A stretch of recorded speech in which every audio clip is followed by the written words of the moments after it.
Welcome to the world of Dragon Ball. Congratulations, host. You have acquired an initial combat power of 100 million points. Congratulations, host. You have obtained the transformation skill of Super Saiyan. Luya is unexpectedly traversed into the realm of Dragon Ball, commencing his journey with the Super Saiyan system, endowed with an astonishing initial combat power of 100 million points and the ability to transform into a Super Saiyan. However, he soon confronted the formidable presence of Frieza. How could he possibly contend with such a foe? In a world where the power levels of Dragon Ball Super have collapsed, Luya ascends to greatness through the exploits of a glitch within the system. He triumphs over various formidable adversaries, reaching the zenith of Saiyan potential, ultimately emerging as the strongest Saiyan. Chapter 1. Signing in with the bloodline of Super Saiyan. Welcome to the world of Dragon Ball, initiating the Saiyan system. A mechanical voice reverberated in Luya's mind, rousing him from a stupor. The Dragon Ball universe? The Saiyan system? Goodness! Has he truly crossed over and into the world of Dragon Ball? No less. Moreover, he has awakened a system? My heavens! Must it be so abrupt? Though he had yearned for such an adventure, he was far from prepared. Upon opening his eyes, he was greeted by an expanse of the vast, starry cosmos. Is he adrift in space? Suddenly, a realization struck him, and he exclaimed in astonishment, "By the heavens! This spaceship looks so familiar. Is it not the pod specifically used by the Saiyans?" Pinching his own cheek to confirm his reality, he felt the sting of genuine pain, solidifying his belief. He was not dreaming. He had indeed traversed into the world of Dragon Ball. Yet, how did he find himself within this space pod? After a moment of contemplation, Luya surveyed his surroundings, even inspecting his own form. Eventually, a peculiar expression crossed his face, for he was clad in the distinctive battle attire of a Saiyan, and to his astonishment, a tail was affixed to his rear. He was a Saiyan. Goodness! Not only had he crossed over, but he had also transformed into a Saiyan. Ding! Notification. The new player gift pack has been distributed. Would you like to open it? The mechanical voice chimed suddenly. In response, Luya promptly nodded. Open it. Ding. Congratulations, host. You have acquired the transformation skill of Super Saiyan. Ding. Congratulations, host. You have attained an initial combat power of 100 million points. Ding. Congratulations, host. You have received a single transformation into an Oozuru. As the system's voice faded, an overwhelming surge of power erupted from within Luya's, causing the entire space pod to tremble and fracture. Seeing this, Luya hastily retracted his energy. Goodness. To start with a combat power of 100 million is simply extravagant. It left him feeling somewhat sheepish. System, am I currently situated in the age of the Saiyans? Luya inquired with curiosity, and host, you are presently in the Dragon Ball Super era, the system replied coolly. Upon hearing this, Luya's expression froze, followed by wide eyes of disbelief. You cannot be serious? System, I am not jesting. Although your combat power reaches 100 million, you are not the strongest. Many individuals surpass your capabilities, such as Sun Wukong, Vegeta, and others. Luya. System. Host, the destination of the spacecraft you are aboard is Earth. Upon hearing this, Luya let out a sigh of relief. That was good. Otherwise, being transported to an unknown planet would be quite bothersome. Suddenly, an idea struck him, and Luya inquired, has the martial arts tournament started yet? Not yet. We are still at the beginning. Currently, both Sun Wukong and Vegeta are not on Earth. They have gone to train under the god of destruction, Beerus. System. Indeed, Frieza will be resurrected in 3 hours, and his invasion of Earth will occur 4 months later. By that timeline, Frieza's army has likely already begun stealing the Dragon Balls. I won't be able to reach Earth in time to stop them. Considering this, Luya asked, is there any way to enhance my combat power? After all, Frieza could transform into Golden Frieza, whose strength exceeds that of Super Blue. System. Yes, by completing the tasks assigned by this system, the host will receive rewards. Additionally, the host possesses the ability to transform into a Super Saiyan. Would you like to activate it? Hearing this, Luya shook his head. I do not wish to perish here. If he were to activate his Super Saiyan bloodline, the spacecraft would undoubtedly be unable to withstand his power. He was not like Frieza, who could survive even in outer space. First, he must reach Earth. 3 hours later, above Earth, a spaceship suddenly engulfed in flames pierced through the atmosphere and plummeted downwards. West City. Boom! With a tremendous roar, a massive pit appeared in a valley within West City, spanning a diameter of 100 meters. At the center of the pit, a spacecraft was embedded in the soil, surrounded by rising steam. Creak, creak, creak. The hatch slowly opened, revealing Luya's visage. Luya stepped out of the capsule and surveyed his surroundings. This is Earth in the Dragon Ball world. Indeed, it is quite different from the Earth I knew. In his previous life, Luya was merely a student with average grades, whose only hobby was watching Japanese adult films in bed. However, he accidentally stumbled upon a story about Android 18 and Cell, which inexplicably transported him to this world. He was quite bewildered. He had seen various forms of transmigration, yet to be transported due to watching adult film. She must be a pioneer of sorts. As Luya prepared to find a place to settle, he suddenly sensed two immense energies approaching him. Curiously, he looked around to see who it might be. In the next moment, two figures flashed above him, a young boy and a middle-aged man. The boy, dressed like a scholar with glasses, exuded the aura of a model student, while the middle-aged man wore a white robe, black trousers, black pointed shoes, and a white hat. His skin a peculiar shade of green. It was Gohan and Piccolo. The newcomers were none other than Gohan and Piccolo. Piccolo gazed at Luya, and upon noticing his attire and tail, his expression turned grave. A scion? What? A scion? Gohan exclaimed, astonished as he turned to Luya. Luya regarded the two, raising a hand in greeting. Hi, how are you? Piccolo and Gohan exchanged peculiar glances at Luya. Gohan leaned closer to Piccolo and whispered, Uncle Piccolo, could there be a mistake? This person seems to have just landed on Earth. He suddenly addressed Luya. Who are you? Luya swayed his tail and broke into a grin. I'm a scion, Luya. Greetings, Gohan. Piccolo. Gohan. Piccolo. How do you know us? Gohan inquired, perplexed. Luya smiled gently. Of course I know. It was precisely because I discovered the existence of scions on your Earth that I conducted my investigation, and then arrived. Piccolo studied Luya intently, his wise gaze sweeping over him. Before he spoke in a low tone, your aura is incredibly powerful. It is not something an ordinary scion possesses. Moreover, were not all scions annihilated by Frieza? Logically, Earth is the only place in the universe where scions exist. How did you survive? Luya pondered for a moment before responding with a smile.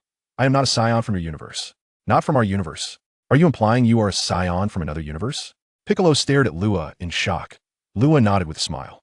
Exactly. A few beads of cold sweat trickled down the cheeks of Piccolo and Gohan. Another universe. Apart from their own universe, there were indeed others. Chapter 2. Explosive Energy. Luya and Gohan. It must be said that both individuals were utterly astonished, for until this moment, the highest level they had encountered was merely that of a god of destruction, which already represented the pinnacle of this universe. Ding. System task activated. Task content, spar with Son Gohan. Upon hearing this, Luya was momentarily taken aback, but then a glimmer of excitement flickered in his eyes. It was a perfect opportunity to gauge the extent of his own abilities. Contemplating this, Luya turned to Gohan and inquired, as a fellow scion, would you be willing to engage in a sparring match with me? Gohan was momentarily stunned, pointing to himself in confusion. You wish to spar with me? Piccolo observed Luya. Pondering his thoughts, Luya nodded affirmatively. Yes, is that acceptable? Gohan glanced at Luya, then sought Piccolo's counsel. After a brief silence, Piccolo nodded. Very well, Gohan. You may engage with him. Gohan acknowledged. All right, Uncle Piccolo. Moments later, Luya and Gohan stood on the ground, a mere 20 meters apart. Luya smiled slightly. Let us begin. Gohan's expression turned serious as he removed his glasses and assumed a combat-ready stance. The two locked eyes, neither choosing to make the first move. In an instant, Gohan launched himself forward. Luya's expression shifted, and he too surged ahead. Boom. As their clash commenced, they found themselves locked in an intense struggle. Their speed and strength remarkably matched. In the air, Piccolo observed the battle with an impassive demeanor. Luya hurriedly raised his arms to defend himself, but with a resounding impact, he was sent hurtling backward. Boom. Luya's form crashed into a small mountain, which exploded upon impact, dust and debris swirling to engulf him. As Gohan descended from the air, he spoke with a hint of embarrassment. Did I perhaps use too much force? Piccolo replied coolly. In truth, his energy is not inferior to yours. It seems he is experiencing difficulty in controlling that energy, so you must exercise caution. Upon hearing this, Gohan's carefree expression faded as he regarded Luya earnestly. As the dust settled, Luya unexpectedly rose to his feet, brushing off the debris with an unperturbed countenance. Gohan narrowed his eyes, his seriousness returning. Luya reflected on the situation. Although his battle power stood at 100 million, he had yet to acclimate to such intense energy. Through the system, Luya discerned that Gohan's combat power had reached 130 million, significantly surpassing his own. In reality, given Gohan's potential, his true battle power far exceeded this level. It was merely due to years of neglecting his training and being encouraged by Chi-Chi to focus on his studies, transforming him into a scholar. In terms of combat might, even before transforming into a Super Saiyan, Piccolo's energy was greater than Gohan's. Luya gazed at Gohan and smiled. Let us go again. With that, he suddenly vanished from sight. Gohan wasted no time, also disappearing from view. The two resumed their fierce battle, the sky only revealing the shockwaves generated from their clashes. Their forms moving so swiftly that they were nearly indistinguishable. Following his encounter with Gohan, Luyua's mastery over energy began to gradually enhance. Yet he found himself still at a disadvantage against Gohan. Suddenly, Gohan leapt into the air, unleashing a barrage of energy blasts towards Ruya. Unyielding, Ruya retaliated with countless energy blasts of his own. The two engaged in a fierce exchange, the space between them erupting with explosive energy. In a flash, Gohan vanished, only to reappear behind Ruya, delivering a powerful elbow strike that sent Ruya crashing to the ground, sending up a cloud of dust. Suspended in midair, Gohan clasped his hands at his waist and began to gather energy. Kamehameha. With a mighty shout, he unleashed the Kamehameha wave, the immense shockwave hurtling towards the ground where Ruya had fallen. Boom. In an instant, the entire valley was flattened. In the air, Piccolo sighed in exasperation. This child had a penchant for holding back, yet when it came to serious combat, he tended to overexert himself. With such a Kamehameha, it was likely Ruya would either be gravely injured or worse. Gohan hovered above the rising smoke, peering below with a serious and solemn expression. He did not feel victorious. Rather, a sense of unease began to creep into his heart. As the smoke cleared, a blurred figure emerged, revealing Ruya. How could this be? Gohan's eyes widened in disbelief at Ryua's transformation. Piccolo was similarly taken aback, unable to conceal his astonishment at Ryua's new form. Super Saiyan. Ruya was enveloped in a radiant golden aura, his hair standing upright and transforming into a shimmering gold, his power magnified beyond measure. Ding. Host activates Super Saiyan bloodline. Transforming into Super Saiyan, combat power reaching 5 billion. By harnessing the Super Saiyan bloodline, Ruya successfully transformed, his combat power soaring from 100 million to an astonishing 5 billion, a 50-fold increase. With a thunderous roar, Ruya erupted with energy. A powerful aura sweeping through the area, sending sand and stones flying, creating a breathtaking spectacle. To Gohan's surprise, it was evident that besides the Saiyans of Earth, there were others capable of transforming into Super Saiyans. Gohan suddenly chuckled, his eyes brimming with fierce determination. The stronger the foe, the more the pride of the Saiyan race was ignited. With a fierce roar, Gohan unleashed his own energy, his hair instantly turning golden. Super Saiyan. Whoosh, whoosh, whoosh, whoosh. Enveloped in a powerful golden aura, Gohan smirked, saying, "Let me witness the might of the Super Saiyans from other universes." Ruya observed Gohan, realizing that although his potential had yet to be fully tapped, his own transformation had elevated his combat power to an impressive 65 billion. Remarkably strong, Ryua's expression grew serious. He understood that with his current strength, he could not best Gohan. Despite the mere 15 billion difference, the gap in their abilities was immense. Seeing this, both Piccolo and Gohan were momentarily taken aback, bewildered. Ruya laughed, "I can no longer defeat you. Indeed, Earth's warriors have not disappointed me." Ruya chuckled heartily. Gohan chuckled. "You are quite formidable as well. The fact that you can still contend with me at this point is impressive." Ruya nodded with a smile. Suddenly, a mechanical voice echoed in his mind. Ding. "Congratulations, host, for completing the task. Task reward. Combat power increased by 100 million points. Reward martial arts technique. Kamehameha. Reward martial arts technique. Instant transmission." Ryua's heart soared with joy at the notifications. Regardless of the combat power, the Kamehameha and instant transmission were treasures in the Dragon Ball universe. At that moment, Ruya felt he could easily take the lead in the storyline, supplanting Son Goku. However, that was merely a fleeting thought. Despite his current strength, he was still vastly inferior to Goku and the others. Piccolo's expression stiffened. "How do you know?" Ruya replied with a slight smile, "Because I know who it is." Who? Chapter 3, Acquiring the Ultimate King Kai Fist. Ruya smiled mysteriously and recounted the general course of events. After a considerable pause, he revealed, "Frieza has, astonishingly, been resurrected." Gohan and Piccolo's faces turned grave. A hint of trepidation evident. Frieza, the cosmic tyrant, had undoubtedly left a profound impression on them. Despite Goku's repeated victories over him, they never expected Frieza's tenacity to be so formidable, allowing him to return so swiftly. Gohan gritted his teeth. Piccolo's expression was equally serious. He had once fallen to Frieza, and although they had not clashed again since, he still harbored considerable apprehension. Piccolo turned to Ruya and inquired, "How do you know this? Aren't you new to Earth? Could it be that this young man, like Trunks, hails from the future?" Ruya cryptically replied, "I certainly have my sources. In any case, Frieza has returned, and he has grown immensely powerful.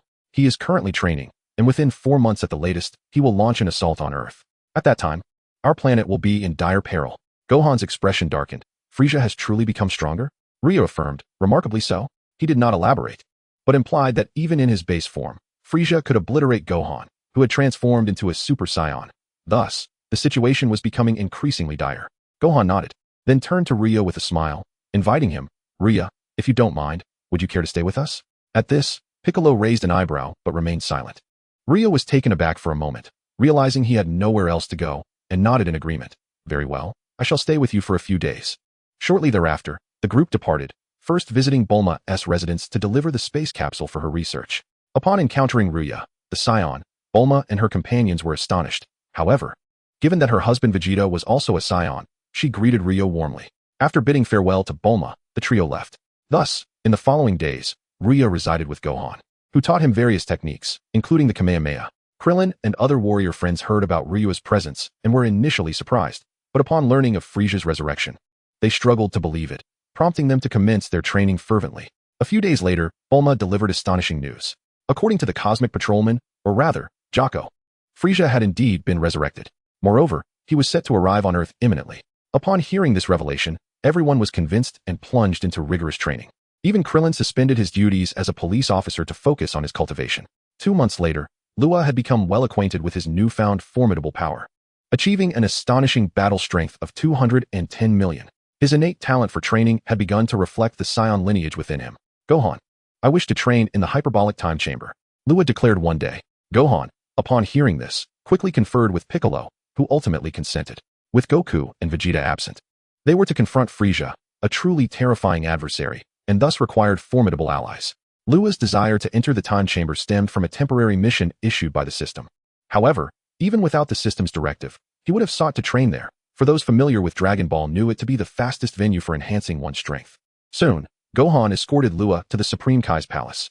Long time no see, Gohan, Den exclaimed joyously as he approached, embracing Gohan warmly.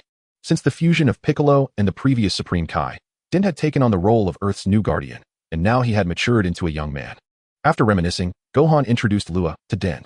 Den expressed that he had been keeping an eye on Earth and was aware that Luya bore no malice towards it. Thus he courteously greeted, Hello, Luya, I am Den. Luya smiled slightly in response. Greetings, Den. You truly embody the potential of the most gifted Namekian since Piccolo. Earth's guardian role suits you splendidly. Den, taken aback, pondered how Luya seemed so familiar with him. He glanced at Gohan, who shrugged, equally puzzled, as he believed he had not mentioned Den to Luya. Luya, undeterred, exchanged pleasantries before formally requesting access to the time chamber for training. Den nodded. Mr. Popo will guide you there. At that moment, Mr. Popo stepped forward, addressing Luya. Please, follow me. Luya nodded at Gohan and promptly accompanied Mr. Popo. Gohan watched Luya's retreating figure, a faint smile gracing his lips. Gohan, don't you find Luya's background somewhat mysterious? Den suddenly inquired. Gohan paused, then replied, I suppose not particularly. He claims to be a Scion from another universe. Den, somewhat incredulous, retorted, Do you simply believe everything he says? Gohan chuckled lightly. It's fine, primarily. He harbors no ill intentions towards Earth. Even if he did, I would personally handle it. Den sighed and said, Very well, I leave it to you both. However, Frieza has indeed been resurrected. Have you not been able to contact Goku and the others? Gohan shook his head. Father and Uncle Vegeta are training with Beerus, and we are unable to reach them. Tian appeared somewhat solemn. Frieza's power is tremendously formidable. I fear that none of you can contend with him. Gohan, equally grave, responded, There is no alternative now. We must dedicate ourselves to training. Suddenly, Tian said, Gohan, can't you enter the hyperbolic time chamber for a day? You can train there, and with your potential, you will surely grow stronger. Gohan shook his head, laughing heartily. No need. I find myself a bit disinclined to train at the moment. Meanwhile, Luya accompanied Bobo to the entrance of the time chamber.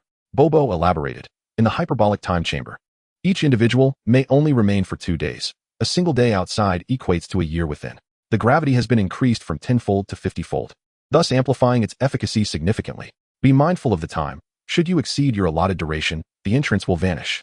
Luya feigned understanding, nodding. I comprehend. Bobo nodded in affirmation before opening the door to the chamber, instructing Luya, You may enter now. Luya nodded and stepped inside. Ding.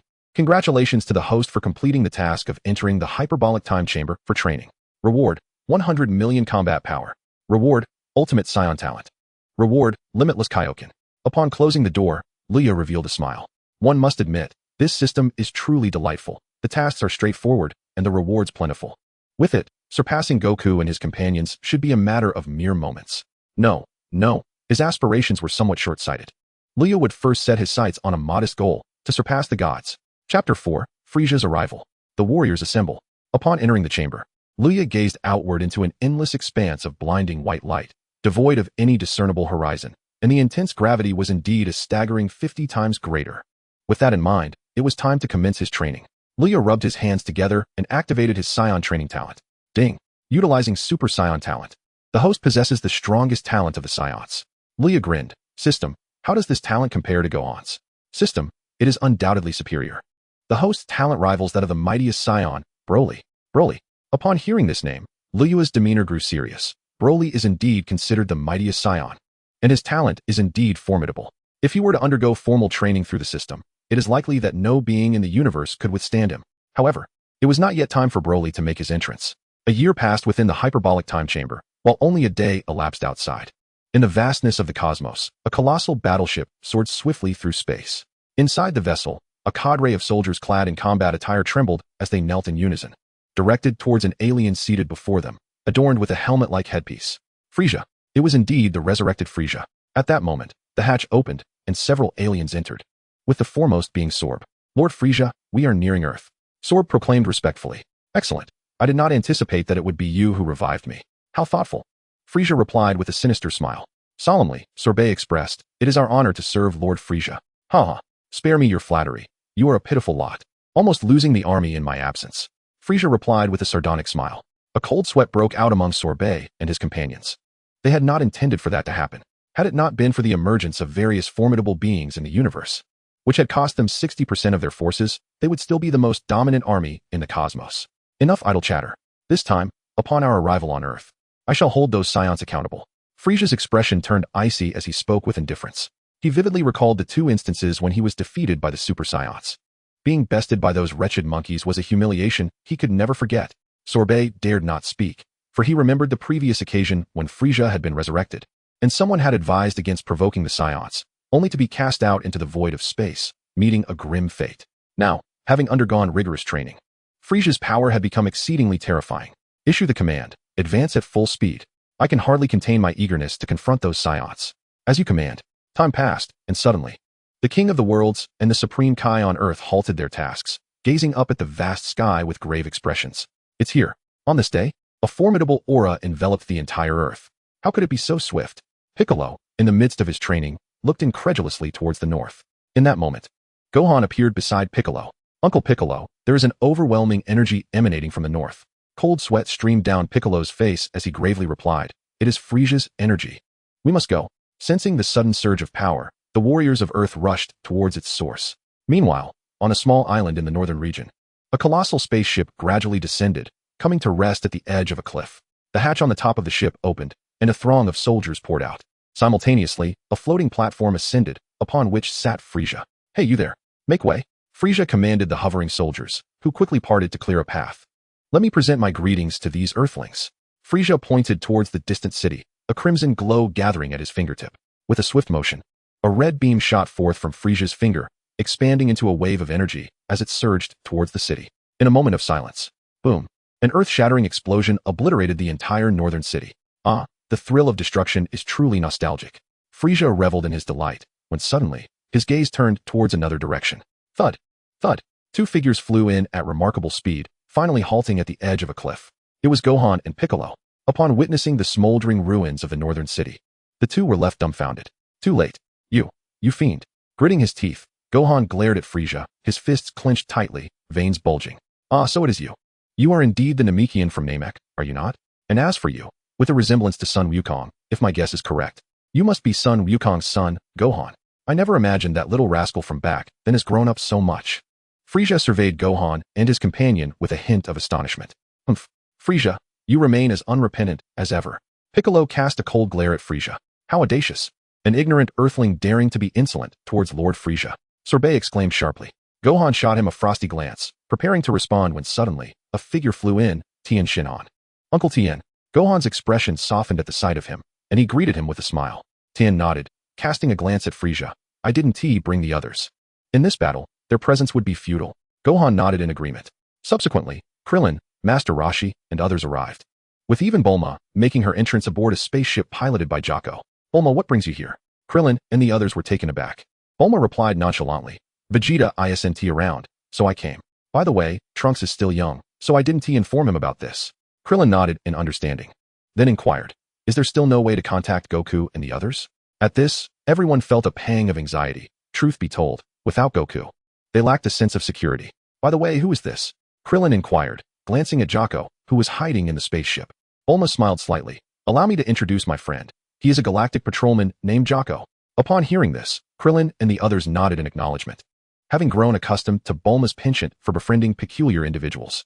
Hey, are you all ignoring me too much? Frieza interjected, his expression devoid of emotion. Chapter 5. Training in the Hyperbolic Time Chamber, Power Level Surge. Upon hearing this, Bulma turned to Frieza, curiosity piqued. Is this the infamous Frieza? He looks rather hideous. Frieza, hey, watch your words. That is the Emperor of the Universe, Frieza. Jocko interjected, visibly perturbed. What the heck? Why does this woman always speak so venomously? As a friend, he was now in a state of panic. Bulma glanced at Jocko, unfazed. What of it? Although Frieza is formidable, our Gohan has grown even stronger and can surely handle him. Right, Gohan? Gohan, with a serious expression, regarded Frieza, then shook his head. I'm sorry, Aunt Bulma, but Frieza's power is terrifyingly immense now. Even I fear I might not be able to defeat him. Huh, how can this be? The ease on Bulma's face vanished as she cast a disbelieving glance at Frieza. Frieza, growing impatient, looked at Gohan and asked, Where is your father, son Goku? Gohan replied solemnly, Dad is currently training hard. If you wish to find him, you may as well wait. Oh ho ho, is that so? Frieza suddenly chuckled. Very well then, since I have waited this long, I can't afford to wait another 10 seconds. 10 seconds? As the crowd gasped in astonishment, Bulma expressed her displeasure. You are rather stingy, aren't you? Well then, the time has come. Let the games begin. Frieza declared with a sinister glint in his eye. With a grand wave of his hand, Sorbet commanded, eliminate them. In an instant, over 1,000 soldiers surged forth like a tidal wave. Gohan and his companions clenched their teeth at the sight, and the next moment, their fury erupted. With over 1,000 soldiers. That means each of us must take down more than 170, my friends. Master Roshi stated gravely. Without delay, Gohan and his allies charged forward. Meanwhile, within the hyperbolic time chamber, Luya was still training, his ki having reached a terrifying level, having trained for 1 year and 3 months, which equated to merely 6 hours a day in the outside world. His combat power had soared to an astounding 6.5 billion. Indeed, in his pure Saiyan form, his strength stood at 6.5 billion. One must commend the training environment here, coupled with Luya's unparalleled Saiyan talent, which had amplified his power exponentially. He was even more formidable than when he first transformed into a Super Saiyan. 6.5 billion may not suffice against Frieza, Luya pondered. He was acutely aware that Frieza's battle power in his normal state was likely between 7 billion and 8 billion. More than a year has passed. It is time for me to exit, Luya mused. Although he might not yet be Frieza's match, the intensity of his training was becoming overwhelming. Furthermore, if others outside were to discover that he had achieved such an extraordinary level in just 1 or 2 years of training, they would likely regard him as a monster. With that thought, Luya made his way to the exit of the time chamber. Meanwhile, Tian and Bobo were intently sensing the battle below, their expressions grave. Frieza's power had escalated to a level that was incomprehensible to them. After 3 months of training, his strength has increased so drastically. Tian remarked with a wry smile. It seems Gohan and the others may stand no chance against Frieza, Bobo added. Tian sighed. It's not merely a matter of being outmatched. The disparity is akin to heaven and earth. With Goku and Vegeta, the 2 strongest warriors on Earth, now absent, who will save the planet from this crisis? What is happening? Why do you both look so troubled? Just then, a voice filled with curiosity echoed from behind them. Tian and Bobo were momentarily taken aback, then turned in surprise to see Luya strolling towards them, a relaxed smile adorning his face. Mr. Luya, have you completed your training? Tian asked, astonished. Luya smiled faintly and replied, Yes, I felt that prolonged training was placing too much strain on my body, so I decided to emerge early. Upon hearing this, Tian and Bobo exchanged puzzled glances, feeling as though they had heard such words before. By the way, what were you discussing just now? You both appear rather unwell. Luya inquired. At this, Tian snapped back to reality and said gravely, Frieza has already arrived on Earth. What? So soon? Luya was somewhat taken aback. It seemed that it had not yet been 4 months. How could he have arrived so soon? However, upon sensing the presence of Frieza, he realized that this fellow had indeed come ahead of schedule. Tian remarked, I am uncertain. By all accounts, he should have arrived in 4 months. Yet he is already here, and Gohan and the others are engaged in battle with him. Hearing this, Luya narrowed his eyes slightly, adopting a serious demeanor. Undoubtedly, Frieza's early arrival was unexpected. Yet, considering that the opponent had only trained for less than 3 months, one could not help but ponder whether his battle power was still at the formidable level of 80 billion. With this thought in mind, Luya suddenly contemplated, System, can you detect Frieza's battle power? The system responded, Apologies, detection is not possible. The opponent is too far from the host for accurate measurement. Nodding in acknowledgement, Luya said, Very well, then I shall confront him myself. Ding. System task activated. Task: defeat Frieza and save Earth. As the mechanical voice of the system echoed, Luyua's expression stiffened. Defeat Frieza? How is that feasible? I cannot even ascertain whether I am a match for him. It seems a daunting task. Moreover, wasn't that Goku's mission? Just as Luya was lost in thought, Tian suddenly bowed to him, saying, Mr. Luya, may I ask you to join the battle? Please assist Gohan and the others in defeating Frieza. Although it may seem unrealistic, I implore you for your help. Upon hearing this, Luya turned his gaze to Tian and smiled gently. There is no need for such formalities, as you are the guardian of Earth. Besides, having utilized your hyperbolic time chamber, I shall personally take on Frieza. With those words, Luya pointed between his brows, attuning himself to Frieza's energy. The sight of his gesture left Tian and Bobo astounded. As if they had stumbled upon something inconceivable, Luya suddenly exclaimed with joy, I found it. He waved farewell to Tian and Bobo. Until next time. With that, he vanished from sight. Tian and Bobo, still in shock, realized that what they had just witnessed was instantaneous teleportation. Chapter 6. Are you here to amuse us? Kamehameha. Ki blast. Energy wave. Ki cannon. With a cacophony of explosions, countless soldiers were reduced to mere fragments. Although their numbers vastly outnumbered Gohan and his allies, the sheer quality of combatants present was overwhelming, with each warrior capable of taking on hundreds. Nevertheless, these soldiers appeared relentless, gradually wearing down the fighter's stamina. Seeing his companions faltering, Gohan could no longer contain himself. In an instant, he transformed into a Super Saiyan, his aura surging dramatically. His expression hardened as he extended his hand toward the soldiers, unleashing a laser cannon that decimated a large swath of enemies. At that moment, Piccolo was engaged in an evenly matched battle with a formidable foe. Without hesitation, Gohan teleported directly in front of his adversary, fixing him with a piercing gaze without launching an attack. You insufferable brat. Die. The Ox Demon soldier, filled with rage, unleashed a powerful punch towards Gohan. However, he struck nothing but air, as Gohan had swiftly appeared behind him. With a precise chop of his hand, the Ox Demon was sent reeling, his consciousness slipping away as he crashed heavily to the ground. After incapacitating his opponent, Gohan nodded at Piccolo and vanished in the blink of an eye. It is noteworthy that Gohan had not resorted to lethal force. His benevolent nature led him to merely render the soldiers unconscious. On the other side, Frieza's forehead was lined with veins, his teeth clenched in frustration as he observed the valiant battle of Gohan. Who is this person? Sorbet, drenched in cold sweat, watched in agony as his soldiers fell one by one. This was the Super Saiyan. To his astonishment, Goku's son possessed the same prowess. Yet, he was equally as kind-hearted. To a nauseating degree. Although Frieza's strength surpassed Gohan's, the haunting memories of his previous defeats at the hands of Saiyans loomed over him. Witnessing Gohan's transformation, his expression darkened. In the next moment, Frieza suddenly materialized before Gohan. Sensing imminent danger, Gohan shouted in anger and threw a punch at Frieza. Cold and indifferent, Frieza easily seized Gohan's fist and closed the distance between them, delivering a devastating blow to Gohan's abdomen. Gohan could scarcely withstand the force of the impact, expelling his bile. Yet, despite his fist being captured, he did not fly backward. Instead, his body softened, his golden hair reverting to black as his energy waned dramatically. Gohan! Exclaimed Krillin and Piccolo, their faces stricken with horror at the sight of Gohan's predicament. Frieza gazed at Gohan, a sinister smile creeping across his face. In an instant, he grasped Gohan's arm and delivered a swift kick to his side. Gohan cried out in anguish as he was sent hurtling into a cliffside, causing it to collapse in ruins. We must save him, Krillin urged, his expression shifting to one of alarm. Piccolo gritted his teeth, fury igniting within him as he charged towards Gohan's position. Suddenly, Frieza interposed himself in Piccolo's path, his wicked grin widening as he opened his palm, unleashing a red energy sphere that blasted Piccolo into the depths of the ocean. Piccolo, Krillin, and the others despaired. If even Piccolo could not contend with Frieza, how could they hope to fight back?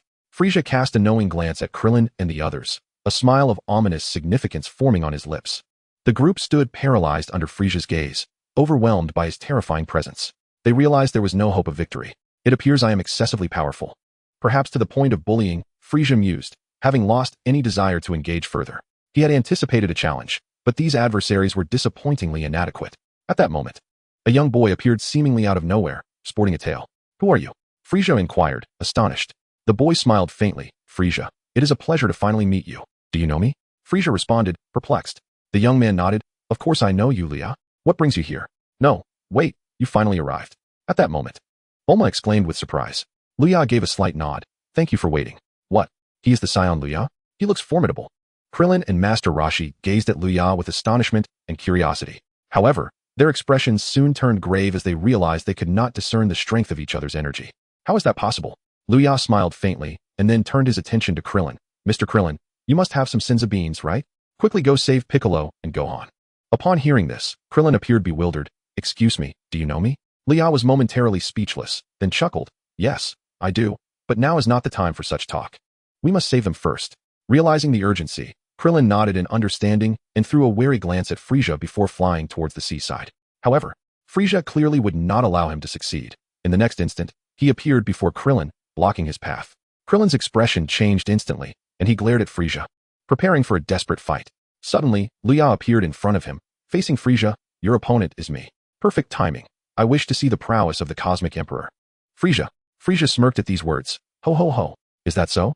Very well, then I shall oblige. Luya's lips curled into a smile.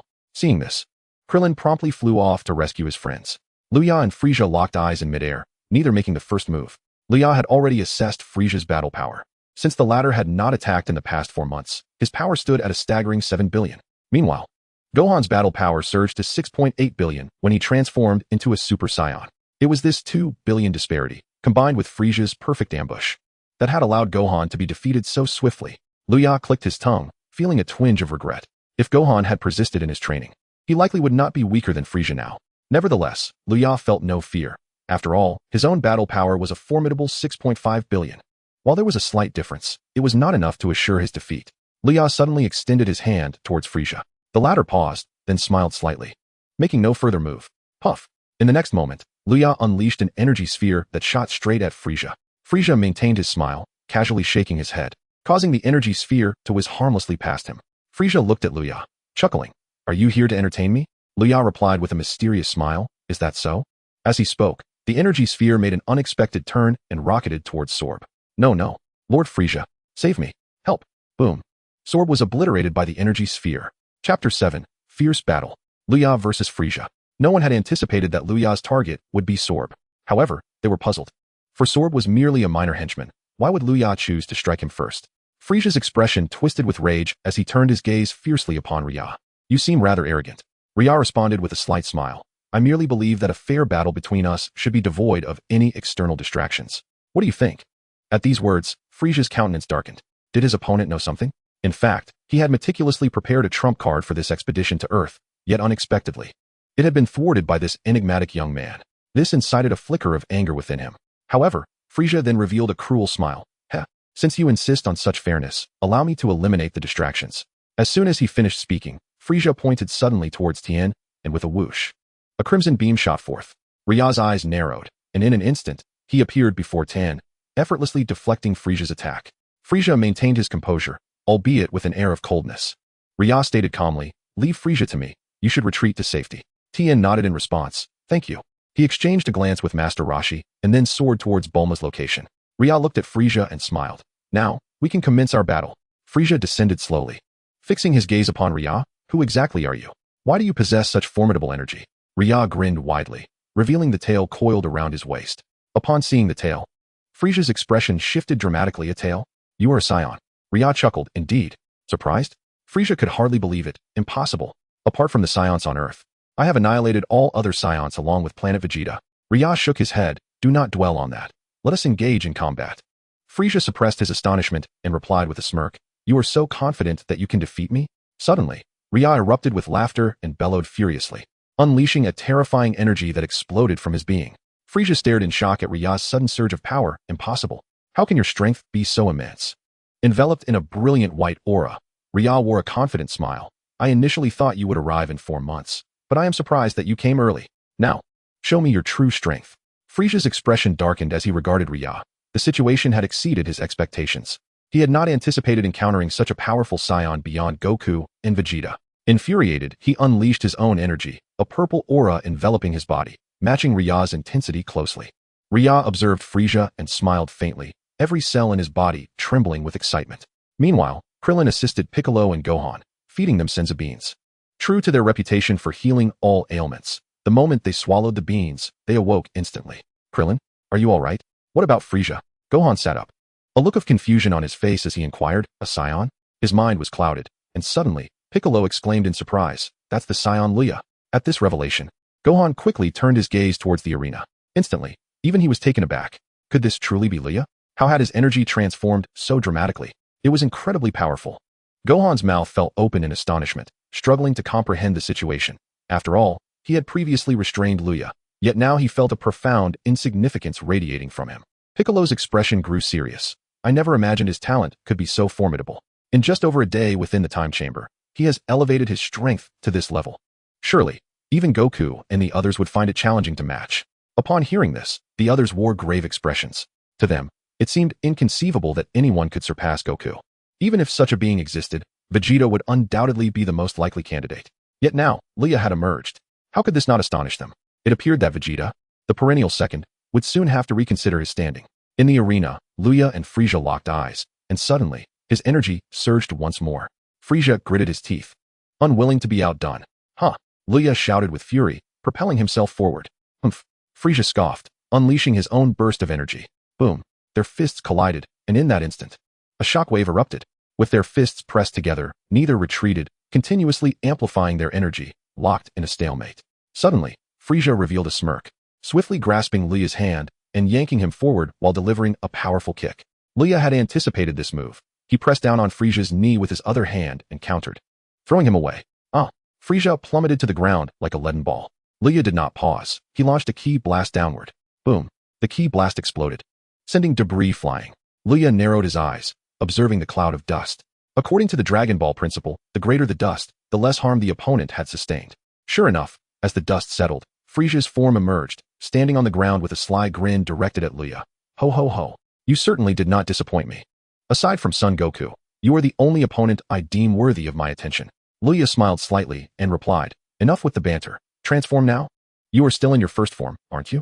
Frieza, taken aback for a moment, soon chuckled. This is intriguing. Although I am unsure how you are so aware of my forms, I shall indulge you. Before my final battle with Son Goku, let us play for a while. No sooner had he spoken than Frieza let out a piercing howl, and the ground around him cracked open, debris floating as if defying gravity. Following this, a powerful purple aura erupted from Frieza's being. Frieza's body began to swell, rapidly expanding to more than 3 times its original size. Yet he did not cease. His form began to metamorphose, taking on a resemblance akin to that of a duck. Ultimately, his stature diminished, reverting to a shape reminiscent of his original appearance. Save for the absence of his helmet, which had been supplanted by a bald head. The violent, tempestuous energy surged wildly, and Frieza's body relaxed as he gazed at Luya, proclaiming, "This is my ultimate form." Chapter 8, A Fierce Collision. Instantaneous movement revealed. What an overwhelming aura. It was evident that Frieza had not been exerting his full power all along. Krillin was drenched in cold sweat, his visage betraying a hint of terror. How had he trained? How could he attain such heights? Master Roshi, too, found it hard to believe. Gohan and Piccolo remained silent, their expressions grave as they observed the two combatants. At that moment, they realized they could no longer intervene. Frieza's displayed power had far surpassed their capabilities. The ultimate form is indeed formidable. Luya stared at Frieza, momentarily taken aback. This fellow was rather ungracious, engaging him with the ultimate system, catching him off guard. After undergoing 2 transformations, Frieza's battle power had soared to an astonishing 15 trillion. A resounding roar erupted from Luya, and his energy surged exponentially.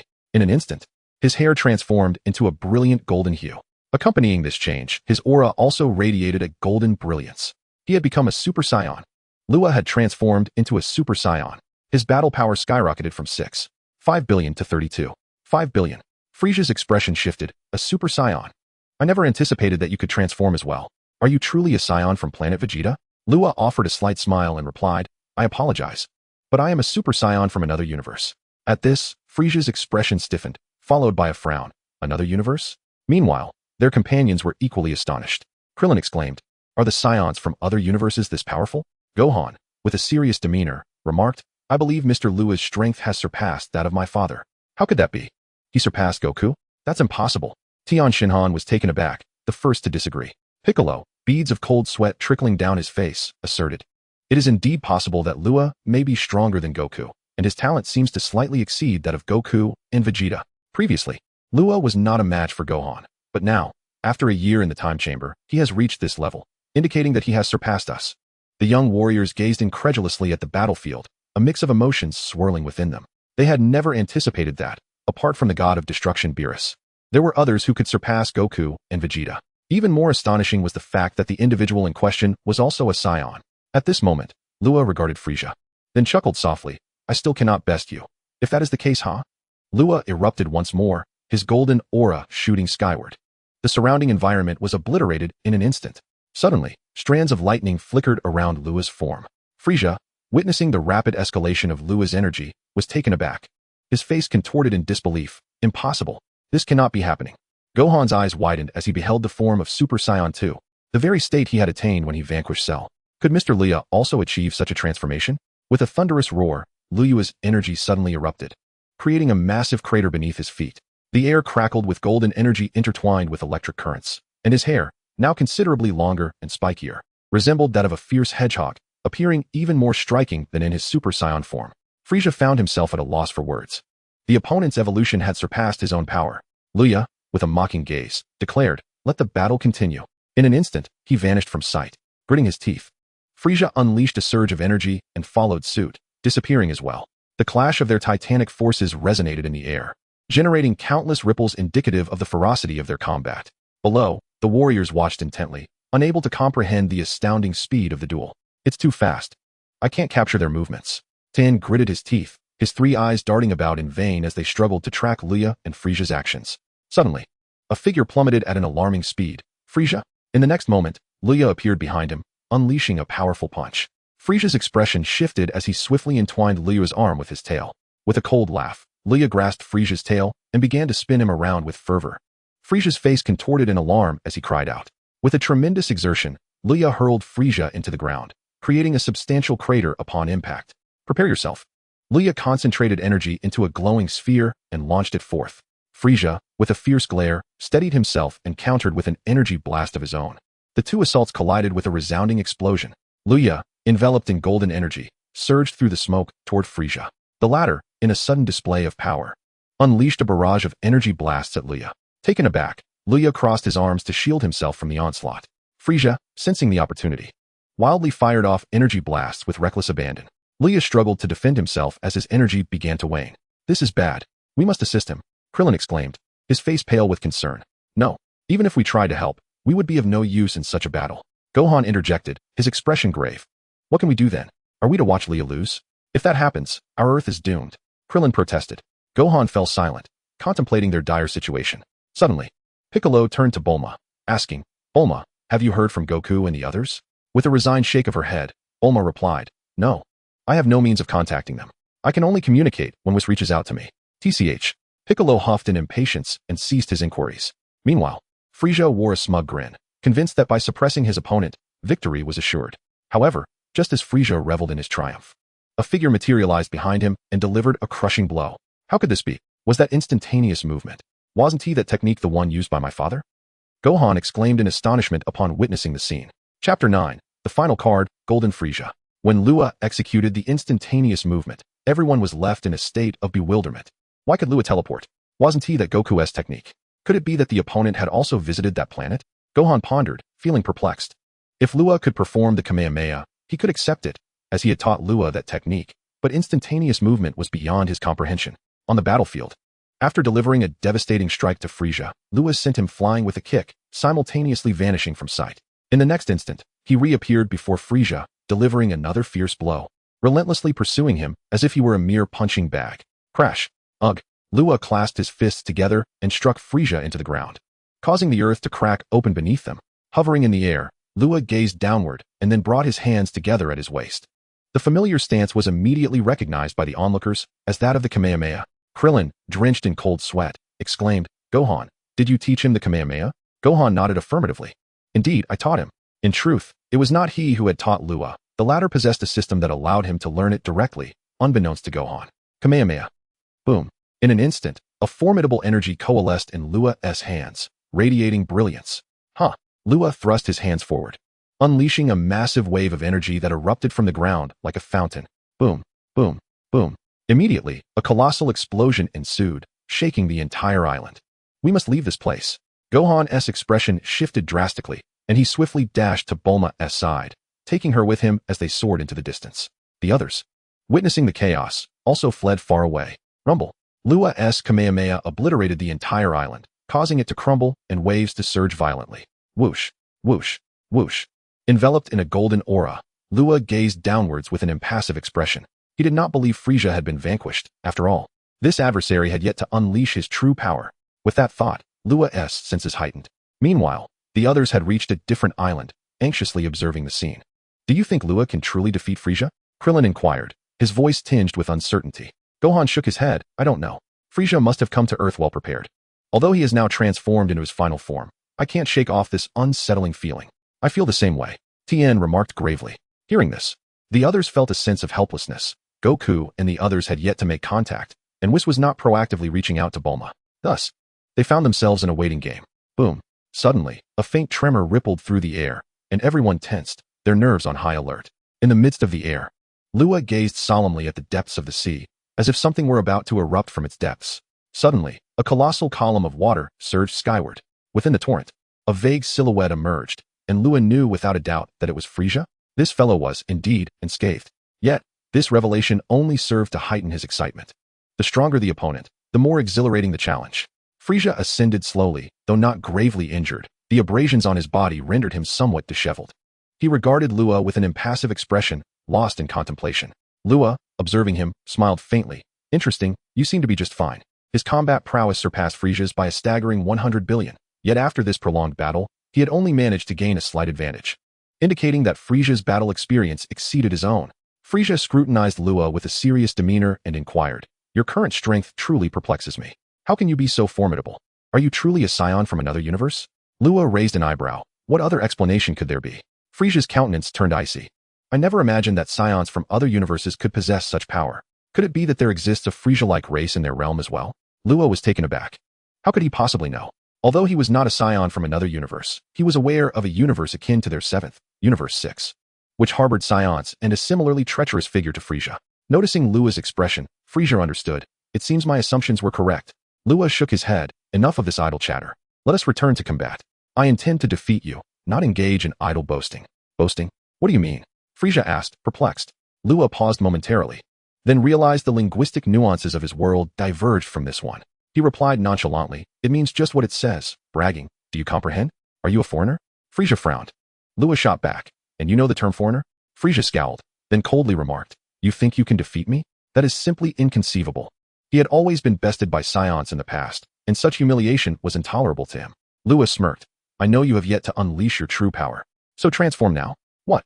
Frieza's expression froze. Disbelief etched on his face. How did you know that I could transform again? The ability to shift into Golden Frieza was his secret, his ultimate technique. How could his opponent be aware of it? Luya smiled slightly. Because I am thoroughly acquainted with this narrative. Frieza, come. Let me witness just how formidable Golden Frieza truly is. Otherwise, you stand no chance against me. Luya taunted with a mocking grin. Frieza's expression darkened, a sense of wariness creeping into his heart. The adversary not only knew that he had yet to transform, but was also aware of his Golden Frieza form. Who exactly was this individual? Such knowledge instilled a profound sense of dread within him. However, with no path of retreat available, he resolved not to transform again. He was acutely aware that, in his current state, he was no match for this scion. This realization meant that his meticulously devised plan had utterly collapsed. It was originally intended for Goku. But since you dare to provoke me, I shall acquiesce to your challenge. Frieza suddenly sneered, and in an instant, his energy surged violently. Chapter 10, Eruption. Sevenfold Kaioken. Boom.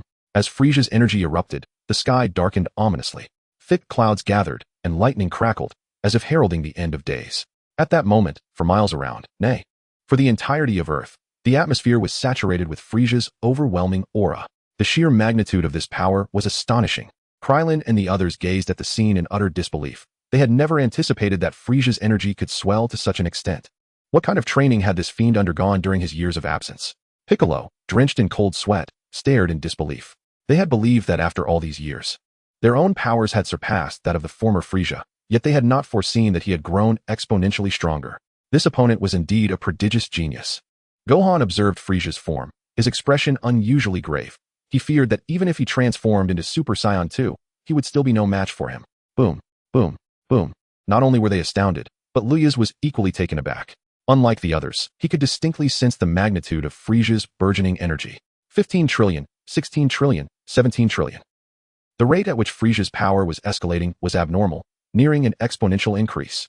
Luya felt a pang of embarrassment. Under these circumstances, he was far from being a worthy opponent. What to do? Should he flee? But fleeing was not an option. If he abandoned the fight, who would stop Frieza? Would Earth not meet its doom? Yet, if he stayed, he risked his own life. System, is it possible to grant the task reward in advance? Luya hastily inquired. System, negative. The host has yet to complete the mission of defeating Frieza. The system does not support the premature issuance of rewards. Damn. Luya's face darkened. What if I die? System, should the host be eliminated, this system will sever its ties and seek another host. Luya's. Good grief. Is there no way out? Luya's lips twitched slightly. This system seemed rather unreliable. System, the host has two options. First, employ Kaioken for a 50 chance of victory. Second, utilize the transformation into a great ape, which carries a 50 chance of triggering the hidden skill, transforming into Super Saiyan 4. The victory rate for this option is 80. Upon hearing this, Luya was about to opt for the second option when the system's voice resounded once more. Warning. Should the host utilize the transformation into a Saiyan, there exists a substantial risk of succumbing to the ferocious nature characteristic of Saiyans, resulting in a loss of rationality and transformation into a mindless killing machine. Luya retorted, "Ha ha ha, is that expression of yours indicative of fear?" Suddenly, the sinister laughter of Frieza echoed. Luya glanced over to see Frieza, now transformed into a golden hue. Aside from the color, there were no significant alterations. However, Luya understood that the transformation was far more profound than mere aesthetics. Golden Frieza. Under the system's assessment, Golden Frieza's combat power had soared to a staggering 15 trillion. Good heavens. 15 trillion. What does that even signify? This is undoubtedly more than 50 times stronger than Super Saiyan 2. Luya found himself in a precarious situation, realizing how formidable his opponent had become. 15 trillion in combat power could likely obliterate me in an instant. Luya's expression grew grim, while Gohan and the others were left utterly astounded. Was this truly the extent of Frieza's power? It was terrifying. Under the weight of that immense aura, they felt overwhelmingly suppressed, and even from a distance. The thought of engaging in battle with Frieza was utterly inconceivable. Fear had nearly halted their cellular functions. This form, I shall designate as Golden Frieza. Frieza's expression turned malevolent as he continued. Although I am unaware of how you discern my trump card, it seems you too must possess some hidden strength, correct? Luya managed a strained smile, a bead of cold sweat trickling down his face. You are indeed extraordinarily powerful. It appears you have surpassed Goku and the others. Oh, what do you mean? Are you suggesting that only by transforming into Golden Frieza can I surpass them? Frieza's smile faded, replaced by an impassive demeanor. Luya nodded affirmatively. Indeed. That is the case. Ha ha ha. Is that so? Excellent.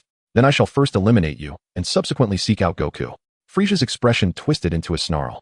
Instead of attacking Luya, he proclaimed, my current strength far exceeds yours. However, I offer you a chance. If you pledge your unwavering loyalty to me, I shall spare your life. Luya replied with a slight smile. That is entirely unnecessary, for I may not necessarily be defeated. No sooner had the words left his lips than Luya erupted with energy, enveloped in a golden aura, crackling with electricity. Huh. Kaioken. In an instant, Luya let out a furious roar, and a surge of red energy burst forth from his body.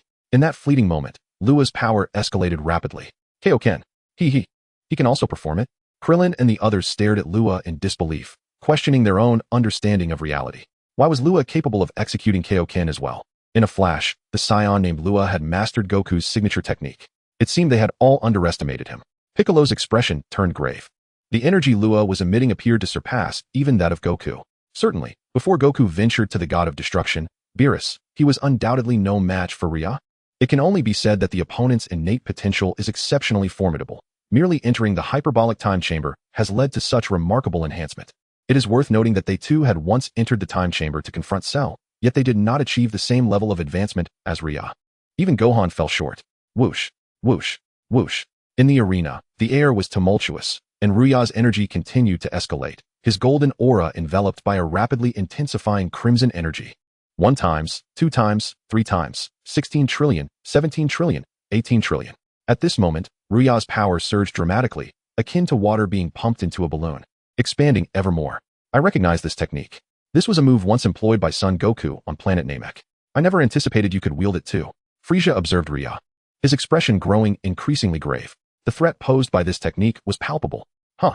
7-fold Kaioken. With a furious roar, Rhea shattered the surrounding terrain, unleashing a tsunami that propelled water skyward in a breathtaking display. Chapter 11. Super Kamehameha. Whoosh, whoosh, whoosh.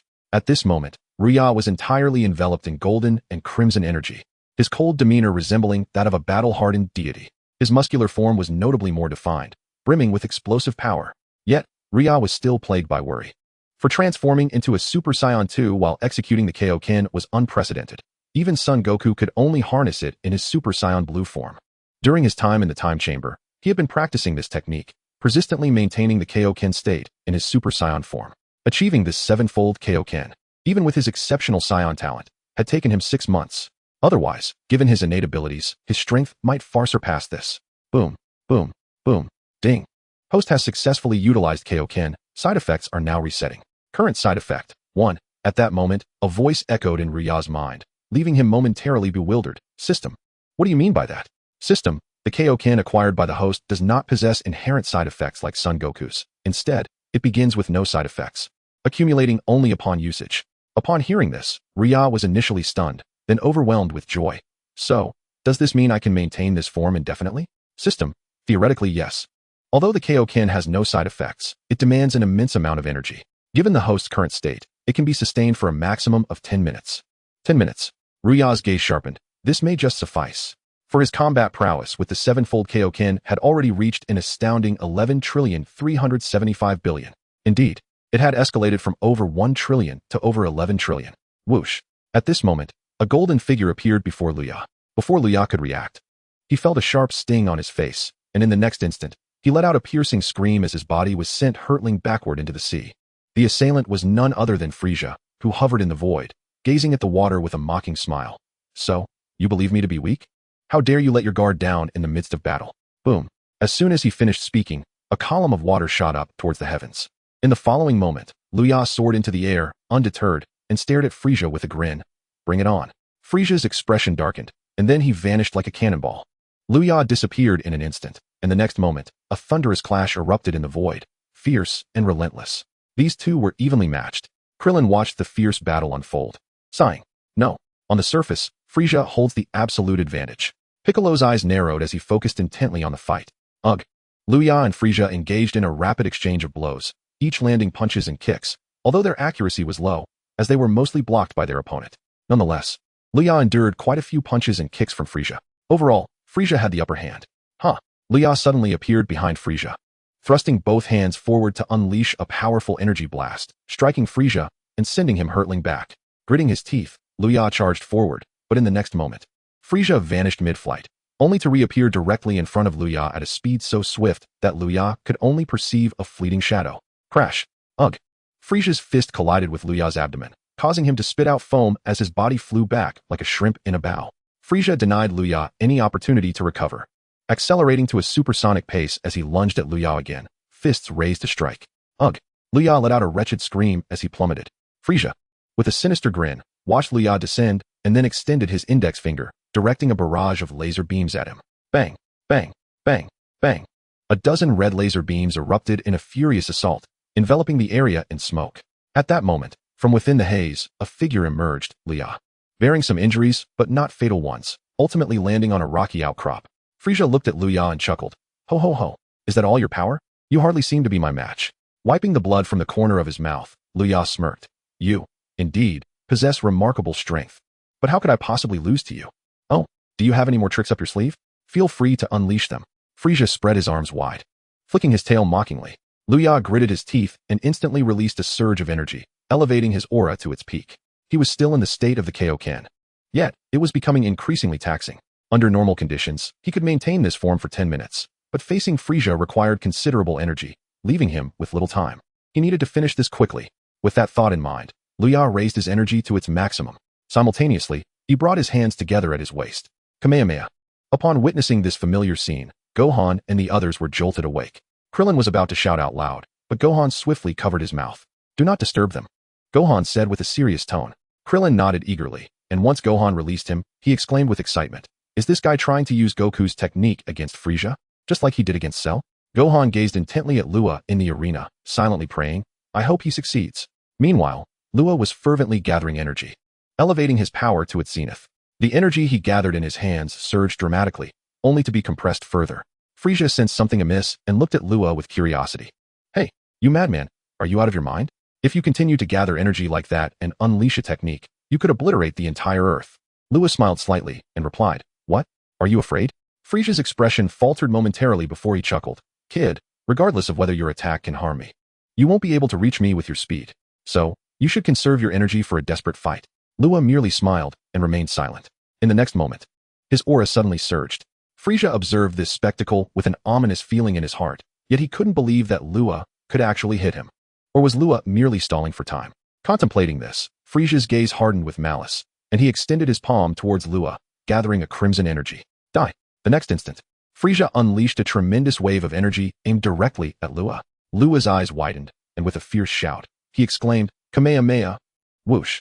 In the blink of an eye, Luya's figure vanished, leaving only an afterimage as the energy blast flew past him. At that moment, Luya had already appeared behind Frieza. What? Frieza gasped, attempting to evade, but it was too late. With a powerful thrust, Luya unleashed a colossal wave of energy that engulfed Frieza. Aya! Frieza screamed in agony, soon consumed by the torrent of energy. Chapter 12. The Astonishing Rebirth Technique. The Return of the Duo. With a single Kamehameha, Luya obliterated everything in its path. Even the ocean was cleaved apart by his energy. Countless gallons of seawater evaporated, stretching out as far as the eye could see without an end in sight. This was the culmination of all Luya's power. A Kamehameha with over 110 billion combat power. Who could fathom the magnitude of such strength? It could be said that had Luya unleashed this technique from the sky, he might have directly annihilated the entire planet. Ha ha ha. Luya continued to gesture, gasping for air. After unleashing such a powerful attack, he felt an overwhelming soreness throughout his body. Whoosh, whoosh, whoosh, whoosh. The once ferocious energy began to wane, the crimson aura dissipating, leaving only a golden glow. After executing the Kamehameha, the pent-up energy had finally been released, preventing him from transforming into his Super Saiyan 2 form for the time being. That guy should be finished now, right? The warriors gazed anxiously at the unfolding scene, recalling the time when Goku had employed this technique against Cell, a moment so swift that even Cell had failed to react. Now, however, the onslaught unleashed by Rhea seemed even more formidable, and surely Frieza would not withstand it. Yet, an unease lingered. Gohan and Piccolo did not exhibit the same carefree demeanor as the others. Instead, they bore expressions of grave concern. For Rhea, too, showed no signs of relaxation. Could it be that this foe possessed the same capabilities as Uncle Piccolo? Gohan's thoughts raced, and he clenched his teeth. Cold sweat trickled down Piccolo's brow. Meanwhile, Rhea felt a weight of apprehension, acutely aware that despite the might of his recent assault, Frieza had not been vanquished. The adversary was still alive. Ding. Frieza's energy signature remains detected. Therefore, the host has yet to complete the mission. Please strive harder, host. Rhea muttered to himself. Indeed, he is not dead. At that moment, the group suddenly sensed something amiss, turning their gazes toward a specific point. Rhea's eyes were drawn to the surface of the water, a chill of sweat forming on his brow. Simultaneously, a figure began to emerge slowly from the depths, first revealing its head, then its body, until Frieza fully surfaced, plunging the atmosphere into an eerie silence. Frieza. It was indeed Frieza. He had not succumbed. Rhea regarded him with a faint smile, exclaiming, You truly possess remarkable resilience. Frieza's countenance twisted in rage. His appearance was indeed dire, stripped of his golden form, one arm completely missing, his waist reduced to half, and his tail severed by 70%. A tragic sight. Although the golden Frieza had sensed Rhea's approach, he was still a moment too late. Rhea's instantaneous movement was nearly impossible to perceive, making it challenging for even the evolved golden Frieza to respond effectively. Curse it! That accursed scion! Frieza growled, his expression darkening. Suddenly, he unleashed a terrifying energy. His severed limbs began to writhe, as though something within was striving to break free. Piccolo's eyes widened in alarm, urging, Act now. He is attempting to regenerate. Rhea momentarily froze, befuddled. Wait, Frieza can perform Piccolo's technique as well? Is this a jest? I have never witnessed such a thing. Regaining his composure, Rhea hastily unleashed several energy blasts, which detonated upon striking Frieza. Yet, in an instant, a wave of purple energy surged forth, dispersing the smoke, revealing Frieza in a state of restoration. Rhea's expression shifted dramatically. Frieza had recovered his form. The latter flexed his limbs and, maintaining a stoic demeanor, gazed at Rhea, stating, You are the first to compel me to utilize regeneration. Regeneration? Rhea inquired, his voice steady. Frieza chuckled menacingly, replying, Indeed. Regeneration. This technique is my secret skill. I shall not employ it unless absolutely necessary. I am a being of the universe, having undergone a reformation with cosmic matter. Thus, as long as there exists matter and I am not obliterated in a single strike, I can be reborn. Luya furrowed his brow and remarked, Then why did you not use it when you were defeated by Sun Wukong and Trunks back in the day? At this, Frieza appeared to be struck at a tender spot, responding coldly, In my battle with Sun Wukong, I had no opportunity, nor could I afford to use rebirth. For even if I did, I would not stand a chance against the Super Saiyan form of Sun Wukong. I would likely be utterly annihilated. Pausing for a moment, Frieza continued. As for that Super Saiyan boy, he too provided me no respite. I was dispatched without a moment's breath. With that, Frieza suddenly erupted in fury. It is all because of you Saiyans. A bunch of wretched monkeys.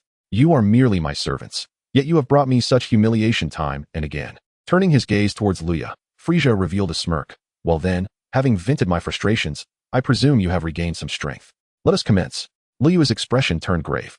He had indeed been stalling for time to adjust his condition, yet he was far from his peak, unable to transform into Super Saiyan 2 once more.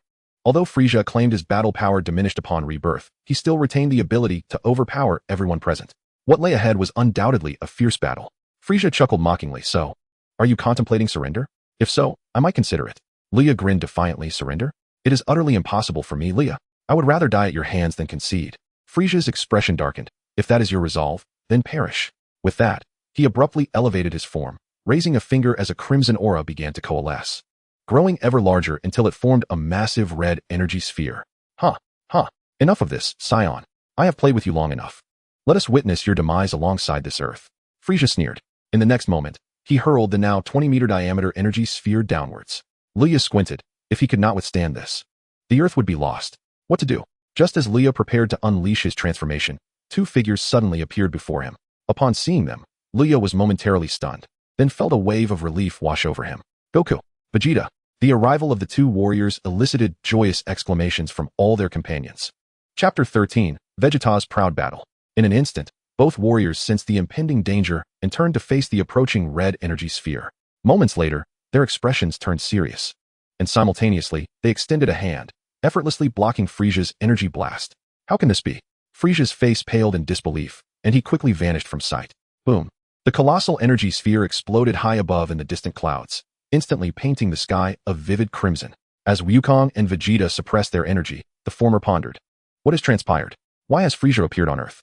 At that moment, the warriors gathered around Wukong and his companions. Wukong, noticing Gohan and the others congregated, felt a surge of happiness. Gohan, Krillin, you are all here. What has occurred? Gohan promptly recounted the events. Frieza has been resurrected. Upon hearing this, both Wukong and Vegeta were taken aback. That scoundrel Frieza truly cannot change his wicked ways. How dare he threaten Earth? Wukong exclaimed, his voice tinged with anger. Suddenly struck by a thought, he turned to Luya with a smile. So, Luya, I've heard you are also a Scion. I implore you to stop Frieza from wreaking havoc. We have been unable to contact Earth, and locating its energy has consumed considerable time. Wukong nodded earnestly. Rest assured, I shall defeat Frieza. Hey, Kakarot, leave Frieza to me. Since I transcended to Super Saiyan, I have not faced him in battle. Vegeta interjected with irritation. Wukong glanced at him and chuckled. Fine, you may go first. But don't you find this situation oddly familiar? It resembles our encounters from years past. At this, Vegeta paused, then smirked coldly. Now that you mention it, it does evoke memories. Back then, I wasn't a Super Saiyan, and it was future Trunks who dealt with Frieza's invasion of Earth. As he said this, Vegeta suddenly turned to Luya. You claim to be from another universe? Luya nodded slightly. Indeed. Vegeta furrowed his brow, his tone becoming solemn. Curious, isn't it? There exist other universes beyond our own. Moreover, you can transform into a Super Saiyan. What is the nature of the universe from which you hail? Luya raised an eyebrow and replied, it is an extraordinary universe. Extraordinary? What does that entail? Vegeta inquired, perplexed. Luya stifled a laugh. It simply means it is very impressive. Vegeta nodded, though somewhat confused. To what extent impressive? Luya replied earnestly, extremely impressive. Vegeta's expression hardened, his fist clenching in frustration. His temper flared. He felt an urge to confront Luya. Enough of this chatter. Let us first deal with Frieza. He is significantly more powerful than before. At that moment, Wukong interjected. Having not paid much attention to their exchange, his focus fixated on Frieza, a fervent battle spirit gleaming in his eyes. Just so you know, I, Vegeta, will be the one to defeat Frieza. You all step aside, Vegeta declared with pride. Hesitantly, Wukong struggled but ultimately acquiesced. All right, you may go. Luya then cautioned. But Frieza can transform into Golden Frieza, so do exercise caution. Vegeta dismissed the warning with a scoff. Has he truly improved? I have also become stronger. And dealing with him will be a mere trifle. Luya shook his head in exasperation, genuinely concerned for Vegeta, the self-proclaimed king, who was, in fact, a failed king. However, he said nothing and retreated to a distance alongside Goku and the others. At present, Luya was expending a significant amount of energy. It was prudent for him to avoid confrontation for the time being, especially since he had yet to transform into Super Blue, rendering him incapable of defeating Frieza. Mr. Krillin, could you possibly lend me a senzu bean? Luya suddenly turned to Krillin and inquired. Krillin promptly nodded, of course. If it weren't for you, we might have all fallen to Frieza. With that, he produced a Senzu bean and handed it to Luya. Luya accepted it and swallowed it without hesitation. In less than 2 seconds, his condition reached its zenith. At that moment, Goku glanced at Luya, his expression becoming somewhat grave. This fellow's energy seemed to rival his own. Goku contemplated this and made a decision in his heart. Meanwhile, Vegeta moved deliberately, approaching Frieza. After narrowly avoiding an attack, Frieza was in the process of regaining his strength. Fortunately, these fools were caught up in their own revelry, granting him a moment to breathe. Upon seeing Vegeta approach, he suddenly laughed, "Ho ho ho. I wondered who it was. It turns out to be my loyal subordinate, Vegeta?" Vegeta's countenance turned icy. Do not mistake me. I have never regarded you as my superior." Frieza dismissed this, interpreting it as mere pride, and replied with a grin, "Vegeta, you've come at the perfect time. Join forces with me to eliminate Goku and that Saiyan. I can make you my right-hand man. You could be my top general. How does that sound?" Vegeta paused for a second, then revealed a wicked smile. It seems the terms are rather appealing. Frieza, believing he had Vegeta firmly in his grasp, continued, "Indeed. So why not come to my side?" To his surprise, Vegeta indeed began to walk towards Frieza. "What is that fool doing?" Bulma exclaimed in anger upon witnessing her husband's apparent betrayal. Goku observed Vegeta, his smile unwavering. "Do not worry, Vegeta is no longer the same as before." Luya remained silent, his eyes slowly closing as he assessed his condition. Fortunately, his strength had not only shown no adverse effects, but had also increased significantly. Engaging Frieza had pushed Luya to unleash his full power, and his Super Saiyan abilities remained activated, allowing him to grow stronger with each passing moment. His combat power now stood at 6.7 billion, an increase of 200 million. He also utilized the system to observe Goku and Vegeta's combat power, astonishingly. Even without transforming into Super Saiyan, their power levels were remarkable. Goku's power registered at 6.9 billion, while Vegeta was nearly at 6.8 billion. The two were nearly equal in strength, and given their capabilities, this minor disparity was negligible. Chapter 14, Vegeta takes the lead. Super Blue makes its debut.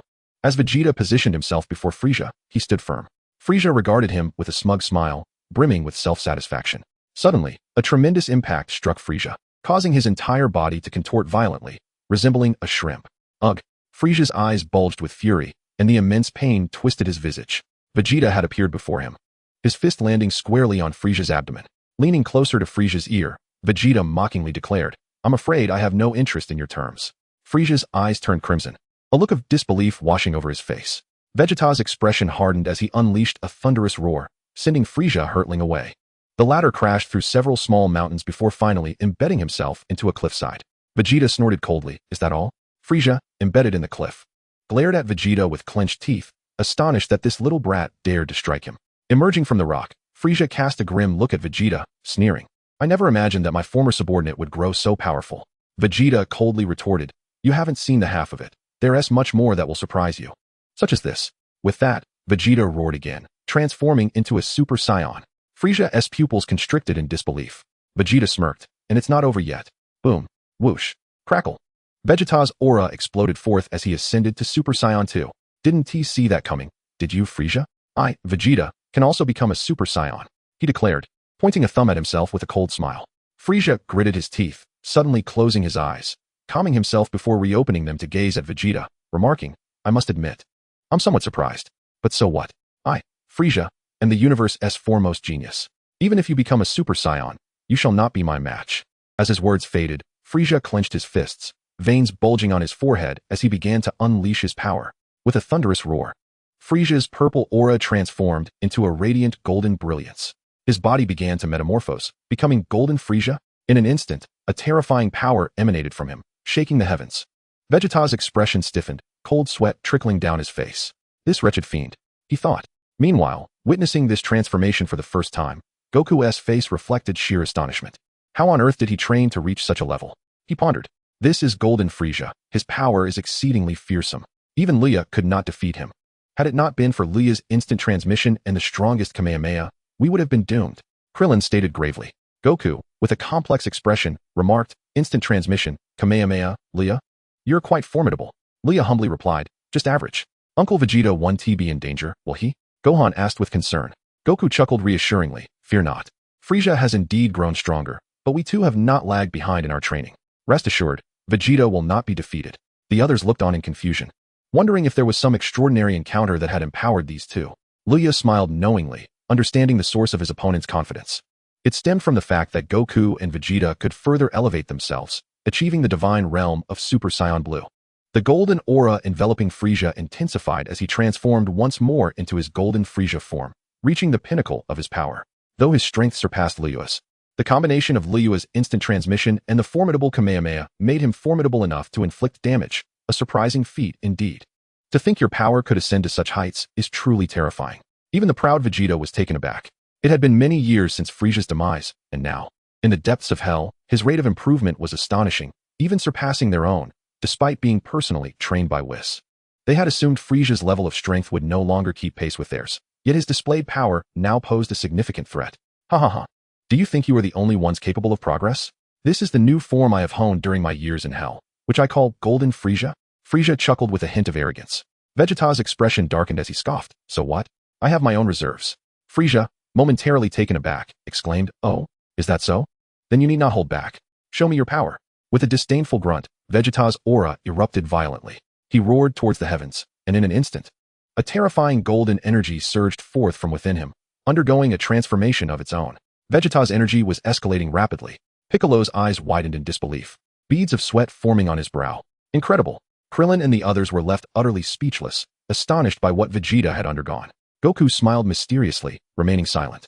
Luya narrowed his eyes slightly, utilizing the system to gauge Vegeta's strength, noting that his energy was continuously rising, surpassing a staggering trillion, and still climbing. Oh! Vegeta continued to roar, seemingly requiring this primal release to fully unleash his power. Frieza's expression began to betray his composure. Gritting his teeth as he stared at Vegeta in disbelief. How is this possible? I refuse to believe it. With a resounding shout of fury, Vegeta's aura transformed into a brilliant blue, no longer merely energy, but flowing like liquid. The divine presence enveloped him. With his spiky blue hair, Vegeta's aura underwent a dramatic metamorphosis. He sneered at Frieza and declared, "What do you think? This is my true power." Frieza's face darkened. Vegeta's energy had now eclipsed his own, which was already depleted from their previous battle. He lamented inwardly, wishing he had trained for another 6 months before confronting these Saiyans. Especially since he had expended considerable energy in his recent skirmish with Luya. Vegeta had no intention of engaging in prolonged dialogue. His combat cells surged to life within him. In an instant, he launched himself toward Frieza. Damn it! Frieza roared in anger and charged forward to meet him. The two fists collided with a resounding impact, and a shockwave erupted between them. Chapter 15, The Wheel Battle, Goku Appears. Boom. The two exchanged fierce blows, both being momentarily jolted back. Yet, in the next heartbeat, they unleashed energy waves simultaneously. Another explosion echoed through the air, and at that moment, Frieza appeared behind Vegeta, delivering a powerful elbow strike downward. Unfazed, Vegeta lowered his head just in time to evade Frieza's attack, then retaliated with a swift backward elbow, which Frieza managed to block. With a flash, Vegeta vanished, reappearing above Frieza and unleashed a barrage of energy blasts.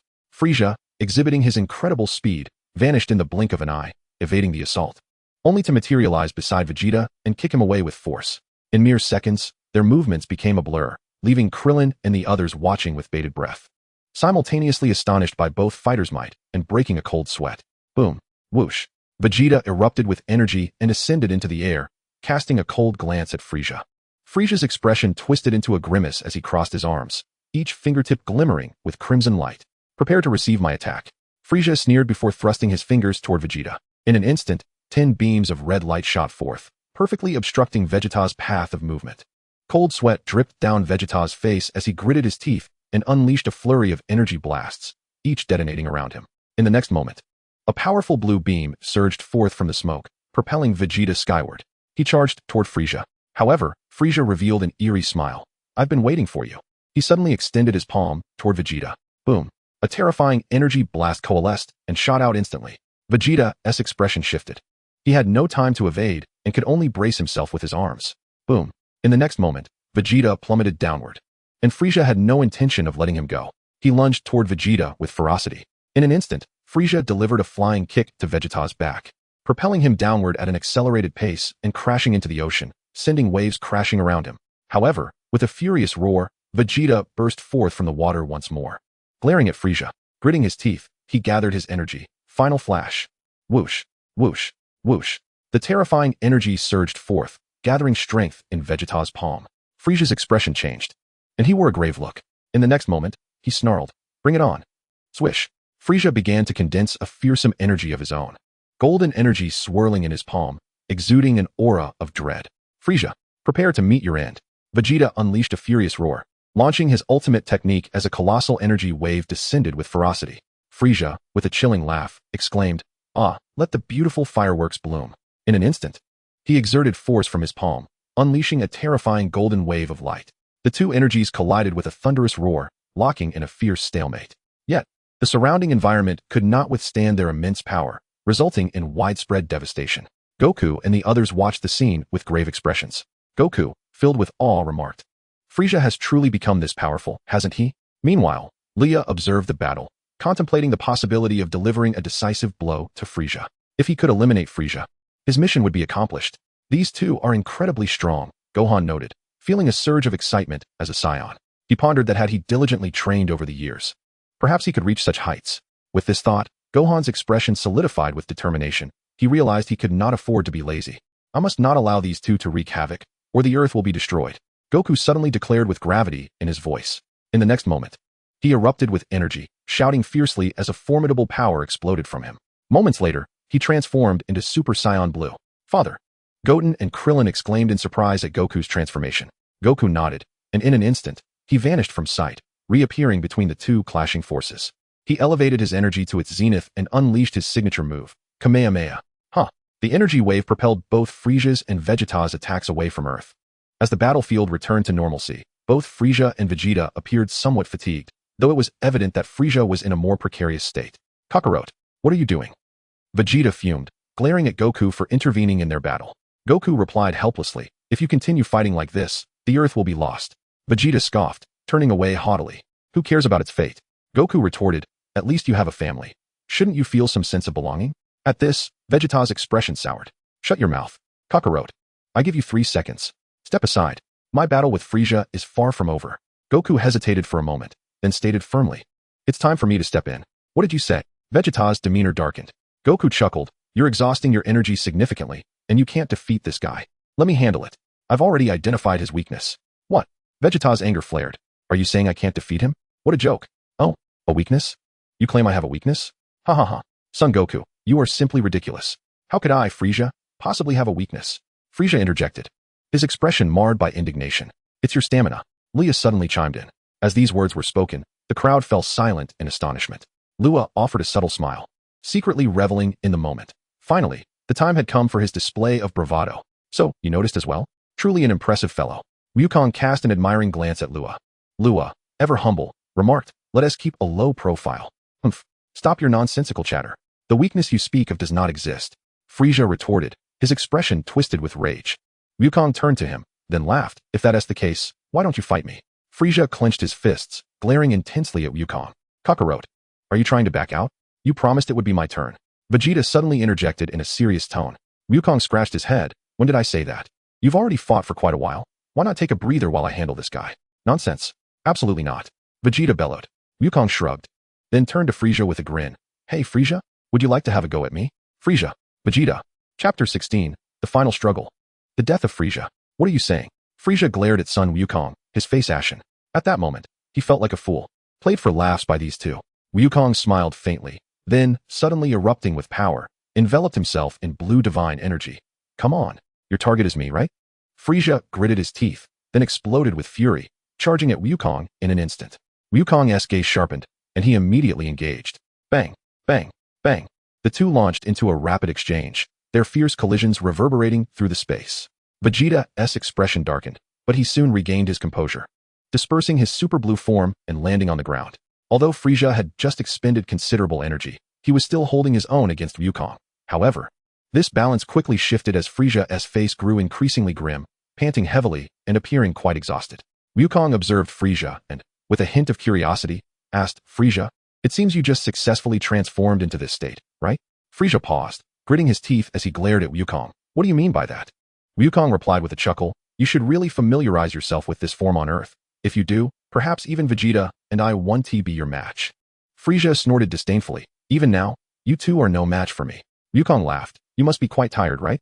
This form has drained too much of your stamina, making your vulnerabilities increasingly apparent. At this rate, you won't stand a chance against me. Enough of your nonsense."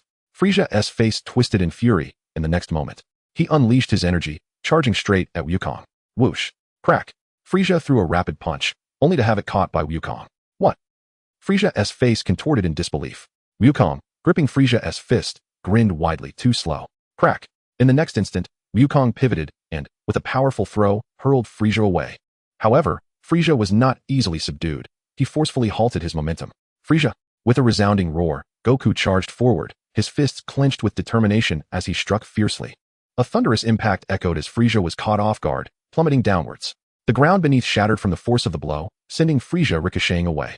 In the blink of an eye, Goku's silhouette materialized before him, his palm outstretched, launching another energy blast that sent Frieza hurtling away once more. The explosion shattered the cliff behind him, and Frieza was ultimately thrust into the remnants of a distant rock formation, a cloud of dust billowing around him. Goku, observing the direction of Frieza, wore a cold expression. Victory was his. Gohan and the others beamed with joy. TCH. If it weren't for this prince wearing him down, Kakarot wouldn't have had any chance at all, Vegeta proclaimed proudly. Meanwhile, Luya remained silent, deliberately diminishing his presence, biding his time for an unexpected ambush. Defeating Frieza was a task best suited for him alone. Suddenly, Goku's expression shifted, a look of grave concern overtaking him. The next moment, a deafening scream erupted. Ah! Son Goku! The sound reverberated as Frieza, enveloped in a golden aura, ascended into the sky. Goku's gaze sharpened, and in an instant, his body trembled as deep blue divine energy radiated from him, propelling him skyward to meet Frieza at eye level. Frieza's eyes were fixed on Goku. Yet he appeared increasingly frail, his breaths growing more labored. Frieza, you can no longer maintain this form. It is time to concede. Goku stated calmly, locking eyes with him. Surrender? I, Frieza, would never accept defeat. Are you jesting? Frieza roared, his face contorted with rage. He suddenly surged forward, fueled by fury. Die? Frieza's eyes were bloodshot, his fist propelled by hatred. Goku scoffed, evading the blow with a swift duck, and retaliated with a powerful punch directed at Frieza's abdomen. Thud! Frieza's expression twisted in agony as the immense pain coursed through him, causing his body to tremble violently. Goku's punch nearly punctured his very being. With great effort, Frieza attempted to turn and retaliate, but Goku vanished in an instant, reappearing behind him and delivering a kick that sent Frieza crashing into the ground. Ugh! Frieza's entire form smashed into the earth, causing the ground to shudder and fracture. Goku descended slowly, his expression unreadable as he regarded Frieza. Struggling, Frieza managed to rise.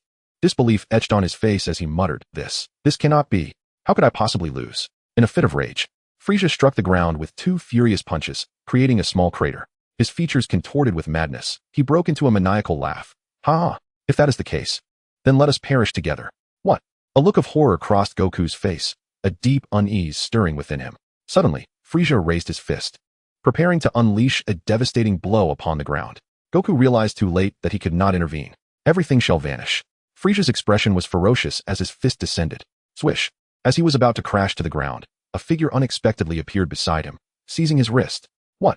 Frieza's expression changed drastically as he incredulously gazed at the person who thwarted him. Luya offered a slight smile. I was just waiting for you. With that, Luya swung his opponent away, sending Frieza hurtling far into the distance. Boom. In the next moment, Luya erupted with energy, achieving Super Saiyan 2 while simultaneously unleashing the Kaioken. He began to gather energy for the Kamehameha. Without hesitation, Luya unleashed his most formidable power, striking fiercely at Frieza. The sudden turn of events left everyone in stunned silence.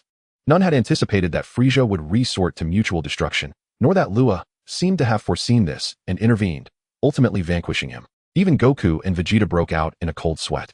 Particularly Goku, who, upon witnessing Luya's current form, felt a grave sense of concern. He never imagined that the opponent could employ the Kaioken. This was a technique he had not foreseen. This guy is truly impressive. Chapter 17, A New Mission. Luya Goku.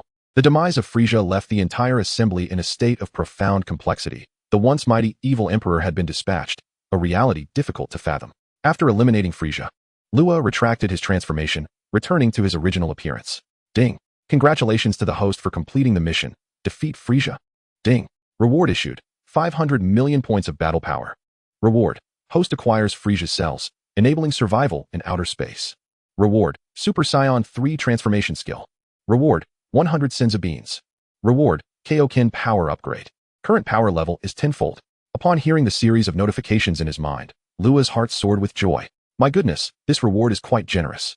His battle power had surged by 500 million points. Moreover, he had acquired the Super Saiyan 3 skill.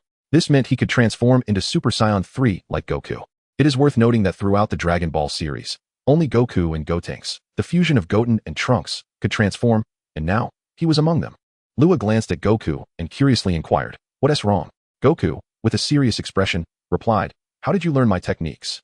The other companions quickly approached, casting their gazes toward Luya. Vegeta crossed his arms, scrutinizing Luya with narrowed eyes. Luya surveyed the group before responding, "I learned from Gohan." Upon hearing this, everyone was taken aback, and Goku turned to Gohan, asking, "Gohan, can you also perform my instant transmission and Kaioken?" Gohan shook his head, "Dad, I can't. I only taught Luya the techniques I know. I don't know your secret moves, so how could I teach him?" Understanding this, Goku nodded and then looked at Luya. Luya smiled slightly. "Instant transmission is my own creation. As for the Kaioken, I comprehended it." "What?" Everyone's faces paled in disbelief as they stared at Luya. Meanwhile, far away in the afterlife, the King Kai also broke into a cold sweat. In the midst of the gathering, Wukong regarded Luya with a peculiar expression and inquired, "Did you create this? Do you know where instant transmission originates?" "It comes from the planet Yardrat. I visited there long ago and found the inhabitants to be exceedingly kind. So I taught them this technique. Is there a problem with that?" Luya responded as if it were a matter of course. In truth, he internally chuckled, thinking, who doesn't know a bit of Dragon Ball history? As a time traveler, he mastered the art of deception effortlessly. Upon hearing this, Wukong's expression became grave. For it was indeed from Yardrat that he had learned instant transmission.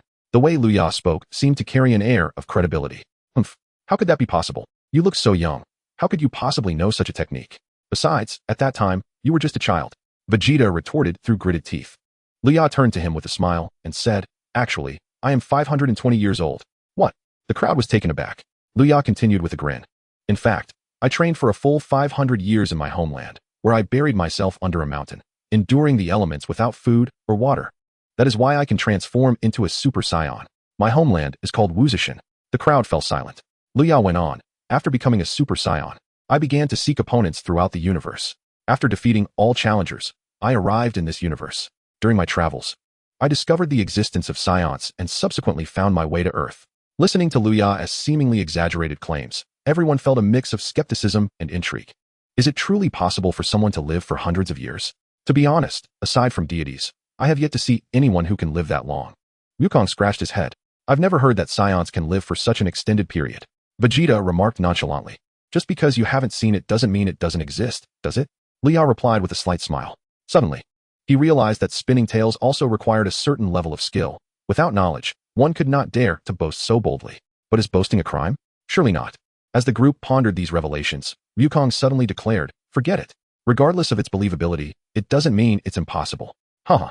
Then, Wukong turned to Luya, a confident smile breaking across his face. "Mr. Luya, would you care to spar with me?" At this, Luya paused for a moment, then with a hint of confusion asked, "Are you sure?" Wukong clenched his fist, grinning, "Of course. You're so formidable. I'd love to have a match with you."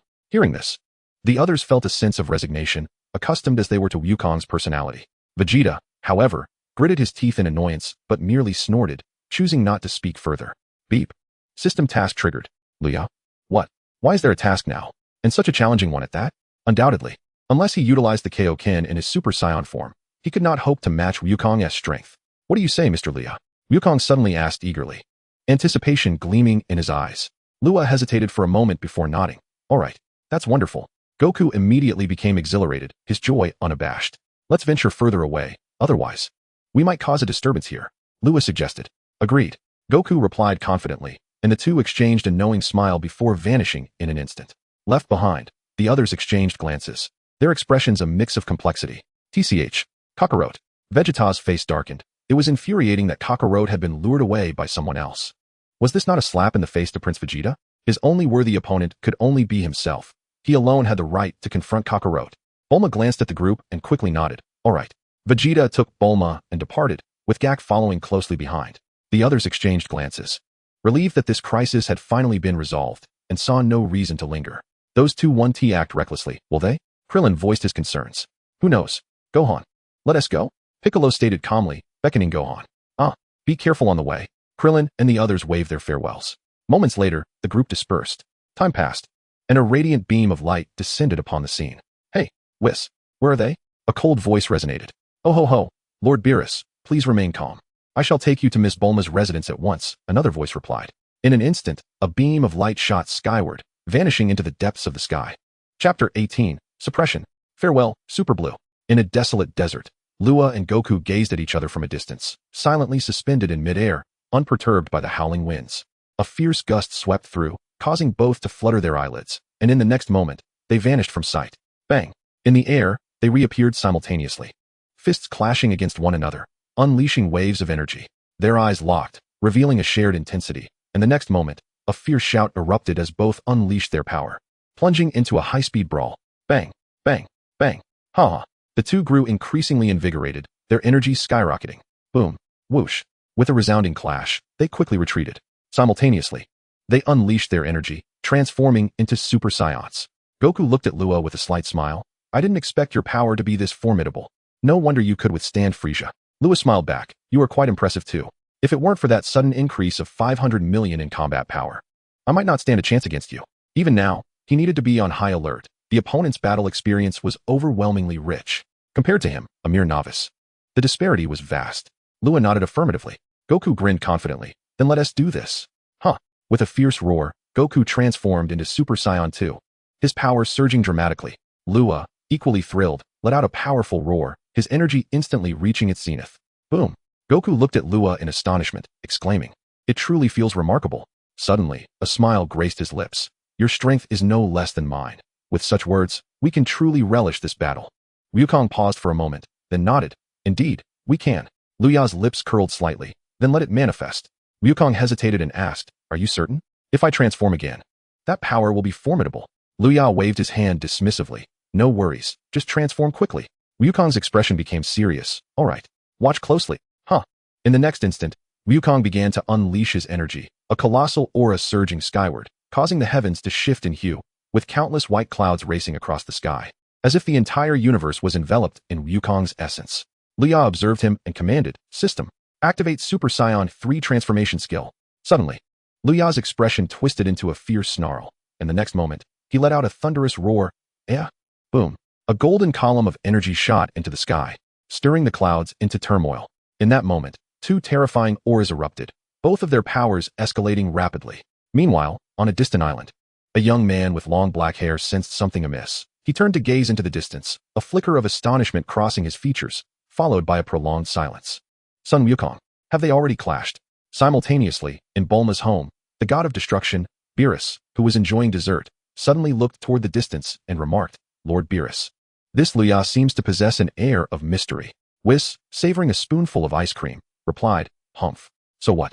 If he dares to harbor ill intentions toward this universe, we shall simply obliterate him." Beerus, unperturbed, stated nonchalantly. At that moment, Bulma approached with a plate of desserts and, upon hearing this, interjected, "There's no need for that. Luya is a good person. Without him, you two wouldn't even be able to enjoy these delights." Beerus paused, then pouted, "Very well, if that's the case. I shall grant him a reprieve." Bulma smiled. "Thank you, Lord Beerus." Beerus, with a sense of pride, declared, "This is in gratitude for these treats." Whis chuckled softly, then seemed to ponder something, his gaze drifting thoughtfully into the distance. Meanwhile, in the desert, Wukong and Luya simultaneously unleashed powerful roars, their energies peaking. Their hair elongated down to their waists, their expressions fierce, their original eyebrows vanished, enveloped in a fearsome golden aura. Wukong looked at Luya and smiled slightly. "Indeed, you have concealed your true strength." Luya replied with a grin, "I do have some hidden trump cards."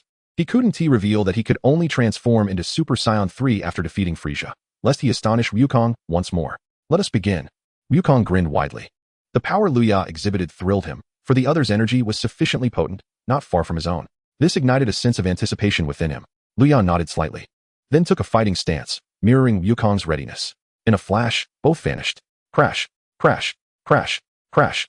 The two combatants engaged in a fierce battle high in the sky, their bodies weaving through the air with such speed that only afterimages remained, rendering their movements nearly imperceptible. With each clash, thunderous waves of energy surged through the arena, the sound of their collisions echoing like thunder. Suddenly, Goku landed a powerful punch on Luya's face, causing Luya to cry out in pain as he was propelled backward. In an instant, Goku vanished, only to reappear behind Luya, poised to strike again. However, Luya quickly reacted, thrusting his hand backward to unleash a burst of energy that struck Goku squarely. Goku cried out as he was sent sprawling far away. Seizing the opportunity, Luya unleashed a flurry of energy blasts toward Goku.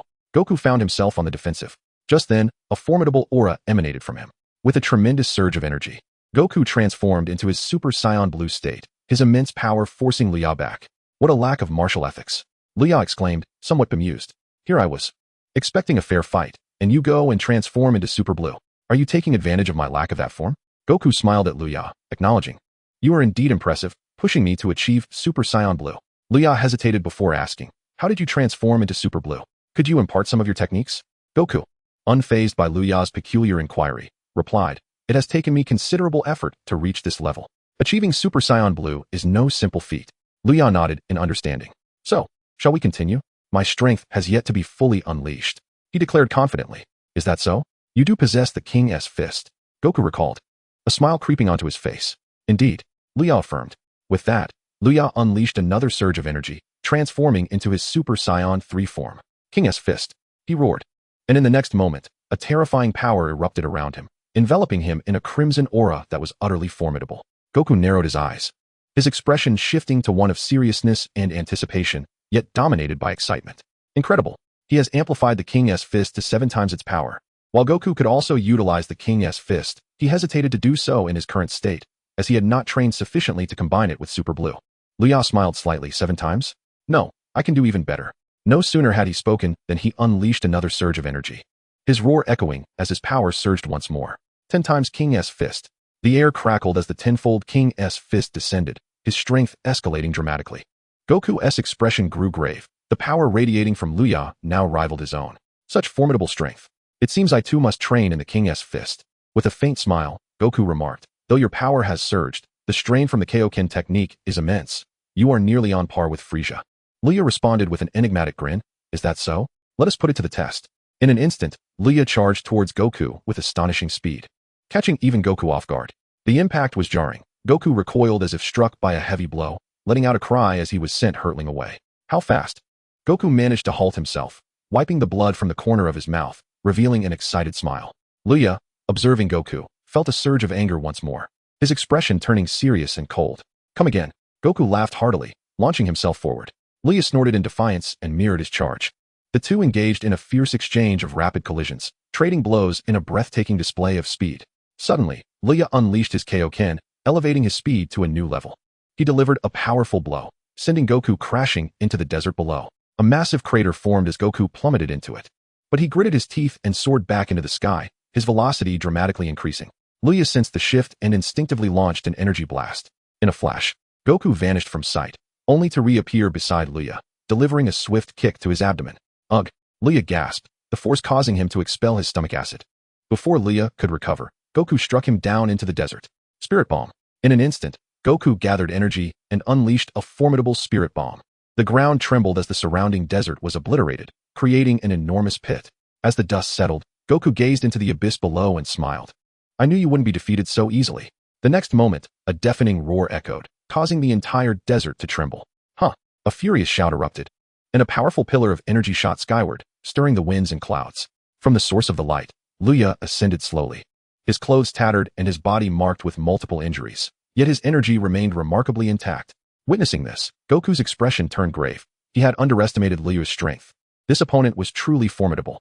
Despite lacking the divine realm, Luya was able to contend with him at such a level. Even Goku couldn't help but admire him.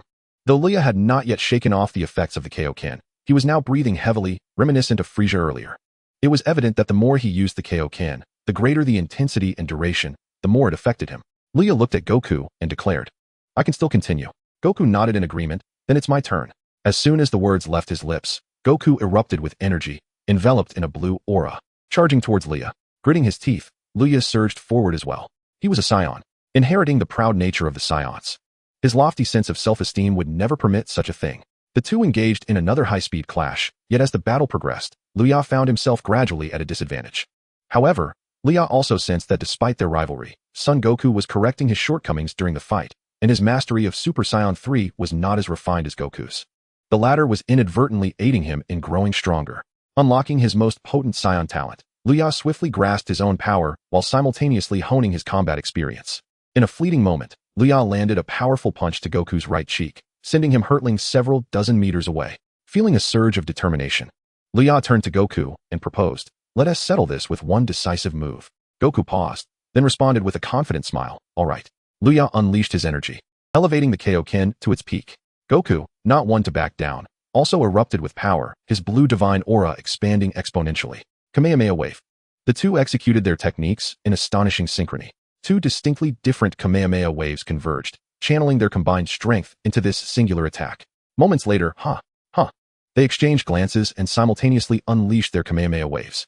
In an instant, the two energy blasts collided, causing the very fabric of space to tremble. Chapter 20. Astonishment. In other universes, following the cataclysmic explosion, the arena lay in disarray, dust swirling, obscuring visibility. The clash between Goku and Luya had nearly transformed the entire desert into a wasteland. A seemingly endless chasm had formed in the center, crackling with strands of lightning. Swish, swish, swish. In the air, Goku and Luya maintained their stances, enveloped in energy, both gasping for breath. Observing this, Luya dissipated his power. Feeling the toll of maintaining the tenfold Kaioken alongside Super Saiyan 3, he was utterly exhausted. You are indeed formidable. Thankfully, I stubbornly followed Whis to train. Or I might not have stood a chance against you. Goku chuckled at Luya. Luya replied with a grin. If you had continued fighting, I would surely have lost. Goku did not deny this, but instead remarked, your Kaioken still requires further diligent training, so your body can withstand its burdens. Luya nodded, understood. After a moment's thought, Goku inquired, what are your plans from here? Luya raised an eyebrow, about to respond when suddenly, the system's voice echoed. Reward, Kaioken upgraded to 2x, current level, 12x. Reward, combat power increased by 500 million points. Reward, exclusive technique of Son Goku, Dragon Fist Explosion. Reward, 100 Senzu Beans. Luya frowned, initially expecting to receive a Super Saiyan Blue skill, only to find he had not. System, why didn't I receive the Super Blue skill? System, host. Rewards are distributed randomly. I cannot cater to individual requests. Luya? Goku observed Luya's dazed expression with a hint of confusion. Luya came to a realization and then smiled, saying, my next goal is to diligently train and strive to achieve Super Saiyan Blue as soon as possible. Upon hearing this, Goku chuckled, is that so? Then you must put in the effort. Attaining Super Saiyan Blue is no ordinary challenge. When time permits, I shall take you to meet Whis. Oh, by the way, Whis is an angel, and then there's Lord Beerus, the god of destruction. He is indeed a god of destruction. Luya nodded, I understand, thank you. Goku laughed heartily. After our battle, I have grown significantly stronger and have also learned that the Kaioken can be utilized in such a manner. Next, I too shall focus on my training and refine my Kaioken. Luya nodded again, I wish you success. He felt a peculiar sensation within, for even without his intervention. According to the plot, Goku would later employ the Kaioken in his battle against Hit from Universe 6. This implied that Goku would eventually train on his own. Did he? Perhaps, inadvertently remind Goku ahead of time? With this thought, Luya felt somewhat conflicted. Well then, I shall take my leave. If you wish to train, you may visit Gohan's home and seek me out. I eagerly anticipate our next match. Goku said with a smile. Luya nodded slightly, certainly. Goku pointed to his forehead and then waved his hand, farewell. With that, he vanished from sight. Luya stood momentarily stunned before breaking into a smile. How intriguing. As he landed on the ground, he glanced at his palm, his expression somewhat complex. He had only been in the Dragon Ball world for a few days and was astonished to have grown this powerful. The enhancement felt surreal to him. My battle power is now nearing 8 billion, surpassing even Goku and the others. However, the foes that lie ahead are even more formidable, so despite reaching this level, I doubt I can match them. Luya pondered, speaking to himself. He was well aware that after Frieza, the next adversaries would be from Universe 6, as well as Zamasu from the future world, the imposter Vegeta, and the parasites brought by Goku Black. Each of these powerful beings was no trivial matter. It seems I still need to train further, Luya sighed. His current battle power appeared impressive, but in the grand scheme of things, it would soon seem inadequate. So he must accelerate his training pace. Although he could now control his power, he still lacked proficiency, and his rapid increase in strength made it impossible for him to fully digest and absorb it, even with his exceptional talent. Thus, Luya vanished from his location, seeking a place to train alone. Meanwhile, time quietly passed. On the other side, in Bulma's spaceship, Goku suddenly appeared, looking at Beerus, who was enjoying some dessert not far away. Goku's face lit up with joy. Lord Beerus, I didn't expect you to actually come. I sensed your energy, which is why I came. Beerus paused, then asked, I am a god. How could you sense my energy? Goku smiled slightly. In my Super Saiyan Blue state, I possess the realm of the gods. Thus, it is quite normal for me to detect your presence. Beerus did not dwell on the matter for long and promptly inquired, what brings you here this time? Goku replied with a smile, I have come to request Lord Whis to guide me in my training. Goku shook his head, adding, but it's still not enough. This time, I encountered two immensely powerful opponents. Oh, was it Frieza? Whis asked, momentarily taken aback. Goku nodded affirmatively, yes, he is one of them. And the other? Just then, Vegeta approached, clad in a tank top, droplets of sweat glistening on his brow. as if he had just finished training. Goku turned to him and exclaimed, Ria, is he? Kakarot, are you certain you are not jesting? Vegeta's expression stiffened, and he spoke with a hint of irritation. Goku shook his head. I am not joking, Ria. He is genuinely formidable. To be honest, even when I fought him using Super Saiyan Blue, I found it quite challenging. Vegeta clenched his teeth, seemingly struggling to believe it. Oh, Ria? Is he the Saiyan that Bulma mentioned? Quite intriguing. I have heard he even thwarted Frieza's attempt to destroy Earth. This is indeed interesting, Beerus remarked nonchalantly. Goku nodded. He claimed to be sent from another universe. Another universe? At this moment, both Beerus and Whis were taken aback, their expressions turning somewhat peculiar. Goku nodded and then, pondering, asked, Lord Beerus, are you aware of the existence of other universes? Chapter 21. The God of Destruction of Universe 6, Kampa, makes his entrance. Beerus glanced at Goku, then replied, well, about that. Suddenly, Whis' angelic staff began to shimmer, and upon inspecting the crystal orb atop it, he expressed surprise. Lord Beerus, it appears we have a guest. A guest? What sort of guest? Beerus was momentarily taken aback, then responded coolly. Whis smiled slightly. Who else would come to seek Lord Beerus? Upon hearing this, Beerus fell silent for a moment before scoffing. That fellow, he wouldn't be looking for trouble, would he? Beerus, feeling a bit of a headache, remarked, let us go see. If he is merely here for trivial matters, he shouldn't expect my hospitality. Saying this, he suddenly turned to Goku and Vegeta. Hey, you two, don't you want to learn about the existence of other universes? Then come with me.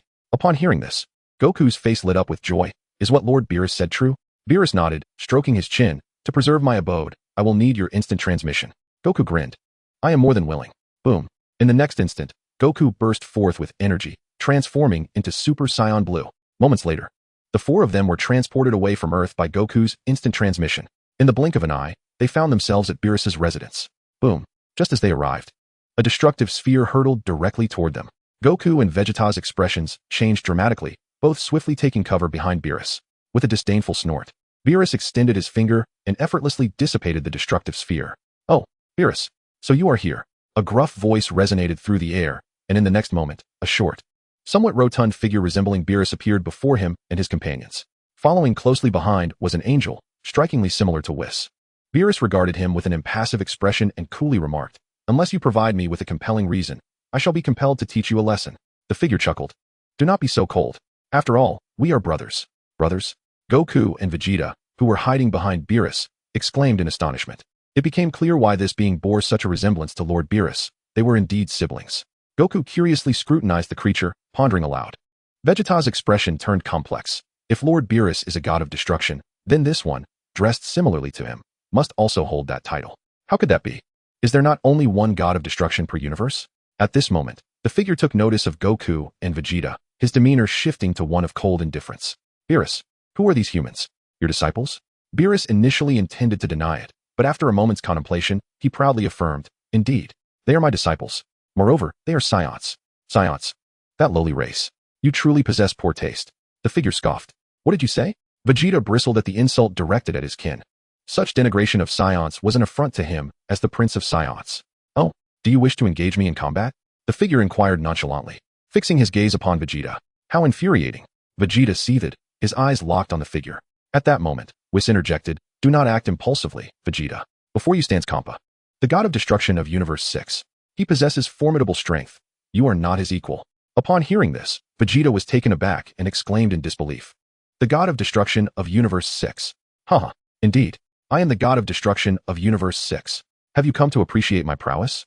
Kampa boasted, reveling in his superiority over Vegeta and Goku. Vegeta's body trembled slightly. The mere notion of a god of destruction instilled a sense of dread within him, particularly given his previous encounters with Beerus. Oh, you are a god of destruction as well. Goku's eyes lit up with surprise as he gazed at Kampa. Kampa relished Goku's admiration, interpreting it as reverence, and replied nonchalantly, of course. Goku suddenly flashed a mysterious smile. Then you must be incredibly powerful, right? Kampa nodded dismissively, naturally.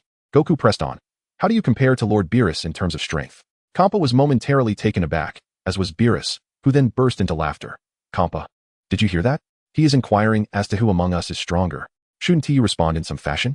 Kampa's expression darkened slightly as he turned his gaze to Goku. A Saiyan, is it? Goku quickly interjected. I am Son Goku. Kampa sputtered momentarily before retorting. I care not who you are. You claim to be Beerus's disciple? Then your power must be considerable. Goku laughed heartily, scratching his head. Oh, I'm just average, really. He is indeed very humble. Kampa remarked. I happen to have a group of little brothers as well. Perhaps we can have a contest sometime. Goku, filled with excitement, exclaimed. Really? Haha. Lord Kampa, are the experts of your sixth universe formidable? Kampa was momentarily taken aback, clearly unprepared for Goku's enthusiasm. Whis, with a slight smile, understood Goku's character. His simple mind was solely occupied with martial arts, and if he were to engage in conversation with Kampa, it might provoke the latter's ire. Vegeta and Beerus observed the scene with indifference, fully aware of Goku's nature, so they were not surprised at all.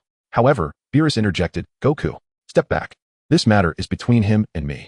You may go. Goku scratched his head and replied, all right, Lord Beerus. He then moved to stand beside Vegeta. Beerus turned to Kampa, his gaze steady, and inquired, now speak, what brings you here? Kampa stood with his hands behind his back, feigning an air of superiority, and then revealed a boastful grin. Pointing at Beerus, this time, I have brought something you have never seen or tasted before. At this, Beerus paused, intrigued, something to eat? His lips twitched slightly. Haha, Lord Kampa, you are a god of destruction. Do maintain your image, remarked the angel, Vados, behind him. Kampa huffed in indignation, remaining silent. After a moment's contemplation, Beerus snorted coldly. If you fail to surprise me, just watch how I will teach you a lesson.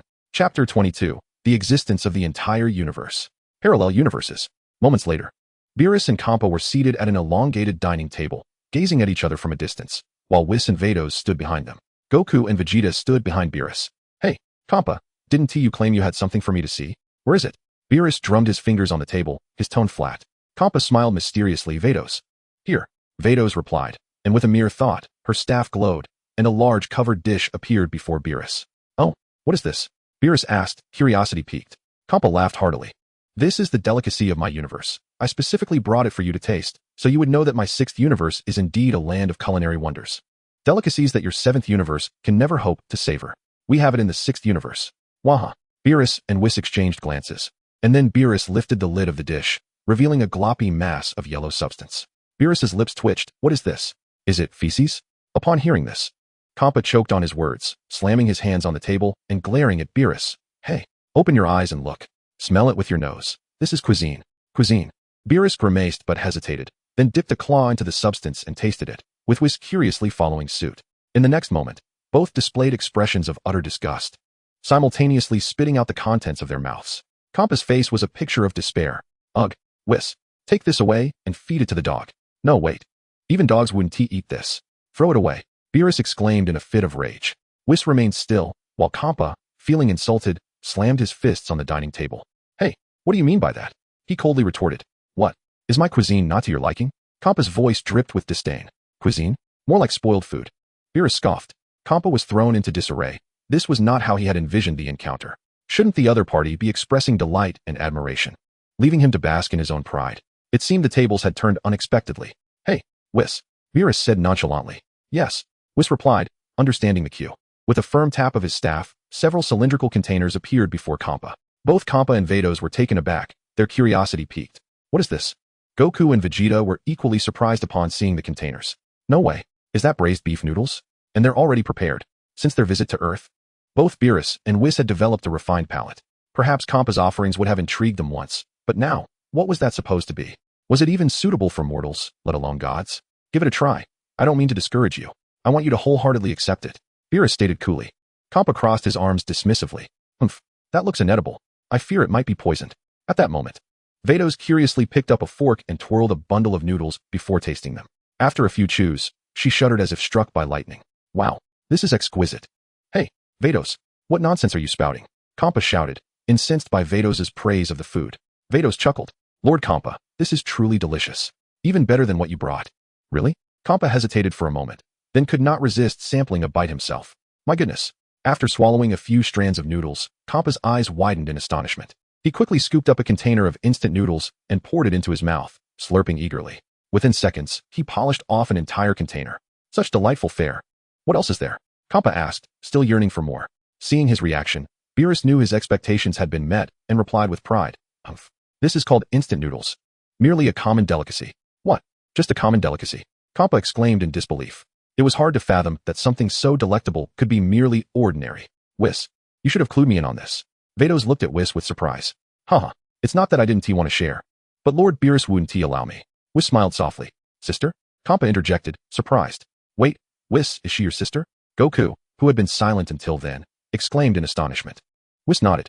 Indeed. My sister, Vados, is the angel of Universe 6. Universe 6?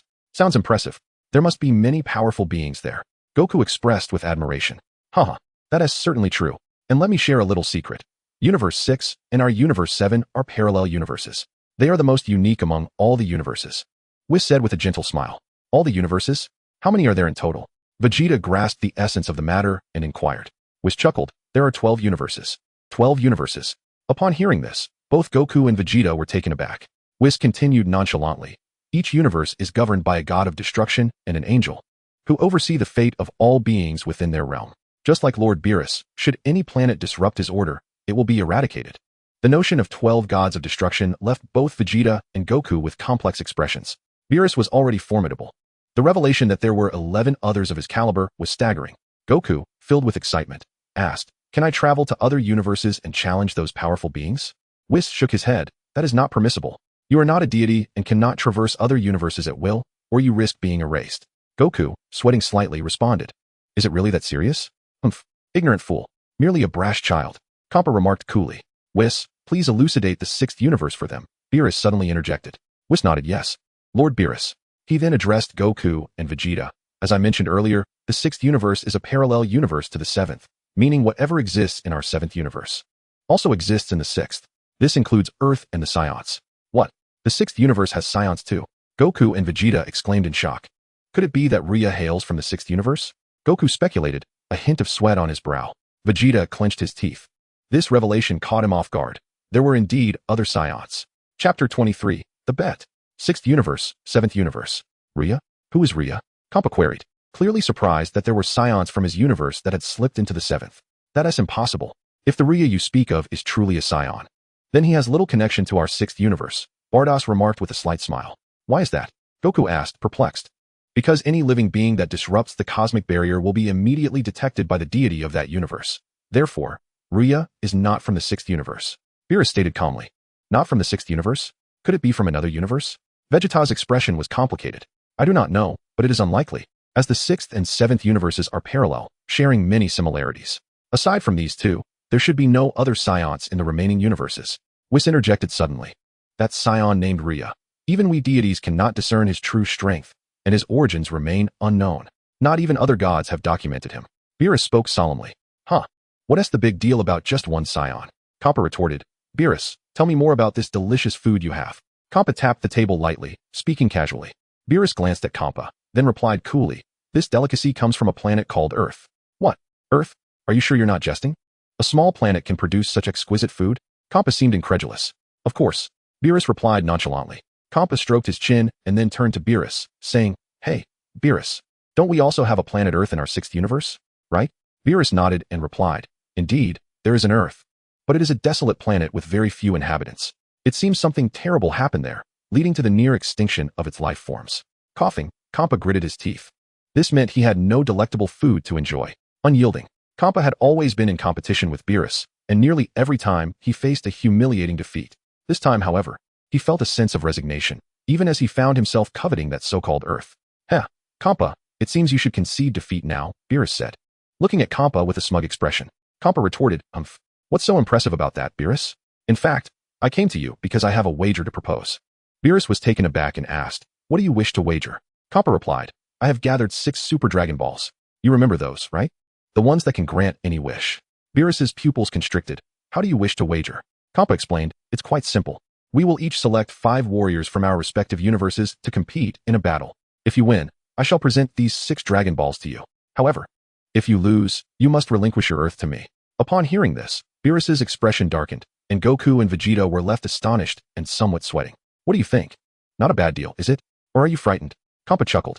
He was naturally fixated on the culinary delights of Earth. If he won, he could feast to his heart's content. Beerus regarded Kappa with a discerning gaze before coldly stating, Then let us compete. Let the contest begin, Lord Beerus. Beerus choked on his saliva and glared at Goku, exclaiming, What did you just say? Goku, with confidence, replied with a smile, Let us compete against them. We will surely win. You brat, do you even understand what you are saying? Defeating my 6th universe? Are you out of your mind? Kappa erupted into a boisterous laugh. Goku looked at Kappa and said, I am quite intrigued by the strongest warriors of your 6th universe. If possible, please allow your finest to come and compete. Hey, Do you realize what you're saying? If we lose, Earth will belong to him. Can you bear that? Beerus said to Goku in a calm voice. Goku confidently declared, I will not lose. From now on, I shall train diligently and defeat them. Don't you want that Super Dragon Ball too, Lord Beerus? Hey. Do not casually presume the thoughts of a god. Beerus said, exasperated as he looked at Goku. Haha. Goku scratched his head and laughed. TCH, what a simple-minded fellow. Vegeta remarked proudly. Vegeta, don't you want to witness the prowess of the Sixth Universe's warriors? Goku suddenly asked, smiling at Vegeta. Vegeta's face stiffened, and after a moment's hesitation, he replied, Humph. I have no interest in such lowly beings. Very well then. Perhaps you should refrain from participating. Allow me to compete alongside Gohan and Piccolo. Goku chuckled, his tone light. Hey, Kakarot, you did that on purpose, didn't you? Vegeta's expression darkened. Is this fool truly oblivious? Doesn't he realize he is merely being tsundere? Beerus observed the two, then chuckled softly, turning to Kampa. Very well, I shall accept your challenge. Kampa snapped his fingers. Splendid. Beerus, you shall come to regret this agreement. For the elite of my sixth universe will effortlessly vanquish your disciple. Beerus smirked, responding, it is far too early to make such claims. We shall see. Kampa appeared confident, exclaiming, excellent. I shall determine the arena. Once arrangements are made, I will inform you. Vados, let us take our leave. Yes, Lord Kampa, Vados said with a slight bow, promptly escorting Kampa away. In the arena, Beerus turned to Goku and the others. Did you hear that? The sixth universe intends to challenge our seventh universe. Goku replied with unwavering confidence. Rest assured, I will not be defeated by them. Besides, we have many formidable warriors as well. No. You underestimate the sixth universe. They possess a truly formidable individual. Whis interjected with a smile. Really? Is he that powerful? Goku's eyes sparkled with excitement. Whis nodded. Indeed. And if you were to confront him alone, you might find yourself outmatched. Only by joining forces could you hope to prevail. What? Is he really that strong? Vegeta exclaimed, taken aback, then turned to Goku. Kakarot, allow me to handle this opponent. Goku immediately protested, that won't he do? I want to face him first. The two began to bicker animatedly. Whis sighed, pondering when these two would ever truly unite. Chapter 24, Mastery. Once again entering the time chamber. After Kampa's departure, Goku and Vegeta applied to train within, guided personally by Whis, which proved immensely beneficial for both of them. They awaited Kampa to finalize the details of the impending contest, eager to confront the powerful warriors of the sixth universe. 3 days later, in a secluded valley on Earth, a formidable energy suddenly surged skyward, affecting the entire horizon. Meanwhile, Piccolo and the others, sensing this energy from afar, turned in astonishment toward its source. That is Luan's energy. This individual has become even more perilous. In the valley, Luan stood within a massive pit, enveloped in a milky white aura, exuding an imposing presence. The pit itself had been created by the sheer force of his energy. With a sigh of relief, Luan retracted his aura, feeling a sense of mastery wash over him. At last, I can perfectly control the energy within me. My combat power has now reached 8 billion. Luan declared, astonished. Through days of rigorous training, he had elevated his strength once more, mastering his energy with fluidity, as if it were an extension of his own being. Moreover, by harnessing the might of the most formidable Saiyan attributes, his enhancements extend far beyond this. He has also mastered the Kaioken technique. Now, he can unleash a staggering 15 times the power of Kaioken. 15 times. Such strength is undeniably terrifying. Presently, Luya possesses the confidence to face even the Super Saiyan Blue without the slightest trepidation. Yet, he still cannot wield this power with perfect control. He wonders if, after all this time, the individuals from Universe 6 have made their appearance. A faint smile graces his lips as he employs instant transmission, vanishing from his location. In the Divine Temple, swish, Lua's form suddenly materializes in the arena. Mr. Luya, 1010 exclaims, her surprise evident. What brings you here? She harbors a degree of apprehension and respect for Luya, having witnessed him confront Frieza and ultimately vanquish him. Undoubtedly, his prowess rivals that of Goku and his companions. Luya smiles gently and replies, I have no place to stay, so I've come here. I hope you don't mind. 1010 is taken aback, her expression turning slightly peculiar. Mr. Luya has nowhere to reside. Luya nods awkwardly, admitting the truth of his predicament. Previously, he could stay with Gohan, but now he feels it would intrude upon Gohan and Vidal's private moments. After a brief hesitation, 1010 consents. All right then, if you don't mind, you can stay here. I can help you create a room. Luya nods appreciatively. Thank you, 1010. With a bashful smile, 1010 responds, it's a small matter. Luya nods again, then recalls something. He inquires, by the way, are Goku and the others still on Earth? 1010 shakes her head. They left a few days ago. I can no longer sense their presence. They must have gone to train with Lord Beerus. Indeed, Luya realizes, speculating that it likely pertains to matters concerning Universe 6. With this thought, his eyes narrow slightly. He yearns to participate in the martial arts tournament and engage in a duel with the elusive assassin. Luya has now reached a formidable level of strength, where only Goku's Super Blue form and those beyond can compel him to unleash his full potential. To feel truly powerful, one must battle formidable opponents. Ding. System task activated. Task details. Participate in the Universe 6 tournament and defeat Hit.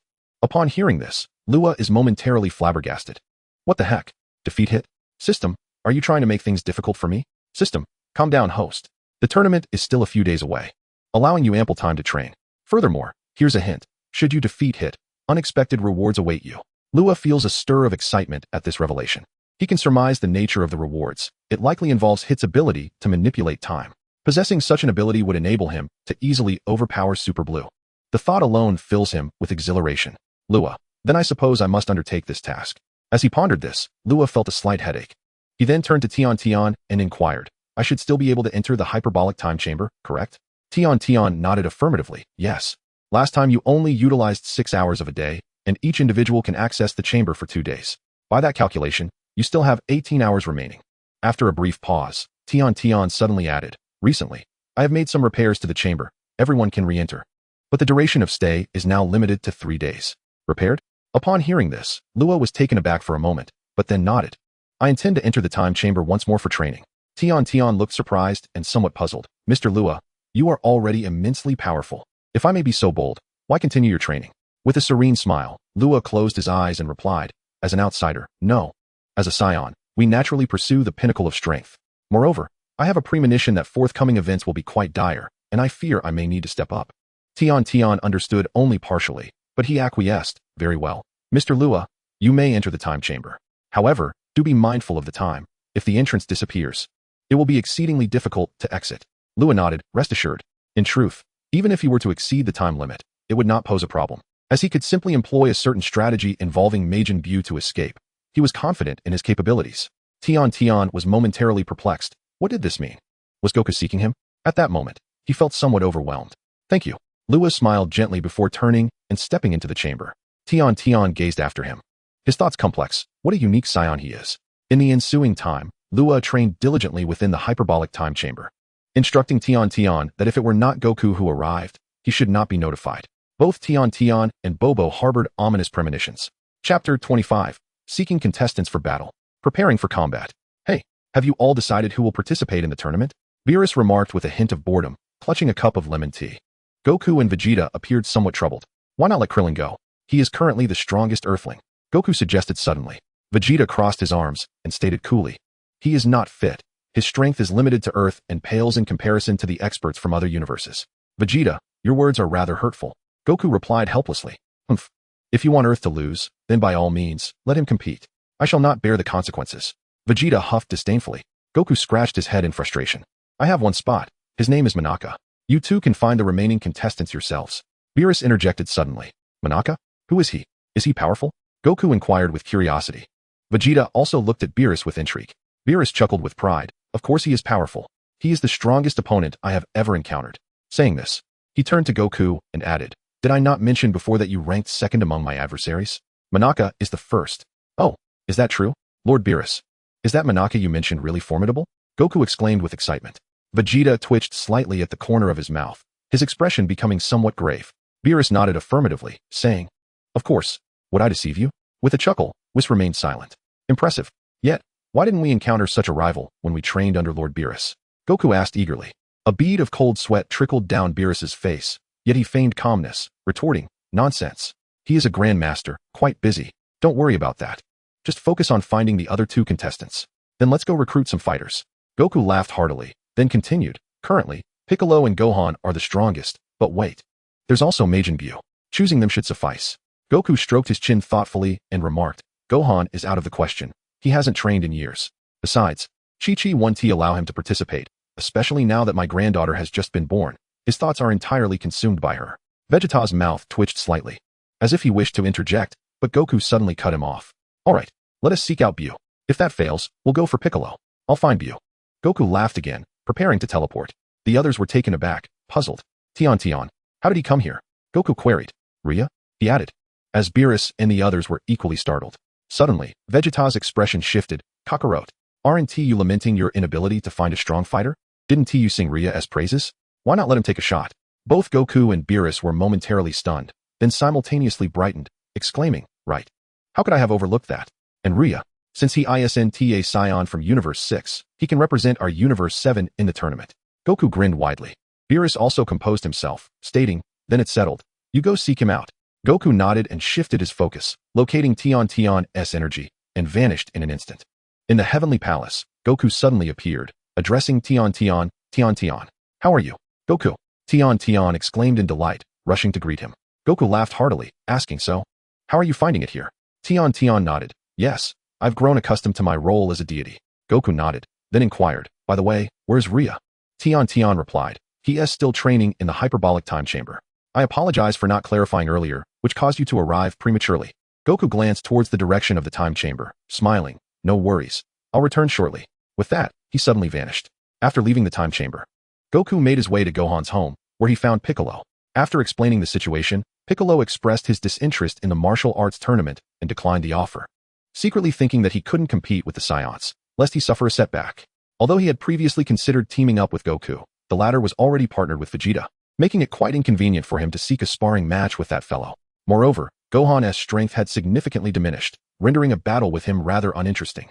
With Piccolo opting out, they had only gathered 3 individuals, Son Goku, Vegeta, and Monaka. They still needed 2 more.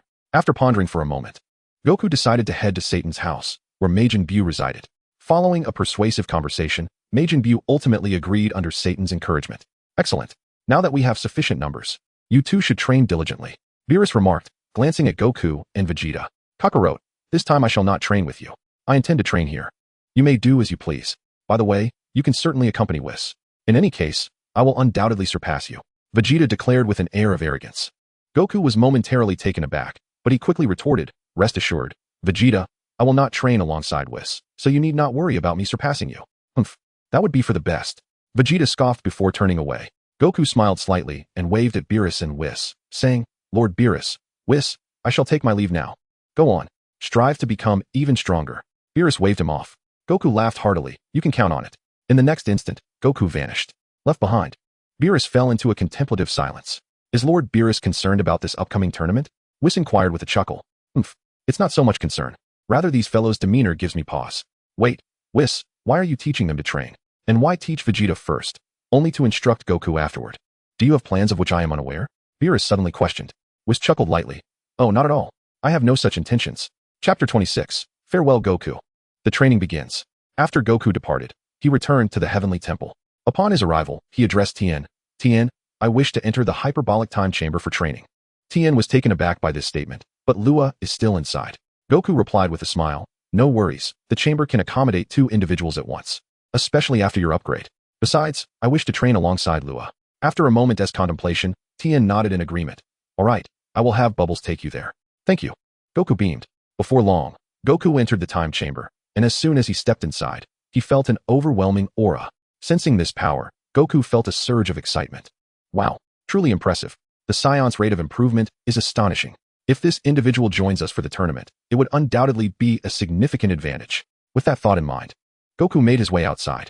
Meanwhile, Luya was in the midst of training, his form soaring through the air as he unleashed punches and kicks at an incredible speed. Eluding the eye, swish, a punch struck the void before him, causing Luya to pause and turn his gaze toward Goku. Hey, Luya. Upon noticing that the other party had seen him, Wukong greeted him with a smile. Luya returned a slight smile, seemingly having anticipated Wukong's visit, and thus was not taken aback. He descended gracefully and approached Wukong, inquiring, Mr. Wukong, what brings you here? Internally, Luya mused, goodness. I have thoroughly researched the Dragon Ball series. How could I possibly be unaware of the current situation? He could confidently assert that apart from Wukong and Vegeta, he was the true master of Earth. Hence, when Earth faced peril, it was only natural that they would think of him. However, Luya had underestimated Wukong's simplicity. He had almost forgotten Luya's existence, and had it not been for timely encounters, he might have even considered summoning Krillin for assistance. Wukong pondered for a moment and nodded. I see. By the way, I came to invite you to participate in the martial arts tournament. Wukong smiled faintly. Luya feigned surprise, of course. He had to act surprised to avoid appearing overly knowledgeable, which would surely raise suspicions. What's that supposed to mean? Wukong laughed heartily and proceeded to explain the existence of the 6th and 7th universes, detailing the total number of universes and the agreement between these two universes. By the way, Luya, are you a scion from the 6th universe? Wukong suddenly inquired, as a thought crossed his mind. Luya was momentarily taken aback and met Wukong's gaze. After a brief silence, he shook his head. No, I am not from the 6th universe. Upon hearing this, Wukong smiled slightly and said, understood. Then I formally invite you to join us for the martial arts tournament. Do you accept? Without hesitation, Luya nodded. I agree. Goodness, only a fool would hesitate. He had a mission to fulfill, and pretending to be humble would be utterly redundant. Excellent. Welcome to our team. Wukong extended his hand toward Luya. From now on, let us train together. Solitary practice can be rather lonesome. Wukong proposed suddenly. Luya nodded. That suits me perfectly. Thus, the two engaged in intense training within the hyperbolic time chamber, sparring daily and rapidly enhancing their abilities. Outside, 3 days passed while 3 years unfolded within, and they continued their rigorous training for 3 years. Vegeta, equally determined, refused to be outdone. He trained within the gravity chamber of his spacecraft, which had been enhanced by Bulma, improving its performance significantly. With Beerus and Whis residing in the spacecraft, it undoubtedly satisfied their culinary cravings. As long as Bulma was present, they could indulge in a variety of delicacies. Unfortunately, as gods, they were not accustomed to the concept of money, whereas Bulma was quite the affluent lady. Upon learning that Wukong had entered the hyperbolic time chamber for training, Vegeta was furious, shouting that Wukong was lacking in martial ethics for resorting to such methods. Reluctantly, he decided to seek Whis' guidance for his own training. Whis, tempted by the allure of exquisite cuisine, had no choice but to oblige Vegeta. The training continues. And in just 5 days, the appointed day with the 6th universe will arrive. 3 days later, a loud crash resounded as the doors of the time chamber swung open, and 2 figures tumbled out, Goku and Luya. Goku, Mr. Luya. Tien rushed over, concern etched across her face. Goku chuckled heartily. My apologies. I became so engrossed in my training that I nearly lost track of time. Luya brushed off the dust from his attire and added, the time chamber is indeed a marvelous invention. If only it could be modified to eliminate time restrictions, how splendid that would be. In such a scenario, we could train indefinitely, akin to cheating, where a single day's effort would equate to an entire year's worth of growth. Wouldn't surpassing the gods of destruction be a breeze? However, Tien shook her head. That simply won't do. If we recklessly alter time, we risk disrupting the very order of this universe. Such chaos could endanger the Earth, possibly inciting Lord Beerus's wrath. Luya responded, no matter. I prefer to hone my skills through combat with formidable opponents. That is the essence of true strength. Goku laughed heartily, and Tien suddenly brightened. Goku, Mr. Luya, allow me to fetch you some attire. After 3 years of rigorous training, both men had matured significantly, particularly Luya, who had transitioned from the appearance of a youth to that of a young man. Yet, Goku declined the offer, preferring his traditional martial arts uniform, while Luya was indifferent. Dressed in casual wear, Tien crafted a fitted green battle suit for him. Once dressed, Goku turned to Luya. Let us go meet Lord Beerus. I shall introduce you. Luya nodded, eager to witness whether the feline god would take any action against him. With a swift motion, Goku led Luya away, bidding farewell to Tien as they departed the heavenly palace. In the spacecraft, Goku and Luya arrived on the scene. Oh, Vegeta, did you not claim you would not seek training from Whis? You've resorted to cheating. Goku exclaimed upon witnessing Vegeta engaged in a spar with Whis, his tone laced with irritation. Sensing Goku's arrival, Vegeta halted, his expression icy. Humph, as if you were innocent. I am well aware of your use of the time chamber. Goku's expression faltered momentarily. My apologies. I did not intend to cheat. I simply yearned to spar with Luya, so I trained in the time chamber. Feeling awkward, Goku shrugged. Let us call it even then. Vegeta chose not to pursue the matter further, instead turning his gaze to Luya. Luya met his eyes and nodded slightly. Hello? Vegeta. Vegeta's lips twitched, and he closed his eyes, uttering coolly. So, you are Luya. I trust you will not bring shame to our Scion lineage. Defeat the 6th universe decisively. Luya grinned widely, of course. At that moment, Beerus approached, inquiring, are you the Scion that Goku spoke of? Luya nodded slightly. It is I? Beerus narrowed his eyes. Which universe do you hail from? Why can I not sense your cosmic power? Cosmic power? What is that? Luya inquired, somewhat perplexed. The system interjected. Host, allow me to enlighten you. Cosmic power, also referred to as universe power, is a unique force inherent to those born within this universe. This cosmic essence serves as your identification, a testament to your existence within this realm. Luya began to comprehend, pondering, what purpose does this cosmic power serve? The system replied, cosmic power and destructive power share the same origin. The overseer of this universe is the god of destruction, who wields destructive power, an antithesis to cosmic power.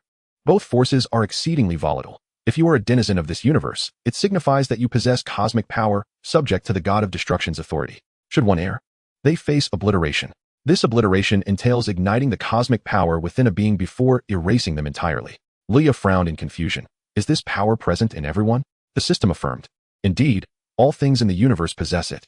Whether microorganisms, animals, humans, plants, planets, star systems, galaxies, or the universe itself, each embodies this essence.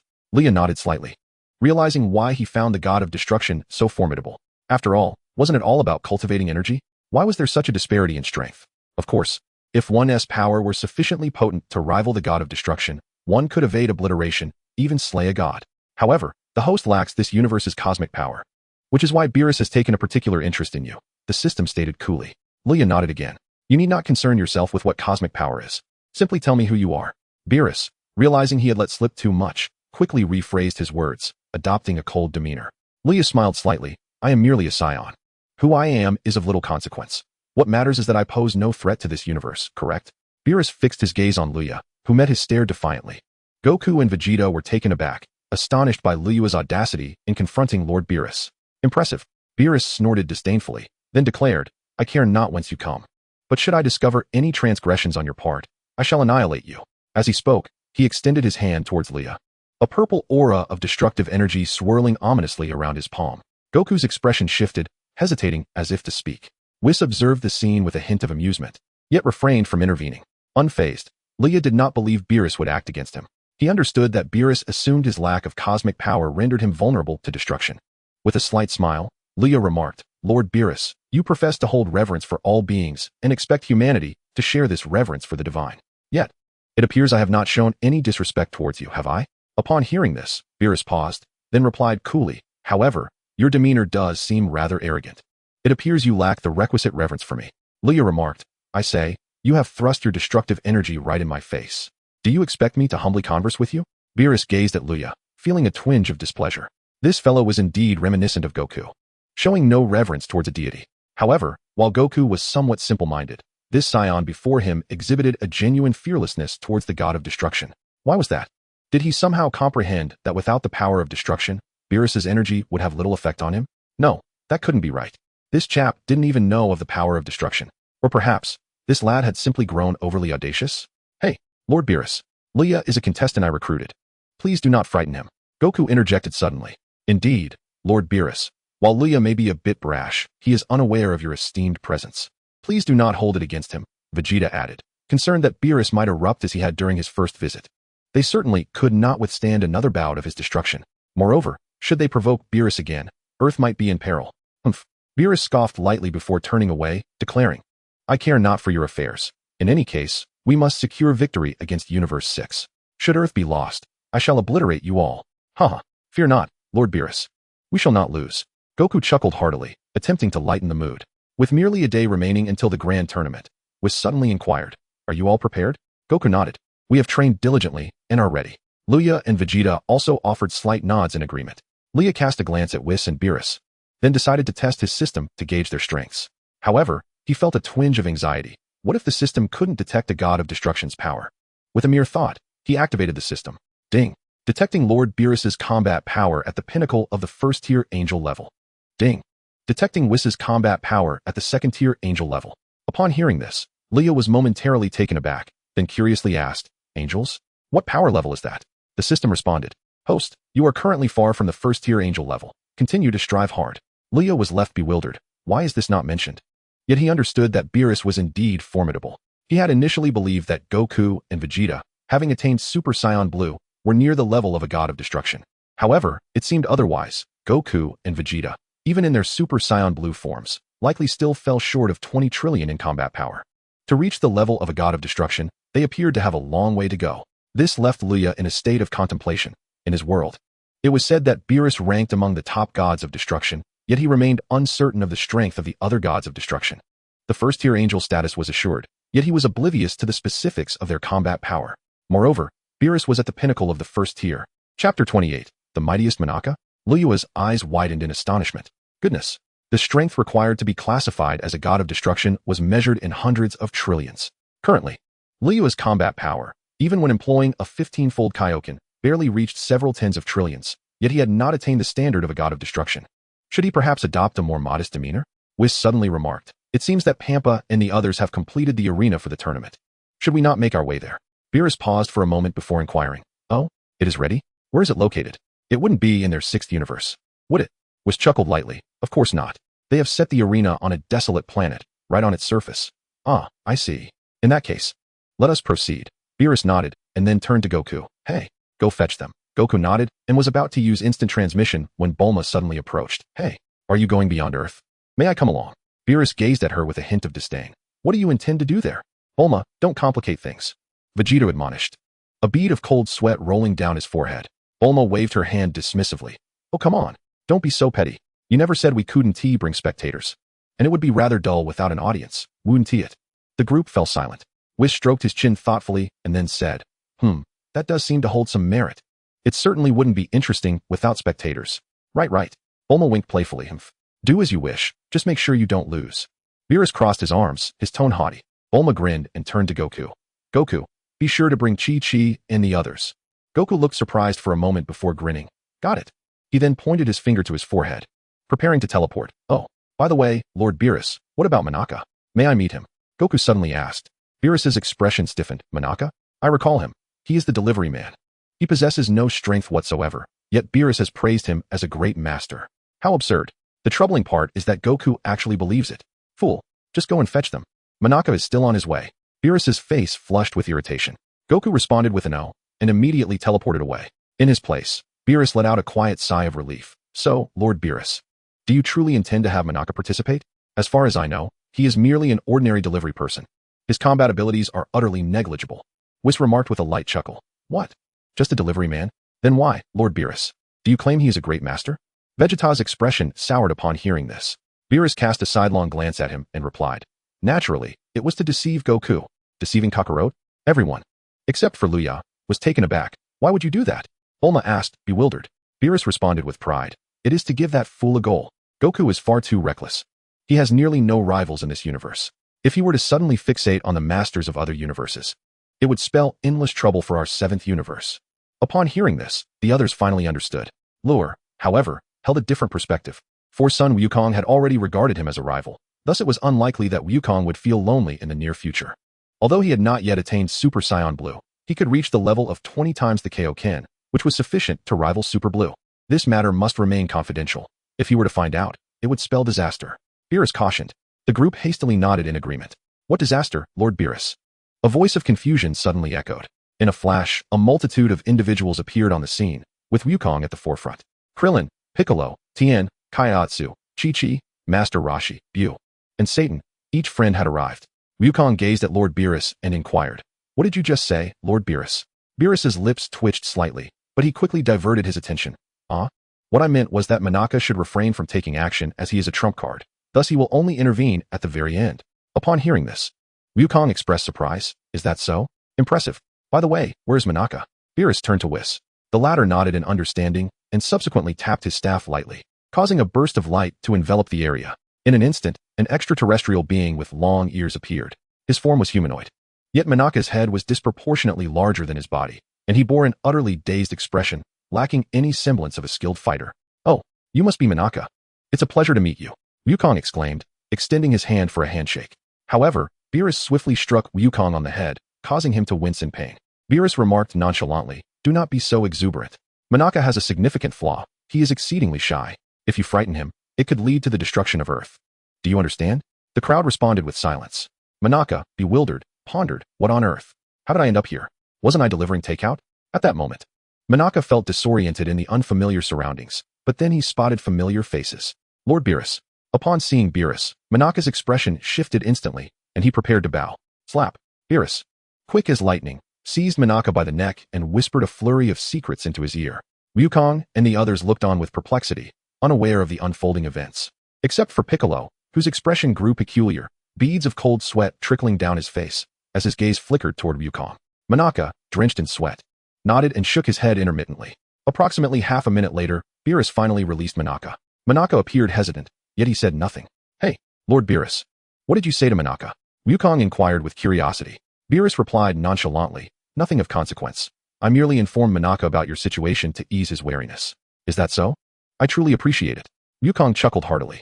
Piccolo, Vegeta, and the others twitched slightly at the corners of their mouths, but refrained from commenting. All right, Enough of the chit-chat. Let us proceed to rendezvous with those from Universe 6. Beerus spoke in a nonchalant manner, deliberately positioning himself in front of Monaka, obstructing the eager Goku. Let us set forth. Whis smiled gently, enveloping everyone in a radiant sphere of light. In an instant, they departed from Earth. Chapter 29, the match begins. The first round. A written examination. On a barren, lifeless brown planet, enormous craters pockmarked the landscape. At this moment, a semicircular energy dome hovered above one of the craters, within which a grand arena had been constructed, spanning an impressive 500 square meters. Flanking the arena were two massive placards, in fact mirrors, reflecting images of Beerus and Champa. At this juncture, Champa and Beerus' attendant, Vados, had gathered in the arena, alongside 6 competitors, one of whom served as the referee. Have they not yet arrived? Champa inquired, impatience creeping into his tone. Vados smiled softly and replied, they are already here. Oh, at this. Champa turned his gaze to the side. Suddenly, with a whoosh, Beerus and his entourage materialized in the arena. Their appearance left everyone astounded, not by the arena itself, but by the colossal sphere of light surrounding the planet, radiating a golden luminescence, within which sparkled 6 stars, arranged in a specific order. This is truly an enlarged version of the Dragon Balls, Bulma exclaimed, her eyes wide with wonder. She had never anticipated such a colossal manifestation of the Dragon Balls. The others nodded in agreement, equally astonished by this extraordinary sight. This is the authentic Dragon Ball, a cosmic-level Dragon Ball. The ones on your Earth are merely fragments of this Super Dragon Ball, and their powers pale in comparison, Beerus remarked, his tone casual. Wow. Is this the arena for the competition? Goku suddenly exclaimed, his excitement palpable. I find it puzzling. How are we able to breathe here? Didn't we leave Earth where we could not survive? Krillin questioned, perplexed. This place has been enveloped by Vados' divine power, so there is no need for concern. Whis replied with a slight smile. Beerus turned to Champa, saying, Champa, I must admit, I did not expect you to discover this location for our contest. It is quite intriguing. As he glanced around at the Super Dragon Balls, he closed his eyes with a smile, expressing surprise at the number Champa had managed to gather.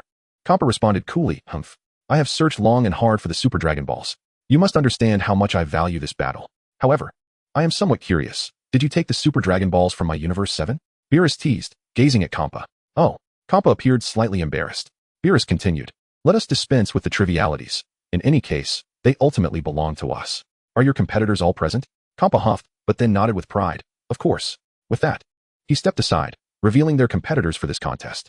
A slender youth, a pitch-black robot, a corpulent golden bear, a cloaked purple extraterrestrial, and one who bore an uncanny resemblance to Frieza. Surely, that individual must be Frieza.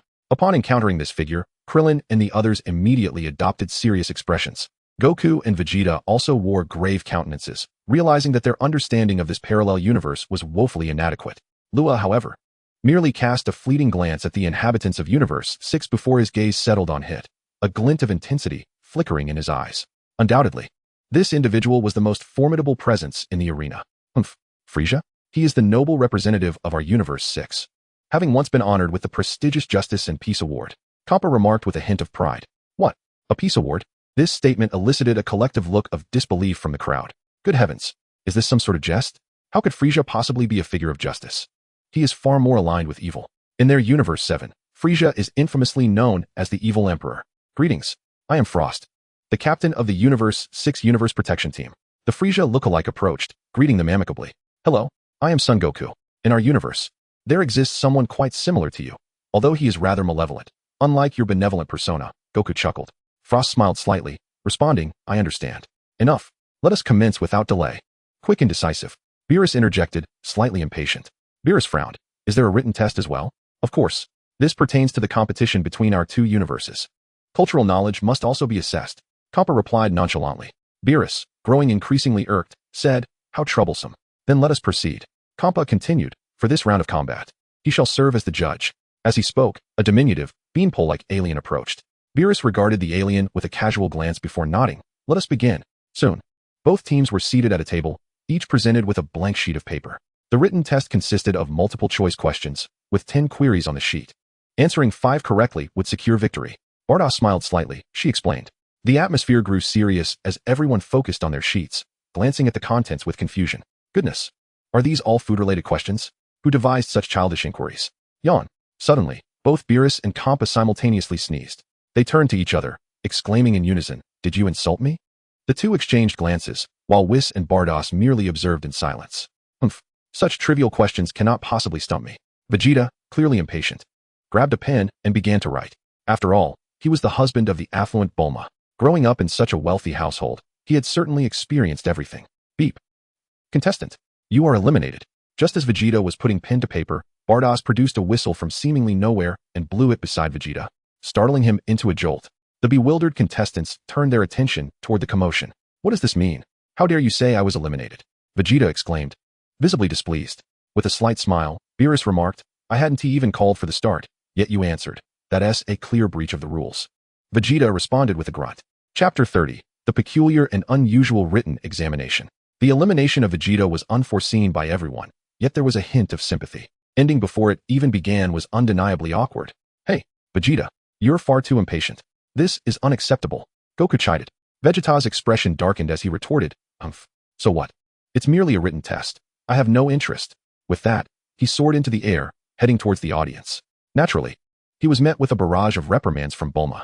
Faced with a woman who could easily slap even a god of destruction, Vegeta was surprisingly subdued, his pride crumbling as he dared not utter a word. Now, the written examination commences, Beerus suddenly declared. Instantly, everyone began answering the questions. Luya glanced at the serious expressions on their faces and couldn't help but chuckle. Is this what you call education? It's laughable.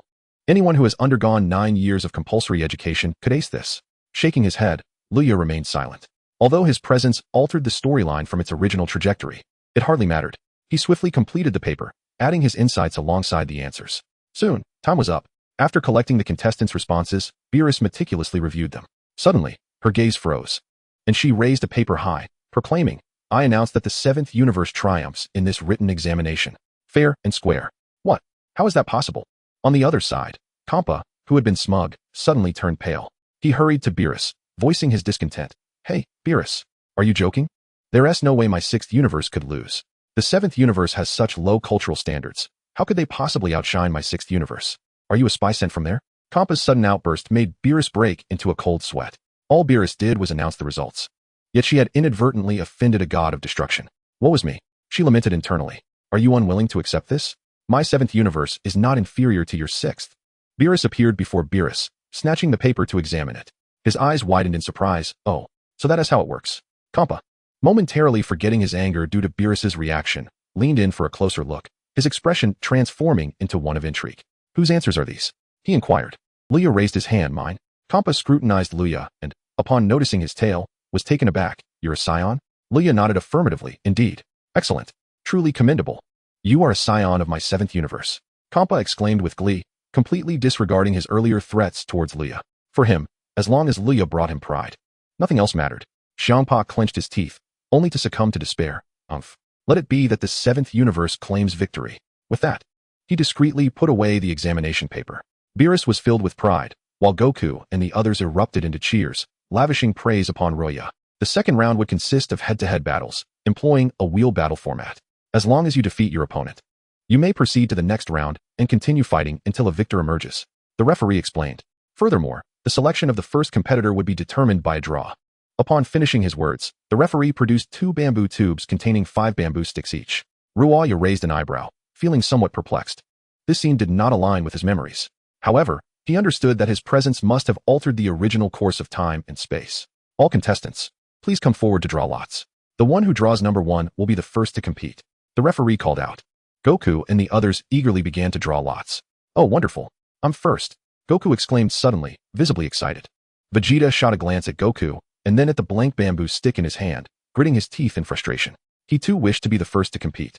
And he couldn't believe Kakarot had such luck. Meanwhile, the first competitor from the 6th universe was Golden Bear. The two factions stood at a distance, gazing at each other. On the arena, Goku and Golden Bear were merely 10 meters apart, each fixating intently on the other. Since Goku is the first to compete, who will be second? Beerus inquired nonchalantly. Just as Vegeta was about to speak, Ruaya swiftly interjected, I shall take the second match. All eyes turned to Ruaya, who smiled slightly. Allow me to participate in the second round, shall we? No way. I will take the second match. Vegeta replied darkly. Ruaya regarded Vegeta, who wore a scowl. Since Kakarot is first, I must be second. Ruaya found the expression peculiar and suddenly thought of a phrase, eternal second. What? Do you have a problem with that? Vegeta crossed his arms and glared at Ruaya. Although Ruaya was tempted to teach him a lesson, he realized he couldn't act just yet. After all, Vegeta would likely lose to hit, so he decided to yield. Very well, if you wish to compete, then go ahead. Ruya nodded. Upon hearing this, Vegeta's expression softened with satisfaction. Beerus glanced at Ruya, choosing not to comment further. Then it shall be Vegeta in the second match. Ruya in the third, Bu in the fourth, and Monaka as the final competitor. Lord Beerus, I'm afraid Bu won't be able to participate. He fell asleep during the written exam. Goku suddenly raised his hand. What? Beerus choked, quickly looking over. Indeed, Bu was sound asleep, resembling a sleeping pig. Damn it. Beerus gritted his teeth, knowing that the roster could not be changed, meaning Bu was effectively disqualified. Wake him up, Goku awkwardly suggested. Once Bu falls asleep, it's nearly impossible for anyone to rouse him. The crowd responded with disbelief. At this moment, Monaka sat upright like an elementary school student, watching the scene in the arena with a hint of timidity. Is that really a Saiyan from Universe 6? Why do they appear so frail? Krillin remarked with curiosity. Upon hearing this, everyone turned their gaze toward the Saiyans of Universe 6.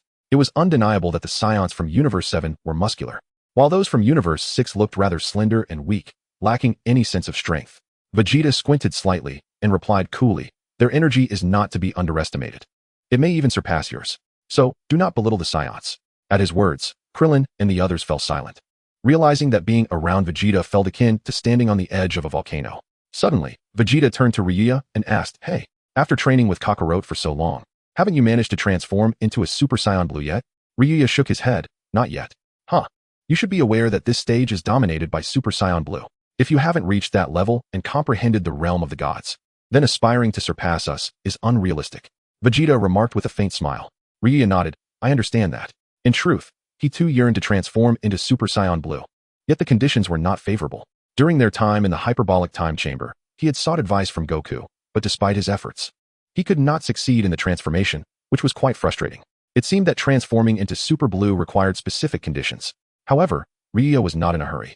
He would wait for news from the system. He wondered if completing this task would yield a Super Blue bloodline reward. Alright, everyone, quiet down and focus on the match. This will give you a better understanding of the strength of Universe 6. Beerus suddenly interjected. Hearing this, everyone fell silent, directing their attention to the arena. At that moment, Goku was locked in a silent stare with the Golden Bear, neither speaking nor revealing much of their energy. Clearly, both were observing one another. Suddenly, Goku broke the silence. Hey, what is your name? The Golden Bear replied nonchalantly. Just call me Golden Bear. Golden Bear suits your demeanor quite well, but what I am more interested in is your strength. Goku responded with a slight smile. Observing this exchange, the others were perplexed and puzzled. What was this big, clumsy bear up to? Goku furrowed his brow slightly, but soon he noticed something unusual about his opponent. Their speed was increasing rapidly, enough to make him break a sweat. Huh! The Golden Bear suddenly shouted, and in the next instant, his body leaped several meters into the air, propelling himself toward Goku like a rocket. Goku's expression shifted, and he swiftly moved to evade the bear's charge. The bear's speed was impressive, forcing Goku to dodge frantically. Suddenly, the bear charged directly from behind. Goku's expression darkened as he extended his palm. With a thud, he managed to halt the Golden Bear's momentum for a brief moment. Seizing the opportunity, Goku delivered a powerful kick, sending the Golden Bear soaring into the air. Whoosh! In an instant, Goku vanished, only to reappear mid-air, unleashing a devastating punch upon the Golden Bear. Ah! The Golden Bear let out a wretched cry as its plump, resilient body plummeted to the ground. Boom! The arena resonated with a thunderous roar, yet curiously, it did not shatter. Instead, a cloud of dust was kicked up as the Golden Bear struck the ground. Its form sprang back up like a coiled spring. Oh, impressive. Goku, hovering in the air, was taken aback by the sight. After enduring a barrage of blows, the Golden Bear's expression turned furious. In the next moment, it opened its mouth and unleashed a torrent of blue energy blasts, showering down upon Goku like raindrops. Goku's expression sharpened as he swiftly executed his aerial maneuver to evade. The Golden Bear relentlessly pursued Goku, firing energy blasts as if they were limitless. Huh! At that moment, Goku raised his hand and released an energy blast, colliding with the Golden Bear's onslaught in a spectacular explosion. Simultaneously, Goku unleashed a series of energy blasts, employing a combination of powerful techniques. After a tense standoff, the Golden Bear found itself overwhelmed, bouncing away like a spring to evade further attacks. A glint of determination flickered in Goku's eyes as he suddenly appeared behind the Golden Bear, launching a key cannon. To Goku's surprise, the Golden Bear did not dodge or evade, taking the hit directly. Boom! A resounding explosion filled the arena with thick smoke. Excellent! A direct hit. Krillin, Chi-Chi, and the others erupted into cheers of delight. Not so fast. Vegeta and Luya interjected. Observing the scene, Luya remained unfazed. In the realm of Dragon Balls, the denser the smoke, the less likely anything significant had occurred. Indeed, As the smoke dissipated, the golden bear emerged unscathed. Goku was astonished. What? It absorbed my key cannon and remains completely unharmed. The golden bear looked at Goku and grinned. Is that all? Goku squinted slightly, then smiled. Truly formidable. A master from Universe 6. Your strength is remarkable. The golden bear's eyes glimmered with two blue lights, and in an instant, it launched a barrage of energy blasts at Goku. Goku snorted, forced to evade while inching closer to his opponent. Humph. This Super Saiyan from Universe 7 isn't all that impressive. Meanwhile, Kappa observed the battle with a hint of disdain. Hee. Frost smirked, watching the clash with a glint of intrigue in his eyes. Do not underestimate them, Lord Kappa, despite being a culture of lesser refinement. The Saiyans are renowned as a warrior race throughout the cosmos. Batos remarked thoughtfully. Humph. It's nothing special. Kappa dismissed it. In the arena, Goku skillfully dodged the golden bear's attacks while closing in. He delivered a powerful punch. Boom. His fist struck the bear's abdomen with force, causing it to cave in. Yet Goku's expression shifted. Hee. How was that? Your attacks barely tickle. Have you forgotten to eat? The golden bear gazed at Goku with an air of arrogance and provocation. Goku responded with a slight smile. Then, with a low growl, he unleashed a flurry of powerful punches against his opponent's form. However, the golden bear appeared utterly unfazed, watching Goku as if he were merely a spectator. In an instant, the golden bear struck, landing a punch squarely on Goku's face, causing him to cry out in pain and slide backward. Yet, Goku swiftly regained his footing and looked at the golden bear, perplexed. What kind of body is this? He wondered aloud. The golden bear, brimming with pride, declared, My body is infused with elasticity, able to disregard any attack. You cannot defeat me. Goku's expression turned serious. In the audience, spectators were drenched in sweat, pondering how one could possibly fight under such circumstances. Luya observed the unfolding scene without revealing his insights, knowing that the opponent would inevitably discover a weakness. Vegeta, irritated, exclaimed, What is this? How can such a feeble creature require any effort to defeat? With a sudden outburst, he shouted, Kakarot, can you not think for a moment? At this, Goku paused, a spark igniting in his eyes as he turned to the golden bear. I'm coming, he declared, charging forward. The golden bear merely watched. Smack. In the next moment, Goku collided headfirst with the golden bear's abdomen. Use your brain, you idiot. Thinking doesn't mean you should ram your head into him. Vegeta yelled in frustration as the others looked on in disbelief. Chapter 32, The Rematch, Goku vs. Frost. Ha! Fool. Your actions are utterly foolish. The golden bear scoffed as Goku's head but proved ineffective, a smirk of derision crossing his face. Suddenly, Goku wore a mysterious smile. It is you who are the fool. You have granted your opponent an opportunity to close the distance. What? The golden bear felt a wave of unease wash over him. In a flash, he sensed his ankle being seized. His body lost balance. Huh. Goku grasped the golden bear's ankles with both hands and, with a vigorous effort, lifted him off the ground. Boom. The golden bear toppled backward. What the? The golden bear was utterly bewildered. It can be done this way? Goku chuckled triumphantly. Haha. Now, let us see how you defend yourself. If you can disregard my energy blasts, then physical attacks should pose no challenge. With that, Goku dragged the golden bear toward the edge of the arena. Let me go? You scoundrel. Release me. The golden bear writhed in vain, his massive form rendering him incapable of flipping over. As Goku continued his drag, he remarked, Haha. You must think yourself immune to all attacks without proper training, leading to your current bulk. Truly foolish. You scoundrel. If you have the guts, put me down. Let us fight to the bitter end. The golden bear fumed. Goku, unfazed, replied, Stop struggling. I have gathered sufficient understanding of you. It is time for you to descend. As he spoke, Goku had already maneuvered the golden bear to the precipice of the arena. With a firm grip on one of the bear's feet, he suddenly exerted force. The golden bear was hoisted into the air. Off you go. With a fierce swing, Goku hurled his opponent off the platform. Boom. The golden bear landed heavily, signaling his defeat. Oh no. The seventh universe erupted in jubilant cheers. How infuriating. Kappa grumbled. He then turned to Frost. You go? Teach this fellow a lesson. Frost bowed slightly. At your command. In the next moment, he vanished from sight and reappeared on the stage. Frost gazed at Goku and grinned. From now on, I shall be your opponent. Please, bestow your teachings upon me. Goku looked at Frost and smiled gently. Oh, Frost. I am equally eager to witness your prowess. Frost replied slowly. To be honest, as a being of justice, I do not wish to resort to violence against you. However, I have no choice. Lord Kappa promised that should I participate, he would grant me substantial funding to enhance our equipment. Goku understood and remarked, You are indeed kind. Far kinder than our Frieza from the seventh universe. Then, let us engage. Frost smiled slightly and said. Suddenly, Goku chuckled. You must not be in your final form yet. Unleash your ultimate form, or you shall not prevail against me. Frost was taken aback, expressing surprise. How did you know? Goku laughed heartily. because our Frieza from the 7th universe also transforms into different forms. Upon hearing this, Frost nodded. I see. Suddenly, he let out a deep roar and began to unleash his energy. Thunderous roars filled the air as a powerful aura enveloped the arena, a deep blue energy expanding outward. The atmosphere was formidable. As the brilliance faded, Frost's form was revealed, now transformed into a different state, not his final form, but akin to Frieza's second form, resembling a duck-like appearance. He had not yet summoned his full strength. Frost looked at Goku and declared, "This is my ultimate form." Goku frowned slightly. "You have yet to reveal your true power." Frost smiled gently. "This is sufficient." Goku assumed a battle stance. "Then let us proceed." Frost brought his fists together at his waist, and in the next moment, his pupils dilated as he let out a fierce roar, his form becoming a blur. Goku's expression hardened, and he too vanished in pursuit. Bang, bang, bang, bang. The two engaged in high-speed movements, each chasing the other. Their punches a flurry that left the onlookers in a daze. What is going on? What is Kakarot doing? Shouldn't he be able to handle such an opponent with ease? Vegeta voiced his dissatisfaction from the audience. Luya observed the figures in the arena and heard Vegeta's words, but he had anticipated this. Unlike Vegeta, Goku rarely unleashed his full power at the onset of battle. He always left a margin, a testament to his kindness. In contrast, Vegeta, when he chose to strike, did so with a thunderous force to dominate his opponent. The two individuals possessed entirely contrasting styles, yet they managed to engage harmoniously, a phenomenon that astonished Luya. Perhaps this signifies a form of pure friendship between them. Suddenly, with a resounding thud, Wukong was struck in the face by Frost's fist, causing him to plummet. However, he quickly regained his footing and swiftly joined his hands to unleash a powerful Kamehameha wave. The force surged forth like a cascading waterfall towards Frost.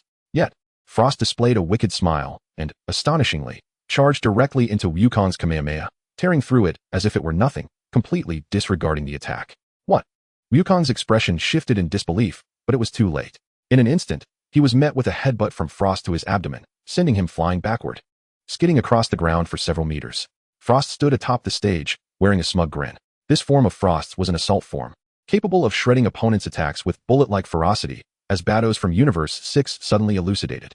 Impressive, exclaimed Saiyan Gabe in admiration. However, the Scions of Universe 7 have yet to unleash their true power, Battles chuckled.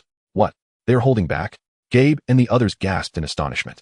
Hey, Battles, how can you speak in favor of Universe 7? Kampa expressed his discontent. Wah wah wah, Lord Kampa, I'm merely stating the truth. Battles replied, feigning innocence. Chapter 33, A Sudden Dizziness. Wukong eliminated? You two have not exerted your full strength, have you? Do not conceal it any longer, or you shall find yourself no match for me. Frost declared confidently, gazing at Wukong. Wukong stood up, chuckling. Aren't you doing the same? Not using your full power against me? Frost regarded him and replied with a grin. Then let us unleash our full might. Wukong nodded slightly. I'll take the lead. With a mighty shout, Wukong unleashed his energy and transformed into a Super Saiyan in an instant. A colossal aura enveloped him as he smiled at Frost. Now it's your turn. Frost's face betrayed a hint of cold sweat. Such immense power. What form is this? The onlookers from Universe 6, including Kampa, were bewildered by this display, questioning when Scions had acquired the ability to transform. Wukong explained, this is the Super Saiyan, just like you. It is a transformation from the initial form. Hey Gabe, you're a Saiyan too. Can you transform? Kampa inquired of Gabe. Gabe, drenched in cold sweat, shook his head. I have never heard of Scions being capable of transformation. Kampa clenched his teeth, feeling somewhat conflicted. All right, now it's your turn. Wukong laughed heartily. Frost glanced at Wukong, a serious expression crossing his face as he sensed the overwhelming energy emanating from his opponent, which indeed appeared to surpass his own. Very well. Allow me to witness your strength. With that, Frost's figure flickered, and in an instant, he stood before Wukong, fist clenched and ready to strike with tremendous force. However, Goku merely extended his hand to effortlessly deflect the blow, firmly grasping Frost's fist, rendering the latter immobile. Frost's eyes widened in disbelief as he gazed at Goku in astonishment. Goku offered a faint smile, but his expression turned serious as he advanced with determination, delivering a powerful punch that sent Frost flying. Boom. Frost's entire body collided with the protective barrier, causing him to tremble in pain. Clearly, the force of Goku's strike had inflicted considerable damage. Yet, through gritted teeth, Frost charged forward once more. Crash. However, before he could close the distance, Goku vanished and unleashed a critical strike, propelling Frost away yet again. Useless. The disparity in our strength is insurmountable. You should transform quickly. Goku grinned and declared. As he spoke, the veins on his forehead bulged, and with a sudden roar, an immense wave of energy erupted, sweeping through the arena with overwhelming force. Goku regarded the colossal aura with a slight furrow of his brow, though his demeanor remained unperturbed. Moments later, the overwhelming energy dissipated, revealing Frost's form, which bore a resemblance to Frieza, signifying his final transformation. Goku smiled. Now this is more like it. Frost returned the smile, asserting, "My power is formidable, so you best be cautious." With that, he unleashed a deep blue energy that enveloped him, charging at Goku with astonishing speed. Goku shifted his right foot back and struck in an instant. Crash! To everyone's astonishment, Frost was sent flying by Goku's punch. Frost soared through the air, crashing heavily to the ground in a disheveled heap. "How is this possible?" Kampa exclaimed, wide-eyed in shock. What the hell? Hadn't he already transformed into his final form? Why was he still ruthlessly defeated by his opponent? Incredible. The seventh universe breathed a collective sigh of relief. They had worried Frost's explosive transformation would be a spectacle, but they did not anticipate Goku's overwhelming strength. This opponent is far inferior to Frieza, Vegeta remarked with pride and disdain. However, Luya narrowed his eyes. Frost's true strength lay not in his final form, but in the vile and malevolent heart concealed beneath it. In the arena, the defeated Frost was momentarily bewildered. He had believed his power had ascended to new heights, yet he found himself vanquished. What does this mean? Impossible. How could this be? Frost, refusing to accept defeat, charged forward once again. Here I come. Frost held nothing back, launching a direct kick. A smirk tugged at Goku's lips as he swiftly appeared before Frost before the kick could land, delivering a punch without hesitation. Crash! Frost was caught off guard and sent flying by the brutal impact. The crowd fell silent, their eyes filled with awe. Why? Why is your strength superior to mine? Frost stammered, grappling with disbelief. Wukong refrained from providing an explanation, as the question posed was inherently nonsensical. With a calm demeanor, he stated, "Out of respect for your kindness, I truly do not wish to resort to excessive force. Concede your defeat." Frost's expression contorted with defiance. "Impossible. I will never concede. If I lose, the funding promised by Lord Kampa will vanish." With that, he charged forward once more. Wukong furrowed his brow and met him head-on. The clash of their rapid exchanges echoed through the arena, yet Frost was no match for Wukong, who dominated the fight. With a decisive strike, Wukong sent Frost crashing into the arena floor, causing the surface to fracture dramatically. With a pained gasp, Frost expelled a mouthful of blood and began to cough violently. Wukong looked down at him and declared, "You have already lost." "No, I have not lost," Frost bellowed, and with a fierce surge, he lunged at Wukong. Such arrogance, Wukong thought, feeling a twinge of irritation. Frost, seemingly bereft of reason, unleashed a flurry of wild punches towards Wukong. Wukong merely deflected the blows with an air of indifference, yet inexplicably, he perceived a double vision before him, a sudden dizziness washing over him. In the blink of an eye, Wukong's body weakened, succumbing to the unexpected turn of events. An opportunity. A glimmer of excitement flickered in Frost's eyes as he delivered a powerful punch squarely to Wukong's face, sending him careening off the stage. What? In that instant, the spectators from Universe 7 were struck with disbelief. Chapter 34, Revelation. The Arrival of Vegeta. With Wukong thrown from the arena, Universe 6 emerged victorious in this match. As the referee's voice echoed across the arena, Kampa and his companions erupted in astonishment. Impossible. How could Kakarot possibly lose? With his strength, defeat is inconceivable. Vegeta's face was a mask of incredulity, his teeth clenched as he beheld the scene. Luya observed Frost's figure, narrowing his eyes but remaining silent. Impossible. This cannot be. The most incredulous of all was Beerus, whose eyes widened in disbelief. He had first-hand knowledge of Wukong's prowess. There was no way he could fall to such a foe. There is nothing impossible. Beerus, your Universe 7 has lost, and that is final. Do not attempt to deny it. Kampa boasted triumphantly. Beerus gritted his teeth and let out a cold huff. I would never stoop to such dishonesty. Kampa nodded in satisfaction. Very well, very well. As Wukong lay on the ground, Chi-Chi could no longer contain herself. She leaped down to his side. Krillin followed suit, hastily placing a Senzu bean into Wukong's mouth. Upon consuming the bean, Wukong awakened, bewildered. What happened? Chi-Chi replied with a hint of sorrow. You were thrown from the stage. What? Wukong exclaimed, his disbelief evident. How could that be? At that moment, Frost approached with a grin, saying, It seems that Mr. Wukong was momentarily distracted. I, too, was eager for victory and may have struck a bit harder than intended. My apologies. In response, Wukong chuckled heartily. Not at all. A loss is a loss. You need not be modest.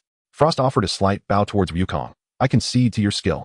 Seeing Frost's amiable demeanor, the inhabitants of Universe 7 found it difficult to confront him harshly. Goku pondered for a moment before shaking his head. I too believed I had won. Vegeta replied nonchalantly. Well then, it is your turn to make an appearance, Vegeta. With your prowess, you can avenge me. Goku chuckled, displaying an optimistic outlook. Vegeta scoffed. At that moment, Luya, who had been silent, suddenly spoke up. In truth, Goku did not lose. What? The revelation startled everyone, turning their attention toward him. Hey, what do you mean? Clarify. Beerus quickly inquired. Luya pointed towards Frost on the stage. He cheated. What? The crowd gasped in astonishment once more. Kid, I advise you to refrain from making baseless accusations. Do you have any evidence to support your claim that Frost cheated? Surely, you're not just a sore loser? Kampa's expression darkened. Frost shot a cold glance at Luya. In response, Luya smiled slightly and continued. He concealed a hidden weapon on his wrist. He used it to defeat Goku. Hidden weapon. The crowd gasped, casting suspicious glances at Frost. At that moment, the referee approached Frost and began inspecting his wrist. Frost clenched his teeth but chose not to resist. Ah, indeed, there is a hidden weapon. The referee exclaimed in surprise. The crowd stood up in shock. Realizing his ruse was exposed, Frost swiftly shook off the referee and revealed a poisoned needle hidden in his palm, saying with a grin, "This is a part of my body. It hardly counts as a hidden weapon, does it?" His expression shifted to one of cunning as he implored, "Lord Kampa, I did not intend to use a hidden weapon. I simply wish to secure victory for Universe 6. Surely, you desire victory as well." "Silence. You scoundrel. You have brought disgrace upon me." Kampa erupted in fury, especially incensed by Beerus's disdainful gaze. "Huh, your true colors are quite revealing. I have been serving you wholeheartedly." Frost replied with a dispassionate smile. Suddenly, a surge of destructive energy emanated from Kampa's hand. "I shall obliterate you." But Frost's expression changed to one of genuine fear. It was not an act. He was truly terrified, for his opponent was a god of destruction. And should he choose to end his life, there would be no escape. "Wait," Vegeta interjected, drawing everyone's attention. "If that is the case, Goku has not been eliminated, correct? This means he can still regain his eligibility to compete." Upon hearing this, the crowd unanimously agreed. The referee then proclaimed, "If Son Goku can find a wound on himself, he will be reinstated." Upon hearing this, Chi-Chi and Krillin immediately began searching Goku's body and soon discovered a puncture wound in the palm of his hand. Irrefutable evidence. The referee declared, "I hereby announce that Son Goku regains his eligibility to compete." Goku laughed heartily, unperturbed by the turn of events. Vegeta suddenly chimed in. "Then it is my turn to take the stage." Upon concluding his words, he suddenly leaped down onto the stage. Vegeta gazed at Frost with a disdainful smile and declared, "There is no need to harm him. I shall handle this myself." Kampa scoffed, but refrained from intervening. He was genuinely furious. This Frost had tarnished the reputation of his 6th universe. How infuriating. Kampa gritted his teeth. Haha, yes, I've laid my cards on the table. So what? My actions are merely a means to secure more funding to enhance the equipment of the universe survival team. What is wrong with that? Frost sneered malevolently. Vegeta retorted sharply, "Humph. You are nothing more than a wretched creature, akin to Frieza. Allow me, the prince, to eradicate your kind." "Haha, is that so? Come at me then." Frost scoffed, believing that Goku was the strongest, and that with his defeat, no one could rival him. However, Vegeta erupted in fury, transforming instantly into a Super Saiyan. "No, this is impossible." Frost gasped, his eyes widening in shock. "You trash." Vegeta bellowed at Frost before charging at him with unbridled ferocity. Chapter 35, Crushing Frost. The battle against the robot. As Vegeta charged forward with overwhelming momentum, Frost's expression contorted in fear. He unleashed his own energy to meet the oncoming threat. Frost threw a powerful punch, yet Vegeta effortlessly seized his fist, countering with a strike to his face that sent Frost hurtling away. Unlike Goku, who often held back initially, Vegeta was unyielding. How infuriating. Frost could no longer bear being dominated. He unleashed his full power, a tempest of furious energy enveloping him, and charged straight at Vegeta. Vegeta smirked, then erupted with radiant golden energy, roaring as he surged toward Frost. Crash. In an instant, the two were locked in close combat. Time seemingly frozen. The spectators watched with bated breath. Suddenly, Frost's face twisted in agony, and he spat blood as the deep blue aura surrounding him faded. Vegeta's fist had plunged firmly into Frost's abdomen, the depth considerable. With a cold expression, Vegeta proclaimed, "You are not even worthy of my attention, but due to your misdeeds. It is time for you, trash, to leave." With a fierce shout, Vegeta unleashed a force that sent Frost flying. Wah! Frost soared through the air, crashing against the protective barrier. The barrier, unable to withstand the impact, propelled Frost off the stage, rendering him unconscious. He had been struck into oblivion by Vegeta's might. Such was the ferocity of Vegeta's actions. Vegeta cast a cold glance at Frost before snorting disdainfully and turning to depart.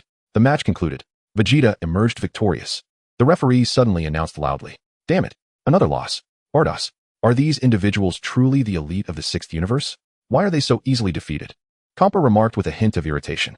Beerus, with a touch of melancholy, responded, "Lord Kampa, it is not that they lack strength, but rather that the contestants from the 7th universe are somewhat extraordinary." "Humph, what of it? They are merely Saiyans. Gab, you shall take the stage." Kampa commanded in a low tone. But I am the fourth to compete. Gab hesitated. Just as Kampa was about to speak, the robot beside him suddenly stood up, pounded its chest fervently twice, let out a roar, and leapt down. Boom. In an instant, the entire arena shook. Vegeta glanced at his opponent and then sneered. Is this truly my next adversary? Suddenly, a radiant barrier enveloped the arena, while Kampa appeared in midair, stating calmly, Now, an additional rule has been established. Anyone who touches this barrier shall lose. Hey, Kampa, what are you doing? Beerus suddenly appeared beside Kampa, glaring at him with fury. Kampa grinned and replied, This is my newly set rule. If you disagree, then simply don't compete. Beerus was instantly displeased. Damn it, not compete. The 7th universe has already secured 2 victories, while the opposing side has only won once. Clearly, they possess the advantage. How could they refrain from competing? However, Kampa's arbitrary addition of rules irked him greatly. Fine. If they cannot touch it, then so be it. A mere rule cannot thwart me. Vegeta declared proudly. Oh. The steam robot let out a howl, and strangely, its abdomen was filled with magma. As it howled, 2 jets of hot steam erupted from its back. Vegeta. Suddenly, Luya spoke up. Vegeta turned to Luya. What is it? Luya smiled slightly and said, Its weakness lies in its inability to tolerate insults. If you can insult it a few times, then victory is yours. Upon hearing this, everyone was taken aback. How could Luya know the robot's weakness? Impossible. Utter nonsense. How could you possibly know its weakness? It has none. Kampa roared suddenly. How can you assert it has no weakness? Or are you deliberately concealing something? Beerus sneered. Kampa gritted his teeth, but he was not one to hide the truth. A drop of cold sweat trickled down his face. Beerus then turned to Vegeta and said, Hey, Vegeta, do as Luya suggests. However, Vegeta was not one to rely on such underhanded tactics for victory. He snorted coldly and declared, I will defeat it in my own way. You need not command me. What? Vegeta, you dare disregard my words. Beerus exclaimed, somewhat irate. Goku, witnessing this, quickly intervened. Lord Beerus, let him win on his own. Besides, with Vegeta's strength, he shall not lose. Upon hearing this, Beerus gritted his teeth and crossed his arms, scoffing. I shall not concern myself with him. Let him handle it. Goku smiled easily and then looked at Vegeta. Hey, Vegeta, don't lose. Otherwise, I shall take your place. Upon hearing this, Vegeta scoffed disdainfully. Do not curse me. With that, he turned his gaze towards the robot, beckoning it with a flick of his fingers. Come forth. Let me witness your capabilities. The robot, provoked by his taunt, became enraged and suddenly opened its massive jaws, unleashing a torrent of terrifyingly hot magma directly towards Vegeta. Vegeta's expression shifted instantly, and he swiftly evaded the onslaught. Boom. The ground where he once stood was reduced to ruins, emanating intense heat. Oh, this fellow possesses quite the prowess, Goku remarked with intrigue. Krillin and the others were drenched in sweat, astonished at how formidable a mere robot had become. As Vegeta continued to dodge, the robot relentlessly spewed forth thick magma. Explosions reverberated through the air, shrouding the arena in smoke and destruction. Vegeta's expression darkened. If it weren't for the protective barrier, he would not be so constrained. Suddenly, the robot appeared right before Vegeta, launching a powerful punch at him. Caught off guard, Vegeta had no time to evade and could only cross his arms to absorb the impact. Boom. Vegeta's expression changed as he was sent sprawling backward. Chapter 36. The pride of Vegeta trampled. Struck by the robot's punch, Vegeta's countenance grew grim. He had underestimated his opponent's speed. In an instant, the robot was upon him, delivering a flurry of iron-fisted blows that Vegeta could only desperately defend against. After unleashing countless punches, the robot raised its fists high, and in the next moment, it brought them crashing down. Seizing this opportunity, Vegeta leapt back several meters. He gathered an energy sphere in his palm and hurled it towards the robot. The robot roared in defiance and, in an instant, spewed forth magma that collided with Vegeta's energy blast. Boom. Vegeta's attack was obliterated, and a massive wave of magma surged towards him. With a fierce expression, Vegeta unleashed a powerful energy cannon, clashing violently with the robot's magma. The 2 attacks became locked in a stalemate. Gritting his teeth, Vegeta erupted with energy, transforming into a Super Saiyan, his aura surging as he intensified the energy cannon. The robot, refusing to yield, expelled steam from its back, and the next moment, magma erupted from its mouth like a volcanic eruption. Strangely, the robot's magma seemed capable of scorching Vegeta's energy. The onlookers noticed this and their expressions turned grave. This magma-spewing creature is incredibly strong, Krillin exclaimed, filled with astonishment. However, Goku remained unfazed, a smile gracing his lips. But Vegeta will not lose. He is Vegeta. Have you noticed? Vegeta's situation appears dire. Whis suddenly cautioned. Upon hearing this, the crowd gasped in shock, turning their attention back to the arena. At this moment, although Vegeta had not fallen into a disadvantage, his aura was somewhat unstable, and he appeared to be struggling to breathe. What could be the cause of this? Goku's expression turned serious. It's the oxygen. That flames have consumed the oxygen within the protective shield. Thus, breathing becomes arduous, but the robot does not require air. Luya remarked nonchalantly. Upon hearing this, the expressions of the others darkened. Just like that brat, he's doing it on purpose. Beerus said, a hint of anger in his voice. Hey, Vegeta, be careful. Vegeta felt a heaviness in his chest, for the magma spat by his opponent had incinerated the air in the arena. He could not let his adversary succeed. Oh. The robot sensed the impending danger, and in the next instant, it exerted force beneath its feet, driving its legs into the ground. Immediately, a bright red light emanated from its eyes, and it unleashed an increased intensity of firepower. A powerful force enveloped it, brimming with potency. Boom. Vegeta's assault was directly suppressed. As the magma surged towards him with an unstoppable momentum, gritting his teeth, Vegeta abruptly withdrew his energy cannon and, in a sudden burst, unleashed a fierce strike aimed at the magma with a hand chop. The magma was forcefully torn apart by Vegeta's overwhelming might. However, in that fleeting moment, the robot had already closed the distance and delivered a powerful punch.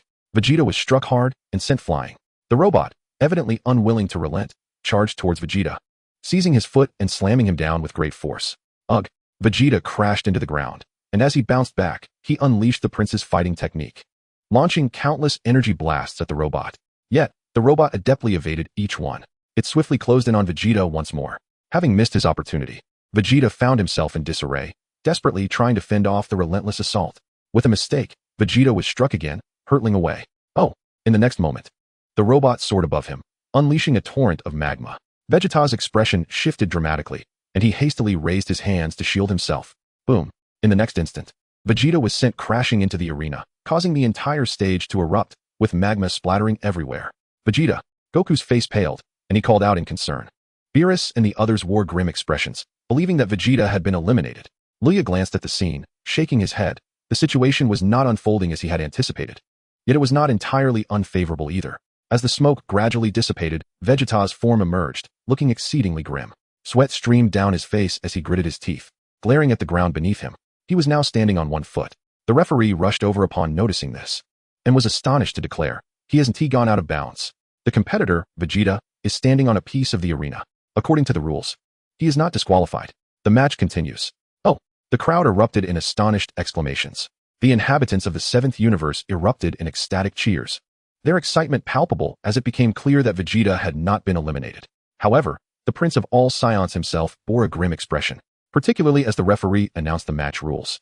How could it be that Vegeta, the proud Saiyan prince, found himself relying on these so-called rules to continue competing? Surrounded by a brilliant golden aura, Vegeta ascended slowly, his face betraying no emotion. Yet, Goku and Luya, well acquainted with Vegeta's temperament, exchanged uneasy glances, their mouths twitching slightly. Goku, filled with concern, murmured, Vegeta. Luya, observing Vegeta, then cast a sympathetic glance at the robot, realizing the peril it faced. Why provoke Vegeta of all beings? This was a notorious madman known for his ferocity, capable of clashing with even the god of destruction. Vegeta's expression darkened as he hovered beneath the protective barrier, his gaze fixed on the robot, an impressive killing intent gathering in his eyes. The robot, undeterred, pounded its chest and exhaled hot steam from its back. In the next moment, Vegeta's energy surged violently, escalating with an alarming intensity. Watch out! That guy! Hurry up and take him out! Champa suddenly bellowed.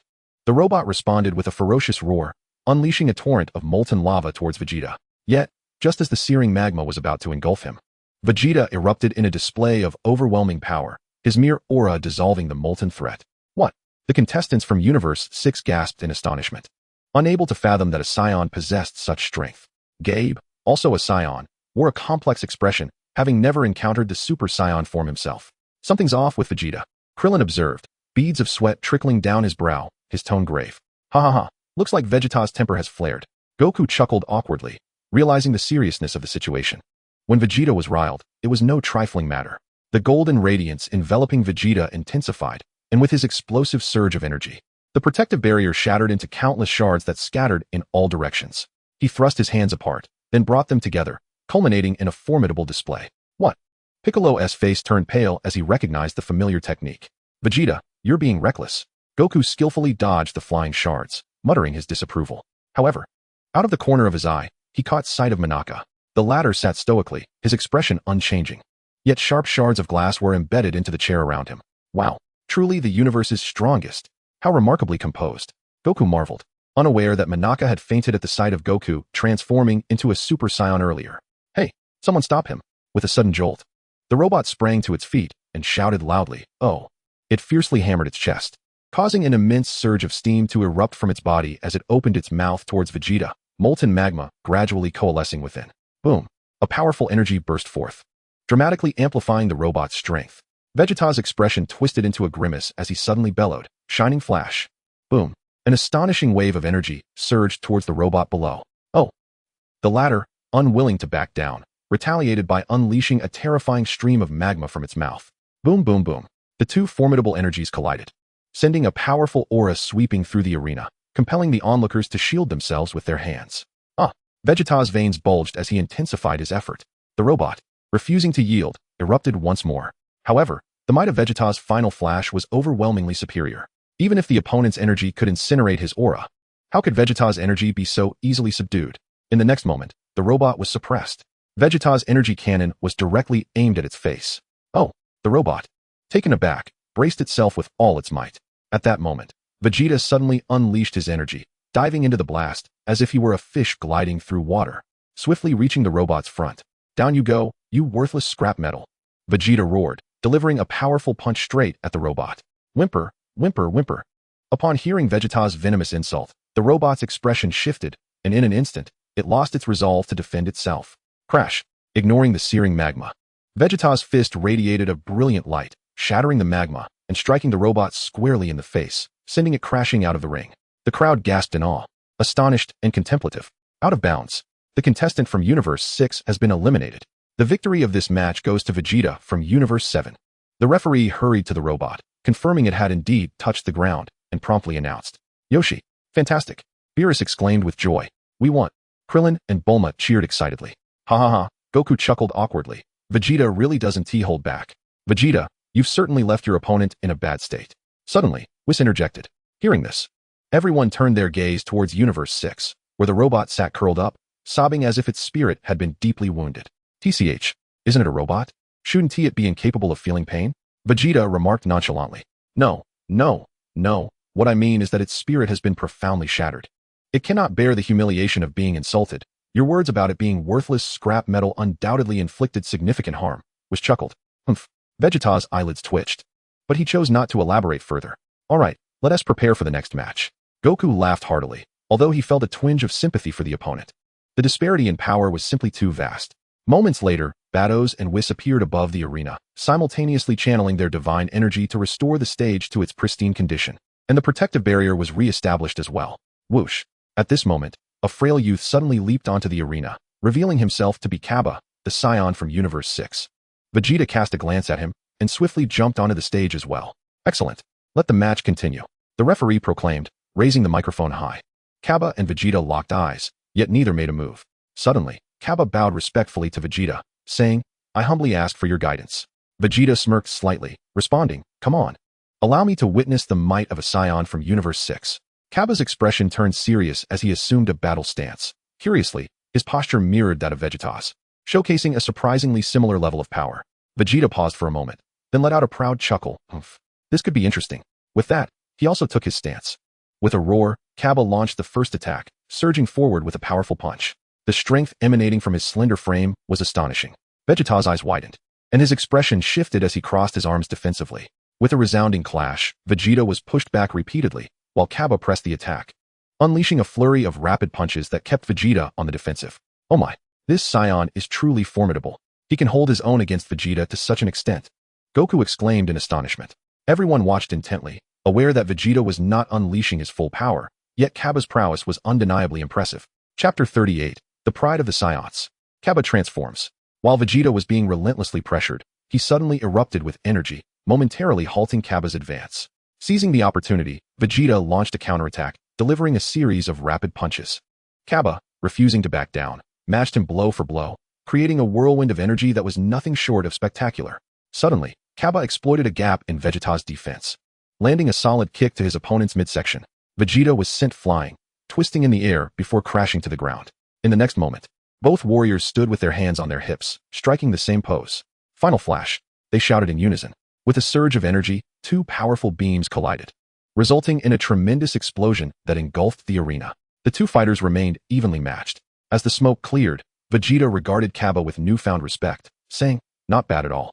You truly embody the spirit of a Saiyan." Vegeta's eyes narrowed slightly before he added, "Let's go again." As his words hung in the air, Vegeta unleashed his power, transforming into a Super Saiyan. The golden aura enveloped him, and his energy surged exponentially. Cabba was momentarily taken aback, but quickly regained his composure. Vegeta frowned, questioning, "Why do you not transform into a Super Saiyan to fight me?" Cabba shook his head, replying, "I cannot." Vegeta, surprised, asked, "Cannot?" Cabba nodded and explained, "In our universe, the concept of a Super Saiyan does not exist." Vegeta fell silent. Cabba then looked earnestly at him and said, "Mr. Vegeta, please teach me how to become a Super Saiyan." "Nanny, teach you?" Vegeta replied in a low voice. Gab bowed respectfully to Vegeta, exclaiming, "Yes. I too wish to transform into a Super Saiyan. Please, teach me." Vegeta's expression stiffened, and suddenly, a menacing smirk curled at the corners of his mouth. "Where do you place the pride of a Saiyan, you fool?" Gab was taken aback, and before he could utter a word, Vegeta had already materialized before him. Startled, Gab realized that the gap between him and the transformed Vegeta was insurmountable, and he was sent flying across the arena by a powerful punch to his abdomen. With a cry of anguish, Gab barely had time to regain his composure before Vegeta reappeared before him once more. With a resounding thud, Gab was mercilessly battered by Vegeta, akin to a sandbag being struck repeatedly. In a fleeting moment, Gab managed to unleash a ki blast, yet Vegeta effortlessly sidestepped it. Seizing Gab by the neck, Vegeta applied a slight pressure. Gab struggled desperately, feeling as though he were on the brink of asphyxiation. Vegeta gazed at him with cold disdain. "What right do you have to ask me for guidance, with your pitiful abilities?" Gab, incredulous at Vegeta's sudden ferocity, had not anticipated such ruthlessness. "Humph, as a Saiyan, you dare to plead for assistance. Where has the pride of the Saiyans gone? You are bringing shame upon our race. I am thoroughly disappointed in you." Vegeta's expression was one of utter disillusionment as he looked at Gab. Trembling, Gab found himself unable to retaliate, as Vegeta's overwhelming strength subdued him entirely. In the spectator's stance, the audience was bewildered. "That Vegeta, his methods are far too brutal," Bulma remarked, her irritation evident as she grappled with her husband's temperament. Vegeta wouldn't act without reason. He must have his own motives. Goku defended him, understanding Vegeta's character and recognizing that he had evolved significantly since their initial encounters. "Waha. Vegeta's way of teaching reminds me of the time he humiliated himself begging for my help to train. It was quite endearing." Whis suddenly chuckled. The crowd was silent, observing the scene. Lai watched intently, refraining from comment. Throughout, he had been studying the combat techniques of Universe 6, preparing for the upcoming Universal Power Tournament. Although he had previously observed, experiencing it firsthand felt distinctly unfamiliar. If all goes as expected, Gab would indeed transform into a Super Saiyan. In the arena, Vegeta continued to deliver harsh taunts and relentless blows to Gab. "You little brat, I could end your life right now. You bring disgrace to the Saiyan name. Once I finish with you, I shall annihilate your family, your loved ones, and your friends. I will obliterate your entire planet." Vegeta sneered maliciously. Gab's pupils constricted, and in the next instant, a surge of anger rose to his face, his energy escalating rapidly. Vegeta chuckled coldly. "What is this? You're so impotent you can't even protect your family. What right do you have to live? You, shut your mouth." "Aya!" Suddenly, Gab roared like a madman, an overwhelming force pushing Vegeta back. "Ah!" Vegeta observed with a smile creeping onto his lips. "Do not harm my loved ones." Gaby suddenly looked up and let out a furious roar. "Huh!" The air trembled with a thunderous boom. In an instant, Gaby was enveloped in a brilliant golden light, and at that moment, his hair transformed into a radiant gold. He had ascended to Super Saiyan. The onlookers were awestruck, witnessing this extraordinary transformation. Goku raised an eyebrow and chuckled. Vegeta truly has remarkable skills. Gaby, filled with rage, charged at Vegeta, unleashing a flurry of wolf fang fist attacks. Surprisingly, Vegeta did not retaliate vigorously. Instead, he appeared to be on the receiving end of Gaby's assault, clearly holding back. Bang, bang, bang. The sound of Gaby's relentless strikes echoed as he seemed to lose all rationality, eventually delivering a powerful kick that sent Vegeta soaring into the air. Gaby's energy surged as he ascended above Vegeta, raising his fists to deliver a crushing blow. Boom. Vegeta plummeted to the ground, crashing onto the arena, which cracked under the impact. Thud. Gaby landed, still seething with anger. In the next moment, he roared and charged at Vegeta once more. Vegeta stood up, observing as Gaby hurled a punch directly at him, showing no intention of blocking. With a resounding clash, dust and debris filled the arena. As the haze cleared, Gaby's fist connected with Vegeta's forehead, while Vegeta maintained a calm demeanor, gazing at Gaby with a hint of a proud smile. The youth can indeed be taught. Gaby was taken aback, Realizing the gravity of his actions as a wave of shame washed over him, he had almost sought to harm Vegeta, a figure he revered. Chapter 39, A Shift in Order. The Emergence of Super Blue. Is this truly me? Gaby marveled at his own appearance in astonishment. Vegeta replied coolly. To transform into a Super Saiyan, the fundamental requirement is rage. Once your anger reaches its peak, it will awaken the latent potential within you. Thus, under the right conditions, the transformation into Super Saiyan is a consequence of your fury. Upon hearing this, Gaby understood. Master, was your intention to provoke my anger just now? Vegeta replied with a hint of pride. What else could it be? Gaby felt a weight lift from his heart, and suddenly, he retracted his Super Saiyan state. Gaby was momentarily startled, for it was not a conscious decision. Follow my instructions again, Vegeta said calmly. Gaby nodded and slowly closed his eyes. The next second, he abruptly opened them wide. With a surge of energy, a terrifying aura erupted from Gaby, and in that instant, he transformed into a Super Saiyan once more. The golden light enveloped him, and he was filled with exhilaration and joy. I did it. Vegeta smiled, a sense of satisfaction evident in his demeanor. Thank you for your guidance, Master. Gaby quickly bowed to Vegeta. Vegeta remarked coolly, becoming my disciple is no simple feat. Gaby replied earnestly, understood. I will work hard. I am confident that in the future, I shall undoubtedly astound you. Gaby declared with a self-assured smile. But that is a matter for later. For now, it is time to conclude. Vegeta responded with a slight grin. Gaby suddenly laughed. Master, it may be somewhat difficult for you to defeat me. Vegeta crossed his arms and retorted playfully. You underestimate me far too much. Gaby was taken aback momentarily. Huh. Vegeta clenched his fists, and in the next instant, he erupted with energy, enveloped in a brilliant azure radiance, his power multiplying exponentially. What? Gaby's eyes widened in disbelief. What? The members of Universe 6 were shaken. It appeared that the Scions of Universe 7 were no ordinary warriors. They seemed to wield a strength beyond that of typical Scions. Bardoss expressed her surprise. No need to speculate. It must be that fellow Beerus. He must have taught these Scions some extraordinary techniques. Kampa remarked somewhat indignantly. Hee. Lord Kampa, you cannot entirely blame Lord Beerus. After all, you rarely concern yourself with matters of Universe 6. Your mind is solely occupied with food and competing with Lord Beerus, while it seems I am the one overseeing the affairs of Universe 6. Bardoss giggled. Kampa remained silent, feeling somewhat embarrassed, as Bardoss had indeed hit the nail on the head. He did not concern himself much with Universe 6, should matters escalate. He would simply intervene with destruction, straightforward and uncomplicated. Look at these Scions. They seem rather formidable, transforming into this azure form and significantly enhancing their combat power. Bardoss remarked, observing the spectacle with keen interest. Kampa, though somewhat disheartened, chose not to voice his thoughts further. Meanwhile, the usually silent Hit had also been stirred. He opened his eyes and glanced at Vegeta with a profound expression before shifting his gaze to Goku in the audience. At that moment, Goku was also watching him, and the two exchanged a charged look filled with tension. Luya, observing Hit, wore a neutral expression, devoid of any emotional fluctuation. However, Hit narrowed his eyes slightly. Although he sensed that Luya's strength might not be inferior to Goku's, it evoked an unusual feeling within him. Universe 7 is quite intriguing. Hey Luya, Goku suddenly spoke, though his gaze remained fixed on Hit. Luya turned to him. Goku smiled and asked, is it alright if I go first in the next match? Luya appeared momentarily stunned, as did Beerus and the others, taken aback by the unexpected request. Goku, what are you planning? Krillin inquired, puzzled. Goku looked at Hit, and then replied with a grin, I wish to have a match with Hit. Upon hearing this, the crowd was utterly astonished. Regardless of whether he would have the opportunity, with Vegeta's formidable strength, he should likely triumph. Many thoughts raced through their minds. Beerus and Whis exchanged knowing smiles. Goku, are you suggesting that Vegeta cannot defeat Hit? Piccolo asked, his expression grave. Goku nodded. That guy is extremely dangerous. So much so that even I feel a shiver of trepidation. Upon hearing those words, everyone was taken aback, and Piccolo's face turned pale with fright. Was this truly something Goku had uttered?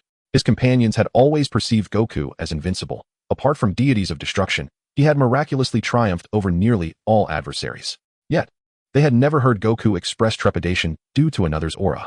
Even the formidable Cell had not held such a distinction back in the day. Luya, however, was not astonished but hesitated momentarily before stating, you may not be his match. Goku paused, then burst into laughter. I concur. But it would be a great pity not to have the opportunity to spar with such a master. The group understood Goku well and recognized that his peculiar obsession had resurfaced. After a brief pause, Goku suddenly leaned in and asked Luya in a hushed tone, if I were to employ that technique, would there be a chance?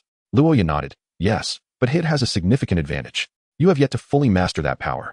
And should you falter, the repercussions on your body could be severe. Goku nodded in acknowledgement, I understand. For the next match, I shall take the lead. Luya remained silent, knowing he could not yet transcend to Super Blue and thus could not directly confront Hit. Even though he was aware of his opponent's strategies, his strength was insufficient. Goku, on the other hand, possessed Super Blue and was inherently powerful. If he were to incorporate the Kaioken, he stood a chance. Meanwhile, in the arena, Vegeta successfully flaunted his prowess by transforming into Super Saiyan Blue. He gazed at Gabe and proclaimed, "Behold, this is the higher echelon of Super Saiyans, Super Saiyan Blue. How impressive." Gabe's face dripped with cold sweat as he expressed his astonishment, feeling the overwhelming pressure radiating from Vegeta. Undoubtedly, this was a terrifying transformation. It turned out they had achieved such a level of transformation. Chapter 40. The Emergence of the Ultimate Assassin. Is Vegeta being overpowered? As Gabe and Vegeta faced off, the attention of the crowd was captivated, oblivious to a battered figure slowly approaching from a distance. However, the astute Beerus and Hit took notice. Beerus narrowed his eyes slightly, a glimmer of coldness flashing across them. Hit observed Frost's nefarious intentions, and in the blink of an eye, he vanished without a trace. Damn science. Frost's complexion turned pale, yet his face twisted with hatred and malice. After much effort, he had secured the investment from Compa, contingent on winning the match. However, having lost, that stake had vanished. Filled with resentment, he plotted to seize the funding while the others were preoccupied with battle. Shortly thereafter, Frost arrived at a concealed location. Before him lay a mound of jewels and gold, resembling a small mountain. Additionally, there was a cube. A glint of greed crossed Frost's face. "Ha ha ha. All of this is now mine. That cube belongs to me. You would do well not to touch it." Suddenly, a calm and indifferent voice emanated from behind Frost. Startled, Frost whirled around in panic, his face a mask of confusion. You are Hit." Frost suddenly erupted in fury, charging directly at Hit, who stood calmly with his hands in his pockets, gazing at Frost as if he were a mere specter. In an instant, a white temporal cage began to unfurl from beneath Hit's feet. Frost's heart raced with dread as he realized he could no longer move. A resounding thud echoed through the air, and abruptly, silence enveloped the scene. Trembling uncontrollably, Frost's face contorted with disbelief, for his body was riddled with wounds. In that fleeting moment, he lost consciousness and collapsed to the ground. Utterly unaware of the technique that had been employed against him, Hit regarded Frost with an unperturbed expression, remarking, "You should consider yourself fortunate that I do not wish to take a life today." The infamous assassin Hit, renowned as the most formidable killer in the 6th universe, cast a glance at the unconscious Frost before hoisting him up and turning to depart. Meanwhile, in a secluded corner, Vados observed the unfolding drama with a slight smile, concluding, "It appears my intervention is unnecessary." With that, she too turned away. On the other side, as Vegeta transformed into Super Saiyan Blue, Cabba's expression turned grave, acutely aware of the chasm that separated their strengths. Nevertheless, Cabba assumed a combat stance and declared, "Allow me to witness the true power of Super Saiyan Blue." With a sly grin, Vegeta charged at Cabba in an instant. Cabba, fueled by determination, unleashed his energy to its zenith, attacking Vegeta with fervor. Yet, regrettably, Vegeta's speed eclipsed his own. Cabba's punch fell short, only to be met with a crushing blow from Vegeta. The impact was staggering. Cabba let out a gasp, blood spilling forth as he reverted to his original state. One punch. He had transformed into a Super Saiyan, yet could not withstand even a single strike from the blue form. Cabba collapsed, utterly devoid of fighting spirit. Vegeta remained composed as he casually lifted Cabba and tossed him toward the spectators of the 6th universe, where the Golden Bear caught him. And the audience stared in stunned silence. What just happened? He was defeated so easily. The warriors of the 6th universe had hoped that Cabba's successful transformation would allow him to spar with Vegeta, but none anticipated that a single punch would incapacitate him. Was this the true power of Super Saiyan Blue? The allies from the 7th universe erupted in cheers, for their adversary had but one fighter remaining. A victory would secure their triumph. Yet, Goku and Ryu were not as jubilant, nor were Beerus and Whis. Their gazes were fixated on Hit, the last contender from the 6th universe, with an air of profound significance. In the arena, Vegeta turned his attention to Hit, sensing that this ace of the 6th universe was now poised to make his move. "Come, show me what you are truly capable of." Vegeta's lips curled into a menacing smile. Before the referee could utter a word, Hit had already leaped down. Strangely, with Hit's descent, the atmosphere in the arena suddenly turned somber.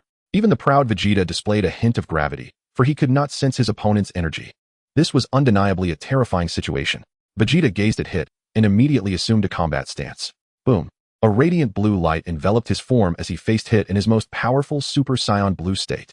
Hit observed Vegeta's transformation with a flicker of intrigue in his eyes before calmly declaring, "Come." He too struck a pose, albeit the most ordinary one, revealing no vulnerabilities whatsoever. Incredibly strong, Goku's expression turned serious. Even with Luya possessing a system, it was undeniable that Hit was currently flawless. TCH, what a charade. Vegeta scoffed. And in the next moment, he charged at Hit. Take this. Vegeta unleashed his full speed, delivering a punch aimed squarely at Hit. Swish. But in the blink of an eye, his expression shifted as he realized Hit had somehow appeared beside him. His punch had completely missed its mark. What? The members of Universe 7 were taken aback, unable to comprehend what had just transpired. Hit offered Vegeta no respite, landing a powerful punch that sent him flying. What? Vegeta grimaced in pain, but more so in disbelief. He never anticipated that his attack would be so easily thwarted. Impossible. It must be an illusion. Gritting his teeth, Vegeta once again unleashed his rage and charged forward. Just as he was about to close the distance, he vanished behind Hit, delivering a swift knife-hand strike. Yet, oddly enough, Hit had already appeared beside Vegeta once more, delivering another punch that sent him reeling. Gasps of astonishment erupted from the crowd. Vegeta, Bulma cried out, her heart racing with concern. So fast, I can't even see his movements. Piccolo admitted he was intently focused on Hit, yet still failed to discern the latter's attacks. Goku and Luya wore grave expressions, feeling a mix of emotions. After taking 2 blows, Vegeta was truly incensed. As the proud prince of all Saiyans, he could not accept being utterly defenseless. With this thought, he erupted with fury, his battle powers surging to new heights. However, Hit granted him no opportunity. His form flickered continuously until he was once again before Vegeta.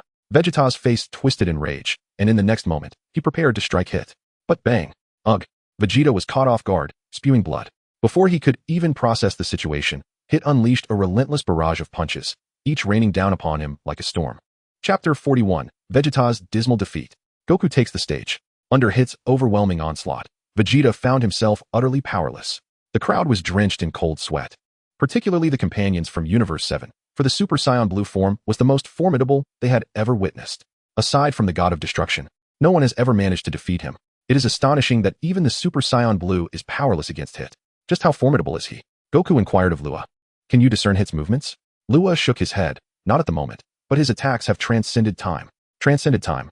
Goku exclaimed, clearly bewildered. As it was the first time he had heard such a concept. Luya spoke the truth. Hit's power indeed surpasses the confines of time. However, this is not a product of his innate strength, but rather a skill he has honed through training. To put it simply, he can anticipate his opponent's movements a fraction of a second in advance, allowing him to navigate into an alternate parallel space, rendering Vegeta's attacks ineffective. Whis suddenly interjected with an explanation. Beerus cast a nonchalant glance at Luya. You seem to possess quite a bit of knowledge. Luya smiled faintly and replied. I can only say that my erudition is extensive. Beerus remained silent. Luya, since you are aware of his skill, is there a way to counter it? Goku asked earnestly. Luya pondered for a moment before responding. Hit's attack is known as time skip, meaning he can evade your strikes by slipping into another realm just before you make contact. In reality, his physical body remains, yet he is untouchable, allowing him to deliver a fatal blow the very next instant. To counter this, one would need to predict his prediction. Upon hearing this, Goku fell into a contemplative silence. Whis and Beerus exchanged glances, their expressions grave, as they realized that this Luya fellow seemed increasingly enigmatic. He even knew about time skip. Whis, is it possible for someone of this caliber to exist in our universe? Beerus questioned with a hint of doubt. Whis shook his head. I cannot say for certain, but it is highly unlikely, and I remain unaware of his origins.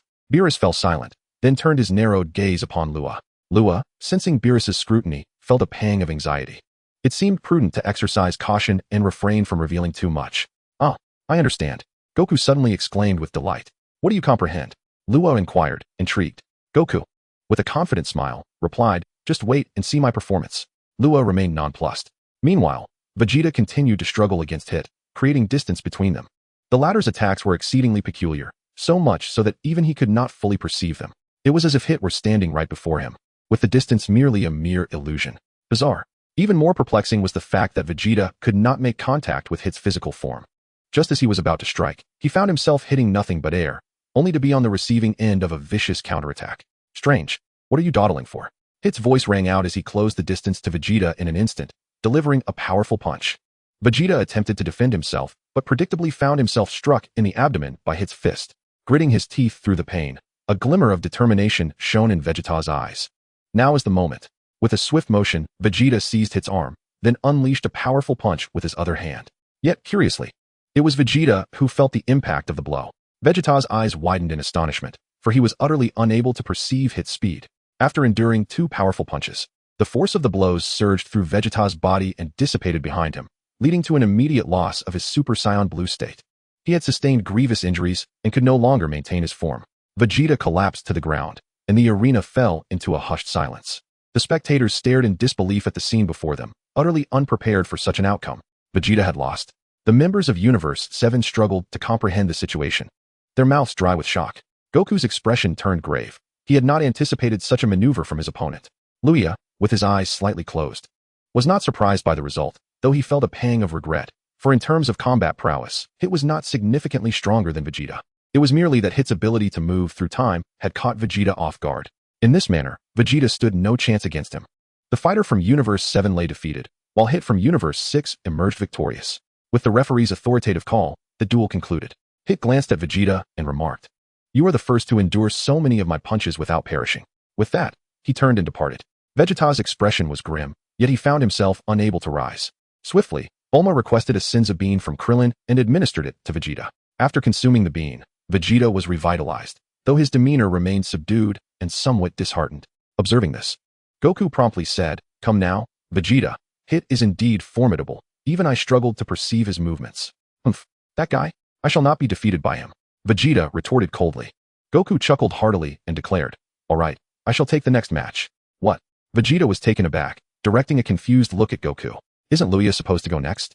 Luya merely shrugged. Goku laughed again. "I switched with him. I wish to face Hit myself." Vegeta rolled his eyes. "Do as you please." Goku waved to the others. "Everyone, I'm off. Go, Goku." Krillin and the others cheered him on. Goku smiled faintly before leaping onto the stage. On the opposite side, Hit also descended to the arena. The two stood several meters apart, locking eyes with solemn expressions. Can Goku truly handle this? Beerus pondered, a look of concern crossing his face. Beside him was chuckled lightly. "If Goku loses, we still have Luya and the universe's strongest warrior, Monaka, don't we?" "Why the agitation, Lord Beerus?"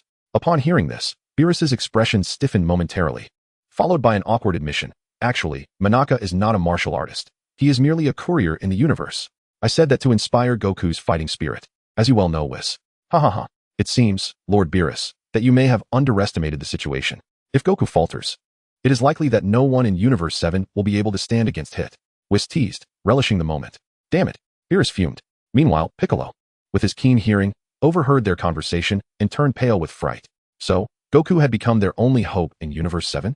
With this thought, he cast a glance toward Luya. This fellow, can he truly hold his ground?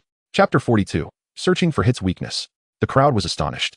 In the arena, Goku did not immediately strike, nor did he transform into Super Saiyan Blue right away. Instead, he fixed his gaze intently upon Hit.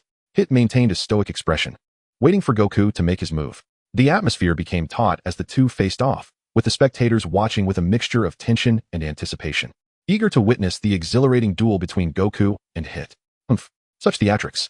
The Saiyans cannot possibly triumph over Hit. Our sixth universe is destined to emerge victorious. Kappa could not help but taunt. Silence. The outcome is still uncertain. Keep your eyes wide open. Beerus replied in a low tone. Humph. Though Kappa was displeased, he refrained from causing further disturbances. In the arena, Goku's expression suddenly relaxed, and he turned to Hit with a smile, saying, "My apologies. I was just trying to find your weakness, which is why I didn't strike." Hit was taken aback for a moment, then responded, "You are quite honest." Assuming a combat stance, Goku declared, "Well then, let the battle commence. I can hardly wait." Hit coolly replied, "Can't wait to lose, I presume? You've already decided that you cannot defeat me." Goku smiled faintly. "Who knows? Perhaps I might discover your weakness." Hit regarded him and said, "Enough with the chatter. Let us begin." He assumed a stance, still the simplest of forms. Yet Goku narrowed his eyes slightly and remarked, "Indeed, it appears you possess no weaknesses at all." The referee sensed the tension between the two and promptly announced, "Both competitors, are you ready? Let the match begin." No sooner had the words left his mouth than Goku's expression sharpened, and in the blink of an eye, he surged forward, launching a powerful punch straight at Hit. Hit remained unfazed, his form evading Goku's attack like a phantom, reappearing beside him in an instant to deliver a counterpunch. Goku noticed this, but was unable to react in time. He was sent reeling backward by Hit's blow. Clutching the area where he had been struck, Goku winced, exclaiming, "Incredible! This sensation, your power. I have never encountered anything like it." Hit regarded him coolly and said, "Use all your strength. You cannot defeat me." Goku grinned and propelled himself forward once more. He launched a barrage of punches and kicks at Hit, yet predictably, all were deftly evaded. Hit's power was simply overwhelming. Utilizing his time skip ability, Goku couldn't even graze Hit's clothing before being struck hard. This kind of strength was truly astounding. Thud. After sustaining several punishing hits, Goku was sent flying, teetering on the edge of the ring.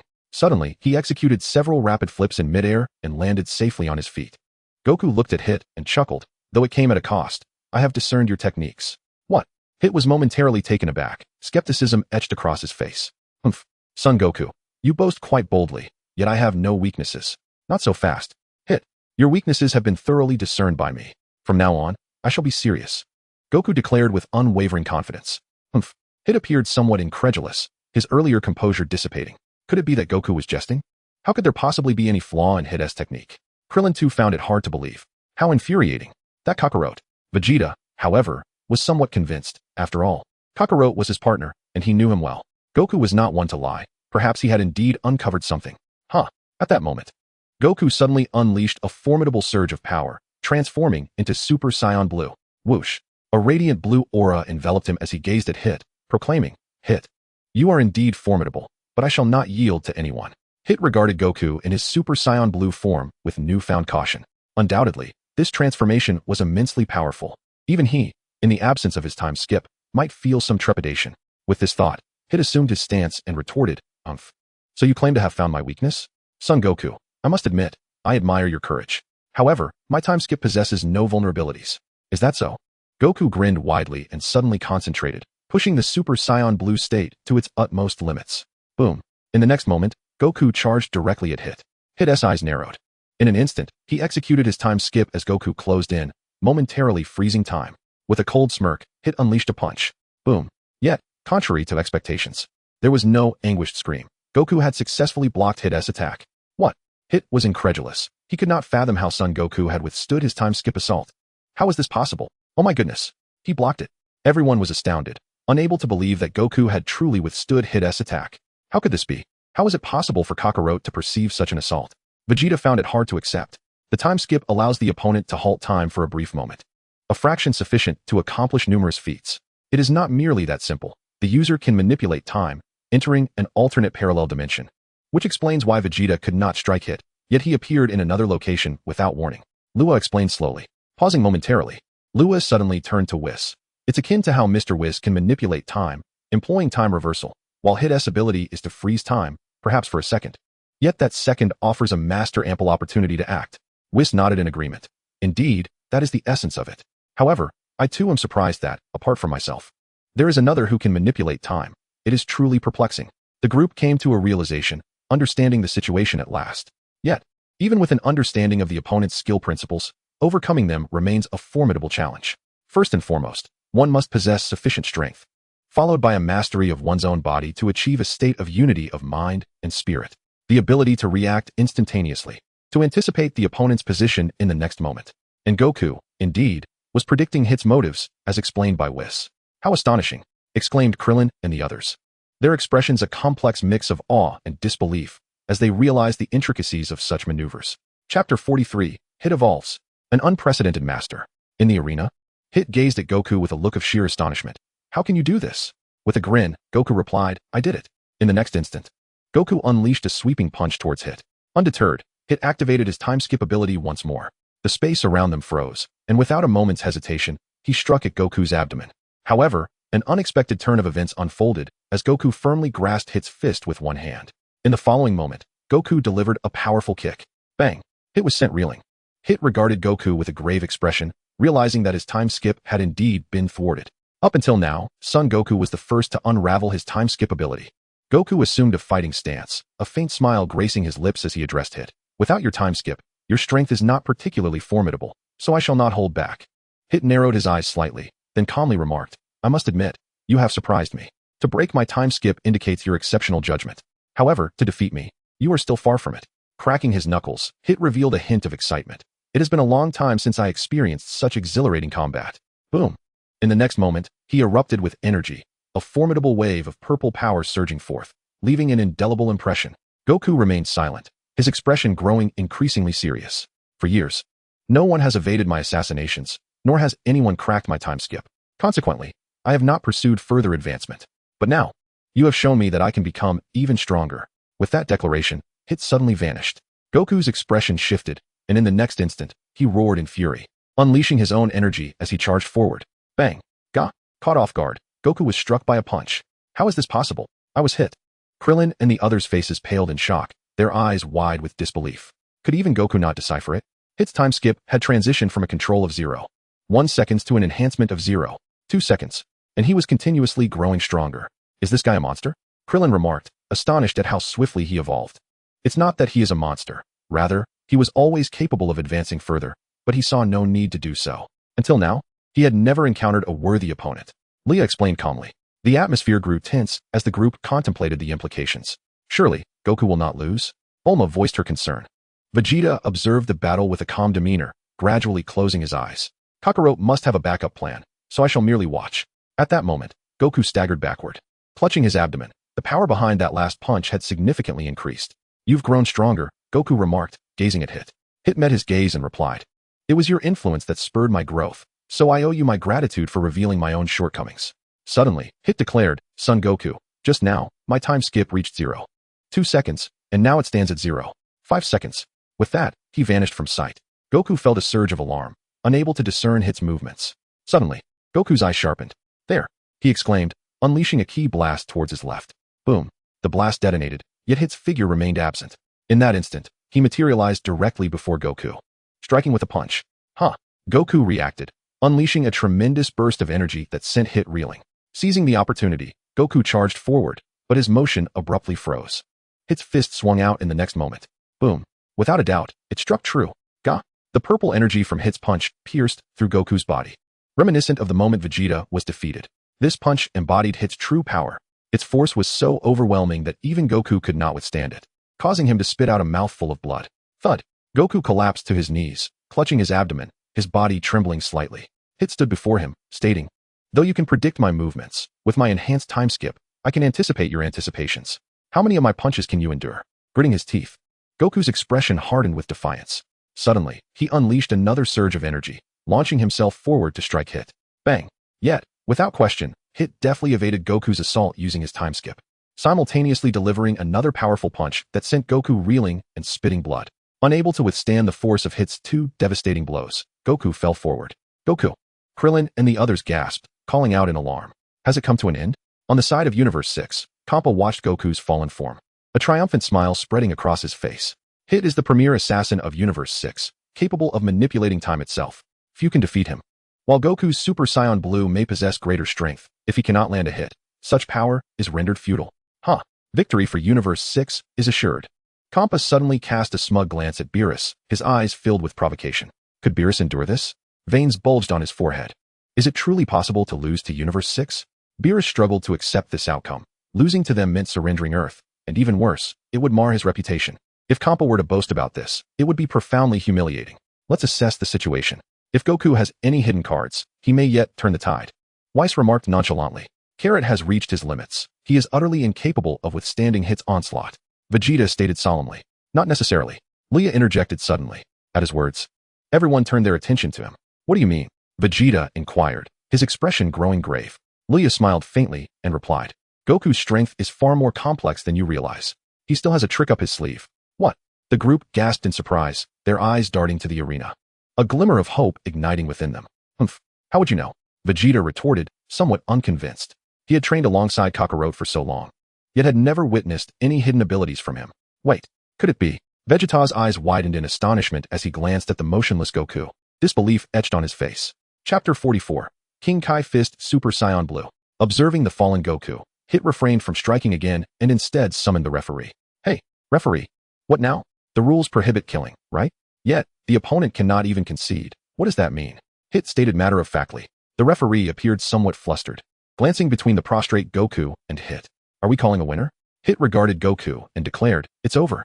He then turned to leave. Hold on. A deep voice suddenly resonated through the air. Not only Hit, but everyone else's expressions shifted.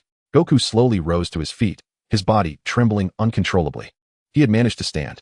Goku chuckled, don't rush. I haven't lost yet. You. Hit stared at Goku in disbelief. That is impossible. Even the equally formidable Super Saiyan Blue Vegeta fell from my full power strike. This guy has endured 2 of my punches and is still standing. What manner of creature is this? Breathing heavily, Goku admitted, I must confess, I truly felt the specter of death just now. The opponent's power is utterly terrifying. Moreover, his instantaneous movement anticipated my own predictions. What an extraordinary talent. I can still fight. Goku declared with unwavering determination. Why? Is victory truly so paramount to you? Hit asked. his tone indifferent. Not at all. Goku shook his head before gazing at Hit. I simply do not wish to disappoint you. Oh, Hit regarded him with curiosity. Goku smiled. You must also yearn for a worthy opponent, right? Therefore, I refuse to yield. Hit's eyes gradually closed, then reopened as he stared coldly at Goku. You can barely stand. How do you intend to battle me? Goku chuckled. I had wanted to keep this hidden, but now I have no choice. It is not due to pettiness. Rather, this technique was only recently perfected, and I lack confidence in it. Hit's gaze sharpened slightly. The crowd was taken aback, pondering Goku's words, realizing that he still had some hidden prowess. How could it be that Vegeta's expression turned grim? Luya watched the scene with a slight smile. Goku steadied himself, took a deep breath, and declared, now, it's time to get serious. Goku's voice thundered, and in an instant, a terrifying aura erupted from him. Not only that, but a faint red glow also began to shimmer on the surface of his blue aura. How could he be in such a state? Could it be? On the spectator's stand, Vegeta's face changed dramatically as realization dawned upon him. The Kaioken. Kakarot's trump card is the Kaioken. Oh, Goku roared incessantly, his energy surging to heights that seemed boundless. Crack, crack, crack. Under the immense pressure, the protective barrier in the air shattered into pieces. Impossible. This power has surpassed that of Super Saiyan Blue. Could there be an even more formidable state than Super Saiyan Blue?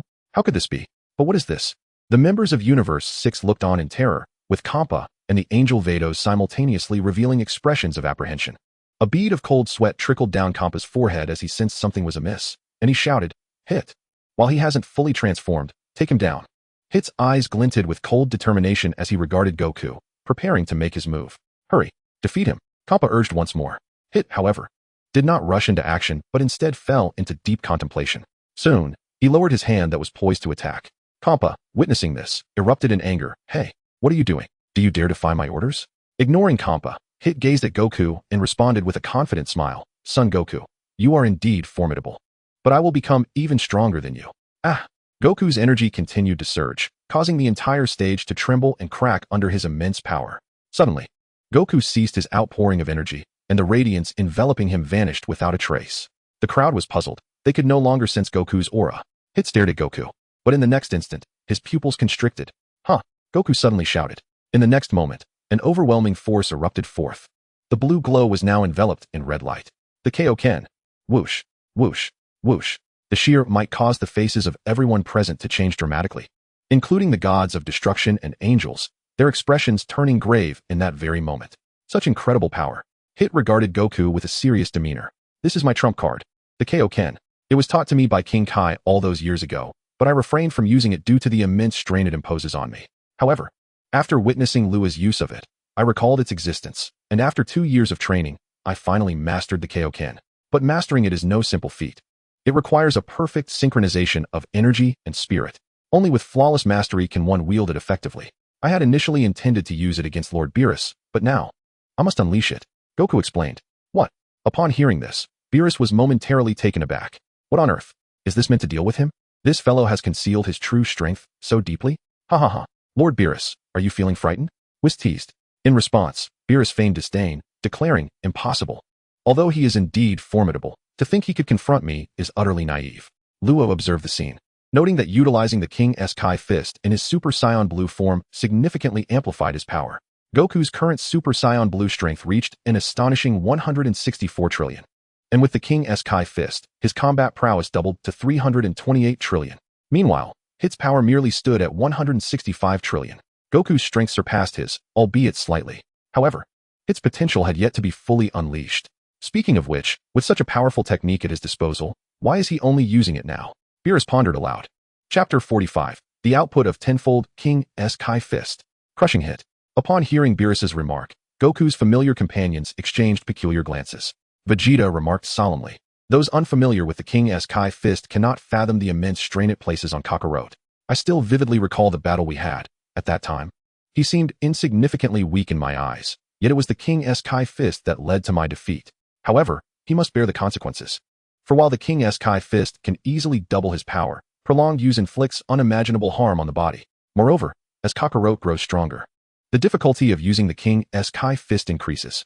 Thus, unless absolutely necessary, that fool would refrain from employing it. Beerus and the others fell silent. Indeed, even though he can now transform into Super Saiyan Blue, he still cannot sustain it for long. Luya interjected. I have yet to ask you, this ability of Kakarot's, is it due to you? Vegeta suddenly turned to Luya, inquiring. Luya did not deny it. Indeed.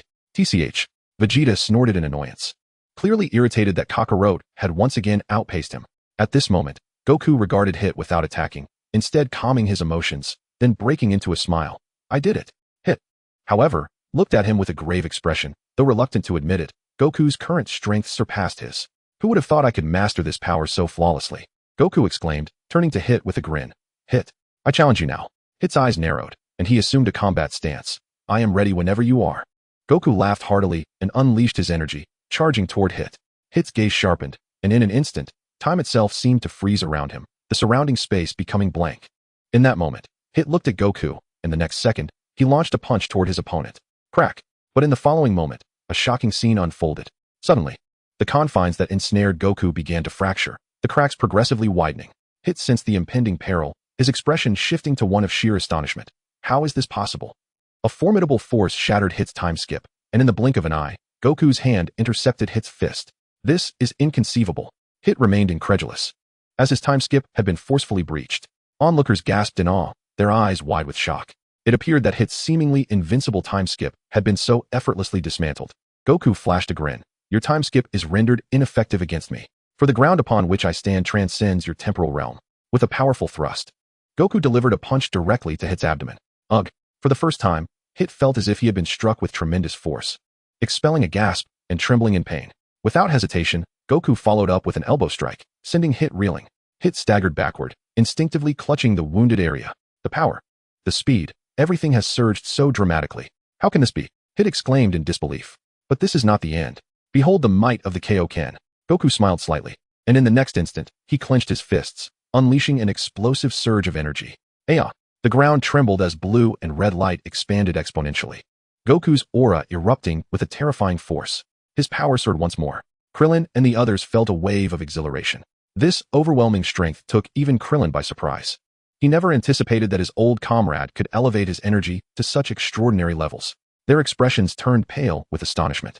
Damn it, Kakarot, why does he always overshadow me? Vegeta muttered, a hint of frustration in his voice. Luya observed Goku's surging energy, his eyes narrowing slightly. Undoubtedly, the effects of Kaioken manifested differently between a regular Super Saiyan and a Super Saiyan Blue. The latter, infused with divine energy, proved vastly superior, though merely tenfold. Luya could not help but gauge Goku's current power. Incredible. He has transcended the realm of 200 trillion and continues to escalate. 450 trillion, 470 trillion, 500 trillion. Good heavens. Goku's battle prowess, while utilizing the tenfold Kaioken, surged to an unfathomable level, reaching that of a first-tier angel. Yet, it was Hit who appeared most stunned, being in closest proximity to Goku, acutely sensing the oppressive force radiating from him. It was a terrifying power. Even he felt a tinge of fear. His own strength was escalating rapidly. 3 times, 4 times, no, 10 times. Aya! Tenfold Kaioken. Goku roared, unleashing a cataclysmic explosion of energy. The ground shook violently. Once Goku's aura stabilized, he suddenly charged toward Hit. Yet, in the next instant, he vanished. Hit's expression shifted, so fast. I can barely discern his movements. I am right here, Hit. Suddenly, a voice emerged from behind, and as Hit turned to face Goku, the latter vanished in the blink of an eye. In an instant, Goku reappeared, teleporting around Hit multiple times, leaving no trace behind. Whoosh! Suddenly, Goku materialized behind Hit and struck him with a powerful punch, sending him flying. Yet the assault did not cease. Goku pursued relentlessly, teleporting directly in front of Hit, unleashing a flurry of punches and kicks that left Hit utterly defenseless. Boom! A punch connected with Hit's face, and the next moment, Goku delivered a swift chop, propelling Hit into the air. Seizing this opportunity, Hit momentarily alleviated his pain mid-air before launching a series of energy blasts towards Goku. Goku calmly extended his hand, effortlessly deflecting the incoming attacks. Futile. I have transcended you, Hit. Goku asserted nonchalantly. Hit, gazing at Son Goku, replied, Son Goku, I must admit, your prowess is impressive. You possess such terrifying strength hidden within. However, I regret to inform you that my own power will only grow stronger alongside yours. Goku's gaze sharpened. In the next instant, he had flashed behind Hit, striking him with both fists and sending him crashing into the arena. Boom! An explosion resonated as the ground beneath them fractured. Gulp! Gulp! Gulp! At that moment, Goku's muscles twitched uncontrollably, and his expression shifted dramatically. Chapter 46, A Clash of Titans. The approach of the angelic battle. Feeling the muscle spasms, Goku's countenance grew increasingly grave. It seems that even in Super Saiyan Blue form, I cannot sustain the Kaioken times 10 for long. With the enhancement of his strength, the power of the Kaioken also escalated, imposing a tremendous burden on his body. Contemplating this, Goku cast his gaze toward the arena below, his eyes narrowing. Boom, boom, boom. A cacophony erupted, followed by a violet energy wave that swept away the dust, revealing Hit's figure. At this moment, Hit was enveloped in a radiant purple glow, his energy surging as his battle power soared. What? That guy Hit possesses such immense power as well. Vegeta's expression contorted with shock upon witnessing this. He realized that Hit's energy had far surpassed that of Super Saiyan Blue. In an instant, the comrades of Universe 7 grew anxious for Goku. On the other side, Universe 6 experienced a roller coaster of emotions. Initially, they believed their universe was doomed, yet with Hit's entrance, hope rekindled. However, Goku's stunning display left them utterly unprepared. And now, Hit was striving to surpass him. Hit harbored vast potential, which he had seemingly kept restrained, as he had few rivals before. Yet now, confronted with the anomaly that was Son Goku, the battle instincts within him were activated, unleashing all of his power. Bardoss remarked slowly. Victory is undoubtedly ours in Universe 6. Kappa scoffed. Goku's form cannot be sustained for long. Hehe, as Lord Xiangpa rightly observed. Such an explosion of energy is beyond what one can bear, undoubtedly placing an immense strain on the body. Bardoss chuckled. Xiangpa, with his arms crossed, wore a triumphant smile, as if victory was already theirs. In the sky, Goku remained fixated on the surging energy of Hit, sensing that his opponent's power was gradually catching up to him. Clenching his fists, Goku let out a fierce roar, once again unleashing his energy, elevating it to its pinnacle, the radiant red glow dazzling. Has Goku lost his mind? Why is he still powering up? His strength surpasses that of Hit. Krillin expressed his concern. Kakarot's condition would worsen as his power increased. Hence the battle must be resolved swiftly, and under this premise, Kakarot's strength must far exceed that of Hit. Vegeta stated solemnly. Luya observed Hit in the arena, his lips twitching slightly. At this moment, Hit's energy had fully erupted, and his power, as measured by Hit, astonishingly reached over 100 trillion. An increase of nearly several times. Is this a monster? How does such immense power reside within him? However, although Hit's combat power had yet to reach Son Goku's level, it should be noted that Goku's current body, even with a combat power exceeding 100 trillion, could not exert its full strength. At this moment, Hit was enveloped in a purple aura, his energy more formidable than ever. He slowly raised his gaze towards Goku and said, I must thank you, Son Goku. For thanks to your assistance, my inner potential has finally been fully unleashed. Goku smiled slightly at Hit. Very well, then let us commence once more. Hit's expression sharpened as he assumed a battle stance, his form revealing no vulnerabilities. It was evident he was now serious. Suddenly, Hit vanished from sight. In the next instant, the space where Goku stood transformed into a blinding white. Everything came to a standstill. In an instant, gritting his teeth, Goku abruptly unleashed his energy, shattering Hit's time skip. In the following second, he raised his arm in defense. Bang! A powerful punch struck his arm, but fortunately, Goku managed to block it. Goku roared in fury, launching a counterattack. However, unexpectedly, Hit seized his fist. Looking at Goku, Hit calmly stated, with the full eruption of my power, my time skip has surpassed the 1-second limit. So do not think you can surpass me. Goku suddenly smiled mysteriously, saying, is that so? Bang. Ugh. Hit was struck hard, bending like a shrimp from Goku's knee strike, and with another heavy punch, Goku sent Hit crashing towards the ground. Hit landed awkwardly, and in the next moment, he erupted with energy, activating his time skip once more, appearing right before Goku. But Goku shattered Hit's time skip. While he did not completely overwhelm Hit, he was still able to suppress him. Crash. Suddenly, in a fleeting moment, Hit launched a punch at Goku, who could only cross his arms to defend, causing him to tumble onto the ring. Swish. As Hit's form reappeared, he stood before Goku. To everyone's astonishment, Goku suddenly let out a furious roar, his formidable aura directly repelling Hit, the intensity of his energy surging even further. Whoosh, whoosh, whoosh. Without hesitation, Goku unleashed the prince's fighting style, relentlessly firing energy blasts at Hit. Under the overwhelming and concentrated firepower, Hit was forced to retreat repeatedly, unable to evade in midair. Suddenly, as Goku continued to release energy spheres, his expression darkened, and his muscles began to contract. Even in his Super Saiyan Blue form, he could not sustain the tenfold Kaioken for long. It was a race against time. Goku's expression hardened, and in the next moment, he abruptly halted his attacks, bringing his hands to his waist. Kamehameha. Hit sensed the impending danger, and his expression turned grave. With a mighty roar, he elevated his power to its peak. Whoosh. Extending his palm toward Goku, a formidable purple energy began to coalesce in Hit's hand. Whis! Exclaimed Beerus from the audience. Indeed, Whis nodded, and in an instant, he appeared above the arena. Simultaneously, Vados materialized beside him. The two angels exchanged a glance, nodded in agreement, and simultaneously activated their staffs, erecting a protective barrier that enveloped the arena and the two combatants. At that moment, Goku roared, Kamehameha. Boom! The overwhelmingly terrifying energy wave surged toward Hit. The radiant Kamehameha sliced through space, hurtling toward Hit with ferocity. Hit, fully aware of the magnitude of Goku's technique, felt a change wash over him. His expression shifted as he unleashed a purple energy wave from his palm. The two energy waves collided with a thunderous crash. Both Goku and Hit were exerting their utmost strength, fully aware that only through such ferocity could they withstand each other's onslaught. However, it was evident that Goku was the superior fighter. The colossal energy wave gradually dissolved Hit's attack, pressing closer. Realizing the dire situation, Hit quickly activated instant transmission, making his form vanish in an instant. Been waiting for you, Goku bellowed, immediately executing instant transmission to appear right before Hit. With a thunderous shout, the Kamehameha struck Hit directly. Hit fought desperately against it, but he had underestimated Goku's power in his haste. Rumbling, with Hit's final act of defiance, a tremendous explosion erupted in the sky. A brilliant light enveloped the arena, blinding all onlookers, who instinctively shielded their eyes. Such overwhelming power. I never imagined that this old rascal could rise to such heights. Piccolo, unable to conceal his astonishment, reflected on his long-standing rivalry with Goku, realizing that his friend had continuously surpassed him time and again. Indeed, aside from the long-standing frustration of Vegeta, who has always played second fiddle, he is also profoundly disheartened. Before the arrival of these Saiyans on Earth, he could confidently claim to be Goku's most formidable rival. However, ever since he encountered the Saiyans, he has come to realize that his opportunities for recognition have dwindled significantly. Following the incident with the androids, he ceased to engage in the relentless rivalry with these Saiyans, as he possesses the self-awareness to acknowledge that he cannot compete with these extraordinary beings.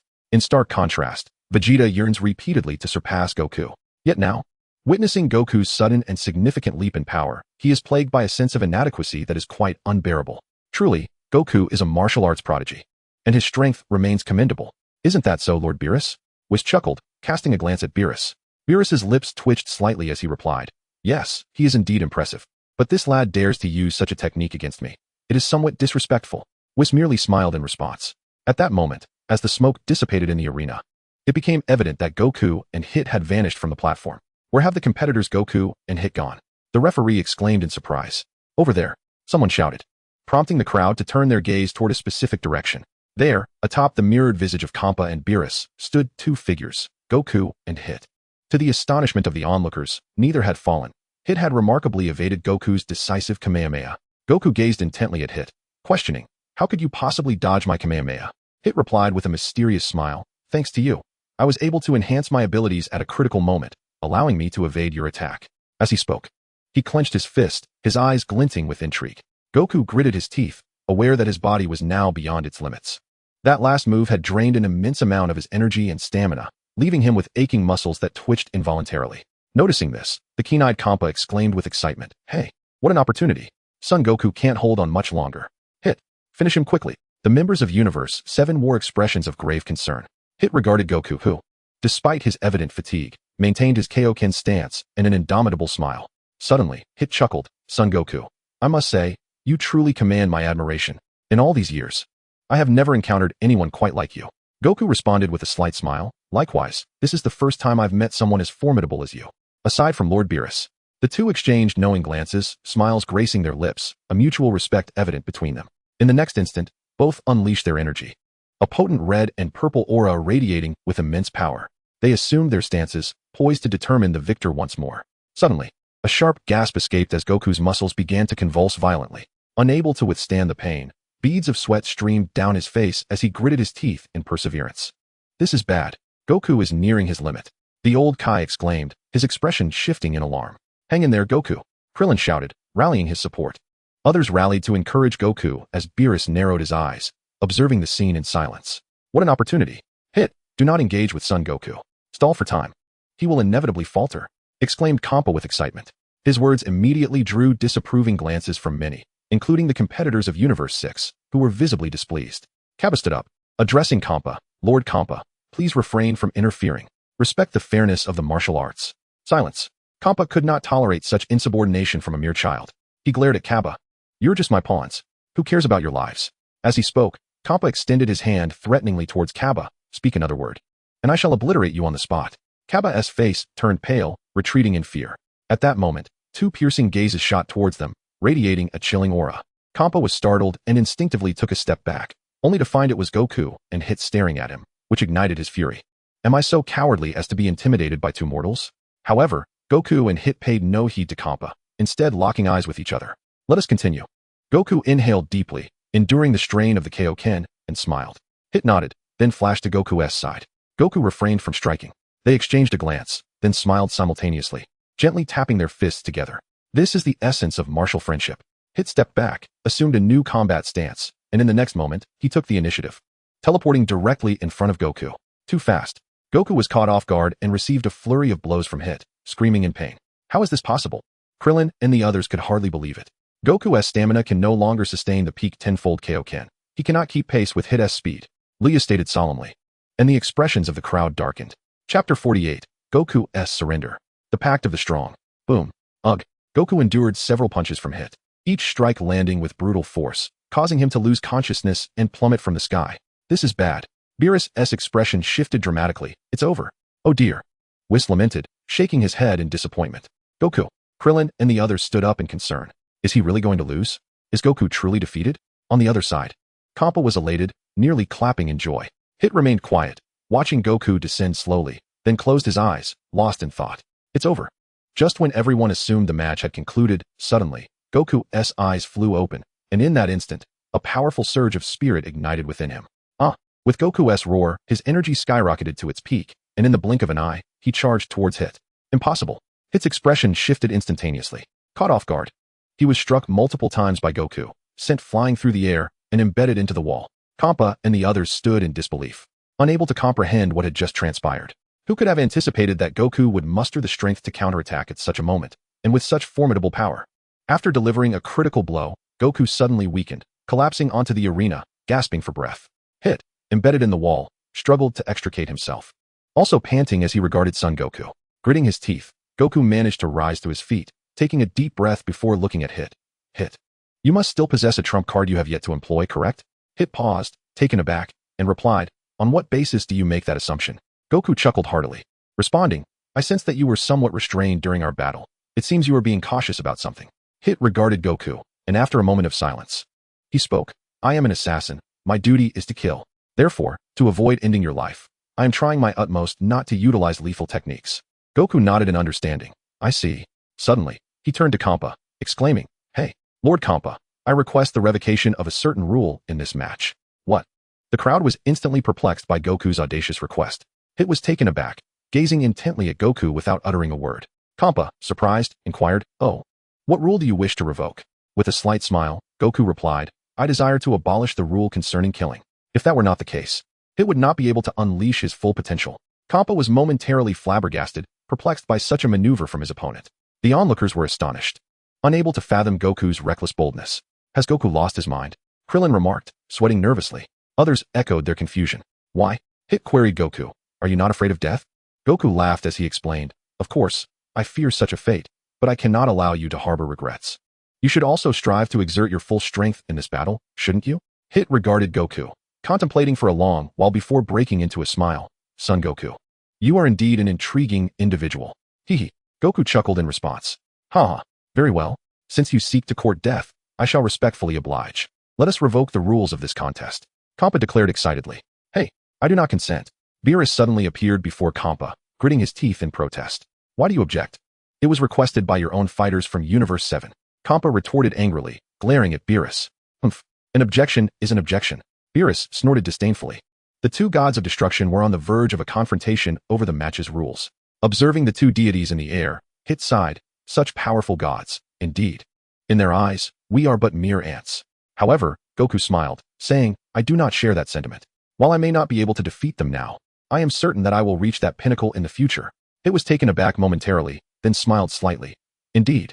Goku chuckled, and then voluntarily approached the edge of the arena. The crowd looked on in confusion, uncertain of his intentions. At that moment, Goku leaped off the platform. Gasp. In that instant, everyone was rendered speechless.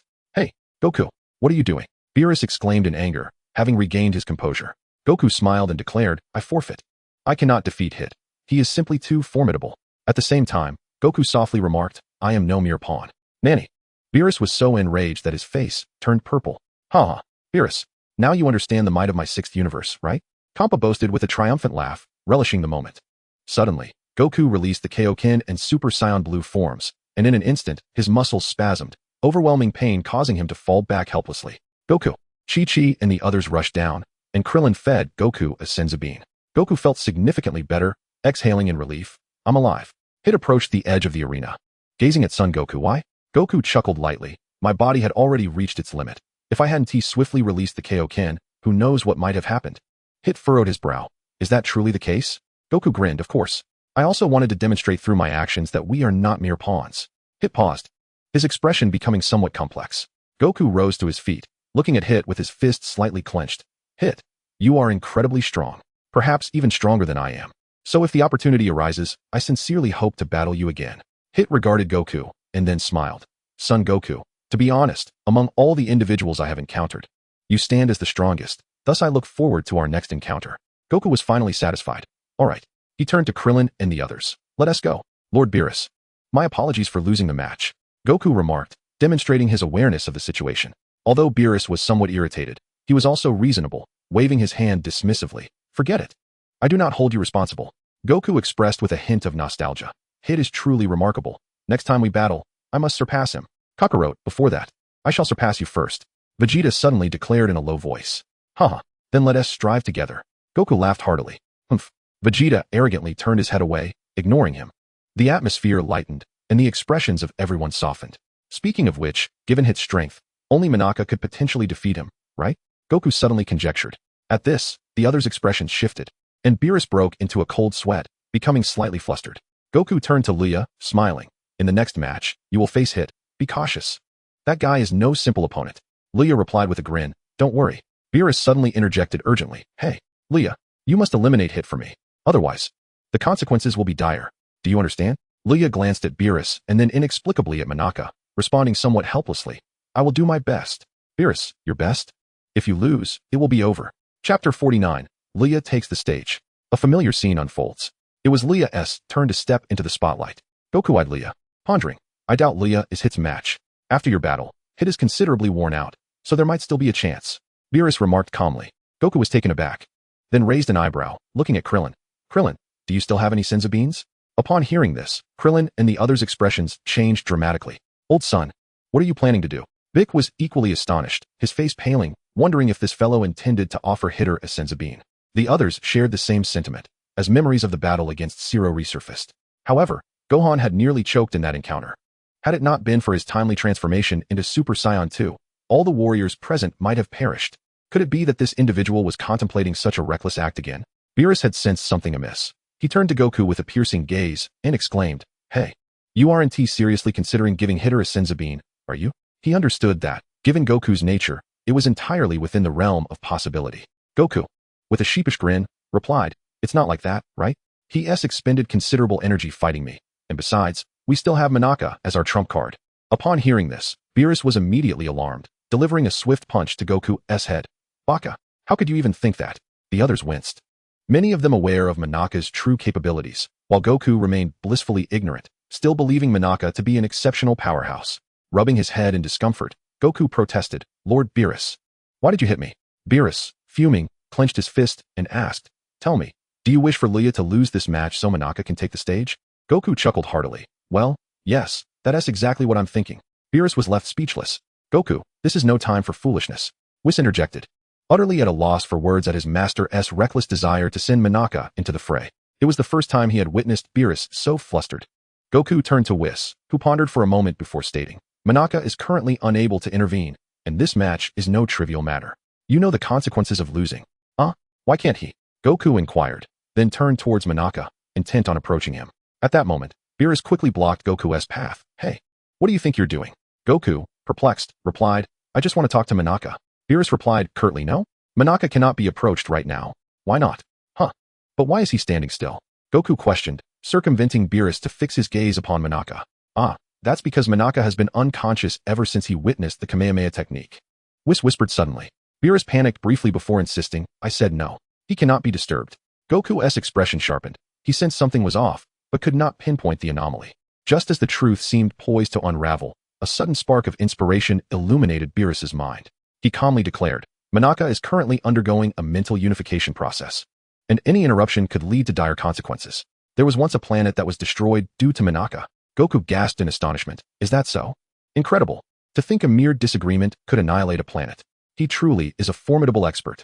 Seizing the opportunity, Beerus added, thus, he is currently unable to act. Any disturbance would be extremely detrimental to him. Do you understand? He needs time. Relieved, Beerus exhaled deeply. Ah, Lord Beerus, it appears you are quite anxious. Whis remarked gleefully. Beerus, slightly irked, exclaimed, you mustn't speak such words carelessly, Whis. You nearly revealed everything. Whis, with a faint smile, replied, I never anticipated that even the god of destruction, Lord Beerus, would resort to deceit. Feeling a twinge of embarrassment, Beerus stubbornly retorted, Humph. If it allows Goku to grow stronger, a small sacrifice is of no consequence.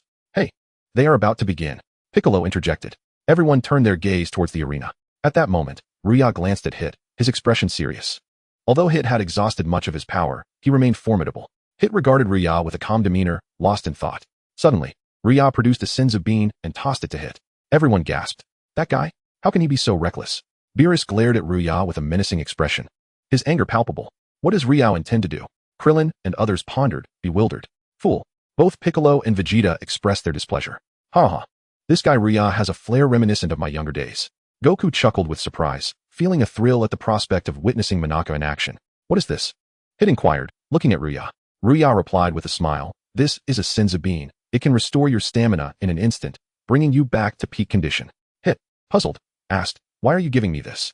If I regain my peak, the 7th universe may stand no chance. Ruya smiled slightly, not necessarily. I have confidence in my abilities. I am not a petty individual. Your stamina and strength are less than half of what they once were. So I wish to battle you at your prime. Ha ha, fool. I never imagined there could be such a simpleton. Are you delivering yourself to the 6th universe? Kompa couldn't help but laugh triumphantly, turning to Beerus. Hey, Beerus, I shall graciously accept your earth. Infuriated, Beerus's face turned purple with rage as he glared at Ruya. His eyes cold. Listen, if you cannot win, I shall destroy you. Ruya glanced at Beerus and then replied with a smile. I will do my utmost. Hit observed him and then smiled faintly. You are as entertaining as Son Goku. But even with your actions, I shall not show mercy. Ruya confidently grinned. Feel free to bring it on. Hit cast a glance at Goku in the audience, then without hesitation, swallowed the senzu bean. In less than 2 seconds, Hit's state returned to its peak. He looked at Ruya and said, You are also a Saiyan, so unleash your power. Otherwise, you are no match for me.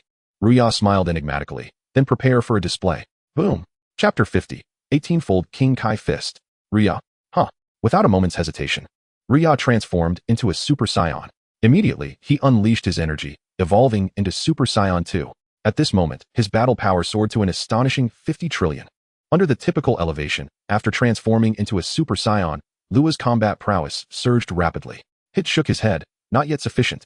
With his potential awakened, in a state of complete fury, his combat power approached an astronomical figure of nearly 100 trillion. Thus, even without utilizing time skip, he could easily contend with his opponent. Lua smiled slightly. I am well aware it's not enough. Therefore, Aya. As he spoke, Lua erupted with energy, and simultaneously, his strength continued to swell. The escalation of his combat power was relentless. Witnessing Lua's formidable stance, Hit's expression shifted dramatically. Lua was performing the Kaioken. The inhabitants of Universe 7 were taken aback. How could this be? His Kaioken was even more potent than Kakarot's. Vegeta's expression changed instantly. Could he truly be destined to remain the perennial third? Oh, this is intriguing. Initially angered, Beerus was now astonished by the scene, and his fury diminished significantly. Haha, Lua's Kaioken indeed surpasses mine, and he can endure a greater multiplier than I. This compensates for his inability to transform into Super Saiyan Blue. Goku smiled faintly. Having trained alongside Lua in the hyperbolic time chamber, he was aware of Lua's potential. How could this be? He can also. At this revelation, Kompa and Beerus were no longer composed. Besides Son Goku, there was indeed another capable of achieving such a form. As Lua's energy erupted, Hit gradually assumed a serious demeanor. However, he refrained from interrupting Lua's ascension as a gesture of gratitude for the senzu beans. Concurrently, Hit suddenly unleashed his own energy. The purple glow swirling like an enraged dragon, his aura skyrocketing in an instant. Aya! The golden radiance enveloping Lua transformed into a crimson cloak, identical to Goku's. His power was trending towards tens of billions. 7 times, 8 times, 9 times. The intensity of their auras caused the recently restored barrier to crack and shatter. Reluctantly, Whis and Beerus were compelled to once again wield divine power to reinforce the barrier. Lua's energy was not in the slightest inferior to Goku's. Krillin remarked, somewhat perspiring. Goku, too, felt a weight of gravity. I can manage the tenfold Kaioken quite well, yet Lua surpasses me in strength, and this is without transforming into Super Saiyan Blue, indicating that he has mastered the Kaioken to an extraordinary level. However, I am perplexed. The Kaioken is highly taxing on stamina, yet his exertion does not seem to reflect this. In the hyperbolic time chamber, they had practiced the Kaioken together, yet Lua consumed far less energy than himself, even while maintaining Super Saiyan Blue. This aspect eluded his understanding. Observing the situation, it seems there is hope. Whis smiled gently. Humph. Beerus snorted with disdain. In the arena, Lua suddenly roared. 18 times Kaioken. Boom, boom, boom. Instantly, his energy surged dramatically. 100 trillion. The power of Lua has reached an astonishing trillion, rivaling the might of Goku wielding the tenfold Kaioken in its ultra blue state. Within the hyperbolic time chamber, he has barely mastered the 18-fold Kaioken. Although his optimal tolerance is around 15-fold, the 18-fold is somewhat taxing. Yet, it is only through this exertion that he can contend with Hit. Boom. At this moment, Hit has also completed his power-up, his battle strength soaring to over 90 trillion. However, he remains slightly weaker than Lua. Observing Lua, Hit inquires with a hint of confusion. Why? Based on Goku's use of the Kaioken, such techniques should be immensely taxing. You are not a Super Saiyan Blue, yet you can exert power surpassing that of Goku? Lua smiles faintly. You must have heard the saying practice makes perfect. Hit falls silent. Lua's Kaioken, enhanced by his system, imposes relatively low strain on his body. Of course, it is not without some burden. With increased usage and higher multipliers, it does take its toll. Although he fares slightly better than Goku due to the system's assistance. In his Super Saiyan 2 form, wielding the 18-fold Kaioken, he should be able to endure for a few minutes. However, the strain remains significant, though not to the extent of Goku's after effects. With this in mind, he turns to Hit. Allow me to experience the might of your time skip. Hit assumes a stance and replies, although your battle power exceeds mine, under my time skip, you shall never be my match. Lua chuckles. Who has to say? Hit smirks slightly. How intriguing. I never expected, aside from Goku, to encounter another formidable fighter in Universe 7. Scions truly are extraordinary beings. Lua laughs. Very well, let us engage. Hit's smile fades, his gaze sharpening as a white domain begins to envelop him. Time prison. Lua bellows, unleashing a powerful aura. In the next moment, he strikes, his fists moving like phantoms as he stands his ground, relentlessly punching forward. Astonishingly, each punch creates a collision. Hit has already launched an attack, yet Lua deflects every blow. System. Activate the strongest Scion talent. Lua quietly commands within. Beep. Activating the strongest Scion talent. This presents an exceptional learning opportunity for Lua. Through this talent, he can perceive his opponent's trajectory and continuously evolve through battle. Suddenly, Lua's pupils constrict, and in the next instant, a punch connects with his abdomen. In that fleeting moment, the time skip vanishes, and Hit appears directly before Lua. How is this possible? Beerus gasps in disbelief. This is bad.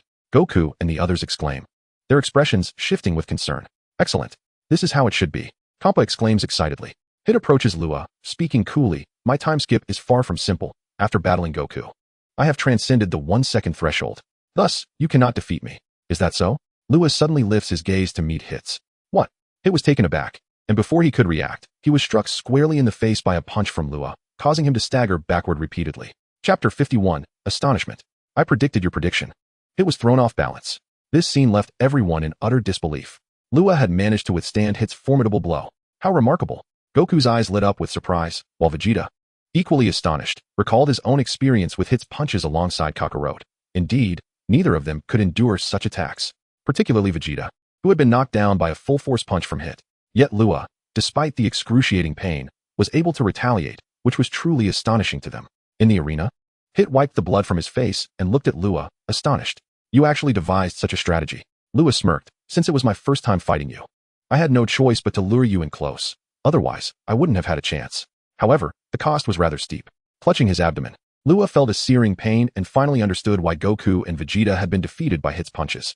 Against a weaker opponent, a single blow would indeed be lethal. Nevertheless, through the encounter with Hit, he gradually grasped the trajectory of Hit's attacks.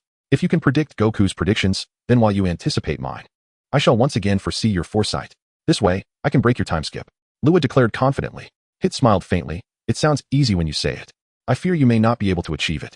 I will. With the strongest talent, I will continue to grow stronger. I will certainly defeat you. Lua shouted fiercely. In the next moment, he erupted with energy, executing the King Kai fist to perfection. Whoosh. In the blink of an eye, Luya appeared behind Hit, delivering a powerful punch. Hit reacted swiftly, activating his time skip ability. In an instant, a white time cage enveloped the entire area, freezing Luya's attack in that moment. However, just as Hit prepared to strike, Luya suddenly moved. How is this possible? Hit's expression changed as Luya seized his fist. Bang! Luya showed no mercy, delivering a full-powered punch directly into Hit's abdomen. In an instant, an invisible force surged through Hit's body. Ugh! Hit immediately spat out, unable to maintain the time cage as his time skip crumbled. Hit! Jampa was stunned, leaping to his feet, his face drenched in cold sweat. It worked. Goku, Beerus, and the others all erupted in joy. That guy broke Hit's time skip. How impressive! Krillin remarked, drenched in cold sweat. Although Goku had also disrupted Hit's time skip when he transformed with the King Kai fist, the hit from back then was incomparable to the one now. Bang! Hit knelt, gasping for breath in an attempt to alleviate the pain. He had always been the one delivering blows, yet now he found himself on the receiving end. Had his time skip truly been shattered? Impossible. He had mastered time manipulation to the level of a second. How could the opponent have breached it? Luya gazed at Hit and remarked, I have anticipated your anticipation of my anticipation. The time skip has gradually become ineffective against me. Hit clenched his teeth and, with great difficulty, rose to his feet, exclaiming, Why? Why can I not withstand your single blow? Luya replied nonchalantly, Your power in direct confrontation is rather mediocre. Your greatest advantage lies in your time skip, but I, having unleashed the might of the Kaioken at 18 times its normal strength, surpass you in power. How infuriating. Hit ground his teeth, and with a fierce shout, activated his time skip once more. In the next instant, he unleashed a flurry of punches towards Luya. Luya swiftly evaded. Although his opponent's speed transcended time, he discerned a threat of Hit's attack trajectory and, bolstered by his own advantages, managed to dodge effectively. Huh! Luya roared, launching a counterattack with a powerful punch that collided with Hit's fist, neutralizing his assault and transcending time itself to nullify Hit's strength. I told you. I can predict your predictions. Luya bellowed, swiftly executing a side kick. Hit hastily raised his arm to block, but the next moment, he was sent staggering backward. Luya had gained the upper hand. Hit stared at Luya and remarked, Even Son Goku cannot maintain this blue form for long. How is it you remain unscathed? He was astonished to see that Luya expertly controlled this state, showing no signs of backlash. Luya smiled faintly, because I am strong. If Goku could also disregard the burdens of the Kaioken, then perhaps Hit would fall to him. However, considering my own endurance against the Kaioken strain, my chances of victory are substantial. Hit regarded Luya, taking a fighting stance. I underestimated you. But now, I shall unleash my full power. Luya mirrored his stance. Bring it on. He had acclimated to Hit's time skip and could not help but acknowledge the formidable talent of the strongest Saiyans. It was no wonder that Broly, possessing such a gift, could overpower Goku and the others effortlessly. Now, he was ready to rise. With a surge of energy, Luya charged forward, arriving before Hit in an instant. The enhancements from the Kaioken were extraordinary, granting him a speed that transcended time. Hit's expression twisted into a snarl as he evaded Luya's strike with a swift movement, employing his time skip, yet found himself unable to counterattack within that fleeting moment, as Luya exhibited nearly no openings. Thus, he could only evade. Nowhere to escape. Luya shouted, propelling himself forward and landing a punch squarely on Hit's face. Hit cried out in pain, staggering back, just as Goku appeared before him, delivering a barrage of heavy blows, his fists raining down like a storm upon Hit. The force was terrifying, and as Hit was thoroughly suppressed, Zampa began to panic, urgently shouting, Counterattack! Counterattack! Hit, you cannot lose. Others watching the scene could only express their astonishment. To my astonishment, the Saiyans have indeed evolved to such an extent. The Saiyans of Universe 7 are truly formidable. Gabe sincerely remarked, and then a realization struck him as he murmured, if she were to arrive, she would undoubtedly be exhilarated. Excellent. The situation is tilting in favor of Luya. Earlier, Beerus was filled with concern, but now he is exhilarated. This young one's performance is, commendably impressive. Observing the increasingly pale face of Kampa, Beerus felt a sense of relief. Impossible. Apart from Kakarot, is there truly another who surpasses me to such an extent? I refuse to accept this. Vegeta's expression darkened slightly. Though this was merely the turmoil within his heart, Kakarot's ascendance would irk him greatly. Little did he anticipate another contender, and one who shares his Saiyan heritage. His title as the third strongest for a century has been solidified. Chapter 52, Super Clash. The side effects emerge. Suddenly, Luya's expression hardened, and with a swift kick, he sent Hit reeling. In the wake of Hit's retreat, Luya unleashed a barrage of Princess techniques. Countless energy blasts raining down upon Hit. Gritting his teeth, Hit struggled to withstand the onslaught, unable to retaliate. His energy was waning. Goku suddenly exclaimed, Fantastic. At this rate, Luya is destined to win. Humph. Now is the time to defeat him. Beerus declared, his spirits soaring with excitement. Boom, boom. Boom. After unleashing a relentless flurry of energy blasts, Luya suddenly gathered both hands at his waist, Kamehameha. In an instant, a formidable energy coalesced within his palms. Seizing the moment to catch his breath, Hit let out a furious roar, exploding with energy, enveloped in a violet glow, as he too began to gather energy, compressing a purple energy sphere to its maximum potential. At this moment, both their powers surged. Witnessing this, Whis and Beerus understood that they were about to unleash their ultimate techniques and immediately employed divine power to maintain the barrier. Luya, at this juncture, held nothing back. He aimed to conclude the battle with this full-powered Kamehameha. Hit was no slouch either, his energy having reached its pinnacle. In this moment, he too spared no effort. Wave. Suddenly, Luya roared, and in the next instant, he unleashed the Kamehameha at full power. Hit did not falter, launching the violet energy blast from his hands. He recognized the overwhelming might of Luya's Kamehameha and its vast coverage. Even with his instant transmission, he could not evade it. So he had no choice but to confront it head-on. Boom. Aya! Luya bellowed with all his might, channeling immense energy into the Kamehameha, augmenting its power. Aya! Though Hit found himself at a disadvantage, he did not yield. Instead, he fought with all his strength, the violet aura surrounding him flickering perilously, as if on the verge of dissipating. The overwhelming energy surged forth. Even with the barrier in place, it struggled to contain the clash of their energies. And in that moment, the entire barrier suddenly began to crack. The two angels recognized that their efforts were merely superficial remedies, and thus, they simultaneously relinquished their maintenance of the barrier. In the next instant, they reappeared within their respective factions, activating their protective shields. Without the infusion of angelic power, the barrier shattered instantaneously under the immense forces at play. A collective gasp resonated through the crowd, as the sheer magnitude of this power threatened to engulf them. Fortunately, the angels' shield safeguarded them from the onslaught. Such formidable energy. It surpassed my own capabilities, and then some. Goku observed the scene with a grave expression. Though his battle power, amplified tenfold by the Kaioken, was comparable to Luya's, his physical stamina prevented him from unleashing its full potential. In contrast, due to the energy depletion caused by the Kaioken and his incomplete mastery of the technique, Luya exhibited far superior prowess. This kind of battle was indeed a rare spectacle. Beerus, too, was slightly taken aback, as he had not anticipated that a Saiyan could attain such heights. No, it was more accurate to say that a mere KO had developed such a technique. This revelation astonished him greatly. However, upon observing Goku's demeanor, Beerus cast a sidelong glance at Monaka, seemingly realizing that his involvement was unnecessary. Perhaps Goku's objective did not require Monaka's participation. In the arena, an enormous explosion was inevitable, sending even the referee flying into an unknown corner. As the smoke from the blast dissipated, chaos reigned supreme. The stage lay in tatters. And aside from the spectators on either side, everything else had been obliterated. Strangely, despite enduring the terrifying forces unleashed by both combatants, this small planet had miraculously avoided destruction, which was quite unexpected. This might be attributed to the fact that they were merely directing their energies outward, rather than striking directly into the planet. Otherwise, the outcome would likely have been far more catastrophic.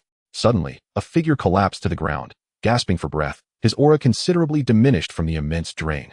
It was Hit. Faced with Luya's full power output, he found it exceedingly arduous to withstand, nearly faltering under the pressure.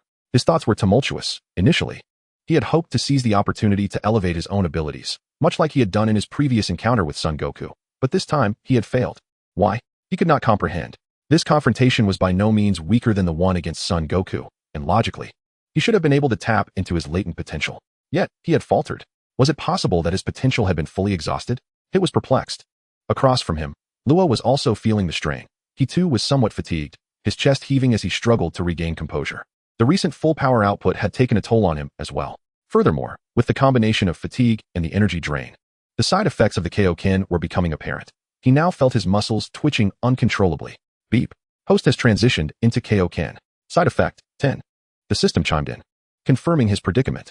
Luya managed a wry smile. It seemed he had truly given it his all this time. If he did not find a way to further enhance his capabilities, it would be exceedingly difficult to employ the 18-fold Kaioken again.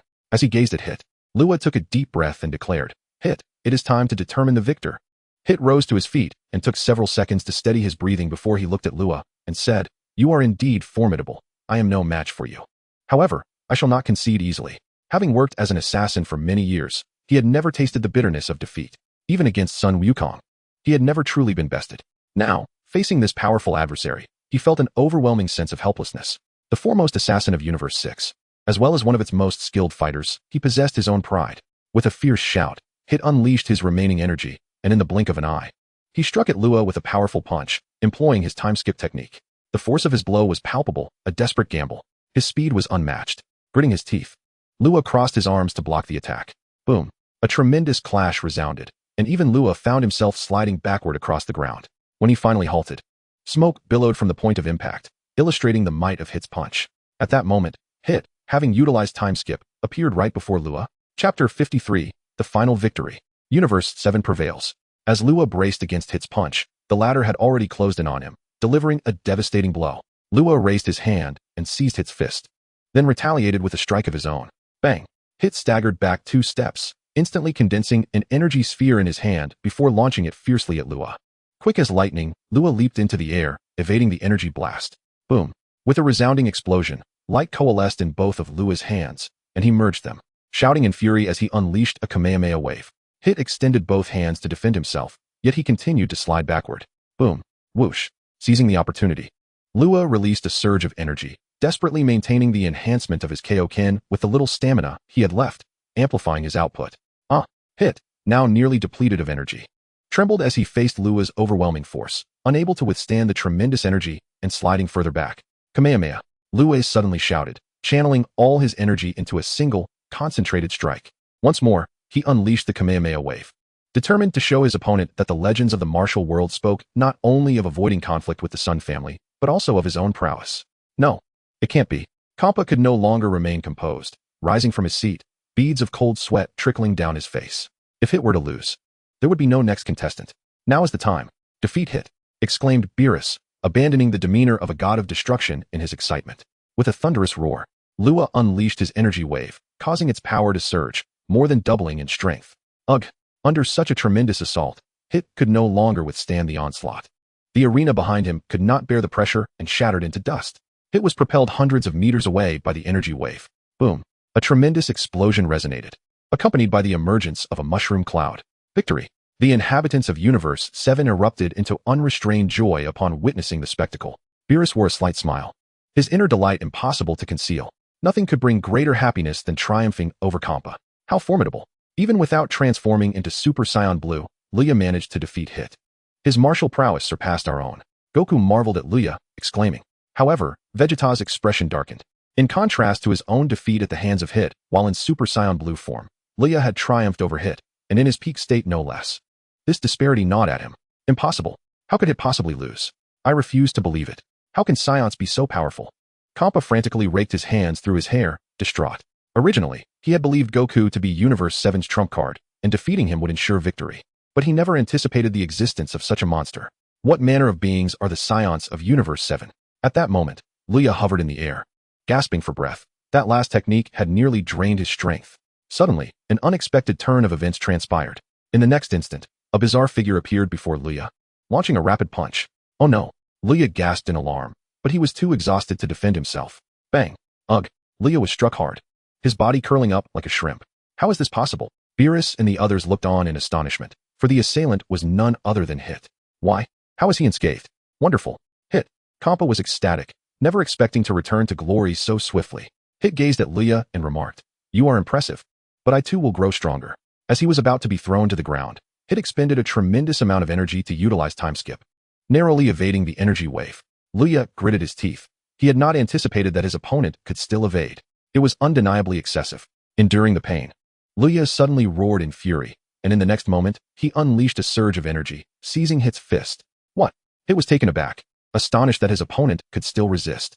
With a fierce throw, Luya hurled Hit away. Simultaneously, he summoned a concentrated energy sphere, launching it with force, instantly propelling Hit into the air. Hit struggled to halt his momentum. He recognized that Luya was straining his own body, and yet, it was proving effective. Without hesitation, Hit thrust both hands toward Luya, unleashing a terrifying energy wave.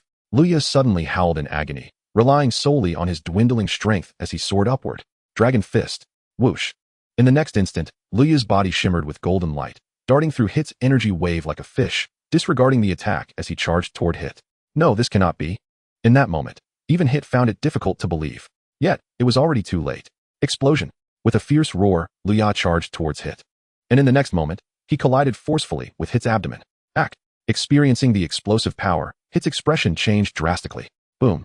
With a resounding crash, Hit let out a terrible scream as a terrifying golden light burst forth from behind him, gradually transforming into the ethereal figure of a five-clawed golden dragon, revealing Luya's form. Meanwhile, Hit's body bore a gruesome wound. Trembling in disbelief, Hit struggled to comprehend how such a formidable physique could be pierced so easily. It felt fatal. V.S.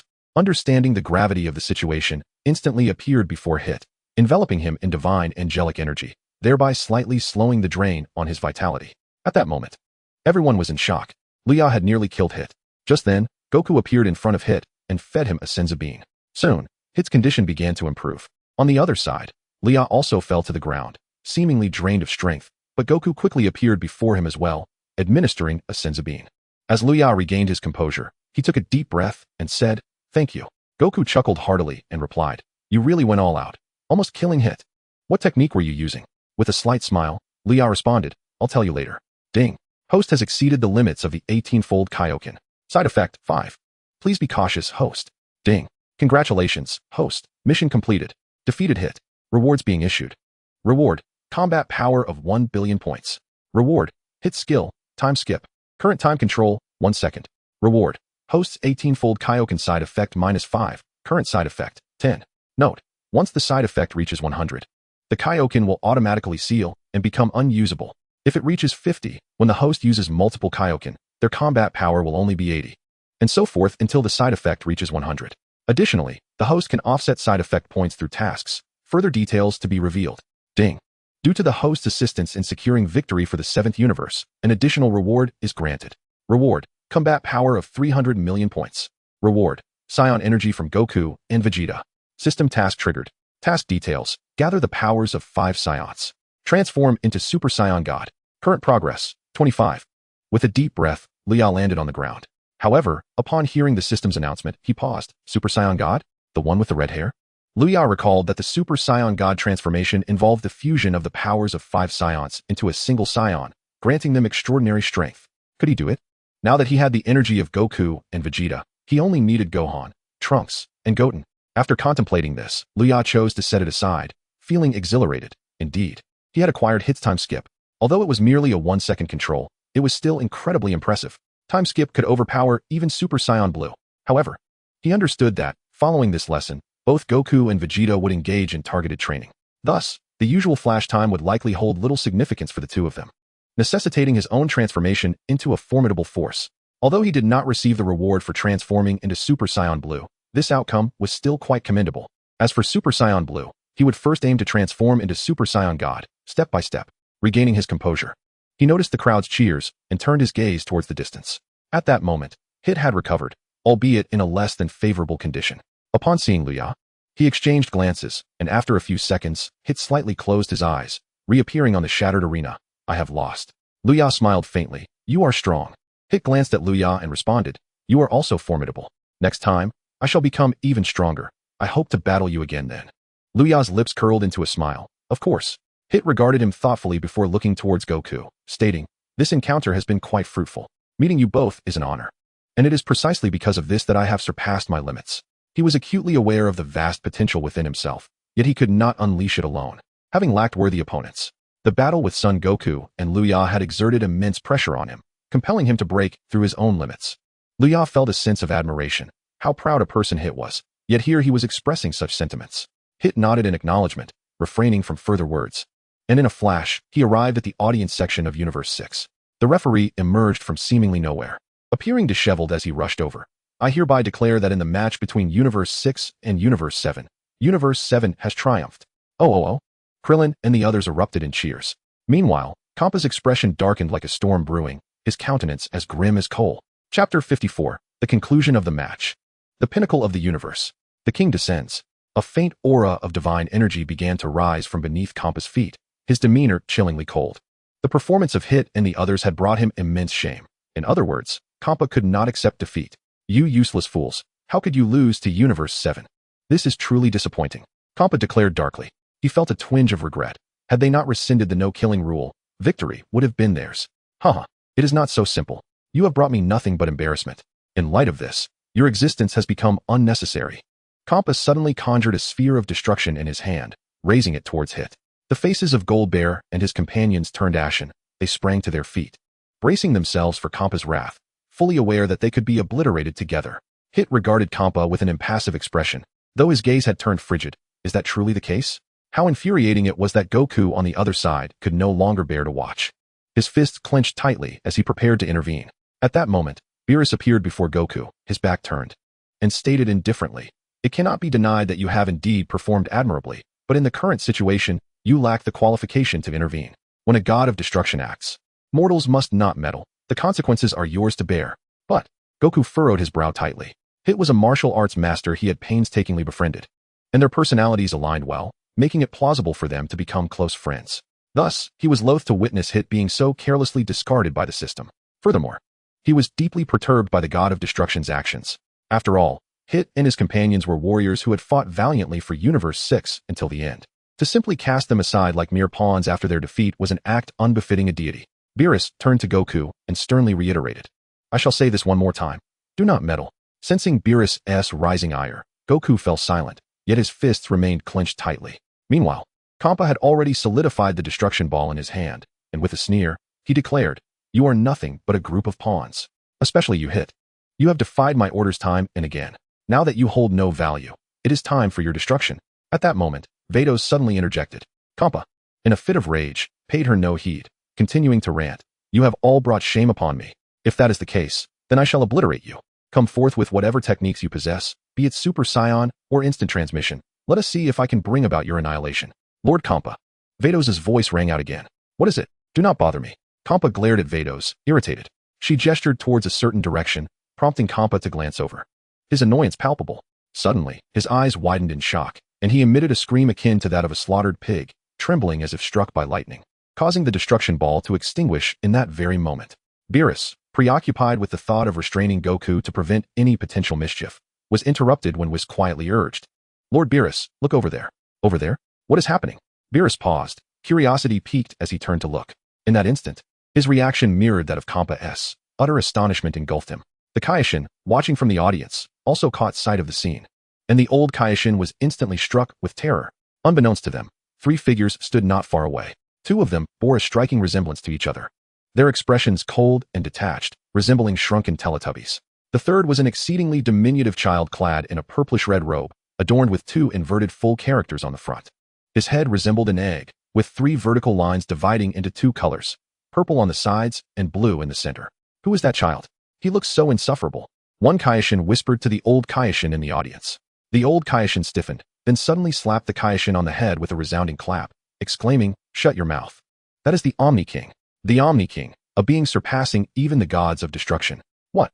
The Kaioshin's face paled, his heart racing with dread. "This can't be true." Beerus stammered, his body trembling involuntarily. "And no, it's impossible," Kampa echoed, equally flustered, his demeanor betraying his panic.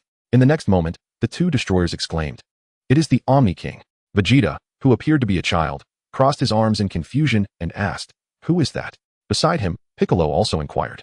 With a grave expression, Beerus responded, "Your Highness the Omni King. He reigns over the 12 universes.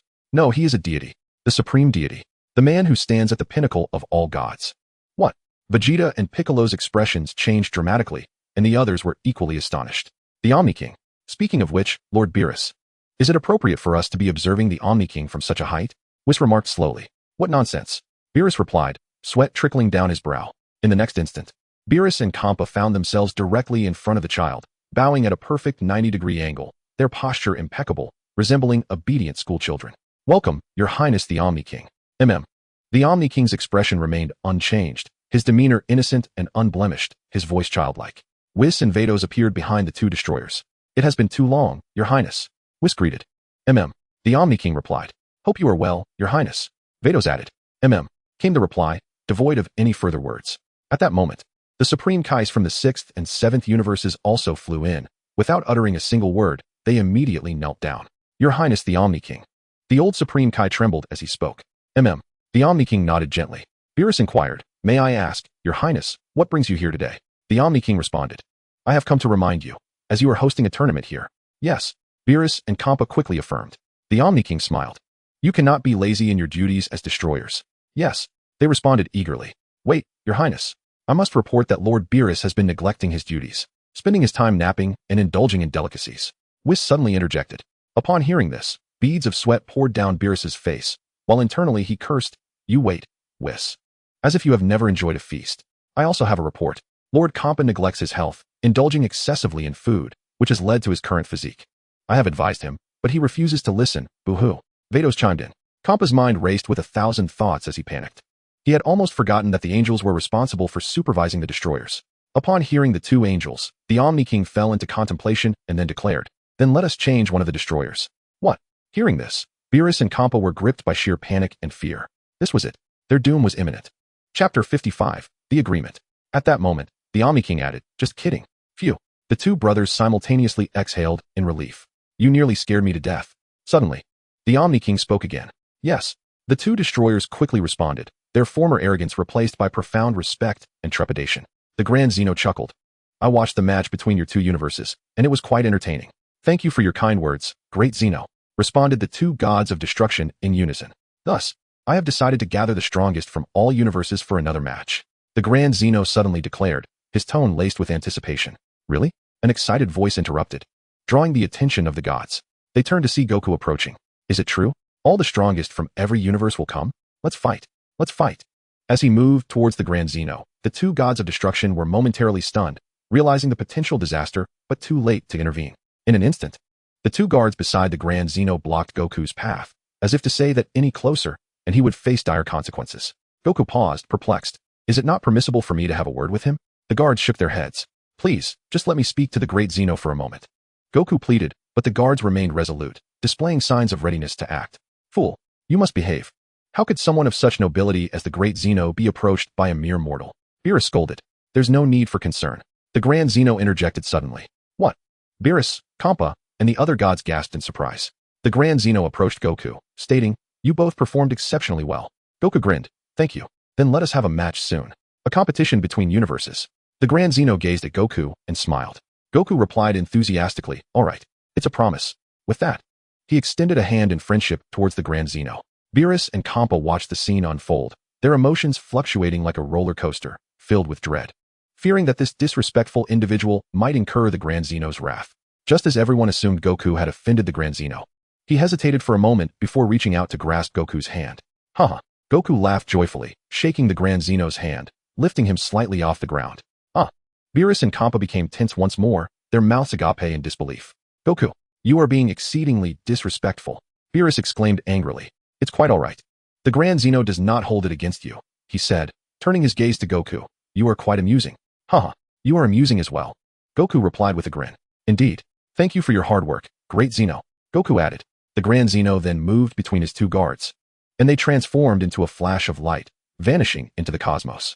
Once the Grand Zeno departed, the oppressive atmosphere in the arena finally lifted, and both Beerus and Kampa exhaled with relief as if they had narrowly escaped disaster.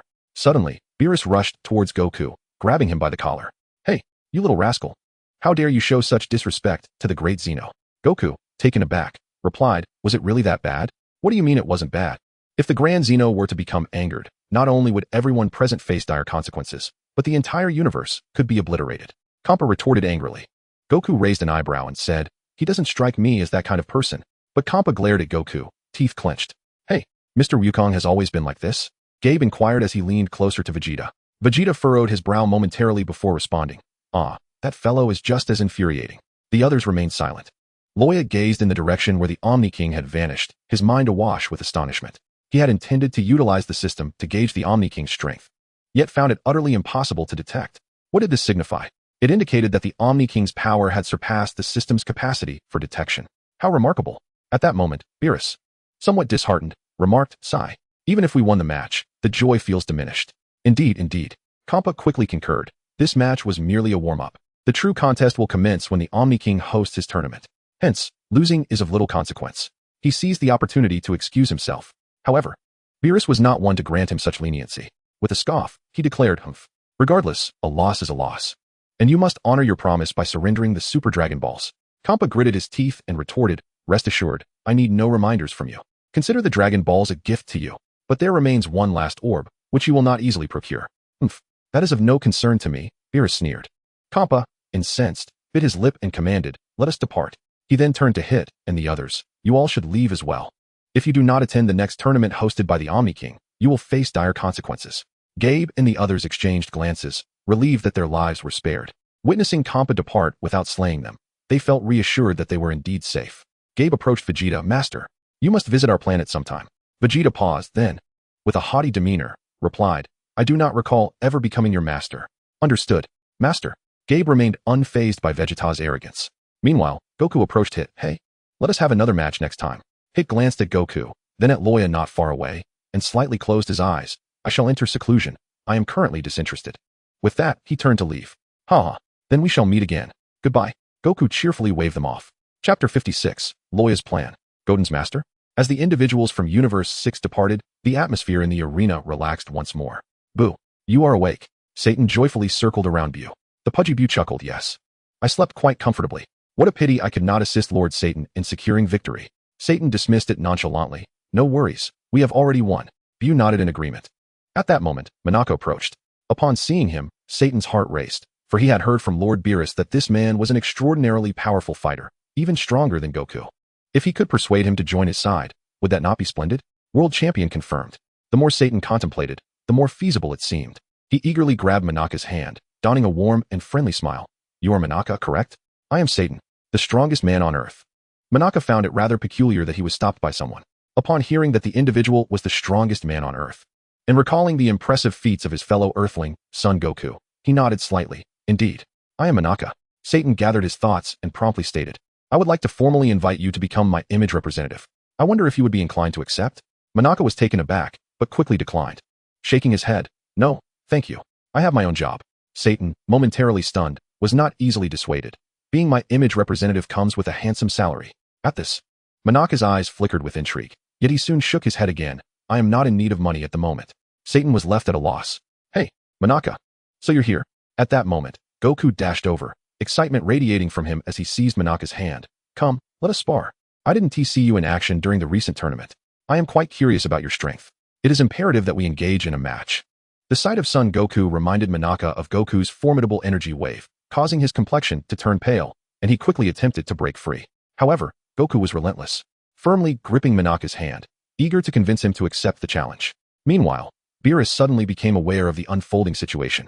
Upon noticing that Goku had approached Monaka, his expression shifted dramatically. In an instant, he materialized behind Goku and delivered a swift slap. Ouch, that hurts. Lord Beerus, why do you keep hitting me? Goku complained, visibly irked. Beerus, exasperated, retorted, Fool, did I not expressly forbid you from approaching Monaka? Beerus's thunderous admonition drew the attention of the onlookers, and those in the know exchanged worried glances, quickly converging on the scene. Goku, feeling frustrated, lamented, but I want to spar with Monaka. Beerus, drenched in cold sweat, began to panic. Goku turned to Monaka, grinning, Hey Monaka, be my opponent. Monaka, ignoring him, was now drenched in cold sweat, paralyzed by fear. No, absolutely not. Beerus interjected forcefully. Why not? Goku asked, puzzled. Beerus pondered for a moment before concocting an excuse. Monaka has not yet achieved mental unity. Just as the Grand Zeno arrived, it interrupted Monaka's training, so he is not in peak condition. Surely, you wouldn't want to face him in such a state, would you? As he concluded, Beerus became increasingly convinced of his own reasoning, standing tall, as if proclaiming a truth. It is often said that to conceal a lie, one must weave another lie to cover it. Beerus was embodying this sentiment. Goku contemplated for a brief moment before nodding. That does make some sense. Right. Beerus seized the opportunity to affirm. The crowd was left speechless. Goku's simplicity was truly astonishing. Even Luya, who was well acquainted with Goku's character, couldn't help but stifle a laugh.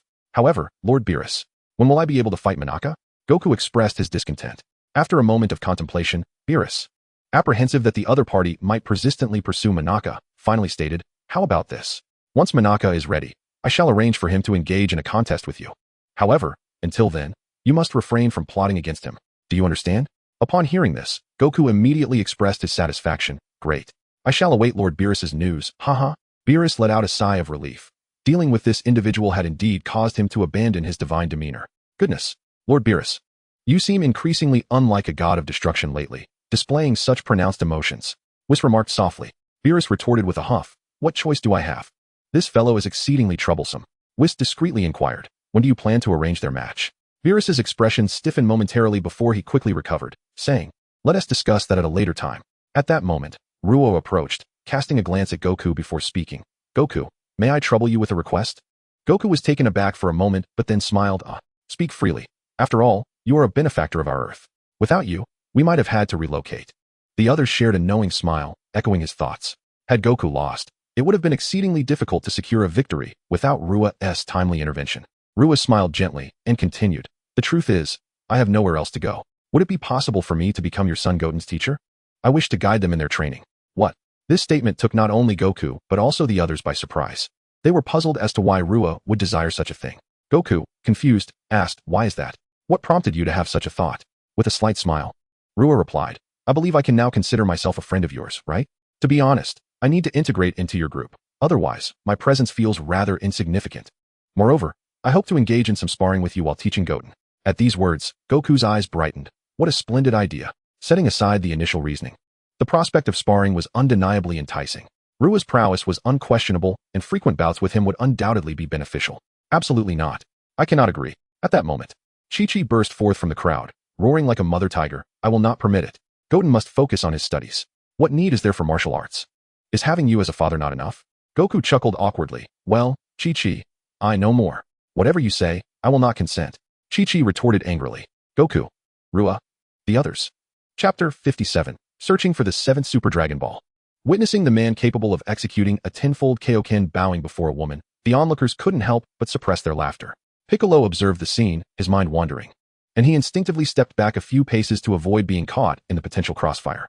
"Humph, Kakarot, look at you now," Vegeta remarked with a smirk, then turned to Rua. "Hey, come over to my side. My son Trunks possesses far greater talent than Goten. I can allow you to be his teacher."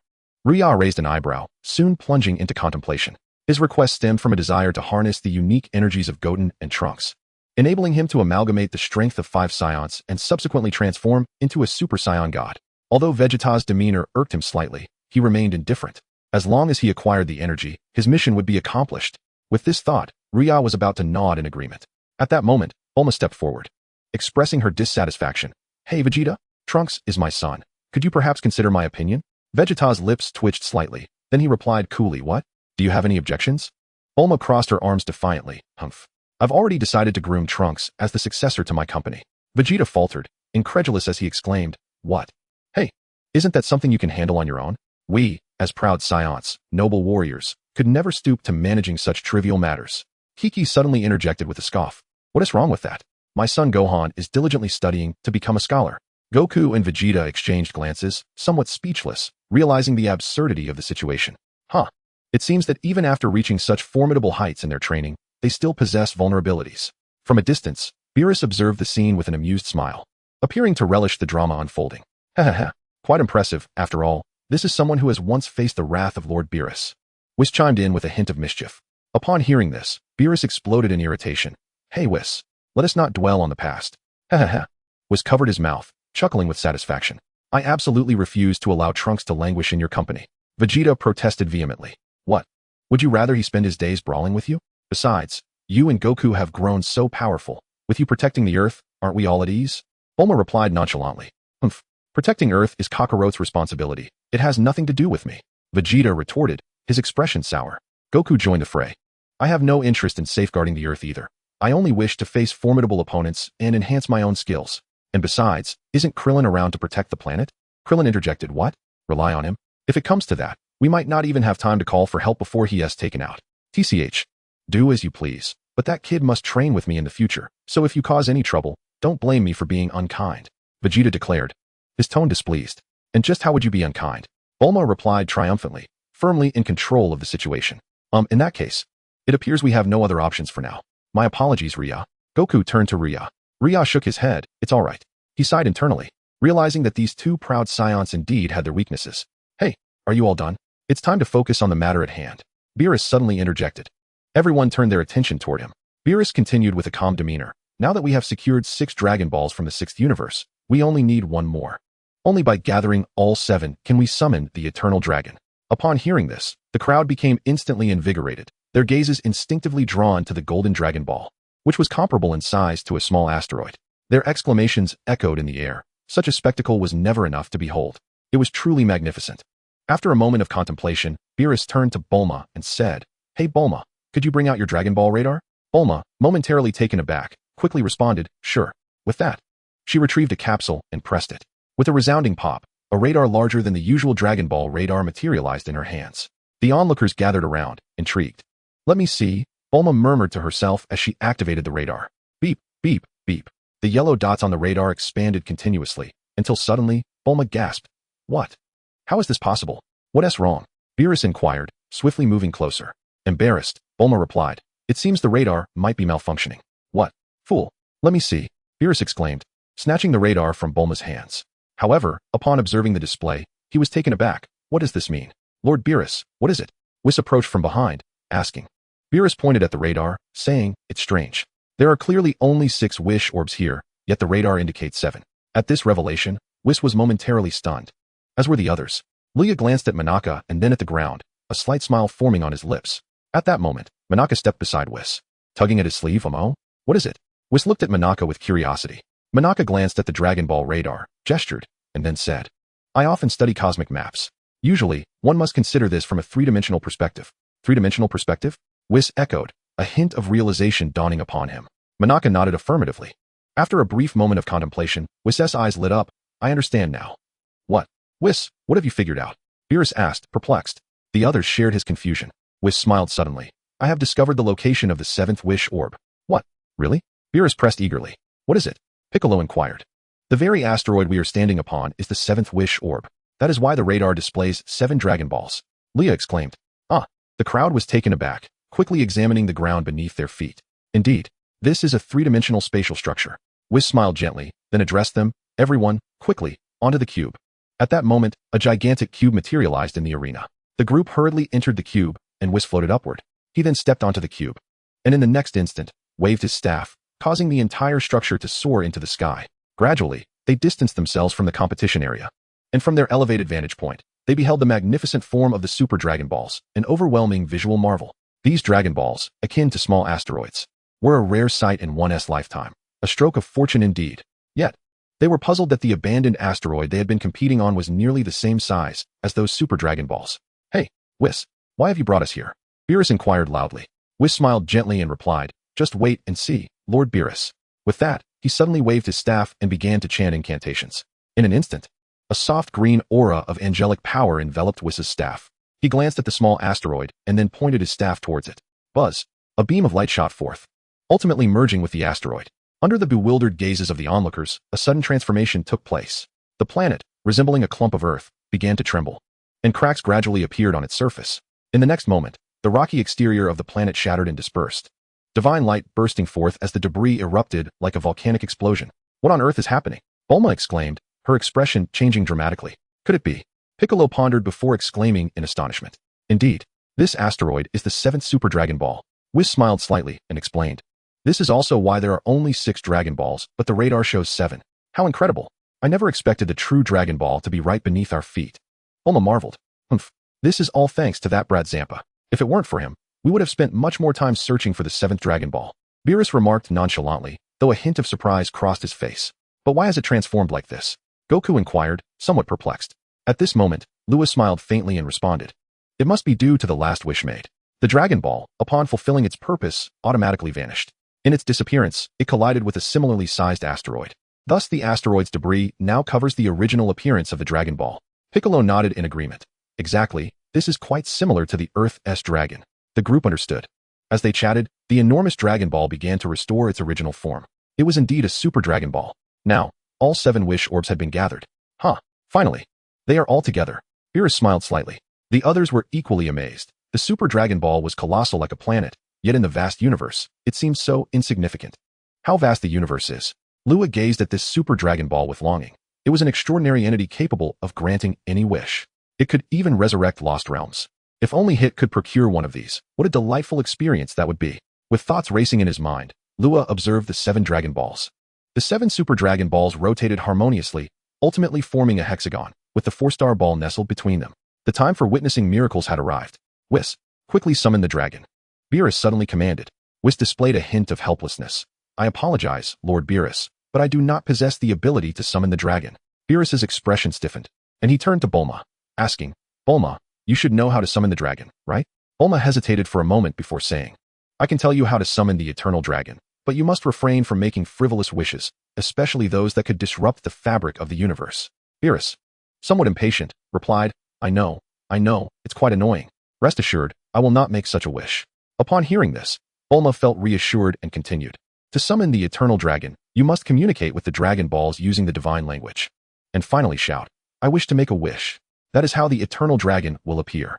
Upon hearing this, Beerus pondered for a moment before turning to Whis and saying, let us proceed with the summoning.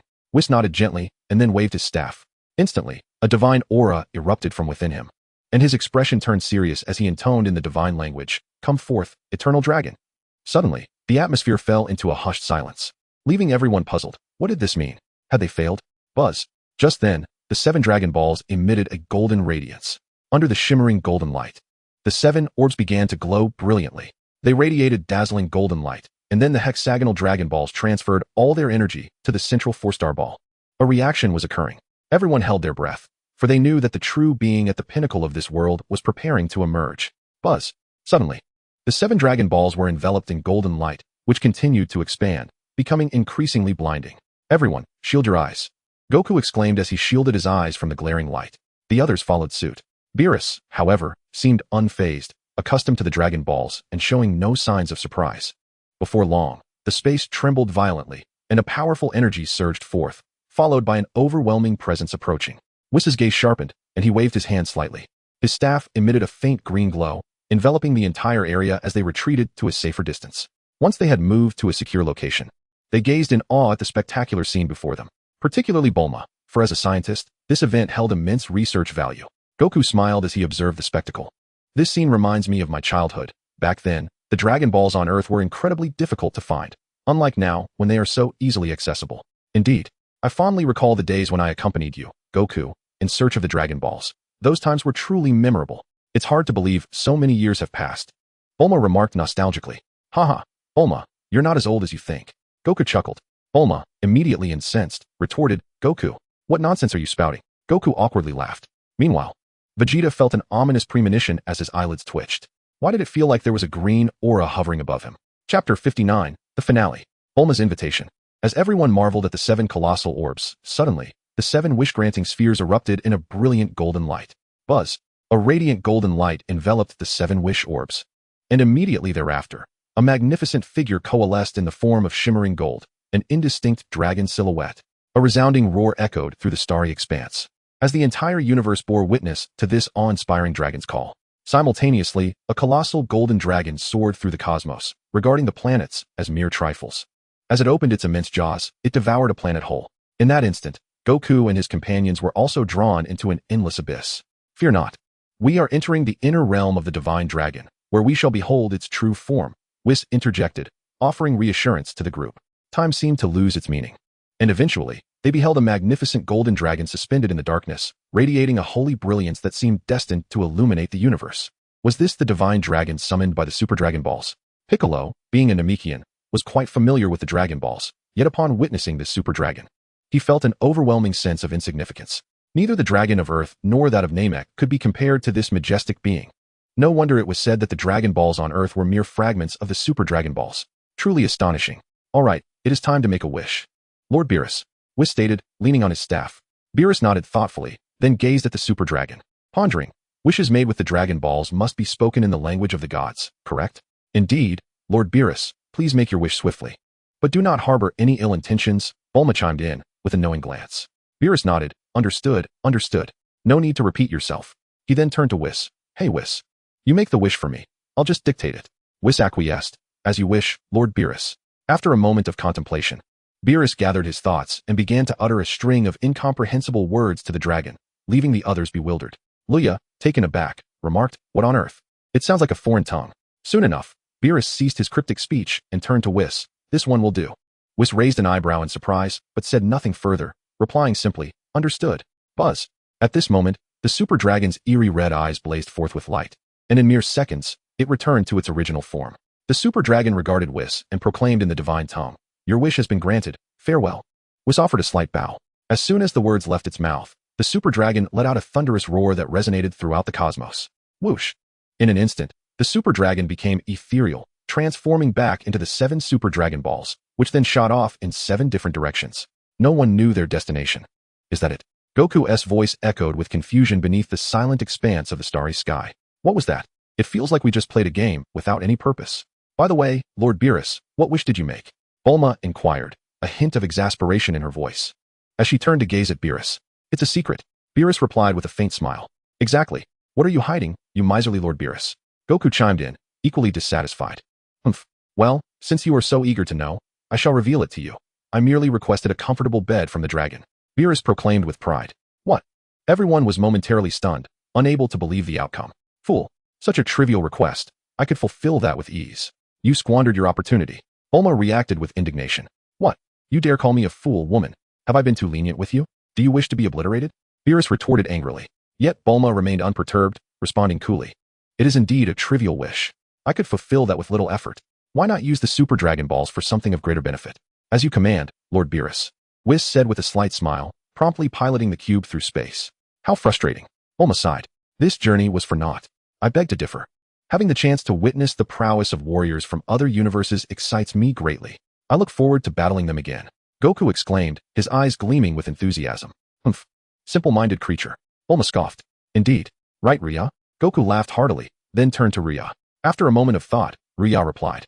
I shall remain in the God Temple for the time being. Goku nodded in understanding. By the way, Rhea, you likely have no accommodation yet, do you? Given your commendable performance this time, I have decided to gift you a house. What do you think? Bulma suddenly interjected. Rhea was taken aback, unsure of her intentions. That. Rest assured, I seldom occupy that house. It serves no purpose sitting unused. Staying constantly in the God Temple would be dreary for you. It would be far better to live comfortably below. Plus, it's close to my home. You could visit to spar with Vegeta, Bulma said with a playful smile.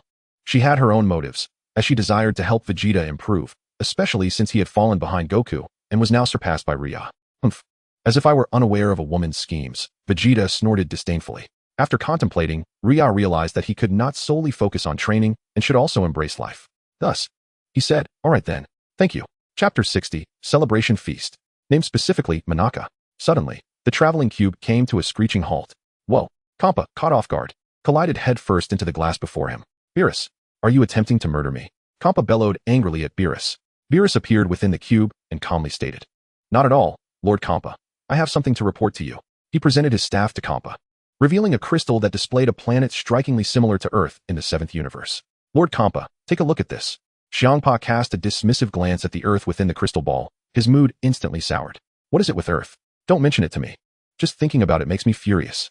He grumbled. After all, he had gathered the mightiest beings of the universe. Yet he found himself unable to conquer even a single planet from the 7th universe. How could he not feel disheartened?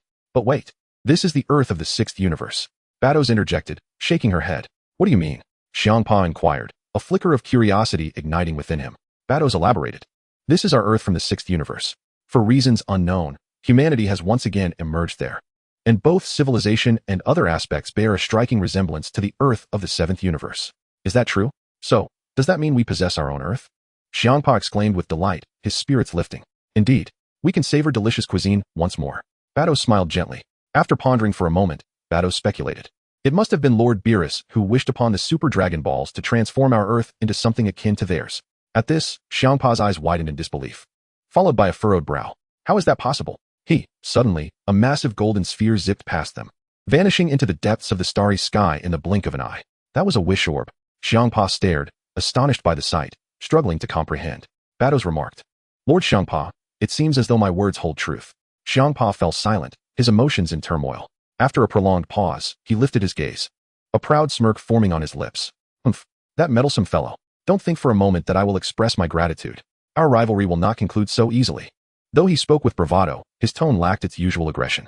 Batos smiled knowingly and resumed their journey. Thus, a peaceful existence began anew. Luya had moved into the house that Bulma had gifted him. To be honest, Luya had never envisioned such a life, in his mind. Traversing the Dragon Ball world meant either engaging in combat or being en route to a battle. Aside from that, it was all about training, with no time to relish the comforts of a cozy home. However, the reality was different, and Luya's once tense nerves gradually began to ease. In that case, perhaps I shall rest for a few days. On the 3rd day, Bulma announced a celebration banquet at her home, inviting all their companions.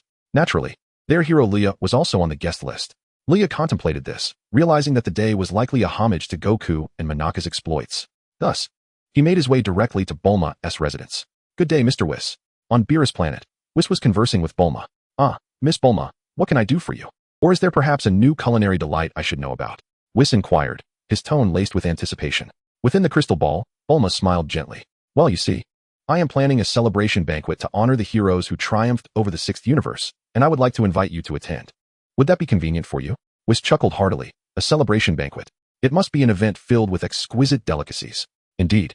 Much like the banquet during your initial visit with Lord Beerus, this time the culinary delights shall be abundant. Bulma teased. Is that true? Are there delicacies? At that moment, Beerus appeared from seemingly nowhere, his face alight with excitement. Ah, certainly. However, Lord Beerus, could you possibly bring Monaka along? Bulma suggested, a thought crossing her mind. Beerus's expression momentarily stiffened before he quickly regained his composure. Ah, I see. Very well, we shall attend. He gestured to Whis, who smiled gently and bid farewell to Bulma. Once the call concluded, silence enveloped the room. Whis discerned Beerus's thoughts and remarked, Lord Beerus, if I may, we should simply confess. Absolutely not. Beerus retorted sternly. But this cannot continue. Sooner or later, Goku will uncover the truth. Whis replied thoughtfully. No. If we were to confess, Goku and the others would surely become complacent in their training. While Vegeta is already aware of the reality, Goku is significantly influenced by it. If he learns that Monaka is a sham, it could severely demoralize him. Such a revelation would be detrimental to his performance. Moreover, as a deity, I have already told a lie. Should Goku discover this, I fear I may no longer remain his target. Beerus continued, articulating his myriad of concerns. Whis chuckled softly. In the end, it appears this is merely for your own benefit. Beerus, unfazed, replied nonchalantly. In any case, Goku must not learn of Monaka's true identity.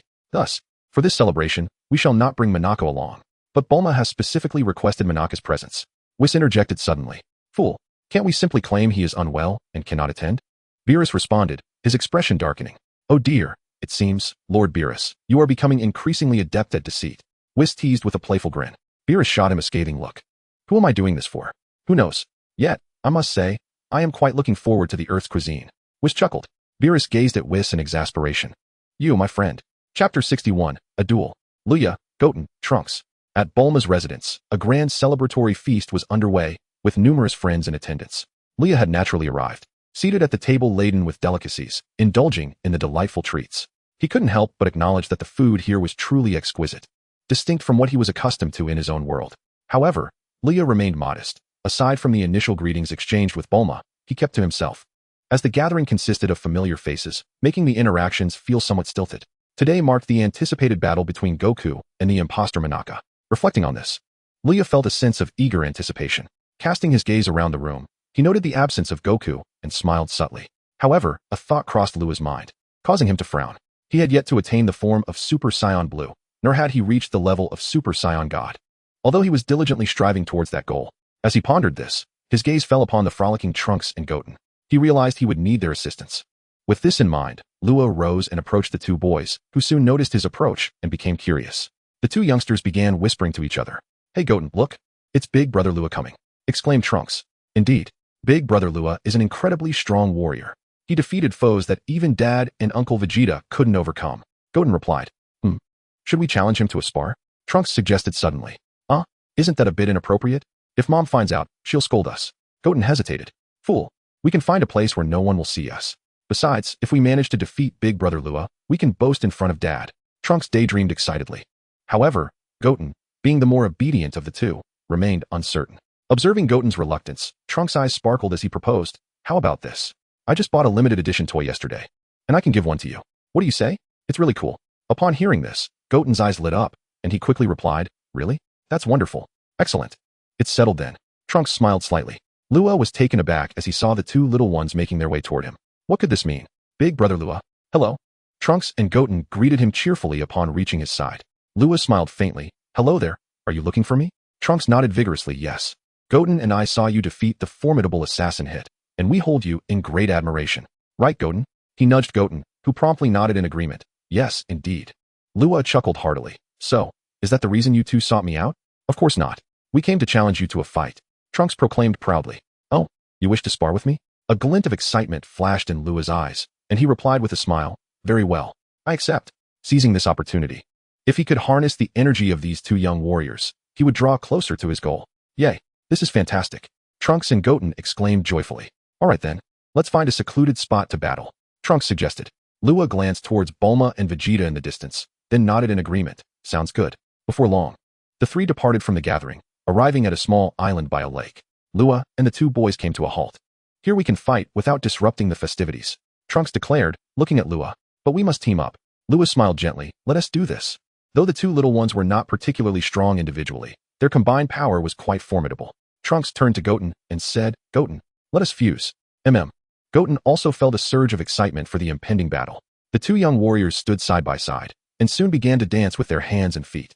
They rose onto their toes, extending their arms outward, gradually moving closer to one another. Fusion. Their index fingers met with a decisive touch, and in the next instant, a radiant light enveloped both Trunks and Goten. Rua's gaze sharpened. He could sense that the fusion had significantly amplified the power of the two young fighters. As the light dissipated, Gotenks materialized, his physique largely unchanged, save for a hairstyle that resembled Goten's Super Saiyan form, with hair colored in halves of both their hues. Gotenks' initial form. What do you think? Impressive, right? This is our secret weapon, Gotenks declared proudly, believing Rua to be unaware of their fusion capability. Rua nodded in acknowledgement. Indeed. Quite remarkable. Just then, a notification from the system chimed in. Ding. Secondary mission activated. Mission details. Engage in combat with Gotenks. Rua felt a surge of enthusiasm. He turned to Gotenks. Come on. All right. Gotenks assumed a battle stance and, with a stomp of his foot, charged directly at Rua. Gotenks launched a punch at Rua, but the latter effortlessly caught his fist. What? How is that possible? Gotenks was taken aback, as he believed that their fusion should have rendered him formidable. Rua chuckled at their unwarranted confidence. I can predict even your instantaneous movements, so you'd better give it your all. Then I shall. Gotenks shouted, unleashing his energy and transforming into a Super Saiyan, his power surging dramatically. Suddenly, a wave of immense force struck Rua, causing him to release his grip. Seizing the moment, Gotenks unleashed a flurry of rapid punches and kicks, producing a rhythmic didada sound as he advanced. However, Rua adeptly evaded Gotenks' onslaught, unaffected even by the 50-fold increase in their strength. Though both Goten and Trunks could transform into Super Saiyans, their combat prowess remained lacking. Even after their fusion, they still fell slightly short. Nevertheless, Gotenks' energy was steadily escalating, prompting Rua to take the situation more seriously. With a resounding clash, Rua caught one of Gotenks' punches, swiftly countering with an elbow strike. Yet, Gotenks anticipated this move. He pushed off Rua's arm and executed a somersault to land behind him, immediately spinning to deliver a sweeping kick. Rua moved quickly, vanishing from sight as he dodged the attack. The two engaged in a fierce exchange, their overwhelming energies causing water columns to erupt into the air around them. Chapter 62. Fierce Battle. Super Saiyan 3 Gotenks. Meanwhile, at the celebratory banquet, everyone sensed the powerful energy emanating from afar. It was the energy of Gotenks and Rua. Why are they fighting? Krillin exclaimed in surprise. Indeed. What are those two rascals up to? Piccolo's gaze narrowed slightly as he spoke in a calm tone. They must be sparring, but given Luya's personality, it is likely that Goten and Trunks approached him first, Krillin pondered thoughtfully. The others nodded in agreement, for the mischievous antics of those two little ones were truly exasperating.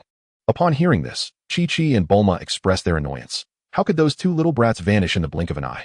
Vegeta paused momentarily, ultimately conceding to his wife's request. And with a flash, he disappeared from the spot. Meanwhile, Luya was engaged in a fierce battle with Gotenks, finding himself increasingly challenged. It was undeniable that these two youngsters were growing stronger as they found their rhythm. Take this, Gotenks exclaimed with excitement, suddenly launching a punch, his arms spinning like a whirlwind. Gotenks delivered a powerful strike aimed directly at Luya. Startled, Luya crossed his arms defensively in front of him. Boom. In the next instant, Luya was sent flying backward, and upon stopping, he felt a slight numbness in his arms. Rubbing his arms, Luya looked at Gotenks and smiled. You've got some skill. Gotenks chuckled, a proud expression on his face. But now, it's my turn to get serious. Luya tightened his fists, then let out a fierce shout, unleashing a burst of energy, enveloped in a radiant white glow as his power surged. Until now, Luya had not revealed his full strength. His approach was somewhat akin to Goku's, warming up before truly unleashing his might. Witnessing such an overwhelming aura, Gotenks' expression turned anxious. System, activate the Ultimate Saiyan talent. Luya silently commanded. Beep. Ultimate Super Saiyan talent activated. Luya turned to Gotenks, fully aware that he would not merely fulfill a task. This was also an excellent opportunity for enhancement. Very well, let's go again. Luya smiled slightly, then initiated an attack, appearing before Gotenks in the blink of an eye, delivering a punch that sent the unprepared Gotenks flying. Ouch, that hurts. You sneaky attacker. Gotenks cried, clutching his face, tears welling in his eyes from the pain. Luya feigned innocence. What sneak attack? I did give you a heads up. With hands on his hips, Gotenks retorted fiercely, I'm angry now. The consequences will be severe. You'll experience my techniques. With that, Gotenks took a deep breath, then began to exhale repeatedly, causing several ethereal copies of himself to manifest before him. 6 in total. Luya raised an eyebrow. He had encountered this before. Touching these entities would result in an immediate explosion, showcasing incredible destructive power. It seemed he needed to be cautious. Capture him. Gotenks commanded, and instantly, the copies charged forth like wild stallions. Luyua's gaze sharpened as he extended his palm, unleashing a flurry of energy blasts. Boom, boom, boom. In an instant, the energy blasts collided with the spectral forms, erupting in a series of explosions that reverberated throughout the arena. What? Gotenks, somewhat dissatisfied, unleashed a fierce breath, summoning a multitude of spectral allies in rapid succession. These ethereal entities surged forth once again. Luya maintained an air of composure. In the next moment, he unleashed his energy, propelling himself through the air at unparalleled speed, deftly evading the onslaught. Gotenks, orchestrating his legion of minions in pursuit, could not help but find the encounter amusing, a grin illuminating his face as he relentlessly chased Luya. Boom, boom, boom. Several of the entities, ensnared by Luyua's evasive maneuvers, collided with one another, erupting spectacularly. Suddenly, Luya altered his trajectory, charging directly towards Gotenks. Gotenks gasped in surprise, quickly comprehending Luyua's intentions. But I shall not allow you to succeed. Luya offered a faint smile, and in the blink of an eye, he stood before Gotenks. With a surge of fury, Gotenks launched a powerful punch at Luya, yet the puppets showed no sign of relenting. Whoosh! Just as Gotenks was about to land his blow, Luya deftly sidestepped, evading the attack with mere inches between them. In the next instant, Luya vanished with instantaneous movement, having been so close to Gotenks, but with no intent to strike. Gotenks momentarily froze, quickly realizing that his own minions had become indistinguishable from the enemy and were now barreling towards him. No! He shrieked in despair. Yet he could not escape the fate of impending explosions. A cloud of smoke from the detonations enveloped his form. Luya appeared several dozen meters away, observing the chaos. But then his expression stiffened. A thunderous roar pierced the air, followed by a radiant golden light bursting through the smoke, revealing Gotenks' silhouette. At that moment, Gotenks had undergone a dramatic transformation. His hair had grown wildly long, and his eyebrows had vanished. He had ascended to Super Saiyan 3rd grade. His energy surged exponentially. Luya narrowed his eyes, a hint of gravity settling upon him. To think we are compelled to reveal our true prowess. Excellent. Gotenks boasted, crackling with energy, exuding an aura of undeniable flair. Luya smirked. Come at me. Gotenks returned the grin and, in the next instant, appeared before Luya, his fingers pointing incessantly towards him. From his fingertips, beams of light shot forth, launching an uncanny barrage. With Gotenks' speed magnified significantly, Luya found himself dodging fervently. Simultaneously, he gathered a sphere of energy in his hand, propelling himself towards Gotenks amidst the rain of attacks. Gotenks noticed this shift and swiftly adopted the stance for the Kamehameha wave, bellowing as he unleashed a brilliant wave of energy. Luya countered with a resonant shout. Releasing his gathered energy sphere to collide with the Kamehameha, he managed to thwart Gotenks' energy wave. An opportunity. Gotenks, naturally unwilling to grant Luya a moment's respite, intensified his output, the energy of his Kamehameha surging dramatically. Luya's expression shifted dramatically, and in the next moment, he had no choice but to consolidate his form. Simultaneously, with his other hand extended, energy surged forth to withstand Gotenks' assault. Chapter 63, My Apologies. Overexertion. Gotenks, seizing the rare opportunity, did not hesitate to unleash his energy in a torrent. Luya, bracing against the force of his adversary, managed to maintain a semblance of composure. Suddenly, as Gotenks released a ki blast, he expelled a spectral entity that hurtled towards Luya with great velocity. Luya gazed at the approaching spirit and, with a mysterious smile, braced himself. Boom. With one hand, Luya deflected the ki wave, while his other hand executed a swift motion. Boom. Instantly, a tremendous force erupted. Whoosh. In an instant, Gotenks appeared before Luya, delivering a punch that sent him plunging into the depths of the ocean. Rumbling.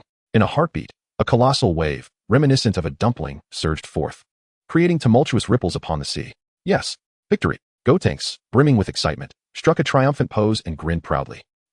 In the air, having arrived to observe the battle, Vegeta chuckled, somewhat satisfied with the progress of these two youngsters in their training. Just as the waves had yet to subside, a more formidable surge erupted. What? Can he rise again? Gotenks remarked, feeling somewhat disheartened. From the sea's depths, a figure slowly emerged. And it was none other than Luya. His green garb was somewhat tattered, yet he appeared largely unscathed. What? He is unhurt? Gotenks lamented, for he had exerted himself sincerely. How could he still not defeat his opponent? Luya glanced at Gotenks, then surveyed the damage to his attire and chuckled. Not bad at all. It seems I underestimated you. With that, he turned his gaze towards Vegeta in the sky and inquired, Has the banquet commenced? Vegeta crossed his arms and shook his head. Not yet. You may continue. Father, Uncle Vegeta. Gotenks, noticing Vegeta's presence, found himself at a loss for words. Trunks was Vegeta's son, yet Goten was not. Vegeta's lips twitched slightly before he spoke. Continue your sparring, Gotenks. I wish to assess your recent training results. Upon hearing this, Gotenks beamed. All right, just watch. We will surely defeat Big Brother Luya. With that, he suddenly unleashed his ki, a powerful aura radiating from him, and immediately ascended to his peak form. Luya smiled faintly, shifting his stance slightly. In the next moment, he erupted with energy, a pure white aura enveloping him. Vegeta observed Luya's lack of transformation into a Super Saiyan, his gaze shifting thoughtfully, particularly towards the tail wrapped around Luya's waist. Not transforming into a Super Saiyan, Luya struck a pose and called to Gotenks. Come on, Gotenks. Let me join you in your practice. All right, here I come. Gotenks shouted excitedly, charging directly at Luya. Luya smiled broadly, and in an instant, he charged forward. With a resounding clash, their fists collided, unleashing a tremendous force that rippled through the very fabric of space. The two engaged in a rapid exchange of blows, each strike echoing with equal power. However, Luya found himself at ease against Gotenks, who had transformed into a Super Saiyan at the 3rd level. Although their current combat prowess was not particularly formidable, one could only imagine the potential they would possess upon reaching maturity. Suddenly, Gotenks found his punch captured. Yet Luya showed no mercy, delivering a knee strike to his opponent. Following that, a sharp elbow descended, sending Gotenks crashing onto the small island, stirring up a cloud of dust. Vegeta observed this scene quietly. Despite Liyua's somewhat harsh tactics, he felt no fear of retaliation from Vegeta, for he was not intimidated by him in the slightest. If necessary, Luya would not hold back in his actions. This was the nature of a stern father, a proud warrior. Gazing at Gotenks on the island, Luya positioned his hands at his waist. Kamehameha, a brilliant surge of energy coalesced, and in the next moment, Luya unleashed a Kamehameha wave towards the entire island. Meanwhile, Gotenks, still recovering from his fall, writhed in pain before looking up to see the Kamehameha racing towards him. His expression hardened, and in a flash, he retaliated with a super ghost kamikaze attack. Having fused Goten and Trunks, Gotenks wielded all their techniques. And the super ghost kamikaze attack was one that Vegeta had taught him. However, as he executed it, Vegeta in the air was somewhat displeased, exclaiming, "What is this? Is this how you use the super ghost kamikaze attack?" The two energy waves clashed fiercely, yet Liyua's Kamehameha wave proved to be superior. Gradually, Gotenks began to be overwhelmed, his attack being steadily eroded. Gotenks gritted his teeth, desperately holding on, but despite his repeated bursts of energy, he could not halt the advance of Liyua's Kamehameha. At that crucial moment, Luya, gathering his strength, unleashed an overwhelming force. The Kamehameha poised to strike Gotenks directly in the face. Just then, it seemed Gotenks tapped into his latent potential, unleashing a furious shout as an aura of terrifying energy erupted from his hands, momentarily pushing back the Kamehameha. What? Luya was taken aback, hastily retracting his energy. But it was too late. Trunks and Goten cried out in panic. Oh no, we're done for. Just then, Vegeta appeared before them, single-handedly bracing against the Kamehameha. Gritting his teeth, he transformed into Super Saiyan Blue, and with a swift motion, he deflected the Kamehameha aside. With a sigh of relief, Luya realized he had indeed exerted himself a bit too much. His intention was merely to draw out the potential of the two young ones. But he had nearly made a grave mistake. Had he been struck by that unopposed force, the children would have been gravely injured, if not worse. Apologies. I may have overdone it a bit, Luya said awkwardly. Vegeta cast a glance at Luya before turning his attention to Trunks and Goten. You two must dedicate yourselves to training from now on. No more slacking off. Huh, what do you mean? Trunks replied, his demeanor somewhat dejected. You fool. If you don't train diligently, I won't take you to the amusement park. Vegeta exclaimed angrily. Fine. Trunks resigned, for he had a great fondness for the amusement park. He had originally thought he could defeat Luya, but to his dismay, he had to prematurely end the fusion due to excessive energy depletion. Chapter 64, The Blunder. Monaka weeps. When Chi-Chi and Bulma beheld their son in such a beggar-like state, they immediately launched into a reprimand. Ultimately, the two little rascals were ordered to take a bath, and Luya was included as well. Emerging from the shower invigorated, Luya felt refreshed. His recent battle with Gotenks had yielded satisfactory rewards. The boost in battle power was considerable, and he had also acquired the energy from the two young ones. Now, he stood merely a step away from achieving Super Saiyan God status. Furthermore, he had obtained Gotenks' skill, which enabled him to summon bomb-like entities reminiscent of spirits. This technique possessed substantial destructive power. Should he encounter opponents renowned for their speed, he could unleash a multitude of bombs to impede their movement. The banquet was about to commence, but Goku and Gohan were notably absent. Luya felt a tinge of disappointment at Gohan's absence. Had he attended, Luya could have harnessed his power in advance, which would have been quite advantageous. By the way, where's Goku? Bulma inquired, suddenly curious while chatting with Chi-Chi and a few other women. Chi-Chi replied, Goku is likely still working in the fields. I wonder when he'll arrive. Huh, Goku works? That's quite rare. Bulma remarked, puzzled. Without his help, our situation would become dire. If Goku doesn't assist, I can hardly manage alone. Chi-Chi stated matter-of-factly. Bulma nodded, reflecting, I initially thought only my Vegeta was lazy. It seems Goku is the same. Vegeta interjected. So Gohan hasn't come either? Gohan. Ever since that last match, he's been quite busy. He'll only be able to make it later. Alright then. Hey, Bulma. Vegeta suddenly approached. Addressing her. What is it? Vegeta furrowed his brow. Are you sure about holding this celebration? Let us not provoke Beerus like we did at the last birthday party. Bulma, thinking it was something serious, waved her hand dismissively. There's no need to worry. I've made ample preparations for the feast, so such an incident won't occur again. Upon hearing this, Vegeta's expression softened, and he fell silent. At that moment, Jocko, seated nearby, suddenly sensed something, standing up and gazing skyward. Has it finally arrived? Suddenly, a flying car swooped into view. What is that? Krillin inquired with curiosity. Jocko replied proudly, this is the food. I spent a considerable amount to order this takeout. Food. The crowd gathered closer, intrigued. As the flying car descended gently, its doors swung open, revealing an extraterrestrial clad in casual attire. How could this be? The crowd was momentarily taken aback, only to have their expressions transform into one of astonishment. Greetings, the alien exclaimed, removing his hat and bowing to the onlookers, his pink, bulbous head gleaming brightly. Monaka? How could it possibly be you? Krillin exclaimed, his surprise palpable. To him, Monaka was no less than a formidable entity in the cosmos. What was he doing delivering packages? The astonishment of the crowd did not go unnoticed by Vegeta and Piccolo, whose expressions shifted to one of discomfort. What is this guy doing here? After a brief hesitation, Monaka handed the delivery to Jocko, stating, here is your package, please sign for it. Jocko, caught off guard, complied.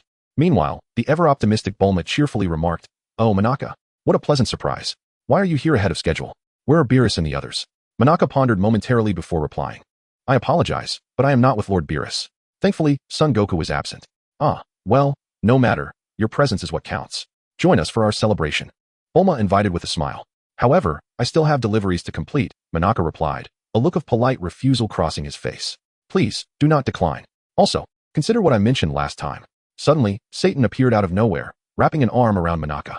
Monaka, taken aback by Satan's exuberance, struggled to respond. What do you say? Would you like to be the ambassador for my gym? I even have props ready. Satan chuckled heartily, gesturing to the side. Hey, come over here. The crowd turned in response, and laughter erupted.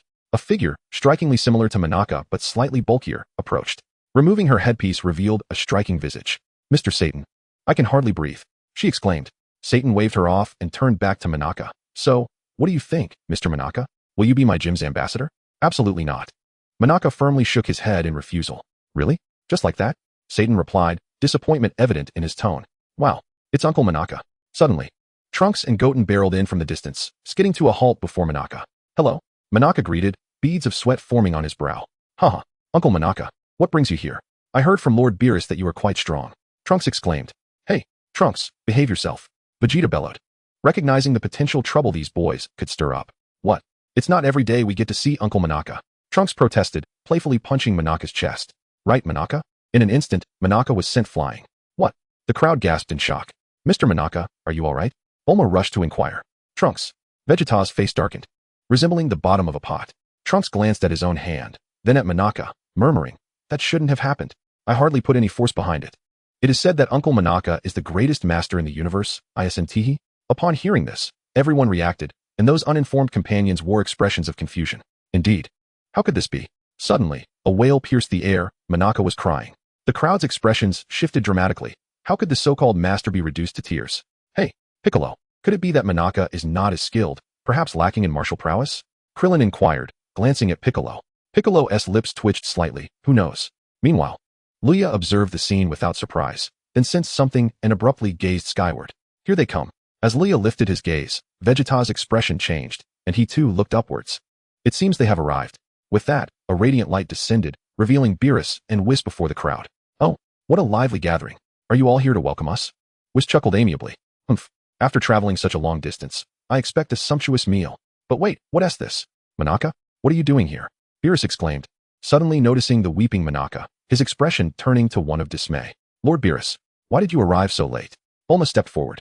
However, Beerus ignored her. His focus solely on Monaka. Hey, Monaka, didn't Ti instruct you not to come here? How did you end up in this place? Monaka, feeling wronged, replied. I merely delivered a package. Beerus was momentarily speechless, then surveyed the crowd, sensing their expressions and feeling an icy dread. It's over. The truth is out. Oh dear. The secret is out. Whis remarked with a hint of regret. Lord Beerus, it is true that Monaka is not a master, correct? Krillin asked nervously. Beerus fell silent. The crowd's expressions grew increasingly complex, and Vegeta felt a foreboding sense of unease. At that moment, Beerus regained his composure and calmly stated, indeed. The reason Monaka bears the title of a master is due to Whis's suggestion. Whis. Luya and Piccolo exchanged incredulous glances. Goodness. You truly can spin a tale? Why? Krillin questioned, struggling to comprehend. Why pretend that Monaka is a master to deceive us? Beerus felt a headache approaching. He was not one for long-winded explanations. There was nothing a destructive blast couldn't resolve. If there was, then 2 blasts would suffice. Suddenly, Whis stepped forward, addressing everyone. Dear friends. The reason we had Monaka feign mastery was to establish a target for Goku and Vegeta to pursue. For it is only through such a challenge that they can grow stronger. Simultaneously, his expression grew solemn as he said, however, I implore you all to keep this secret. For if Goku were to discover that Monaka possesses no martial prowess whatsoever, it would undoubtedly deal a significant blow to his spirit, leading him to lose his drive. Even if he were to continue training, he would likely succumb to lethargy, ultimately resulting in a complete collapse. Is this what you wish for him? The crowd exchanged glances, their expressions laden with complexity. Very well. Now that the matter is out in the open, you must join me in safeguarding this secret, Beerus stated nonchalantly, adopting a tone of authority, for it was the only way he could find solace in the situation. Haha, who would have thought that the formidable god of destruction would resort to deceit? Quite a rarity. Bulma teased. What did you say? Beerus's countenance darkened at her words. Just as Bulma was about to retort, Vegeta suddenly rushed over and covered her mouth, exclaiming, Stop right there. Lord Beerus only wishes for me and Kakarot to train diligently. Hence his actions. Spare us your interference. Quite right. Beerus snapped his fingers, casting a look of approval at Vegeta. It is precisely because we still require Goku's strength to face the forthcoming cosmic tournament that you must keep this secret. Otherwise, I shall unleash destruction upon you. Do you understand? Hearing Beerus's threatening tone, the group felt a wave of fear and quickly nodded in agreement. They momentarily forgot that this was the god of destruction, and he was not to be trifled with. What secret? Suddenly, a voice rang out, and Goku appeared behind Beerus. Ah! Beerus jumped in surprise, and upon recognizing Goku, he barked defensively, Fool, where did you spring from? Don't mind me, Lord Beerus. Goku chuckled, then his gaze landed on Monaka, causing his eyes to light up with excitement. Oh, Monaka, you're here. In an instant, Goku stood before Monaka, eagerly clasping his arms. Excellent. Now that we have time, let's spar, Monaka. Ah! Monaka's face paled at the sight of Goku, his expression pleading as he glanced toward Beerus. The latter was startled, fearing Goku might inadvertently harm Monaka, and promptly reprimanded, Goku, do not be disrespectful. What is the matter? Goku grinned, persistently urging Monaka. Suddenly, a sharp slap echoed as someone struck Goku on the head. Who did that? Goku was about to bristle with anger, but deflated upon realizing it was Chi-Chi. What's wrong, Chi-Chi? Goku caught a whiff of his own scent and grimaced, conceding, all right, fine. With that, Goku executed his instant transmission and vanished. Beerus turned to Whis, who merely shook his head. What do we do now? How can we prevent Goku from discovering Monaka? Krillin inquired anxiously. The crowd's eyes brightened. It was indeed a clever idea. That one T work. There's no time left. Goku must face Monaka today, and allowing Monaka to leave now would be unwise. Whis countered, shaking his head in refusal. What then? What should we do? Beerus expressed his growing impatience. Huh, I've thought of something. Trunks suddenly interjected. What is it? The group turned their curious gazes toward him. Trunks proudly declared, in that case, why not find someone to impersonate Uncle Monaka? The notion of impersonation brightened everyone's eyes. Beerus also gave him a thumbs up, saying, well done, little one. However, the question arose. Who could possibly impersonate Monaka? Whis inquired. Beerus paused, then replied. The only ones present who can contend with Goku are Vegeta and Ryuya. But Goku is undoubtedly very familiar with Vegeta's techniques. At this point, he turned to Ryuya. Ryuya shrugged helplessly, saying, I have no means. I can't defeat Goku. Of course, I could give it a shot if I used the Kaioken technique. But that would be easily detected. The group immediately felt disheartened. Nothing seemed feasible. Suddenly, Ryuya smiled slightly and suggested, but Lord Beerus, can't you substitute for Monaka? With your prowess, handling Goku should be trivial. At these words, Beerus's expression turned icy. What did you say? How could I, a dignified god of destruction, stoop to such a thing? Beerus exclaimed in exasperation. What is the issue? Haven't you lied before? Isn't it only natural to sacrifice for your own deceit? Bulma retorted nonchalantly. Damn it. Beerus's forehead throbbed with anger. He suddenly felt an urge to strike this woman. Beerus hesitated when suddenly, Goku appeared in an instant transmission, exclaiming, Did someone call me? Beerus stared wide-eyed, so fast. The others were equally astonished. Haha, Monaka, can we spar now? Goku approached Monaka with a grin. Heaven knows how long he had awaited this moment. Upon hearing that Monaka was an exceptionally skilled fighter, he had been eager to engage in a friendly match. And now the opportunity had finally arrived. The others were at a loss for words upon witnessing Goku's enthusiasm. Beerus stepped forward, forcibly separating Goku. Hey, Monaka is not someone you can challenge so casually. Oh, then what should I do? Goku asked, puzzled. After a moment of thought, Beerus said, I've got it. If you wish to challenge Monaka, you must first complete 100 trillion sit-ups. 100 trillion? All right, I'll do it. Goku replied, darting off to a patch of grass to begin his task. While Goku was engrossed in his sit-ups, Beerus fell silent. At that moment, Trunks and Goten suddenly produced the Monaka costume that Satan had brought earlier. Lord Beerus, look, we've prepared the props for you. Trunks boasted. However, Beerus found it difficult to voice his thoughts upon seeing the hideous headpiece. To think he, the god of destruction, would be forced to wear such a disgraceful item. It was an affront to his dignity. Just as Beerus wavered, Whis' voice echoed, You must hurry, Lord Beerus. What? Beerus instinctively glanced in Goku's direction, his eyes widening in shock. Goku had suddenly increased his speed, performing the sit-ups at an alarming rate, making it seem plausible that he could indeed finish in no time. Beerus fell into a contemplative silence. Beside them, Vegeta and Piccolo gazed at Goku, beads of cold sweat trickling down their faces. This old companion's relentless desire for sparring was truly exasperating. Suddenly, Goku dashed forward. So fast. Beerus exclaimed in astonishment, his expression shifting rapidly. Hey, Goku, how could you possibly finish that so quickly? That was 100 trillion. Goku paused, then replied, It was 100 trillion. What's the issue? How did you count that? Beerus asked incredulously. With innocent enthusiasm, Goku began counting on his fingers, 1 trillion, 2 trillion, 3 trillion. 100 trillion didn't take long at all. I haven't even warmed up. The onlookers were taken aback. Luya, too, felt a trickle of sweat. Rumor had it that Goku from Dragon Ball Super was not only somewhat naive, but truly a simple-minded individual. He was witnessing it firsthand. Idiot. That is not how you count. Beerus exclaimed in frustration. Completing 100 trillion should take many years. Goku paid no heed to Beerus' outburst, declaring, All right, it's time for me to battle Monaka. Ignoring everyone, he grabbed Monaka and started walking away. Come on, Monaka, let us find a place to fight. Monaka immediately struggled. But like a puppet, he was powerless, casting a desperate glance toward Beerus and the others, tears streaming down his face in silent despair. Not good. Stop him quickly. Beerus shouted in urgency.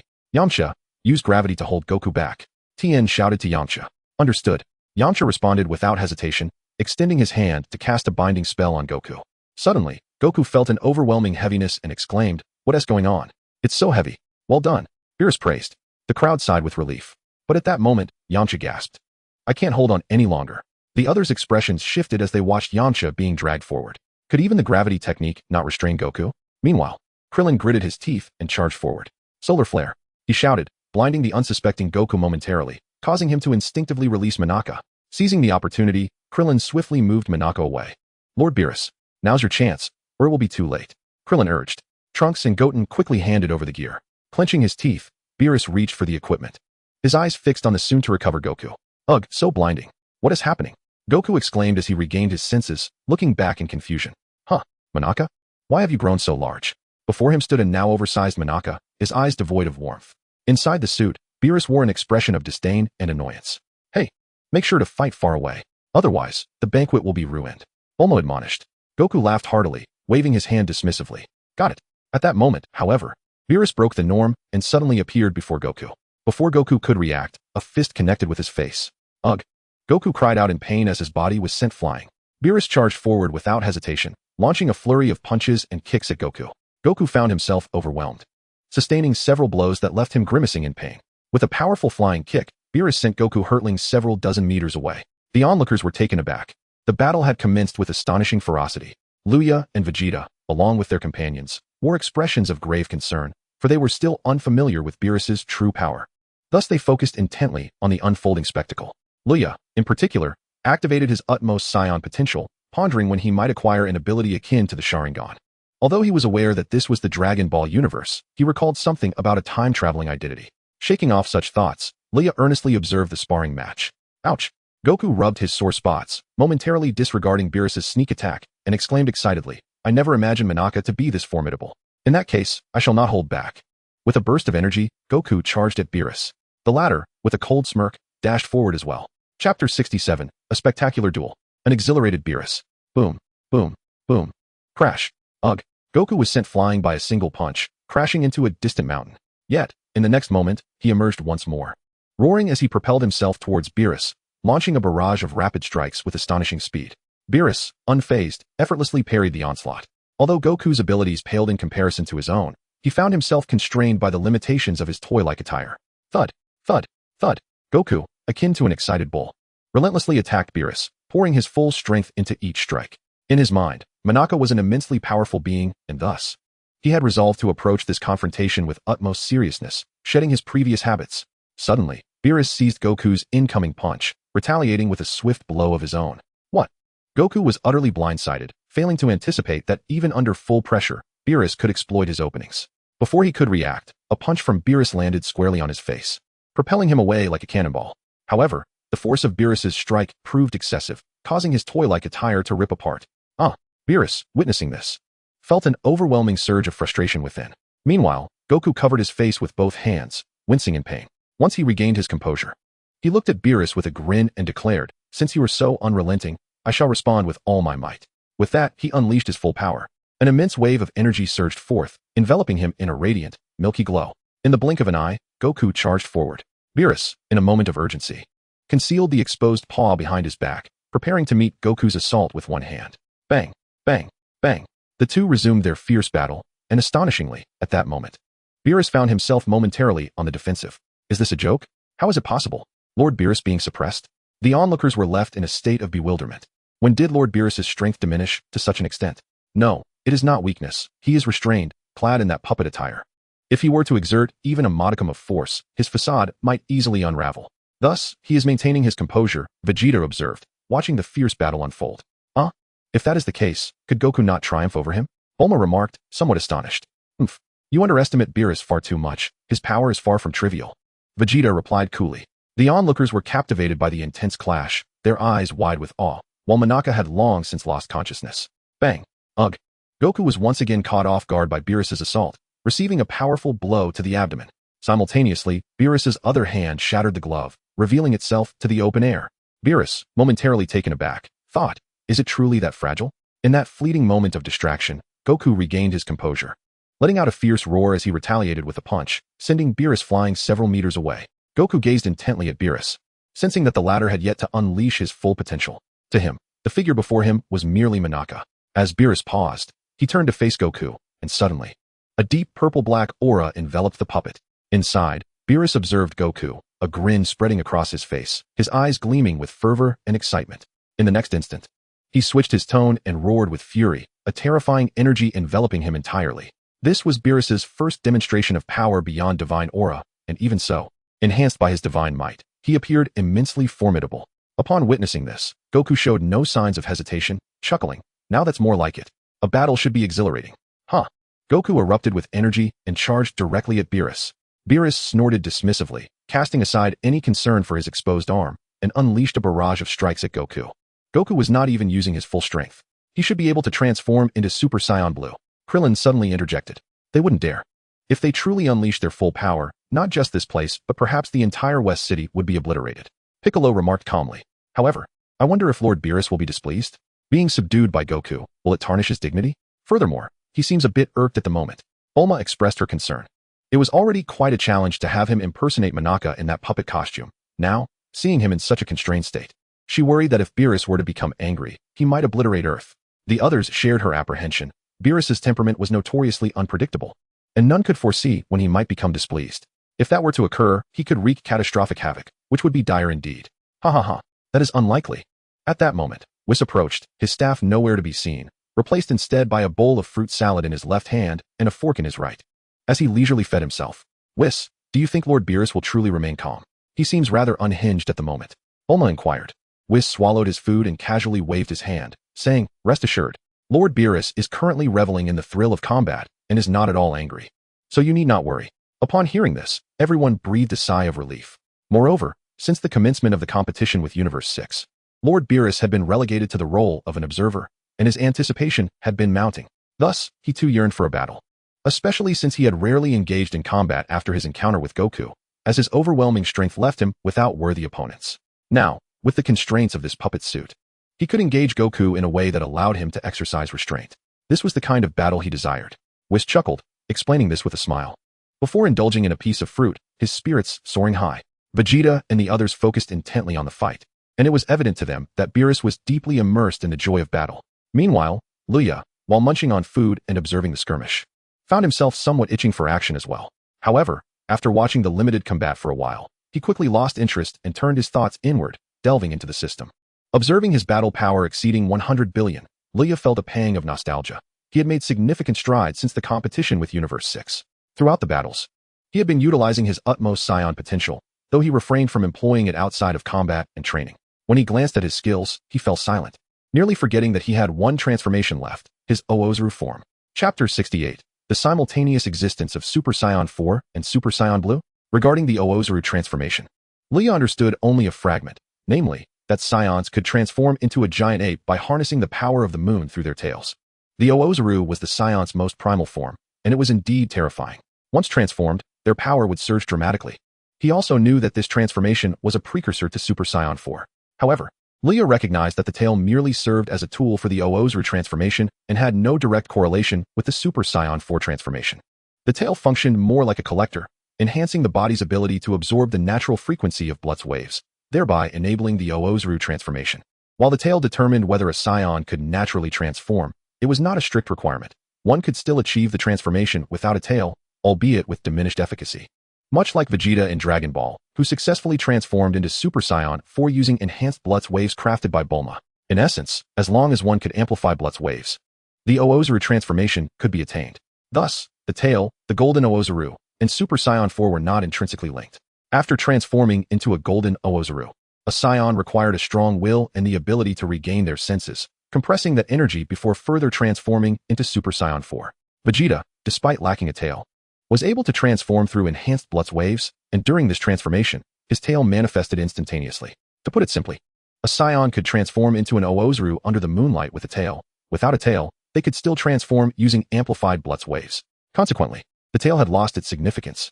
The old Kai is aware of the sleeping power within the Saiyan and the method to awaken it. He knows that pulling out the tail is essential, yet he remains oblivious to the fact that enhancing Bulma's light with technology produces a similar effect. At this thought, Luya muses inwardly. System, is this transformation into a great ape the one I envision? System, what is the transformation into a great ape, as envisioned by the host, entail?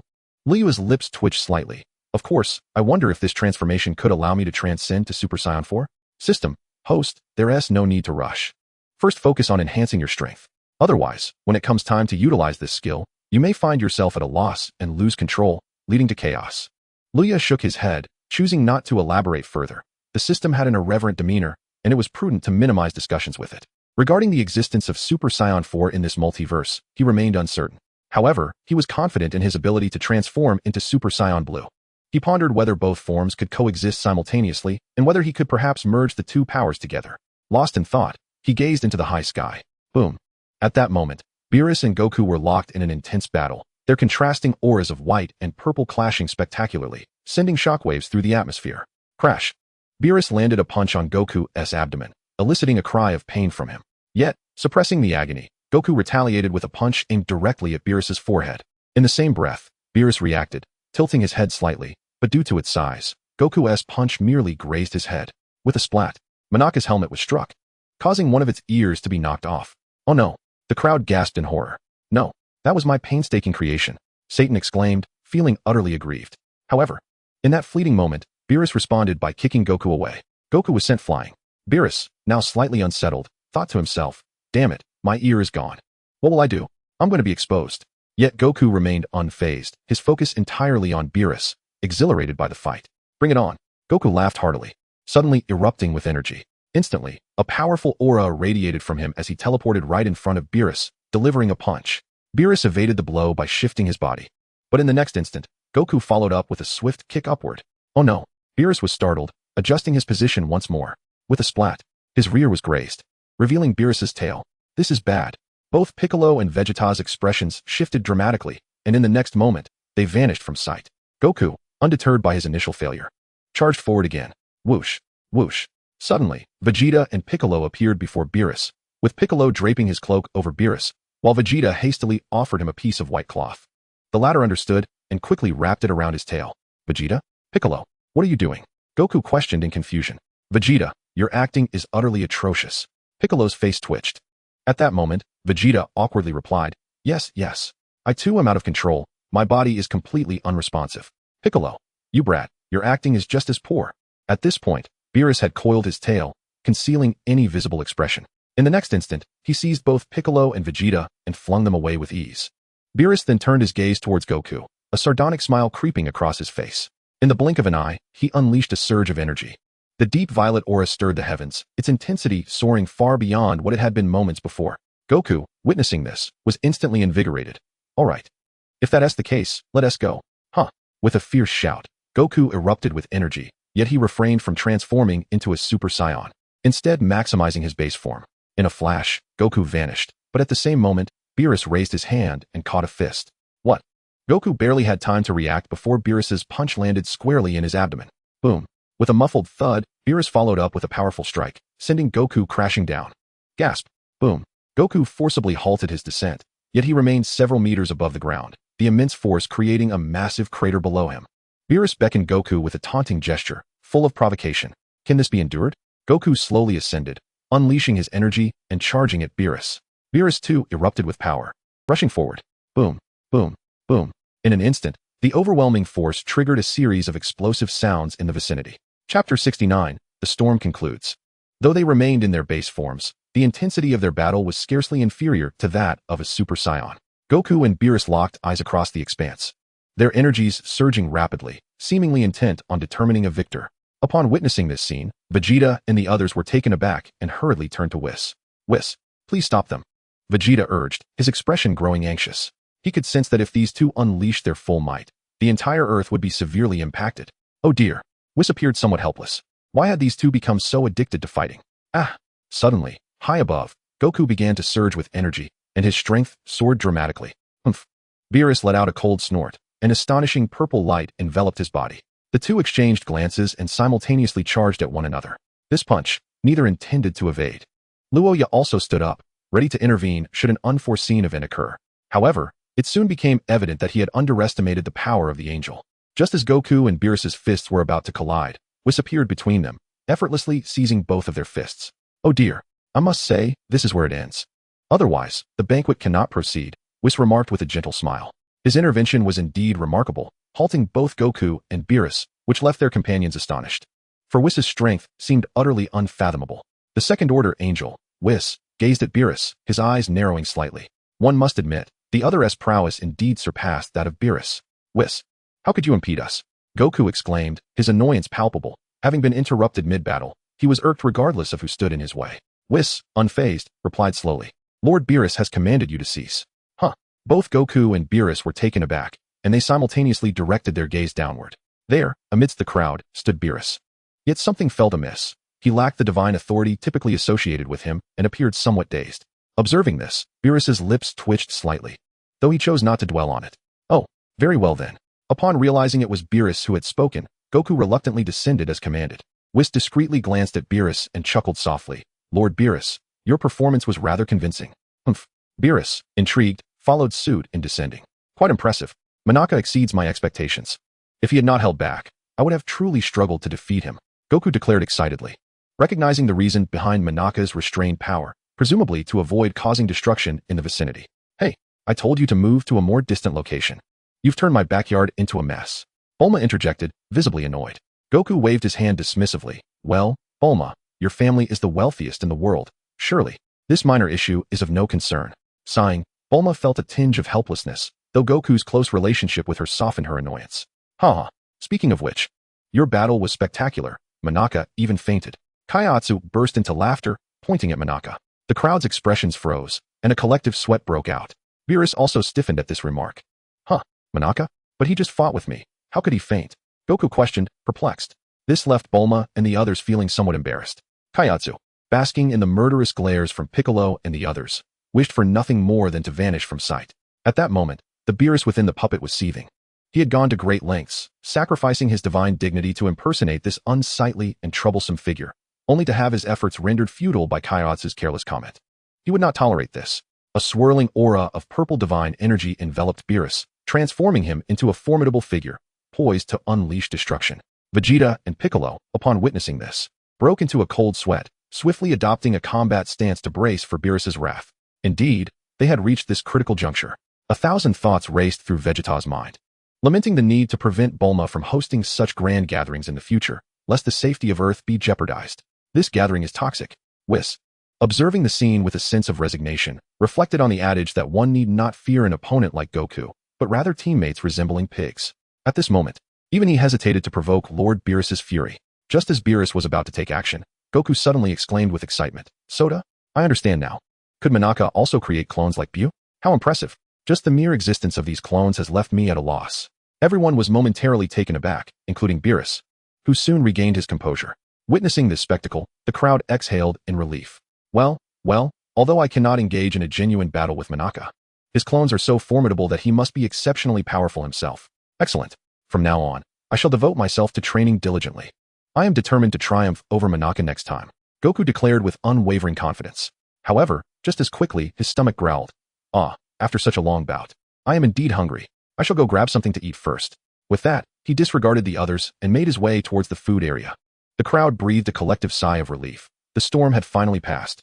Goku truly has a carefree spirit, Krillin remarked, somewhat knowingly. The others nodded in agreement, bemused by Goku's nature, yet grateful that they had successfully navigated this ordeal. My apologies. It was entirely my fault. Dinsha hurriedly apologized, aware that he had nearly jeopardized everyone.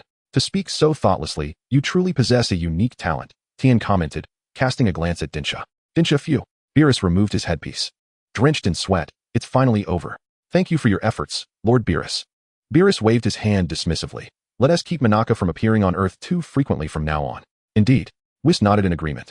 Luya glanced at Goku, who was busy eating, and his expression became somewhat peculiar. Logically, Beerus's impersonation of Monaka should have contained significant flaws, but was Goku truly that oblivious? Is that truly the case? Chapter 70. Goku falls ill. The life of a grandfather. The banquet concluded on a high note after a thrilling duel, leaving everyone in high spirits as the gathering swiftly came to an end.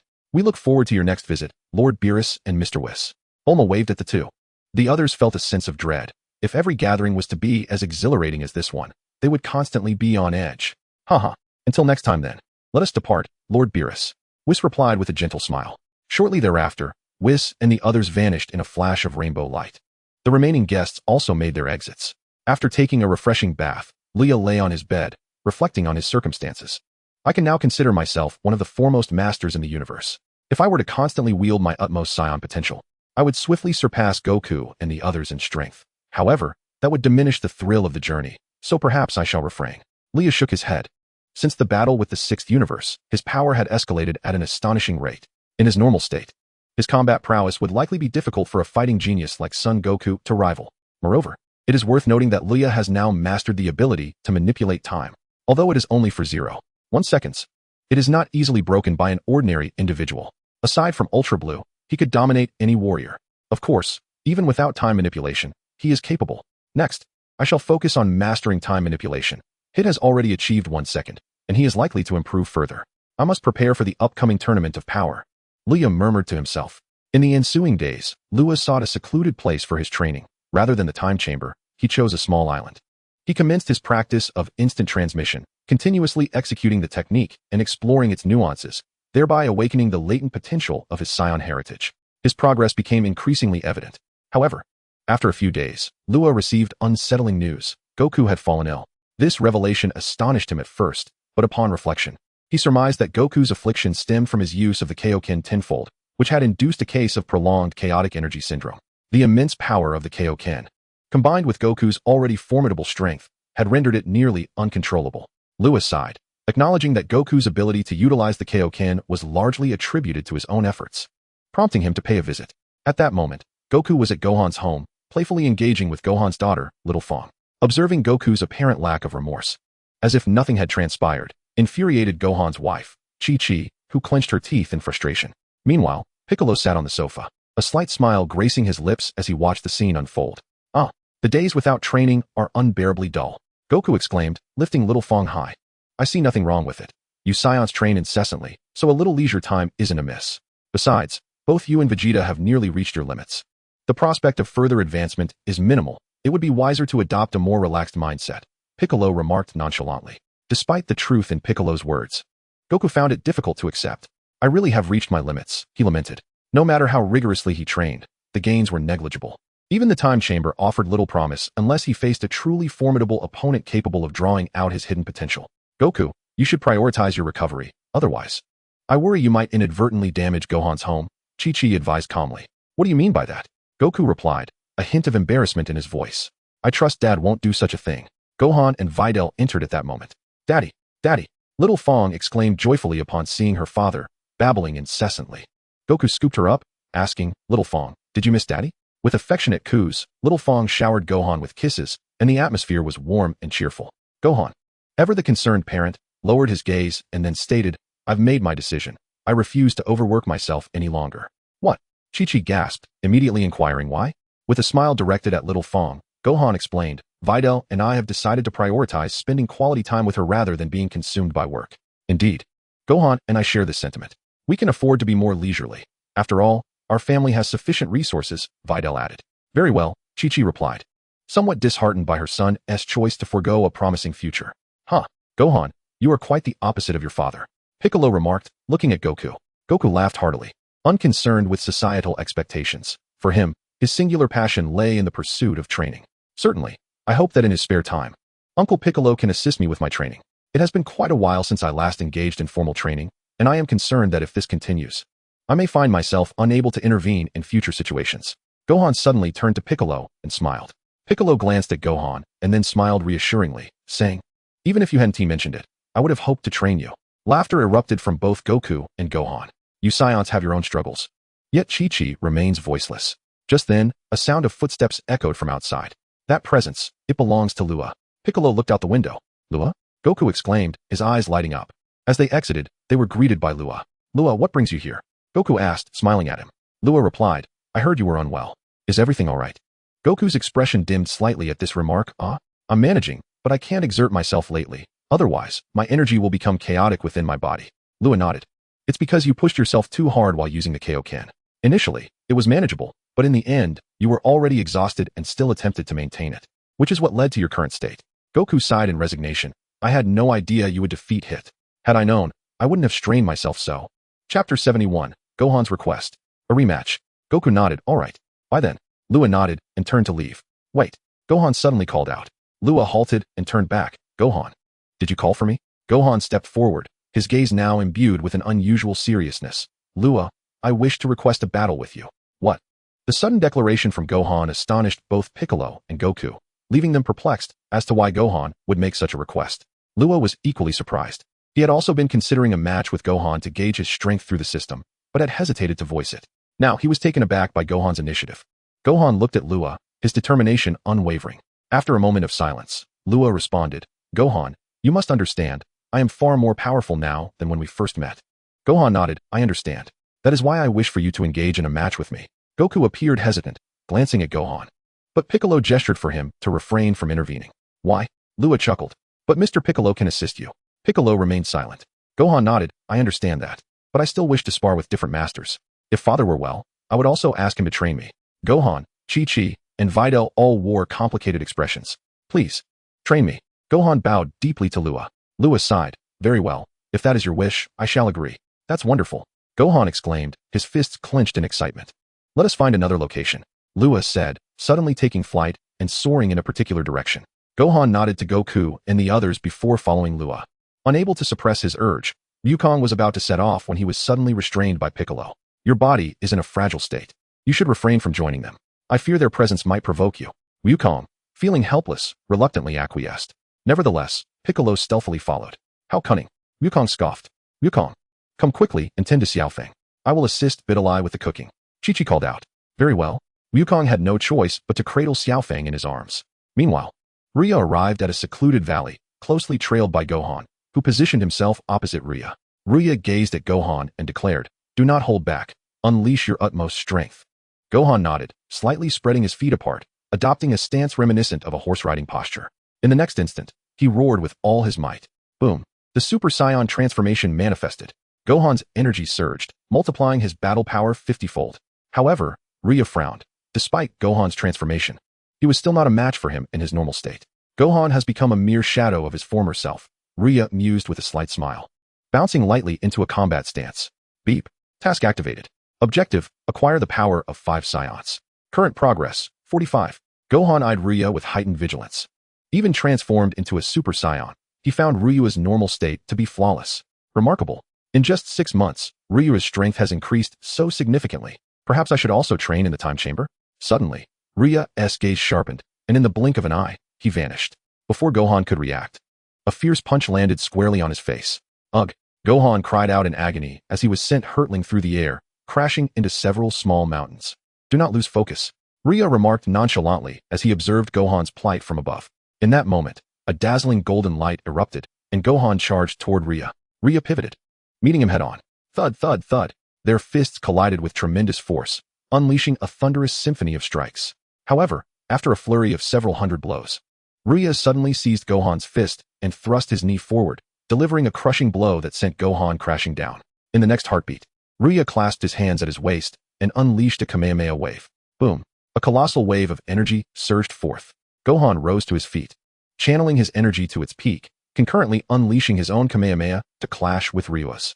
Although there exists a taboo in Dragon Ball against clashing energy waves with members of the Sun family, it appeared that Ryu could disregard this rule, for at this moment, Gohan's condition was dire.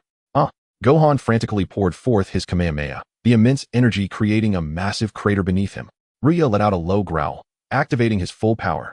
On the other side, witnessing the scene, Piccolo wore a grim expression. Although Gohan had sought him out for training following the battle against Frieza, their time together was fleeting, as Gohan soon had to attend a scholarly exchange meeting. Consequently, despite a modest enhancement in his abilities, he remained woefully inadequate, unable to contend even with the standard form of Luya. The dormant power within him lay in slumber. How could Piccolo awaken it? Such thoughts briefly crossed his mind, but he quickly dismissed them. After all, Gohan's aspirations diverged from those of Goku and the others. Though he had once been the finest warrior, that glory had faded into the past. Presently, there were no formidable adversaries to confront. Even if there were, Goku and his companions could easily manage. Thus, Piccolo relinquished his intention to aid Gohan in awakening his latent power. Suddenly, Gohan emitted a strained cry, unable to hold back any longer. In the next instant, an explosion erupted, accompanied by a half-spherical wave of energy. Luya ceased his energy and gazed into the remnants of the explosion. As the smoke gradually dissipated, a colossal crater emerged, with Gohan at its center.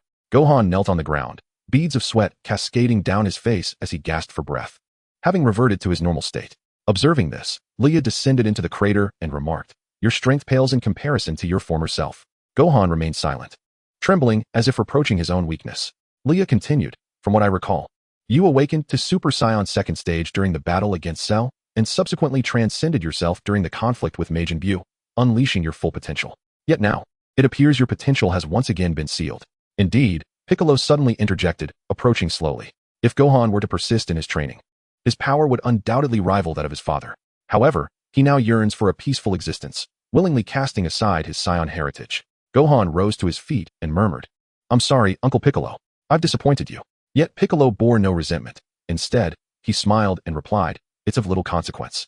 You have established a family of your own, with Xiaofeng at your side. Pursuing your own path is commendable. There is no need to chase after our footsteps. This planet is well guarded by those two, and I respect your choices." Gohan looked up at Piccolo and, seeing no trace of disappointment in his eyes, smiled back. Though he had settled down, in Piccolo's presence, he still felt like a child, for Piccolo had profoundly influenced his life. "Thank you, Uncle Piccolo," he exclaimed. Piccolo offered a gentle smile before turning to Luya. "Let us cease the battle here. Gohan does not require this level of training." Luya nodded in understanding, sighing inwardly at the thought of a squandered genius. However, he did not worry. The tournament of power was still far off, and they could revisit this matter later. "Let us depart, Gohan," Piccolo said, glancing at him. Luya affirmed, "Ah, a trivial matter." After a brief moment, Piccolo and Gohan departed. Luya pondered slightly before smiling and remarking, "How intriguing." Suddenly, the electronic voice of the system echoed, "Ding. Host's task remains incomplete. Further effort is required." Luya smiled faintly, having already anticipated the outcome. Although he claimed not to have acquired Gohan's power, he remained unperturbed. "What happened?" Gohan inquired, puzzled. At that moment, Bidalai rushed over and threw herself into Gohan's embrace. Her voice choked with emotion. "What's wrong, Bidalai?" Gohan asked, bewildered. "Hey, old son, what's going on?" Piccolo's eyes narrowed as he turned to Goku, scratching his head. Goku explained, "Well, we can't find Xiaofeng." "What?" Instantly, both Piccolo and Gohan's expressions shifted dramatically. "What nonsense are you spouting? How could Xiaofeng possibly be missing? We just left for a moment." How could she have vanished? Piccolo's face turned a shade of green with anger, revealing the depth of his fury. He had essentially been Xiaofang's caretaker, treating her as if she were his own granddaughter. This shocking news caught him completely off guard. Allow me to explain. Bidalai and I were preparing dinner, and we entrusted Xiaofang to Goku's care, but unexpectedly, that absent-minded fellow fell asleep. By the time we arrived, Xiaofang had already disappeared. Chi-Chi interjected, glaring at Goku while she spoke. This isn't my fault. Xiaofang was asleep when I dozed off, and I've been feeling unwell lately, which is why I slept so soundly, failing to notice the surroundings. Goku murmured softly. Now is not the time for excuses. The priority is to locate Xiaofang, Piccolo declared. His fists clenched tightly. We searched the vicinity, but there was no sign of Xiaofang. Goku admitted, a hint of guilt in his voice. I will search. Gohan, come with me. Piccolo looked at Gohan. All right. Gohan followed Piccolo as they set off. We should help as well. Goku chimed in. The group hurriedly began searching the nearby area, convinced that a small child would not wander far, thus limiting their search to the immediate vicinity. Meanwhile, in a distant thicket, the Fusion Rice trio was observing the scene at Gohan's home through binoculars, and behind them loomed a massive robot. They had heard about Goku's illness and sought to take advantage of the situation. However, upon witnessing Piccolo and the others searching nearby, they mistakenly believed they had been discovered. Boss, we should flee. They are coming. Ashu urged hastily. Fusion Rice, nearly terrified out of their wits, exclaimed, run. Xiaowu was the first to react, sprinting towards the robot. Boom. Just then, the robot suddenly sprang to life, as if its engine had ignited, gradually lifting off the ground. Nanny. The Fusion Rice trio was filled with dread at this unexpected turn of events, realizing their ship seemed incapable of autonomous launch. Without a moment's hesitation, the three slipped into the spacecraft just as it was about to take off. Bang, bang, boom. In the next instant, flames erupted from beneath the robot's feet, propelling it away at astonishing speed, vanishing in the blink of an eye beyond the horizon. At this moment, Goku and his companions were still in search. Meanwhile, within the cockpit of a flying robot, a voice suddenly exclaimed, wait, isn't that Gohan's daughter, Xiaofang? Ashu's voice rang out, laden with astonishment. Zawafin gazed at Xiaofang, who was merrily pressing buttons, beads of cold sweat trickling down his brow. Why is this little imp here? What should we do now, boss? Xiaowu inquired, a hint of confusion in her tone. Fool, what else can we do? Just throw her out. Zawafin panicked, realizing the gravity of the situation. No, she's just a child. We cannot treat her like that. Xiaowu, embodying maternal instincts, protested vehemently. Idiot. Zawafin cursed in exasperation. What does that smell? Ashu wrinkled his nose, only for his expression to darken in an instant. It stinks. Could it be? The trio quickly directed their gaze towards Xiaofang. She actually sold herself. Zawafin's face turned ashen. Boss, we don't have an emergency exit here. Xiaowu exclaimed urgently. What is happening? Zawafin felt his blood boil, the overwhelming stench clouding his senses, and in a fit of rage, he slammed his fist down on the control panel. Beep, beep, beep. Suddenly, an alarm blared, and the entire robot trembled violently. In the next moment, it lost all sense of control and unleashed its full firepower, soaring toward the heavens. No. Chapter 73, Mission Accomplished. The Super Saiyan God task. A thunderous roar erupted, and Luya, who was soaring through the skies, sensed something amiss. He looked up to see a colossal yellow robot ascending into the clouds. Is that Zawafin? He mused, momentarily taken aback before a surge of fury ignited within him. Without hesitation, he darted toward the robot. Boom. The robot broke free from the atmosphere, continuing its ascent as if its fuel would never deplete. Luya followed suit, having utilized Frieza's cells to sustain himself in the vastness of space. Just as he caught up, the robot suddenly exploded. Oh no. Luya gasped, realizing that Gohan's daughter, Xiaofang, was inside. Alongside Zawafin and the others, though they were antagonists, they were not without merit. Luya rushed toward the impending explosion. Without uttering a word, he thrust his palm forward, unleashing a powerful wave of energy that dissipated the flames. However, in the blink of an eye, something astonishing occurred. A small figure appeared in his line of sight, radiating a soft, milky light. Meanwhile, Zawafin and his companions clung to her feet. Luya felt a whirlwind of emotions. He understood that Xiaofang had awakened her abilities. Remarkable. For a Saiyan descendant to possess such talent at less than a year old was truly extraordinary. Yaya. Xiaofang waved her tiny hands, and upon noticing Luya, her eyes squinted in delight. Luya smiled gently and glanced at Zawafin beneath her. You three truly never learn, do you? Spare us. Have mercy, great one. We truly did not mean to. The little girl came running on her own. At this moment, the mixed rice was utterly intimidated and could not muster any courage. Humph. If Gohan and the others were to discover that you nearly put her in danger, no one would be able to save you. Luya sneered. Not to mention that Gohan possesses a kind heart. Piccolo is not one to show mercy. If Piccolo were to find out, it would spell disaster for you. Luya glanced at Xiaofang, fully aware that her future lay with Trunks, and thus chose not to dwell on it further. Xiaofeng blinked her big eyes, hesitated for a moment, then placed her small hand on Lua's, simultaneously flashing him a curious smile and emitting delightful cooing sounds. Lua smiled gently and then executed an instantaneous teleportation. And in an instant, he and the others found themselves soaring above a forest. Lua turned to the mixed rice trio. Allow me to teach you a lesson. At your age, still aspiring to be villains, it is time to reconsider. Without waiting for their astonishment to settle, Lua waved his hand nonchalantly, and the three of them tumbled down. Ignoring the trio, Lua knew they would be fine, and he then cradled Xiaofeng in his arms while furrowing his brow. You.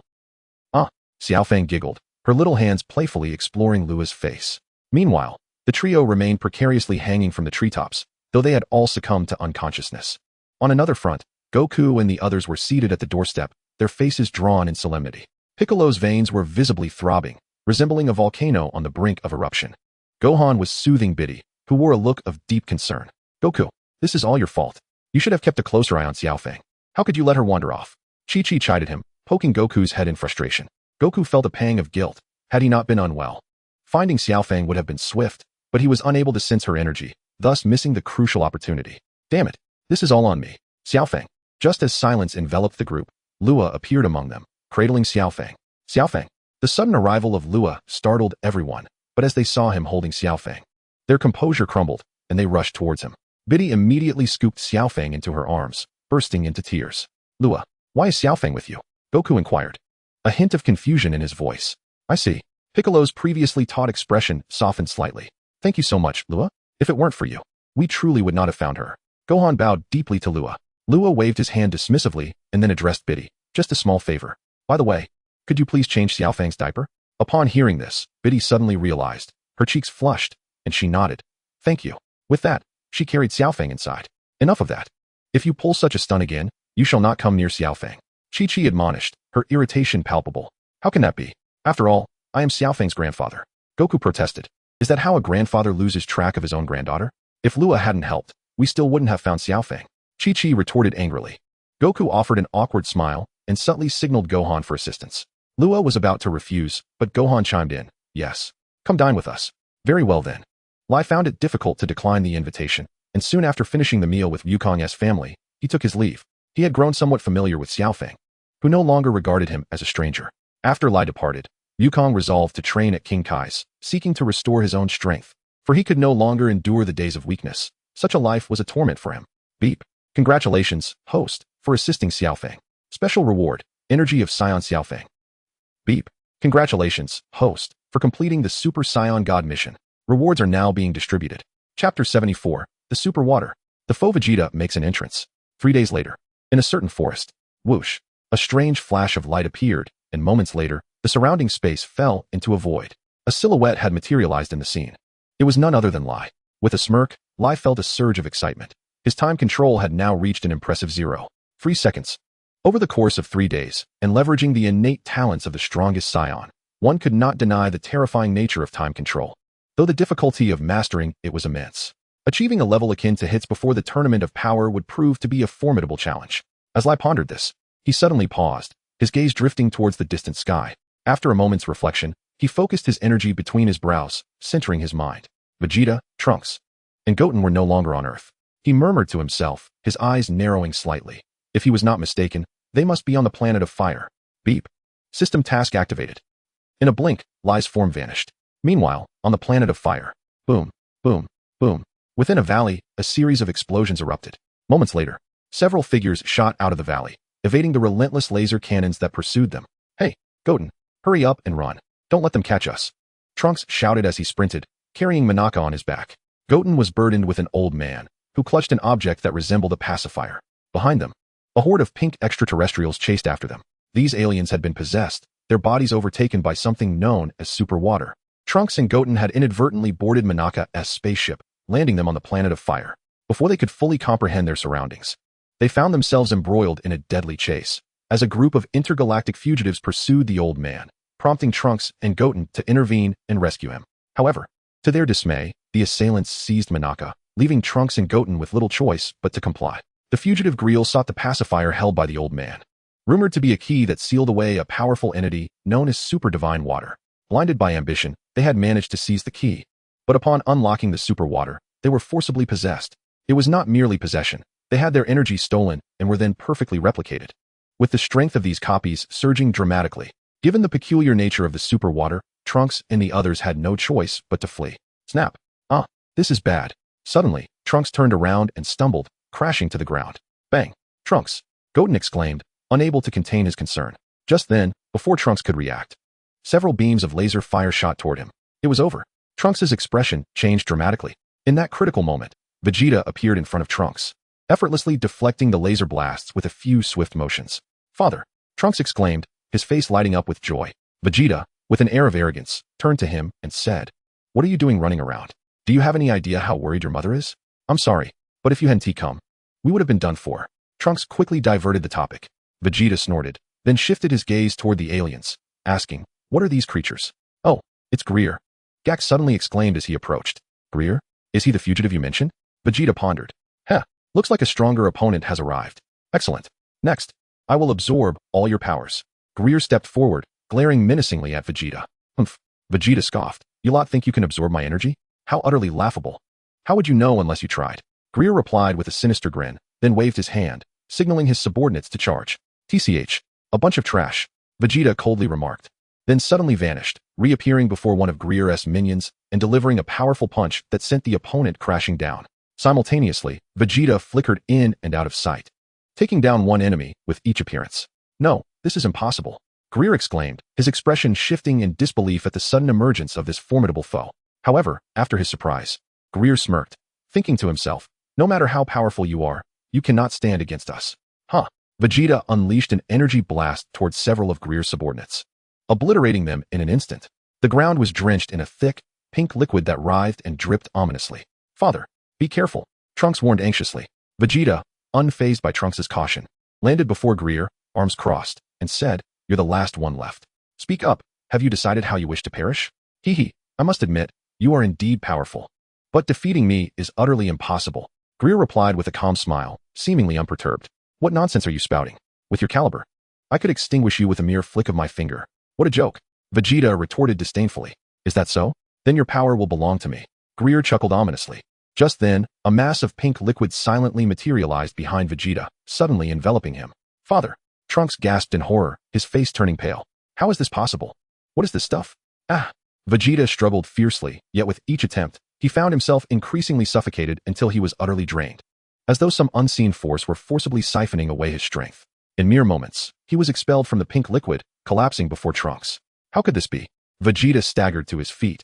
Incredulity etched across his face as he beheld the liquid writhing before him, eventually taking on his very form. A pink Vegeta. "Impossible!" he exclaimed in disbelief. Behold my prowess. Did you ever imagine this?" Greer approached with a lewd grin. Vegeta, filled with existential doubt, realized his powers had vanished, leaving him in a state of weakness. "Dad, are you all right?" Trunks rushed forward, concern evident in his voice. "What trouble have you gotten into?" Vegeta replied, irritation lacing his tone. The old man hesitated, words caught in his throat. However, at that moment, the counterfeit Vegeta lunged forward. "Watch out!" Vegeta pushed Trunks aside, but was struck by a fierce blow, crashing into the rocky terrain. Chapter 75, The Powerful Imposter Vegeta. Surrender your resistance, for I shall absorb every last ounce of your energy," Greer boasted arrogantly, emboldened by the presence of the imposter Vegeta as his ally. "You bastard! How dare you harm my father?" Trunks glared with gritted teeth. "Patience, you shall receive your turn," Greer replied dismissively, then commanded Vegeta, "Hurry and absorb them." The imposter Vegeta hesitated, glancing at Trunks. "Trunks, run," Vegeta urged as he clawed his way out from the rubble. Yet Trunks had no intention of fleeing.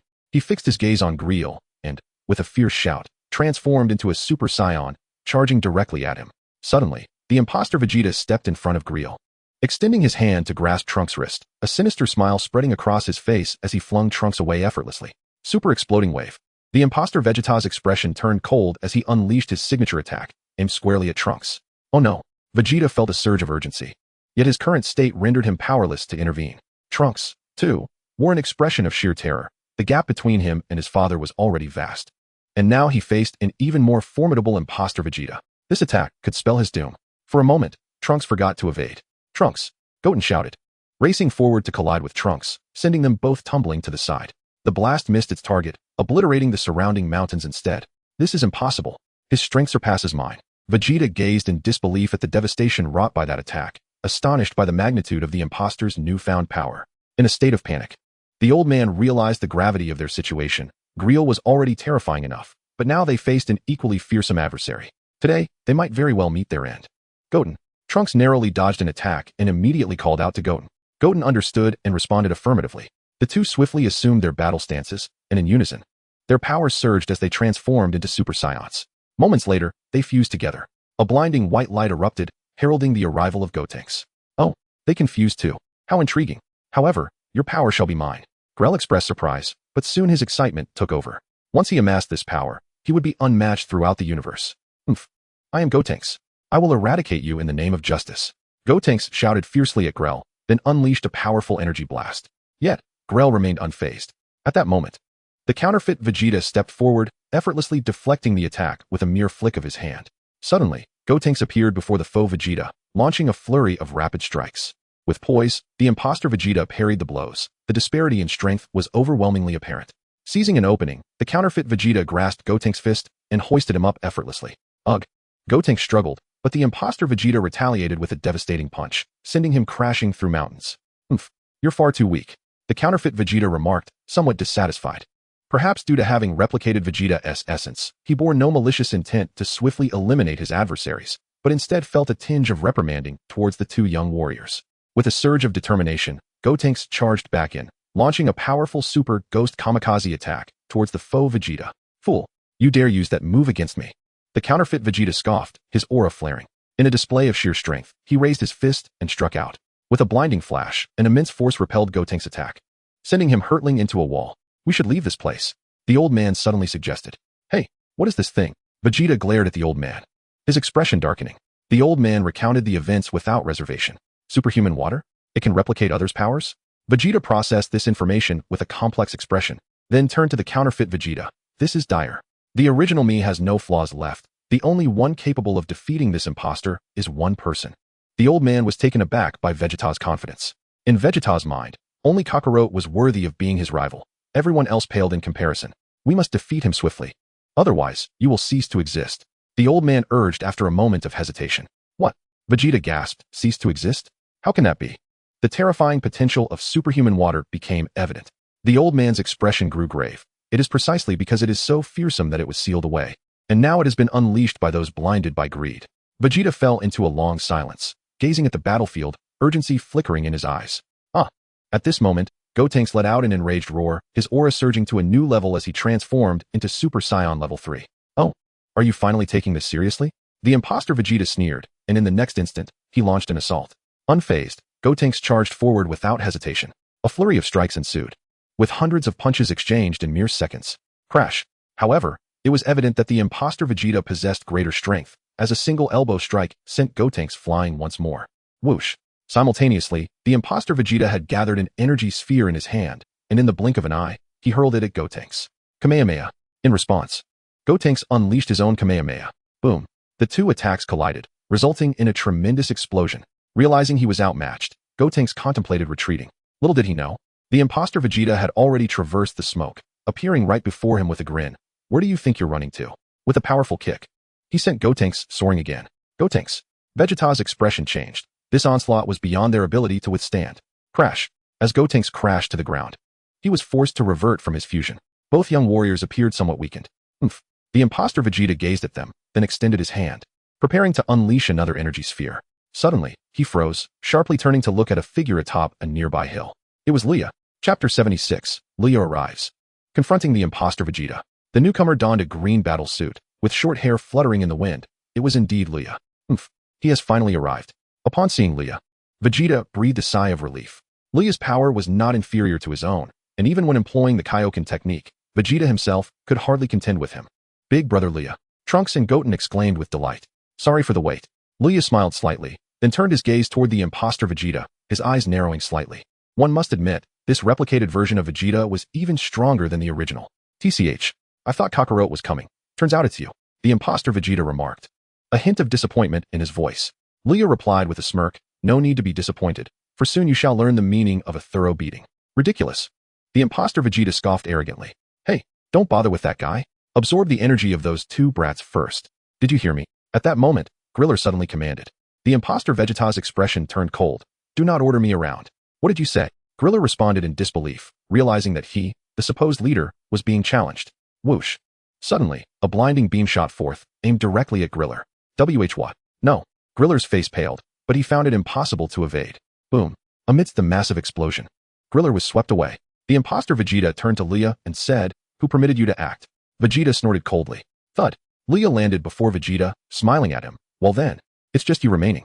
Haha. You are rather overconfident, aren't you? Very well. Since the battle with the 6th universe, I have long desired to confront you. What gives you the audacity to stand above me? The counterfeit Vegeta stated coldly. In the next moment, he erupted with energy, instantly elevating his power to its peak. Luya smirked, and just as suddenly, he too unleashed his energy, causing two formidable forces to collide in an instant. Let us retreat from here, Vegeta suddenly exclaimed.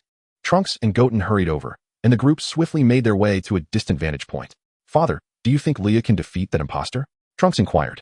Vegeta crossed his arms, gazing at the two fighters in the distance, and replied nonchalantly, who knows? Swish, swish, swish. At that moment, the two locked eyes, enveloped in a radiant aura that crackled with energy. Huh. Suddenly, Vegeta let out a fierce roar, and in the next instant, he charged straight at Luya, delivering a powerful punch. Luya was quick to react, raising his arm to block Vegeta's strike, while simultaneously countering with a punch of his own. Smack. However, the counterfeit Vegeta was no pushover. He swiftly seized Luya's fist. The two locked gazes at close range, and in the next moment, they both kicked out. Bang. Ayah. The two ascended and descended in a flurry, continuously colliding as the battle intensified. His strength has increased again. Though they are both Saiyans, does this fellow possess no limits? Vegeta watched this scene with a hint of sweat on his brow. Although he no longer fought, it did not hinder his ability to observe the battle, and he noted that Luya's power grew stronger by the day. In truth, he and Kakarot had nearly reached their limits. Any further training would yield negligible results, unless they could push their limits and then stimulate breakthroughs. Otherwise, achieving significant enhancements would be exceedingly difficult. Yet, Luya, this peculiar Saiyan, exhibited an astonishing gift, as if his growth knew no bounds. If this trend continued, Luya's strength might very well surpass both him and that Kakarot fellow. Bang, bang, bang. After separating from their clash in midair, both unleashed a multitude of energy blasts simultaneously, executing the prince's technique. Super energy wave. Kamehameha. Boom. In an instant, the sky erupted, and the tremendous force radiated outward. How incredible. What kind of monsters are these? The old man was nearly blown away, but thankfully Trunks reacted quickly and caught him. What on earth are these people? How can they be so powerful? Boom. The fierce clash resumed, with Luya and Vegeta locked in a fierce struggle. Astonishingly, Luya's strength continued to rise. Vegeta frowned, observing the fight as if he were the one engaged in combat. That fellow isn't even using his full strength. Why is he holding back? Vegeta felt a twinge of displeasure. Even though it was his doppelganger, he disliked the notion of Luya concealing his true power, as if it implied he was incapable of besting his opponent, unworthy of forcing him to unleash his full potential. Suddenly, Vegeta's form flickered, appearing somewhat ethereal. Father. Upon witnessing this scene, Trunks and the others instantly changed their expressions, alarmed. This is bad. It has begun. The elder also began to show signs of concern. Vegeta examined his own body before turning to the elder. Hey, is there any way to handle this? The elder, beads of cold sweat trickling down his face, replied solemnly. The only option now is to defeat that counterfeit version of you. Additionally, we must locate the super water and destroy their core energy to fully comprehend the situation. At these words, Vegeta's expression soured. The idea of being defeated was difficult for him to accept.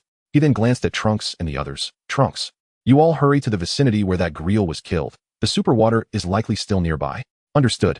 Trunks and Goten nodded eagerly, promptly departing. Well, I think I'll sit this one out. Gak hesitated, ultimately remaining behind. Vegeta shot a glance at Gak, instinctively feeling a dislike for him, but chose not to comment further. The fierce battle raged on, and it must be said that Vegeta's power was indeed formidable, especially the counterfeit Vegeta, whose strength had evidently escalated to an entirely new level. Even in his ordinary state, Ruaya found it challenging to swiftly overcome him. Hey, Ruaya, the way forward is to swiftly deal with this imposter. You must finish him off, or I will cease to exist. Vegeta suddenly shouted, unable to contain himself. At that moment, Ruaya was momentarily taken aback. Boom. The counterfeit Vegeta seized the opportunity, transforming into a Super Saiyan and delivering a powerful punch to Ruaya's abdomen. A subsequent kick sent Ruaya flying. Ugh. Ruaya screamed as he crashed through several small mountains. What? Vegeta's expression darkened. He could no longer bear to watch. Haha. Is that all?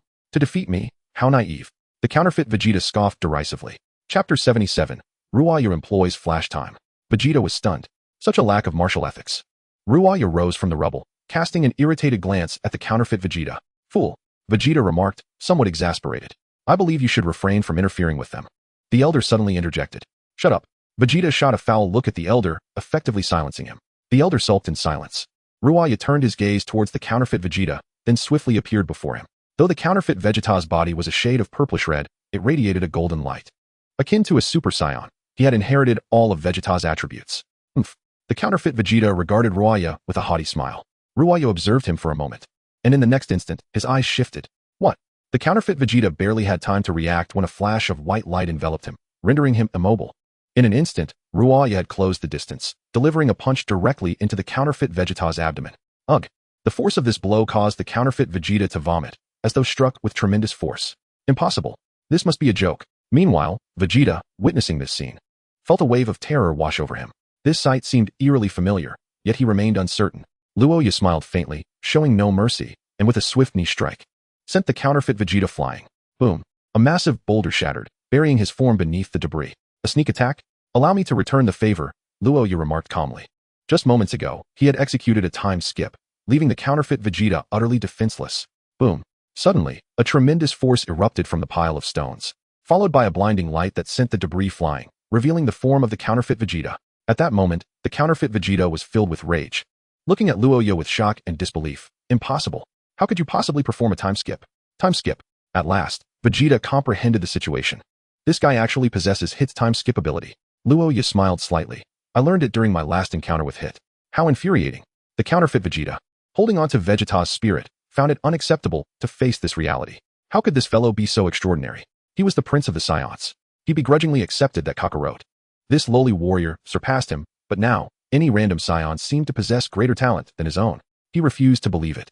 Luya said nonchalantly, "Transform into Super Saiyan Blue. Otherwise, you stand no chance against me." "Be quiet. You, of all people, don't need to transform into Super Saiyan Blue." The counterfeit Vegeta snarled, his face contorted with rage, his eyes glowing ominously with magical energy. With a roar, the counterfeit Vegeta transformed into Super Saiyan second stage. His power surged to a new level. Luya's gaze sharpened, and in the next moment, without any warning, he appeared before the counterfeit Vegeta. "Be careful." From a distance, Vegeta shouted, concerned for his counterfeit self. "Old man, who are you trying to help?" Yet the old man underestimated Vegeta's pride. For him, even a counterfeit version of himself could not be easily defeated by anyone, not even Kakarot. However, it was too late. Although Luya's time skip lasted only 0.3 seconds, it was beyond the counterfeit Vegeta's capacity to withstand in his current state. Instantly, he was struck with tremendous force. Though he couldn't see how Luya had attacked, the sounds of impacts echoed around him, akin to being battered by a dozen fists simultaneously. After the series of blows, Vegeta found himself half kneeling. Luya appeared before him, ready to speak, but suddenly the counterfeit Vegeta unleashed a powerful energy blast, catching Luya off guard. He hadn't anticipated such resilience from Vegeta following such a severe blow. He took the hit directly, crossing his arms to shield himself. Boom! Under the immense shockwave, Luya was propelled, shattering countless rocks and crashing down a mountainside. A tremendous explosion resonated. "TCH, you forced my hand."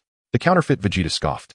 By mimicking Vegeta, he not only enhanced his power, but also fortified his physical resilience. Thus, while the opponent's attack was indeed fierce, it was merely an ordinary assault, failing to deliver a truly fatal blow, leaving an opening for him to exploit. Standing up, the counterfeit Vegeta suddenly appeared above the pile of rubble, unleashing a surge of energy that peaked to its utmost intensity. Suddenly, a few stones atop the mount stirred, with a fierce glint in his eyes. The foe Vegeta unleashed the prince's combat technique, relentlessly firing energy blasts downward, causing a series of explosive detonations. "This is bad," Vegeta thought, sensing the dire situation before him. At that moment, his form flickered again, becoming intangible for a brief instant. The elderly man, caught in a web of complex emotions, realized he could offer no assistance. His power level was simply too low to make a difference. Meanwhile, Goten and Trunks, who were tracking the super water, also took notice of the unfolding chaos. Worry etched across their faces. "Big brother Luya 1TB in trouble, will he?" Goten expressed his concern. "Father's power is overwhelmingly superior now, far beyond what it was before," Trunks replied gravely. "Big brother Luya is in grave danger. What should we do? We are no match for Uncle Vegeta," Goten exclaimed, throwing his hands up in despair. As the two boys deliberated, they remained oblivious to a pulsating mass of purplish-red liquid creeping towards them from a nearby rock. When it was less than 5 meters away, the super water leapt down, aiming to engulf them. However, as it descended, Goten and Trunks noticed the shadow looming over them and instinctively leaped to the sides. Bam! The super water crashed to the ground, then suddenly accelerated towards Trunks. Given that Trunks had a slight edge in strength over Goten, the creature targeted him first. Trunks gasped in shock at the creature's swiftness and quickly took to the air. Terrifyingly, the super water followed suit, lunging at Trunks. What? It can fly? Trunks exclaimed in disbelief. Just then, several beams of laser fire shot forth, puncturing the super water with multiple holes, causing it to falter and fall, losing its opportunity to attack. Trunks and Goten turned to see Jack standing above, brandishing a gun. Jack, what are you doing here? Trunks sighed in relief and smiled. Jack shrugged nonchalantly. The protagonist always makes a grand entrance at the most critical moment. He finished with a flourish, holstering his weapon. In truth, he simply wished to avoid staying near the icy-faced Vegeta. Chapter 78. The Counterfeit Vegeta Unraveled. Rat-a-tat-tat. The counterfeit Vegeta executed the prince's combat technique with remarkable prowess in midair. He was not the real Vegeta, although he had replicated all of Vegeta's abilities. He was now on the side of evil and had no intention of giving Luya a chance to turn the tide. Amidst the chaotic bombardment, the counterfeit Vegeta suddenly struck a forward-leaning pose. Final. This is not good.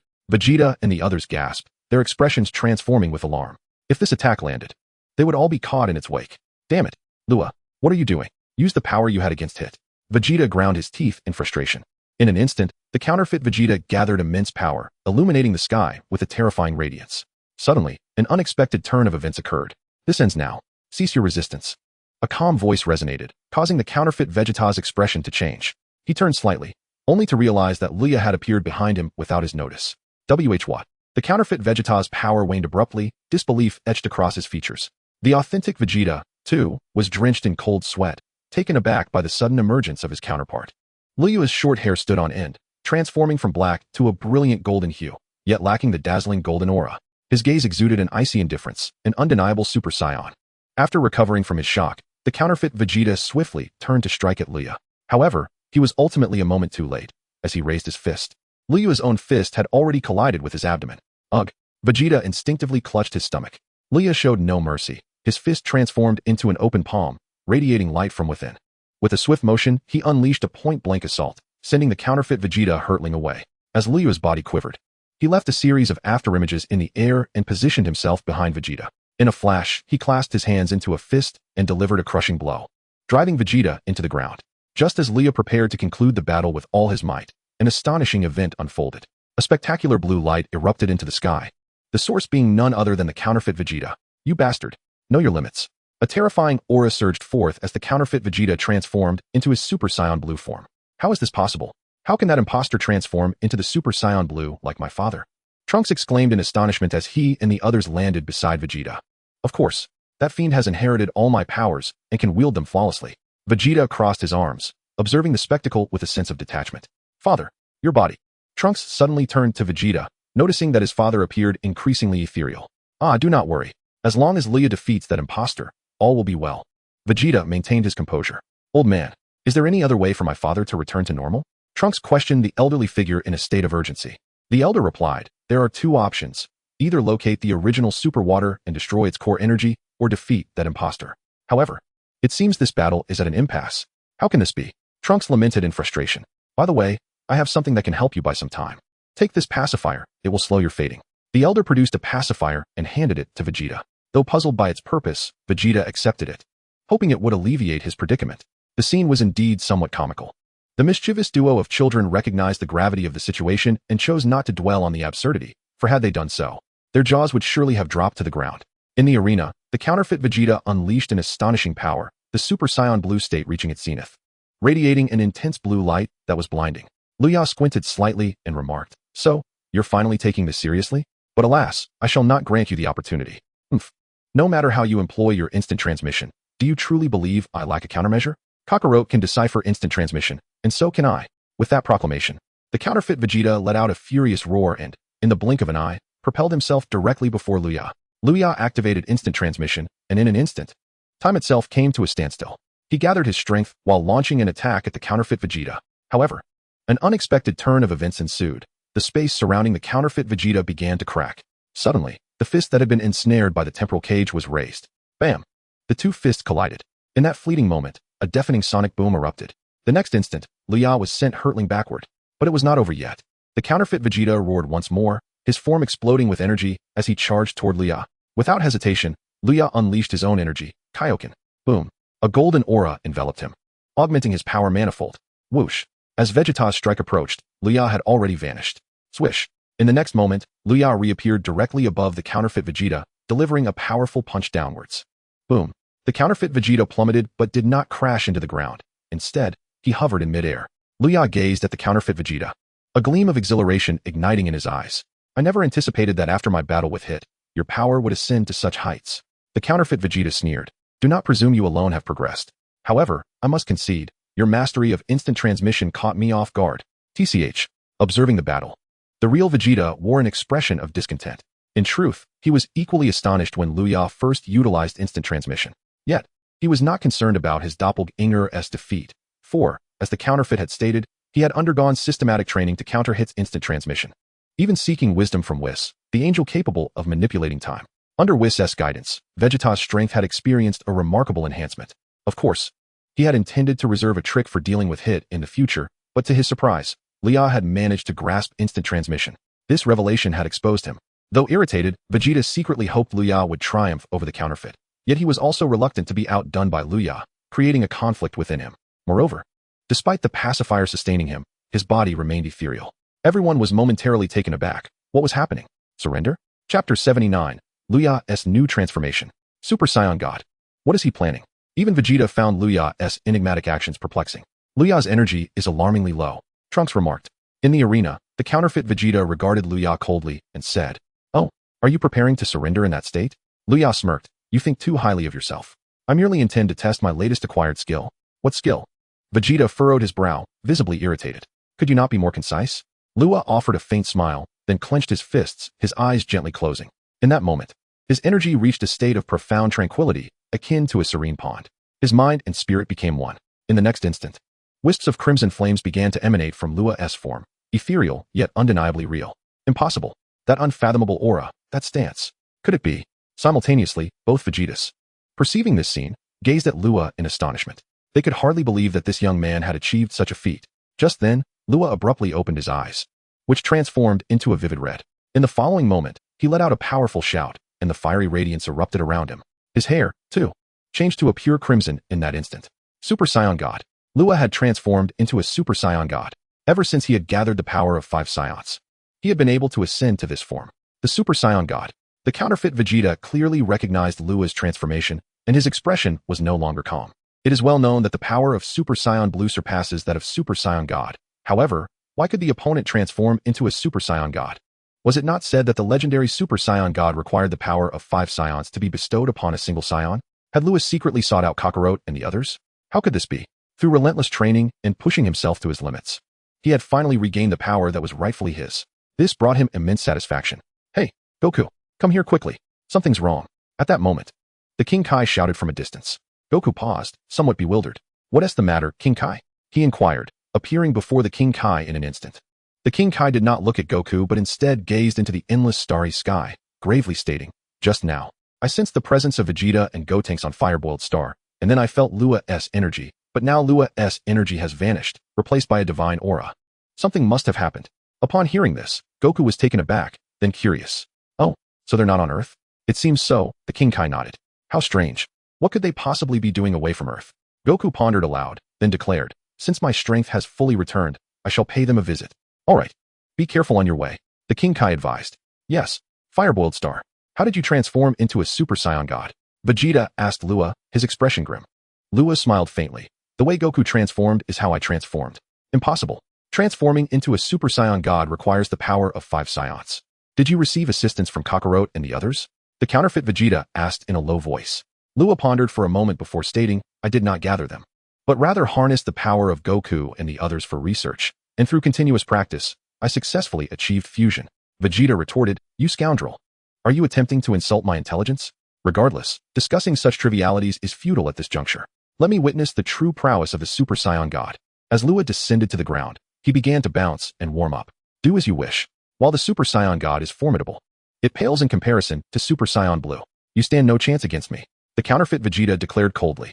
"Who knows? Perhaps soon I shall transform into Super Saiyan Blue myself," Luya replied, tilting his head with a meaningful glance. Vegeta glared at Luya, his teeth clenched, unable to refute the latter's claim. The sensation Luya exuded was exceedingly strange, and his rate of growth was astonishing. It was entirely possible that Luya could indeed attain Super Saiyan Blue. This monster. It wasn't until later, when Vegeta encountered Broly, that he comprehended the existence of even more formidable beings, but that is a tale for another time. Hey, big brother Luya, quickly defeat the imposter dad. My father is on the verge of disappearing. Trunks shouted. Lua's gaze sharpened as he looked over, and indeed, Vegeta's form was becoming increasingly transparent. After a moment of silence, Luya turned to the counterfeit Vegeta and mused, I wonder what will occur if I reach this initial state of merging consciousness as a Super Saiyan God. Combined with the use of instant transmission, with a whisper, Luya suddenly appeared before the counterfeit Vegeta. How swift! The counterfeit Vegeta exclaimed, quickly reacting. Luya landed a punch directly on the imposter's arm, sending him reeling. The counterfeit Vegeta grimaced in pain. Even without employing the Kaioken, Luya's strength was not to be underestimated. Coupled with instant transmission, dealing with Luya was proving to be quite the challenge. At that moment, Luya charged forward once more. Under ordinary circumstances, Luya would relish the opportunity to spar with Vegeta, but now, the stakes were life and death, leaving no room for hesitation. Bang, bang, bang. Luya relentlessly attacked Vegeta with flawless precision, utilizing instant transmission alongside his Super Saiyan God form, leaving the counterfeit Vegeta struggling to defend himself. Although the imposter's instant transmission could not inflict serious harm, the situation had escalated to an entirely new level of strength. He found himself forced into a corner. He needed more power. Meanwhile, Trunks and the others were entirely absorbed in observing the battle, oblivious to the rapidly approaching mass of purplish-red liquid behind them. Just awakened from his stupor, Monaka realized the nature of the liquid, exclaiming in alarm, "Ah!" The superhuman liquid then revealed its intentions, rushing at an incredible speed towards the strongest Trunks. "Ah!" Trunks panicked, completely forgetting to resist. "Trunks!" Vegeta rushed in front of Trunks to shield him. But his own form was already nearing transparency. Superman effortlessly passed through his body, rushing towards Trunks. A life and death crisis. Chapter 80, Destroying Superman. Returning to normal. You bastard. Stop. Vegeta's expression darkened to an extreme, and the pacifier in his mouth fell away, his form becoming ephemeral at that moment. Whoosh. Just as the situation grew dire, an orange figure appeared before Trunks, delivering a key blast without a moment's hesitation. In an instant, that Superman evaporated into nothingness. Ah! On the other side, the imposter Vegeta suddenly let out a pained cry. Now's our chance. Gak exclaimed urgently. Kamehameha. Gathering an astonishing amount of power, Luya launched an attack. The unresisting imposter Vegeta bore the brunt of this terrifying strike, instantly dissipating like the Superman before him. Simultaneously, as the imposter Vegeta vanished, Vegeta returned to his normal state. It's over. Dad! Goten exclaimed joyfully upon seeing the newcomer. Ah! The newcomer was, of course, Goku, who turned to Vegeta and asked, Are you alright, Vegeta? Vegeta replied nonchalantly, It's nothing. By the way, how did you end up in such a place? And encounter such a troublesome enemy without informing me? Goku surveyed the surroundings, feeling puzzled. TCH. It's not like I wanted to come here. These two brats decided to play on Monaka's spaceship and ended up here. I was merely tasked by Bulma to fetch them. Vegeta stated coolly. I see. Wait. Monaka? Suddenly, Goku seemed to recall something and glanced at the unconscious Monaka lying on the ground, momentarily taken aback. Monaka? What happened? It turned out that Monaka had fainted upon stepping into the Superman's presence. Thank you for your help. Without you, this universe would have likely faced annihilation. An elderly man approached, sincerely expressing gratitude to Goku and the others. Haha, I didn't contribute much, I arrived too late. Goku replied with a hint of regret, wishing he could have tested his recently restored strength. Indeed, if it weren't for Big Brother Lua's timely intervention, we would have been doomed. Trunks waved his hand dismissively. Luo approached, smiling. I merely sensed a powerful energy and followed it. As soon as he arrived, Bulma was alarmed and rushed over, scolding Trunks by tugging at his ear. Goten, witnessing his friend's reprimand, dared not speak, simultaneously relieved he wasn't in trouble with his own mother. Goten. Suddenly, a deep voice resonated, and before long, Chi-Chi appeared from nowhere, promptly grabbing Goten with a swift reprimand. Ignoring the two women disciplining their children, Vegeta turned to Luya and asked, Now, tell me, how is it that you can transform into a Super Saiyan God? Having not paid much attention when Luya first appeared, he had not witnessed his transformation into a Super Saiyan God. Luya smiled slightly and replied nonchalantly, I studied the powers of the 5 Saiyans and attempted to merge them. And by sheer coincidence, I succeeded. Are you joking? However, you have indeed clashed with me, Vegeta, Gohan, and Gotenks. Although Goku was somewhat surprised, he harbored no significant doubts. His interest lay solely in formidable opponents. He then broke into a grin, exclaiming, In that case, Luya, you are not far from achieving Super Saiyan Blue. With diligent training, you will be able to transform into Super Saiyan Blue. Luya nodded in understanding, affirming, I comprehend. I will strive hard. Excellent. When you attain Super Saiyan Blue, we must engage in a serious spar. Goku earnestly requested. Luya did not decline and nodded in agreement. Oomph. Besides Super Saiyan God, he has also mastered his time skip. Vegeta interjected suddenly. Goku, however, expressed no skepticism, remarking, that should be considered normal. Luya can also utilize my Kamehameha and instant transmission. While time skip is formidable, it is not without countermeasures. It merely requires a bit more effort to master. TCH. Truly a single-celled organism. Vegeta scoffed, turning away. Goku observed Vegeta's retreating figure before turning to Luya. So, what do you say? Shall we train together for the next few days? Luya paused for a moment. Then, recalling something, nodded. All right then. Fantastic. Thank you so much. Goku laughed heartily. His strength had only just been restored, and he was eager for a bout. Thus, Luya serving as his opponent was a splendid choice.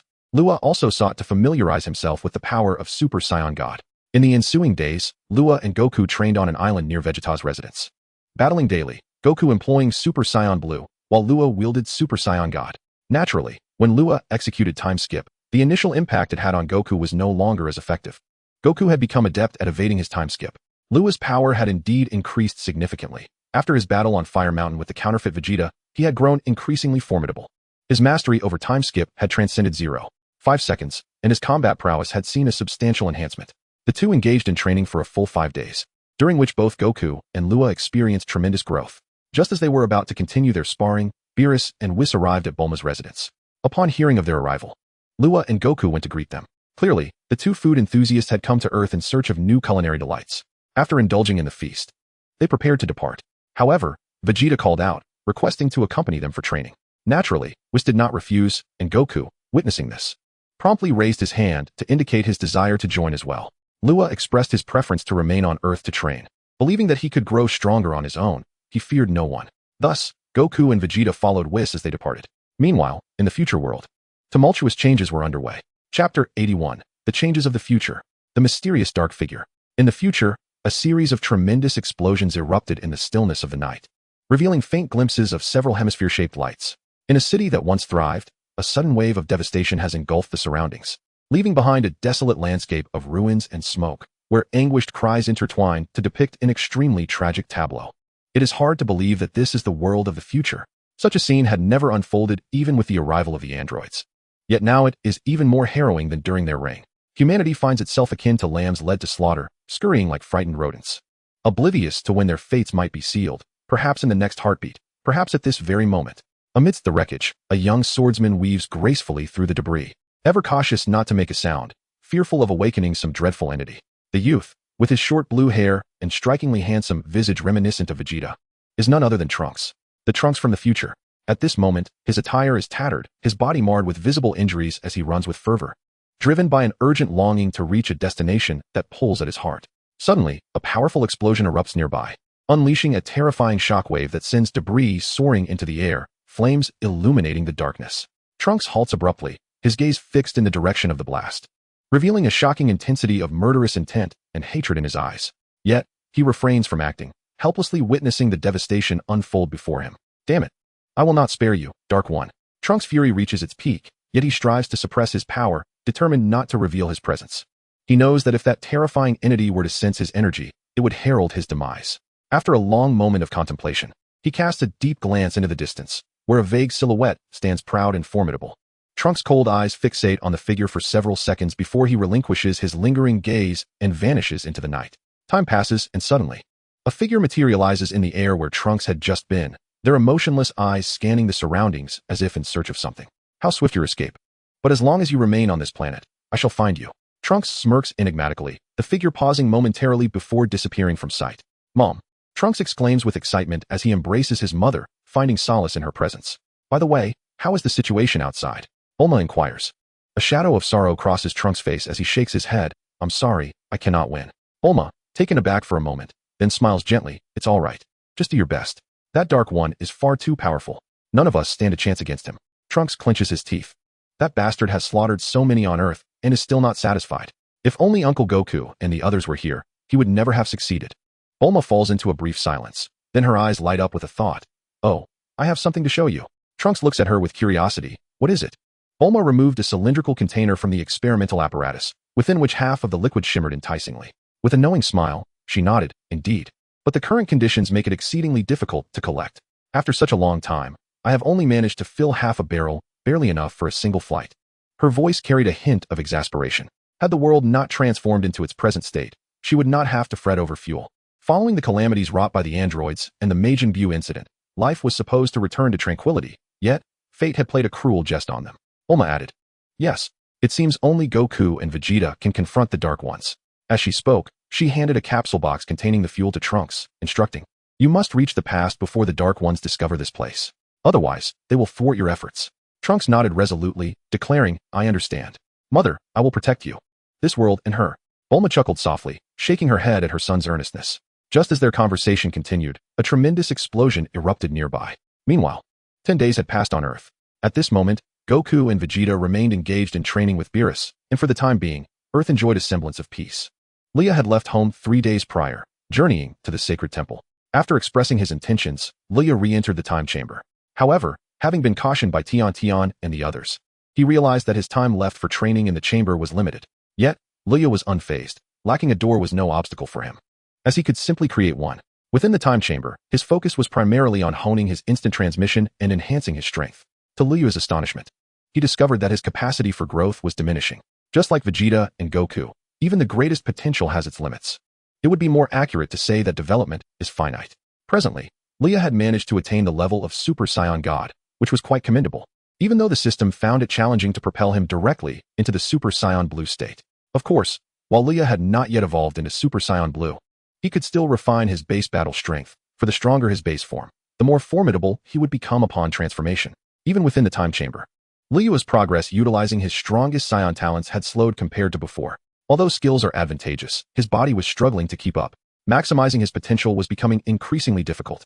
It resembled digging a pit and pouring water into it. Once full, it could no longer hold any more unless one dug deeper. Nevertheless, Luyua's fundamental battle power and overall conditions had met the required standards, and his current goal was to transform into Super Saiyan Blue.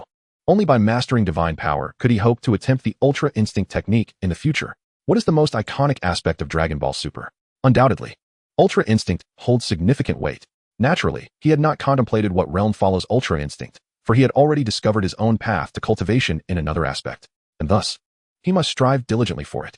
Chapter 82, the first meeting of young Trunks and future Trunks. In the space capsule, at Bulma's residence, an unexpected calamity struck the sky. One moment, the atmosphere was serene and sunny. The next, ominous clouds enveloped the heavens, accompanied by the rumble of thunder. In the lofty expanse, bizarre arcs of lightning began to converge towards a singular point. Wow, what is happening? What's going on? The nearby residents stirred with anxiety, gazing up at the sky, bewildered by the unfolding events. Hey Trunks, look at what is happening. On a patch of grass, the trio of Goten, Trunks, and Bra sensed the anomaly and, filled with trepidation, called out for Trunks. What? Trunks responded, approaching with a hint of confusion. Upon his arrival, the others felt a measure of relief, for they knew Trunks was a scion, capable of transforming into a golden-haired warrior, an invaluable ally in times of peril. It seems something is descending from above. Bra pointed toward the sky. Trunks glanced upward, and within mere seconds, a massive vortex materialized in the air, followed by the sudden appearance of a time machine. Wow, an alien invasion. The trio huddled together in fear. Trunks, bemused by their cowardice, scrutinized the vessel. It appeared to be out of fuel, sputtering feebly before plummeting to the ground. This is bad. Run. Trunks, startled, swiftly moved aside. With a thunderous crash, the yellow machine struck the earth, embedding itself in the ground without sustaining significant damage. As silence descended, curiosity compelled Trunks to approach the time machine. Hey, be careful. You fool. It could be an alien, Goten cautioned. However, Trunks paid no heed. Having encountered numerous extraterrestrial beings, including the god of destruction Beerus, he felt no fear. A thick cloud of smoke enveloped the machine, its exterior coated in dust, obscuring its interior. Wiping the glass with his hand, Trunks was taken aback. To his surprise, the trio reacted even more dramatically, retreating several meters in alarm. There's someone inside. Trunks seemed to have stumbled upon an extraordinary revelation, waving at his friends. Someone. The trio, puzzled, summoned their courage to draw nearer. Wait, isn't that the Capsule Corporation logo? Trunks, is this one of your family's creations? Suddenly, the perceptive Goten spotted the emblem on the machine. Trunks, now realizing the implications, expressed his astonishment. No way. When did my family create something like this? Hey, you all go fetch my mom. Ash, you go? Goten commanded, regaining his composure. What? Why me? Ash protested. Because the lapdog runs fast. Hurry, don't delay. Goten replied coolly. Moments later, Bulma arrived urgently, maneuvering her flying vehicle. Upon encountering the familiar time machine, Bulma was momentarily taken aback, followed by an expression of astonishment as she exclaimed, "It truly is Trunks." "Huh, Mom, what do you need me for?" Trunks leaped down and approached Bulma with a question. "Oh, yes. How did you know, Mom? But it seems that Big Brother has fainted," Trunks remarked, a hint of confusion in his voice. "Fainted? This is bad. Trunks, quickly bring him out." Upon hearing this, Bulma's complexion changed dramatically. Before long, the future Trunks was rescued, and Bulma fetched a soft cushion to carry him into the gazebo. Observing Bulma's worried gaze towards the elder Trunks, the trio and young Trunks were increasingly perplexed. "I wonder if this young man has any connection to Bulma? Perhaps an indescribable relationship?" The trio whispered among themselves, paying no mind to whether Bulma overheard. "Really? But it does seem a bit plausible. Have you noticed how much this young man resembles Trunks?" Xiao Wu quietly remarked, scrutinizing the young Trunks. "Considering that, it does seem plausible," Asu concurred. "Hey, you lot, make sure to keep an eye on him," Bulma instructed the group. "Yes," they replied, standing at attention. Bulma turned to young Trunks and said, "Trunks, you keep a close watch on him. Do not let anyone touch him." "Huh? Oh." Young Trunks was filled with confusion, wanting to inquire further, but Bulma had already rushed off. Everyone was left bewildered. Meanwhile, on another planet, one could not deny that this instant noodle was truly delectable. "Haha," Whis remarked with satisfaction. Beerus, using his sharp claws, casually groomed himself and then said, "Next time, bring some different flavors." "Understood." "Haha." Goku chuckled heartily. Just then, the crystal orb atop Whis' staff suddenly illuminated. "Huh, it's Bulma," Whis exclaimed in surprise before initiating the call. "Hi Bulma, is there more delicious food?" "Whis, no. Today I have something different to discuss with you." Bulma's tone was evidently urgent. This left Goku and Vegeta perplexed. "Hey, what is the point of chatting without food?" Beerus grumbled, clearly displeased, as he had anticipated more culinary delights from Bulma, leading to his disappointment. "Idiot, can you think of anything other than food? I truly have something important to discuss with you." Bulma erupted in frustration, leaving Beerus momentarily speechless. "Whis, is Vegeta with you?" Bulma ignored Beerus and directed her question to Whis. "Oh Bulma, what's the matter?" Goku suddenly interjected. "Wonderful. Goku, you're here too." Bulma replied joyfully. "What is happening?" "Bulma, be clear," Vegeta stated, his tone indifferent. "Is it serious?" Both Vegeta and Goku were taken aback. "The future?" Beerus and Whis exchanged glances, sensing the gravity of the situation. "How do you know? Could it be that Trunks has arrived?" Vegeta quickly inquired. Chapter 83. Tampering with time is a grave offense. One must admit, residing in that blank world is indeed a profound solitude. Moreover, despite his prolonged training, the enhancement in his combat abilities was not as explosive as he had hoped, although there was indeed some improvement. It paled in comparison to the formidable prowess he exhibited at the onset. It seemed that he was nearing his limit, and further advancement was proving to be exceedingly challenging. However, he had adeptly mastered the form of Super Saiyan God, and while he had yet to attain the Super Saiyan Blue state, he was aware that he had met the necessary conditions. He was merely a step away. There was no need for haste. Luya sought out Tian and Bobo, requesting a battle suit from them. Of course, it was not green. Although the green one was comfortable, Luya had no fondness for it. Those in the know would understand. After bidding farewell to Tian and the others, Luya was about to depart when he suddenly sensed the energy of Goku and the others. With this thought, he resolved to investigate. Meanwhile, in Bulma's garden, young Trunks was seething with rage, and in the next moment, Goku and the others appeared on the scene. Naturally, Beerus and Whis were also present. "Daddy," Trunks ran up to Vegeta. "Trunks, where's Bulma?" Vegeta began to inquire, but then caught sight of Bulma and the others out of the corner of his eye. "We are here." Bulma waved her hand. Beerus and Whis exchanged glances at the situation within the pavilion, soon noticing the time machine. "Whis," Beerus stated calmly. "Indeed, things are becoming somewhat peculiar, Lord Beerus." Whis squinted slightly, the first hint of seriousness crossing his face. "What happened to Trunks? How did he sustain such severe injuries?" Goku approached, puzzled. "Oh." Goku realized the gravity of the situation and prepared to use instant transmission. "I have senza beans." A voice rang out, and Liyua's figure appeared on the scene, producing a senza bean and tossing it directly to Vegeta. Vegeta caught it instinctively and then handed it to Bulma. "Thank you, Luya." Goku expressed his gratitude. Luya nodded casually, glancing at Beerus and Whis to acknowledge them, lest they think he had become aloof again. "Trunks. Huh, did I hear that correctly? You both share the same surname. You are both connected to Bulma. You look remarkably alike." The trio exclaimed simultaneously at Trunks. The others were left with twitching lips. Young Trunks appeared confused, pondering, "Who am I? Where do I come from?" Well, Bulma was about to explain, when suddenly, the older Trunks awoke. "Trunks, you're awake?" Bulma exclaimed joyfully. Vegeta and Goku exchanged glances, and then the latter approached to ask, "Hey, Trunks, long time no see." The newly awakened Trunks, upon hearing this voice, felt his pupils constrict and his body tremble, as though recalling something terrifying. "Trunks, can you hear me?" Goku inquired, somewhat perplexed. You bastard, you bastard. Suddenly, upon catching sight of Goku's face, the older Trunks erupted in fury, roaring as he swung a punch at Goku. Bang! Huh! Goku caught Trunks' fist effortlessly, his eyes narrowing slightly as he sensed something was amiss. The crowd was equally bewildered. How could one of their own turn against another? Hey, Trunks, what are you doing? Vegeta expressed his dissatisfaction. However, at that moment, Trunks' gaze was solely fixated on Goku, his eyes brimming with an insatiable, murderous intent, as though he wished to consume Goku whole. What is wrong with you? Have you lost your mind? Goku inquired, perplexed by Trunks' demeanor. You bastard. You demon. Trunks' power began to spiral out of control, seemingly intent on killing Goku. Stop this at once. Suddenly, a sharp command rang out as Bulma delivered a resounding slap to Trunks. Stunned, Trunks blinked in confusion and then turned to Goku, his expression shifting. Uncle Goku. Haha, Trunks. You're back to your senses at last. I was starting to think you were possessed. Goku exclaimed joyfully, relieved after a series of bizarre encounters that had led him to believe that this Trunks had indeed been overtaken. I'm sorry. I didn't recognize you, Uncle Goku. Trunks apologized, then looked toward Vegeta. Father. Vegeta stood with his arms crossed, maintaining his characteristic pride, offering only a slight nod. Trunks, what on earth has happened? Bulma suddenly interjected.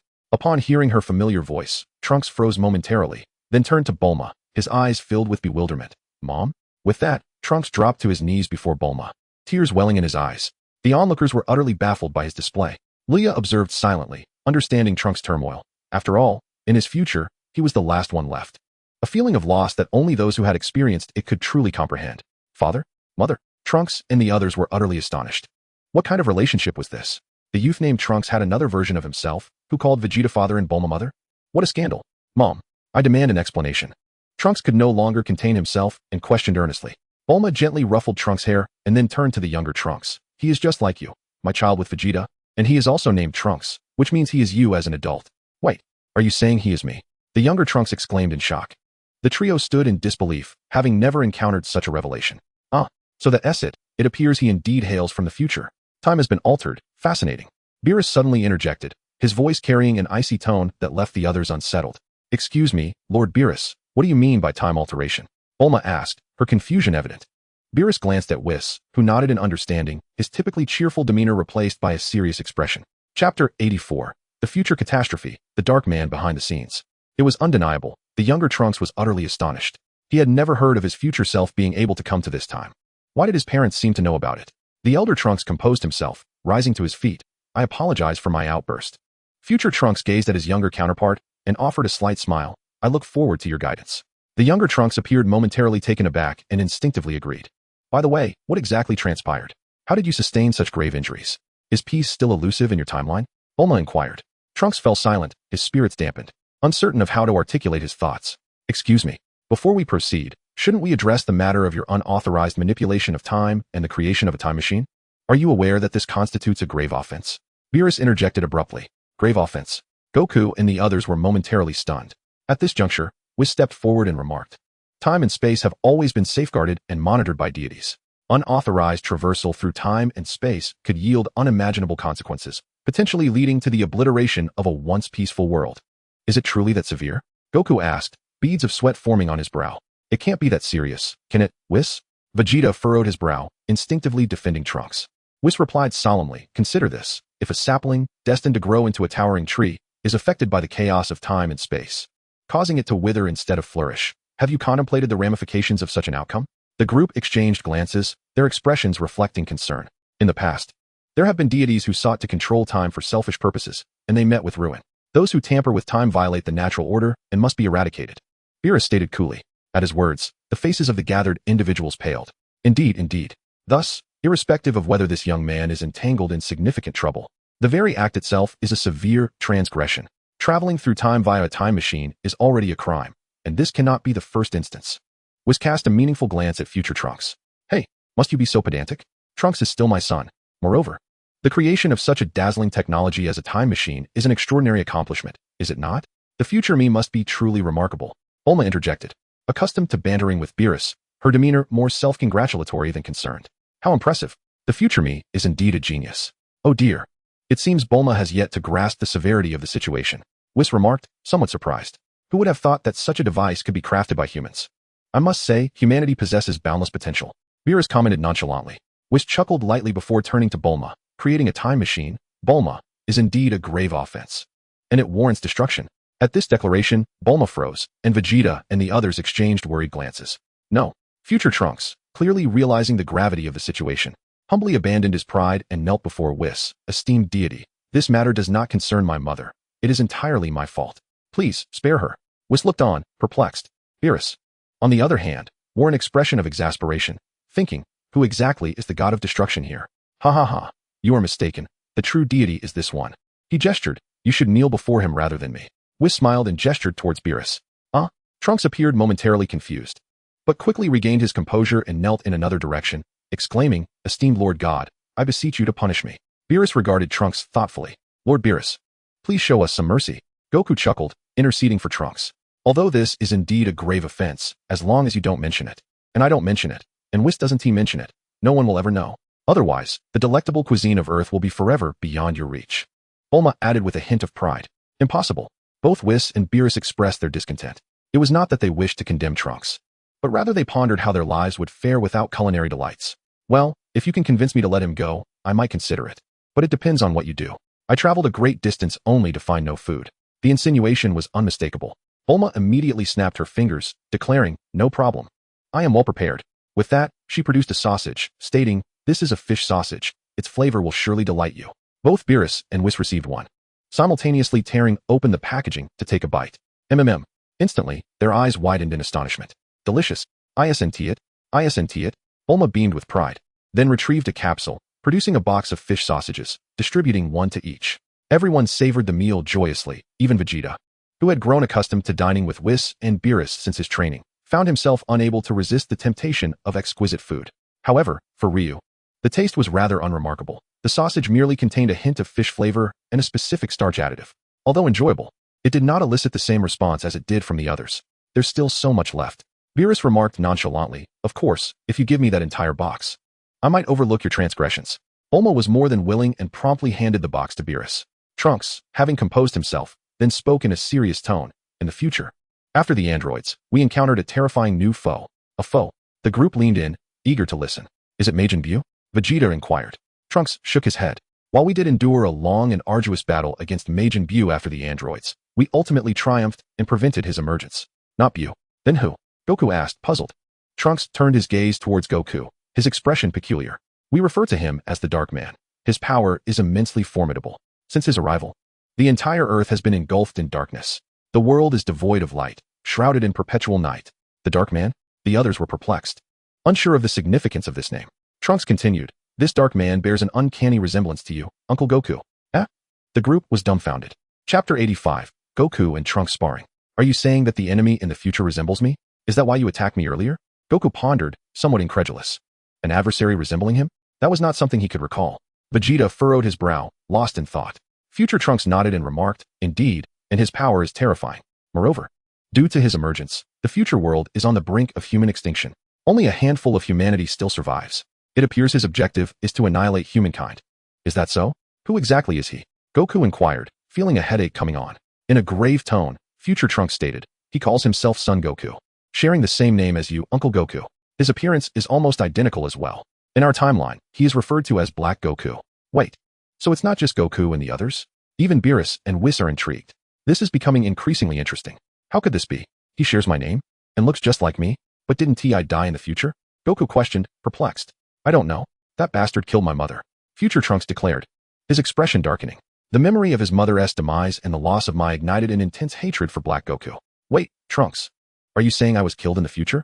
Bulma interjected suddenly. Future Trunks nodded gently. Yes. How could this be? Bulma's confusion was palpable. TCH. Vegeta's demeanor soured, clearly displeased. Hey, Trunks, since you say that Black Goku is formidable, is there a significant gap between your strengths? Goku suddenly asked. Future Trunks pondered for a moment before shaking his head.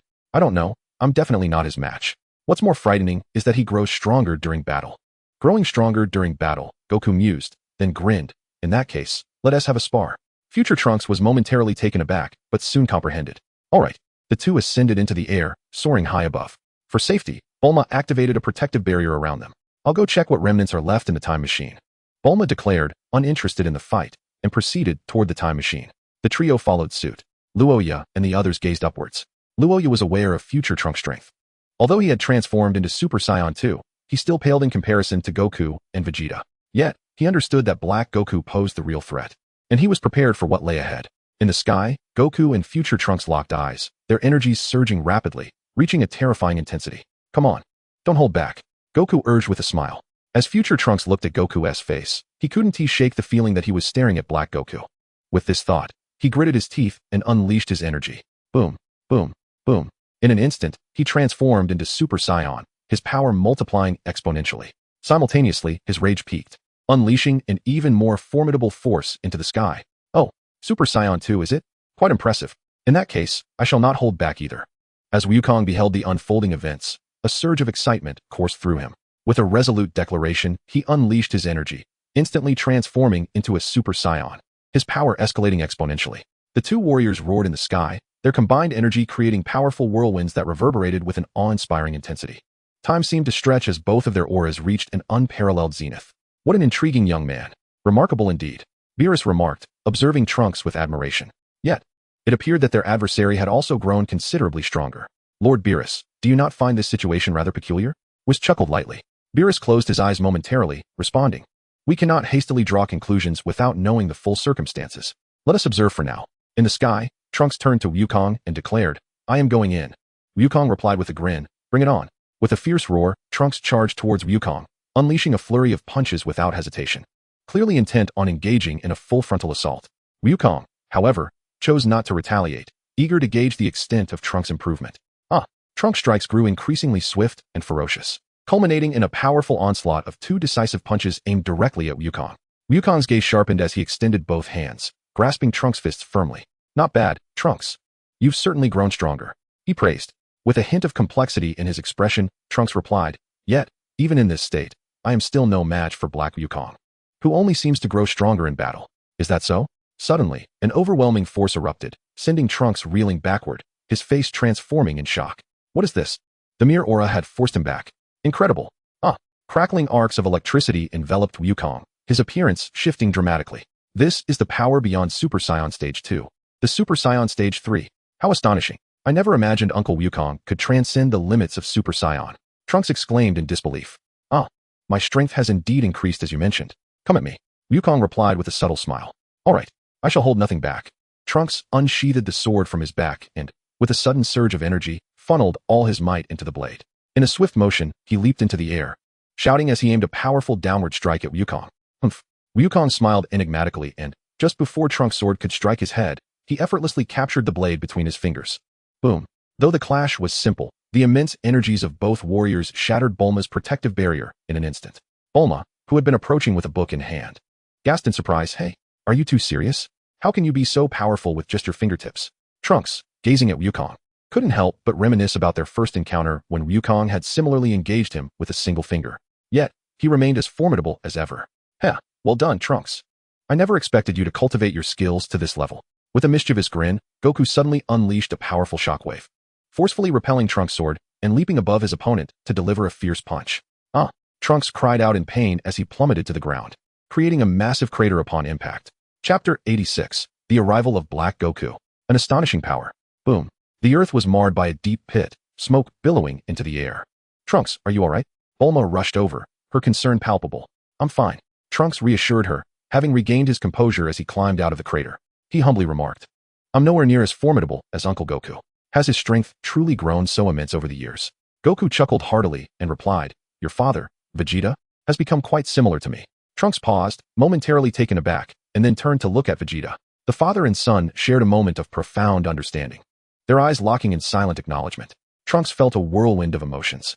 It was a relief to discover that he was not the only one who had grown stronger. His father had too. By the way, allow me to introduce someone. This is Luya, another Saiyan like us. Luya, this is Trunks, from the future. Goku introduced suddenly. A Saiyan? Trunks instinctively glanced at the tail wrapped around Luya's waist, taken aback by the revelation. Hello, it's a pleasure to meet you. Luya beamed, revealing a bright smile. Nice to meet you. Trunks quickly nodded in response. Luya is incredibly powerful, just like us. Even you, Trunks, might find it challenging to defeat him. Goku remarked with a playful grin. Is that so? Impressive. Trunks glanced at Luya with a mixture of intrigue and confusion. He couldn't recall anyone like this from either his past or future. However, he understood that history might not unfold as he envisioned, so he refrained from questioning it further. By the way, Trunks, after you spar with me, how would my strength compare to that of Black Goku? Goku asked eagerly. Trunks fell silent, his expression wavering. I'm sorry, Uncle Goku, but the truth may be somewhat disheartening. I know. He's even stronger than me, isn't he? Goku interrupted suddenly. Trunks was taken aback, puzzled by Goku's assertion. So his power surpasses mine. How intriguing. It seems another elite fighter has entered the fray. Goku's eyes sparkled with excitement. Trunks looked quizzically at Vegeta, who merely smiled faintly and remained silent. Hey, Trunks. Suddenly, two figures descended from the sky. It was Krillin and Piccolo. Uncle Krillin. Uncle Piccolo. Trunks exclaimed, his excitement palpable. What brings you here? Krillin replied with a smile. Chi-Chi informed us of your arrival, so we came to check on you. Piccolo inquired, Trunks, has something occurred in the future? Trunks nodded, preparing to explain when a thunderous roar interrupted them. The sky abruptly darkened, ominous clouds gathering as a tempest began to brew. What is happening? The group looked up in curiosity, their expressions shifting to concern. Finally, it's here. Lua's gaze was fixed on the sky, where a rift began to form, his eyes reflecting a grave seriousness. Alas, a fissure in the fabric of time and space caused Whis to furrow his brow, sensing something ominous. Beerus's eyes glinted with a cold light. There's an overwhelming force, truly terrifying. Goku's expression suddenly grew grave. Rending the air, a pitch-black vortex materialized before all eyes, crackling with torrents of lightning. In an instant, a blinding flash lit the arena, followed by a figure coalescing in midair. Impossible. How can this be? Trunks' face turned pale with terror. What's wrong? Goku asked, bewildered, before glancing skyward. Upon seeing the figure's visage, he gasped in disbelief. You must be joking. What? The crowd's expressions shifted dramatically. Even Beerus and Whis could not conceal their astonishment. Black Goku. Trunks gritted his teeth, fixating fiercely on his counterpart. It became clear to everyone that this was indeed Black Goku. Only Piccolo and Krillin, who had just arrived, remained perplexed, oblivious to the unfolding events. Oh, is this Earth? A familiar voice resonated, imbued with an air of superiority and innate arrogance. Trunks, you're here too, so you did come to this place. Black Goku regarded Trunks with a disdainful smirk. It seems you wanted me to find you, so I could deal with you personally, am I right? You demon. Trunks, unable to contain his fury, prepared to strike. Trunks, you are no match for him. Vegeta interjected sternly, his expression now grave. Oh, Vegeta? Son Goku? The god of destruction Beerus is also present. How intriguing. Black Goku noted, momentarily surprised by the gathered assembly. Hey, Whis, did you see that ring? Beerus's pupils constricted as he spoke with a subtle tone. If I am not mistaken, it seems familiar. Whis nodded. Interesting, increasingly interesting. Beerus's demeanor shifted to one of keen interest. At that moment, Goku soared into the air, hovering before Black Goku. Hey, you must be Black Goku. Kakarot, that fool. Vegeta's expression darkened, cursing under his breath. Damn it, he beat me to it. Hee. Son Goku, I've long awaited this encounter. Black Goku grinned at Goku. Goku scrutinized his counterpart and nodded. Indeed, you bear my likeness, yet you exude a more sinister aura. Is that so? No matter. Since we meet here, let us spar with these bodies. Black Goku declared with a strange smile. What do you mean? Goku furrowed his brow, sensing something amiss. Hee. Black Goku sneered, gathering a sphere of green energy in his hand. With a gentle flick, the energy orb shot towards Goku. Goku's expression hardened as he swiftly extended his hand to intercept the attack. Boom, boom, boom. Upon making contact, Goku found himself struggling against the overwhelming force. In the next moment, he was propelled backward, crashing violently into a distant mountain. Black Goku cast a fleeting glance at the gathered crowd before shifting his gaze towards Goku. A wicked smile gracing his features. Let's have some fun, he declared, launching himself directly at Goku. Luya remained still, lost in contemplation. He pondered whether intervening at this moment could potentially keep the adversary here. However, the realization dawned upon him that such an endeavor would be futile. The opponent was nearly impossible to vanquish. Without delivering a fatal blow, any attempt to eliminate him would likely only serve to render him even stronger. Thus, not only would he be inadvertently aiding his foe, but Luya feared that his own power might become mere fodder for the adversary's learning. Such a prospect seemed unworthy. Yet, he found himself at a loss for a viable solution. Should he summon the god of destruction to take action? Chapter 87. Goku's initial confrontation with Black Goku. If Beerus were to intervene now, dispatching Black Goku would likely pose no challenge. Yet, it appeared that this troublesome entity had no desire to engage in the matter at hand. Luya felt a headache looming. Was he destined to endure a grueling battle? Ding. System task activated. Task details. Defeat Dark Goku. Save the future world. Note. As long as he is vanquished, regardless of whether it is the host who accomplishes this, the task will be deemed complete. Luya was taken aback, feeling somewhat speechless. Is the system implying that I am unable to defeat him? System. The host should possess a modicum of self-awareness regarding his own strength. Relative to this, Black Goku's existence is akin to being undying and imperishable. Therefore, the host's capabilities cannot extinguish him. After careful consideration, the system has opted to lower the difficulty for the host, albeit with a corresponding reduction in rewards. With a sigh, Luya conceded, very well. Meanwhile, Goku and Black Goku stood once more at an impasse, both brimming with excitement at the prospect of facing a formidable adversary. It truly feels like it, Krillin exclaimed from a distance, marveling at the uncanny resemblance. Piccolo and the others nodded in agreement, their astonishment growing as they recognized that Black Goku was indeed a mirror image of Goku, albeit with a sinister aura that struck a chord of familiarity within Piccolo. Narrowing his eyes, he scrutinized Black Goku, sensing traces of Goku's essence within him, leading him to believe that this dark counterpart could very well be Goku himself. Stay silent. Focus on observing his fighting style. Vegeta interjected coolly. That shouldn't have been your full strength, right? Goku remarked, brushing off the dust from his attire and flashing a smile at Black Goku. Likewise, are you merely testing the waters? Black Goku replied, his lips curling into a sinister yet strangely enigmatic grin. Very well. If I hold back, you shall too. Thus, I shall engage you earnestly. Goku responded with a subtle smile. In the next instant, he unleashed his energy, transforming into a Super Saiyan. The golden radiance prompted Black Goku to squint slightly, before chuckling. So this is a Super Saiyan, truly worthy of its reputation. Your battle power has increased significantly. Enough chatter. Let's go. Goku positioned himself for battle. Humph. Black Goku scoffed, adopting a simple stance of his own. After locking eyes for a few seconds, they simultaneously released energy blasts. Boom. The sound of explosion echoed. Wukong charged directly towards Black Wukong, unleashing a resounding roar as he propelled his fist forward. However, Black Wukong, as if anticipating Wukong's every move, effortlessly seized his punch and countered with a swift kick. Wukong managed to block the strike with his arm, acknowledging the formidable strength behind it. Heh! Black Wukong observed Wukong with a knowing grin. The two then released their grips and retreated simultaneously, only to collide once more in the next instant. The fierce confrontation commenced, characterized by rapid movements and indistinguishable actions, rendering their duel nothing short of breathtaking. Seizing a fleeting opportunity, Wukong launched an energy sphere, yet Black Wukong evaded it with ease. In a heartbeat, he surged towards Wukong, manifesting a vibrant green energy orb that struck Wukong squarely. Ugh! Wukong was sent hurtling back, crashing into the mountainside, a cloud of dust billowing around him. Humph! Black Wukong chuckled sinisterly before soaring towards his opponent.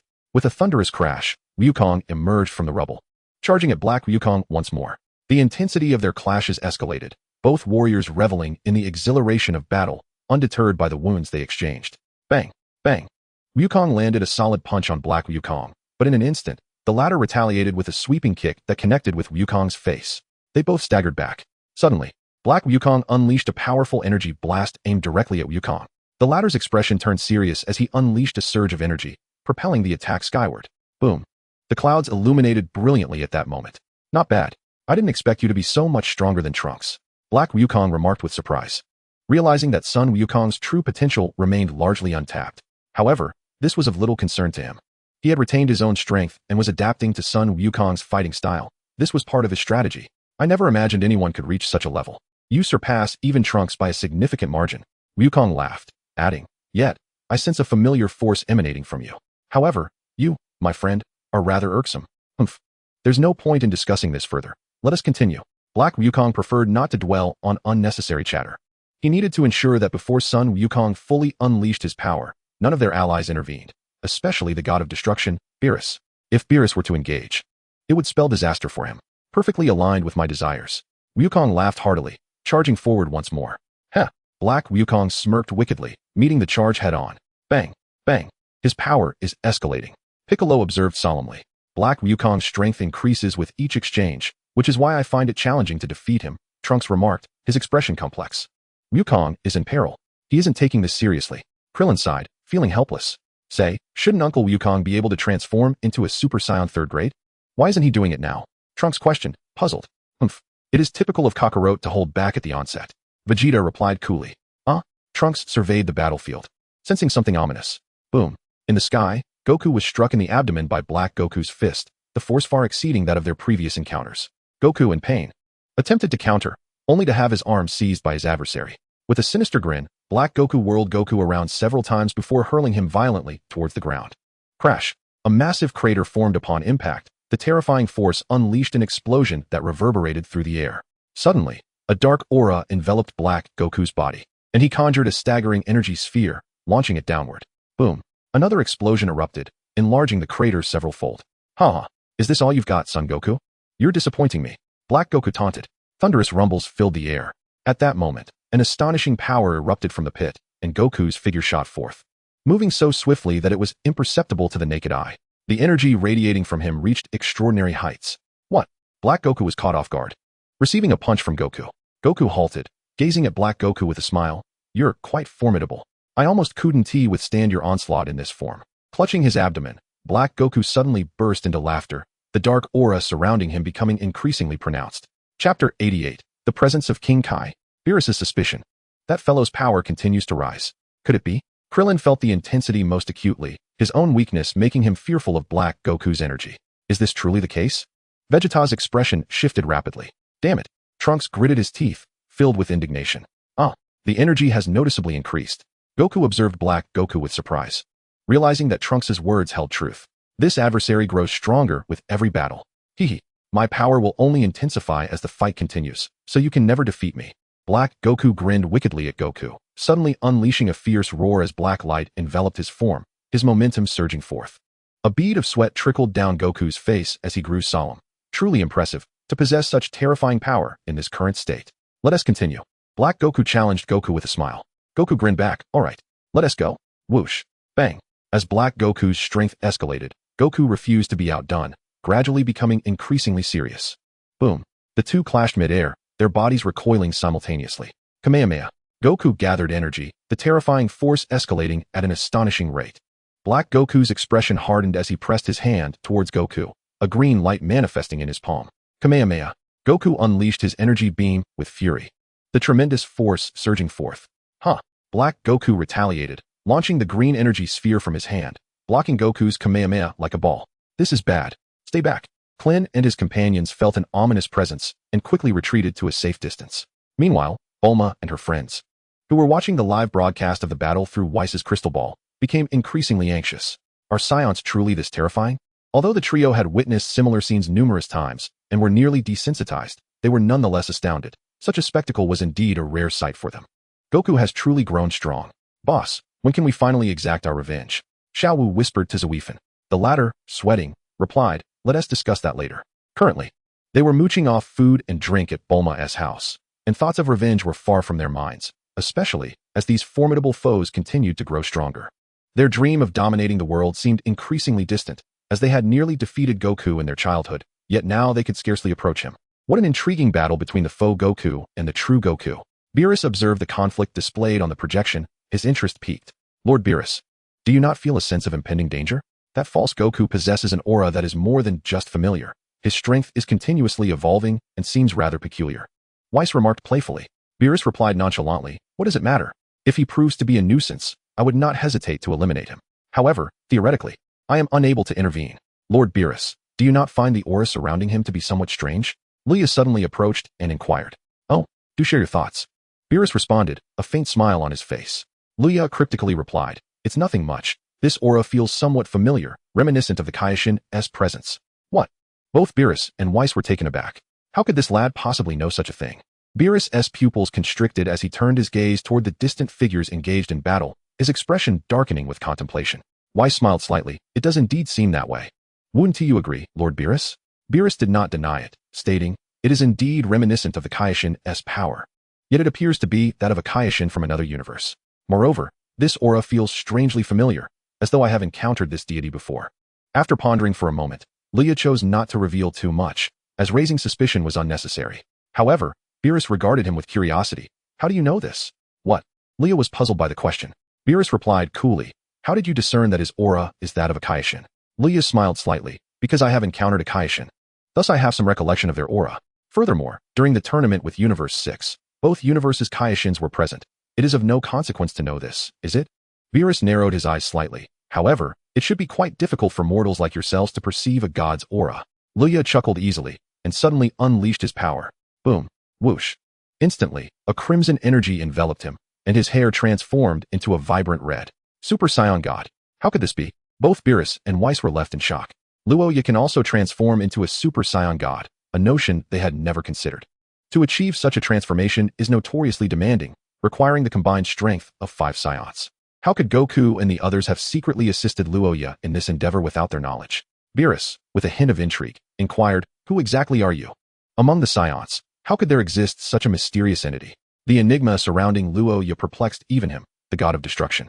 Although Luya had contributed significantly to the 7th universe, it did not preclude Beerus from questioning him. Luya shrugged nonchalantly, "I am merely a Saiyan, albeit with a slightly superior talent."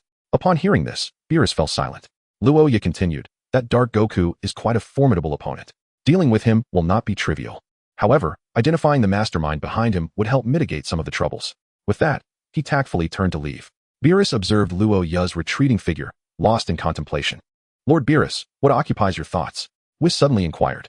Beerus slowly closed his eyes. "This young man is exceedingly peculiar." "Indeed, but there is no need for concern. He harbors no ill intentions." Whis replied with a smile.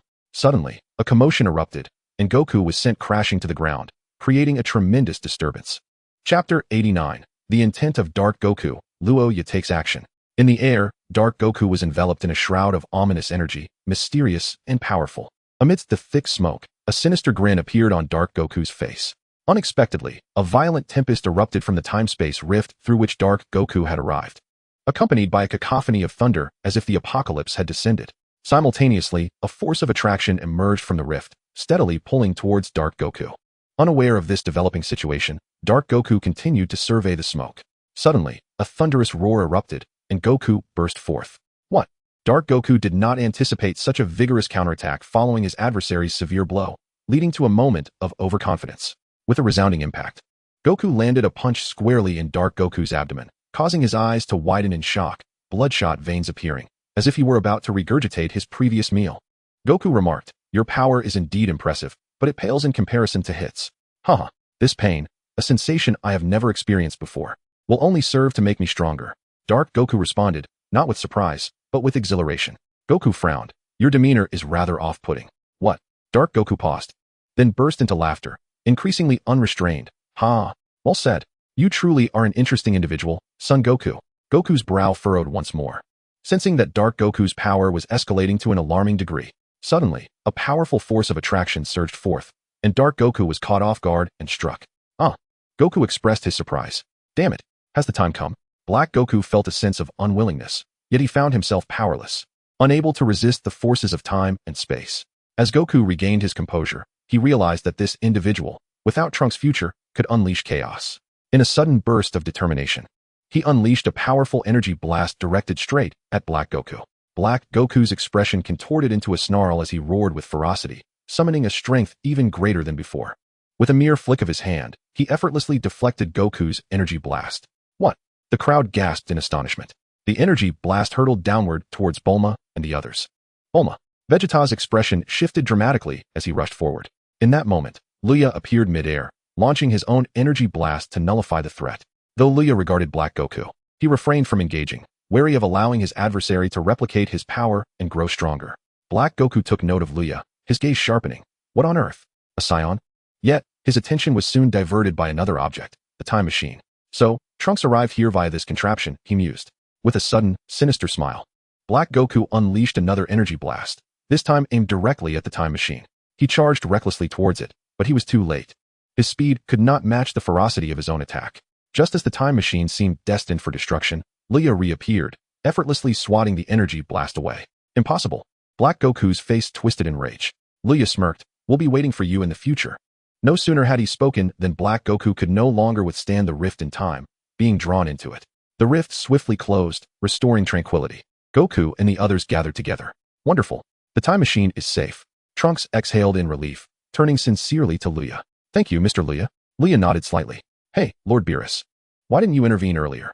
Bulma questioned, a hint of dissatisfaction in her tone as she glanced at Beerus. Beerus, appearing drowsy, approached. "Why should I intervene? You were already committing a crime by using the time machine. If I saved it, wouldn't that make me complicit?" Bulma retorted. "Surely you could have dealt with that, Black Goku." Beerus replied nonchalantly. "He hasn't offended me, and besides, he possesses too many mysteries. Addressing him now wouldn't resolve anything. Indeed, it seems our opponent wields mastery over the flow of time and space, a feat achievable only by the Supreme Kai. Thus, his existence is rather intricate." Whis chimed in. "Humph, fear not. Although that counterfeit Kakarot may grow stronger, we have yet to reveal our true capabilities. Vegeta remarked with a cold smile. Really? Trunks expressed his astonishment, perplexed by this revelation. Exactly, Trunks. Both Goku and Vegeta have held back their full strength, so there's no need for concern. Krillin reassured him. Is that true? Trunks' eyes brightened with hope. Vegeta and I are now capable of transforming into Super Saiyan Blue, a form whose power far exceeds that of a Super Saiyan. Therefore, we shall take care of Black Goku. Goku chuckled with ease. Hey, Kakarot, this time it's your turn. When we encounter that fellow again, I must be the first to engage. Vegeta suddenly glared at Goku. I haven't even had my fill of fighting yet. Goku protested reluctantly. I don't care. I must be the first to fight. Vegeta insisted. Trunks watched the two bickering, bewildered. Were Uncle Goku and Dad truly so confident? Why were they not the least bit intimidated by Black Goku? Meanwhile, Luya couldn't bear to watch and covered his eyes in exasperation. These two were too flamboyant. Especially Vegeta, this long-standing second-in-command never seemed to temper his bravado. Since I began following the Dragon Ball series, Vegeta's ostentatious displays have invariably led to his swift comeuppance. This theory has been firmly established.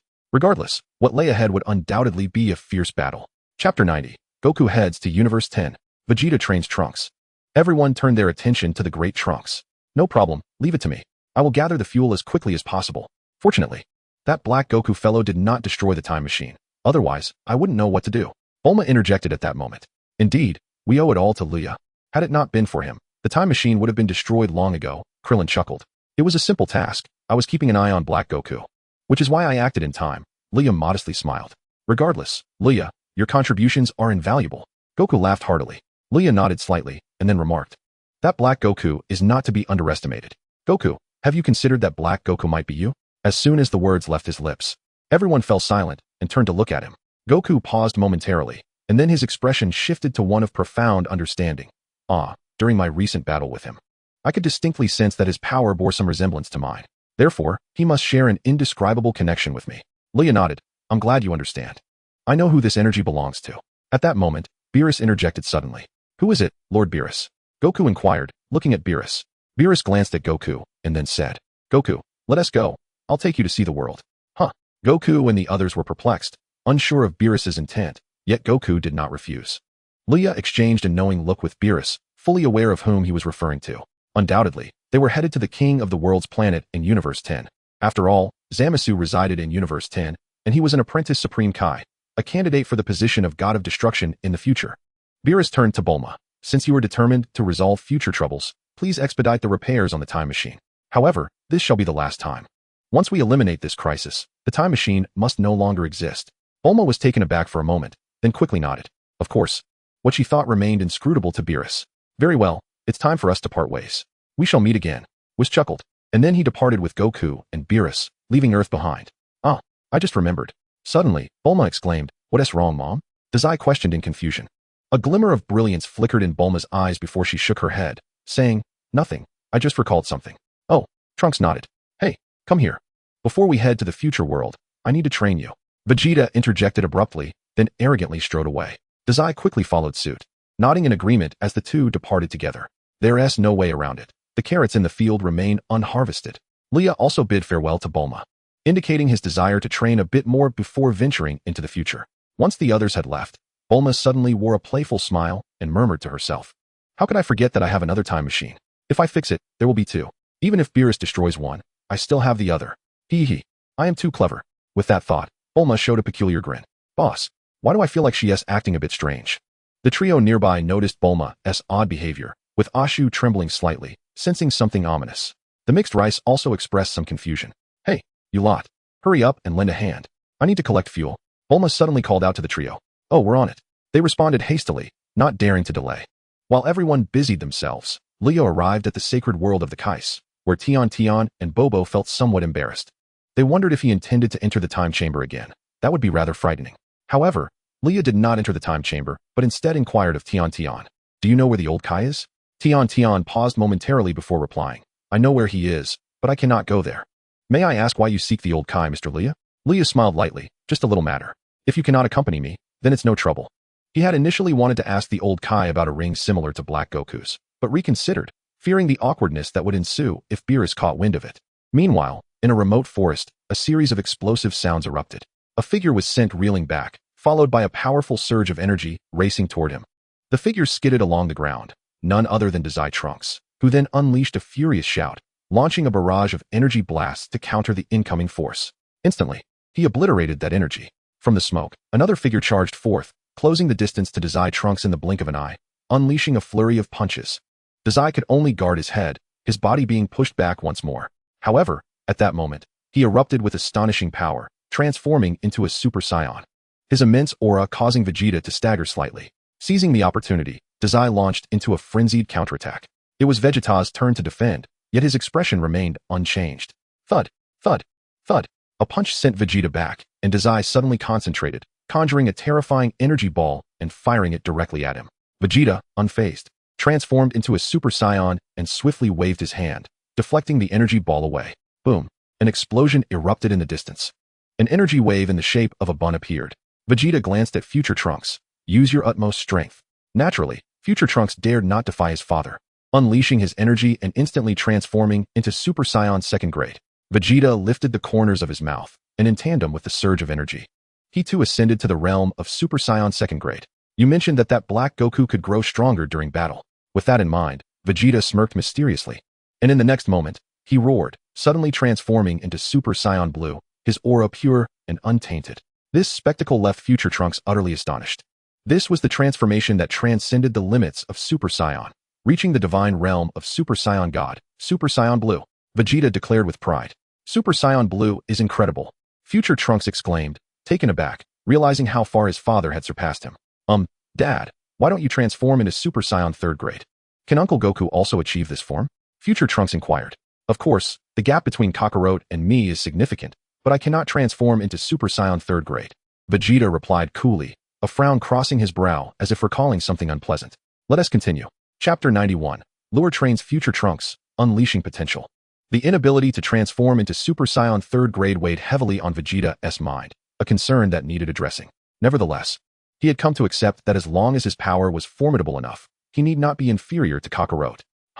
Future Trunks roared, channeling his strength to its zenith, drawing his sword and charging at Vegeta. A look of disdain crossed Vegeta's face. He was ready to showcase his prowess.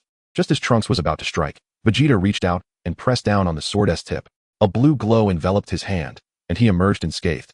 How can this be? Future Trunks was taken aback, realizing that his full power attack, which even Black Goku had to fear, was effortlessly parried by his father.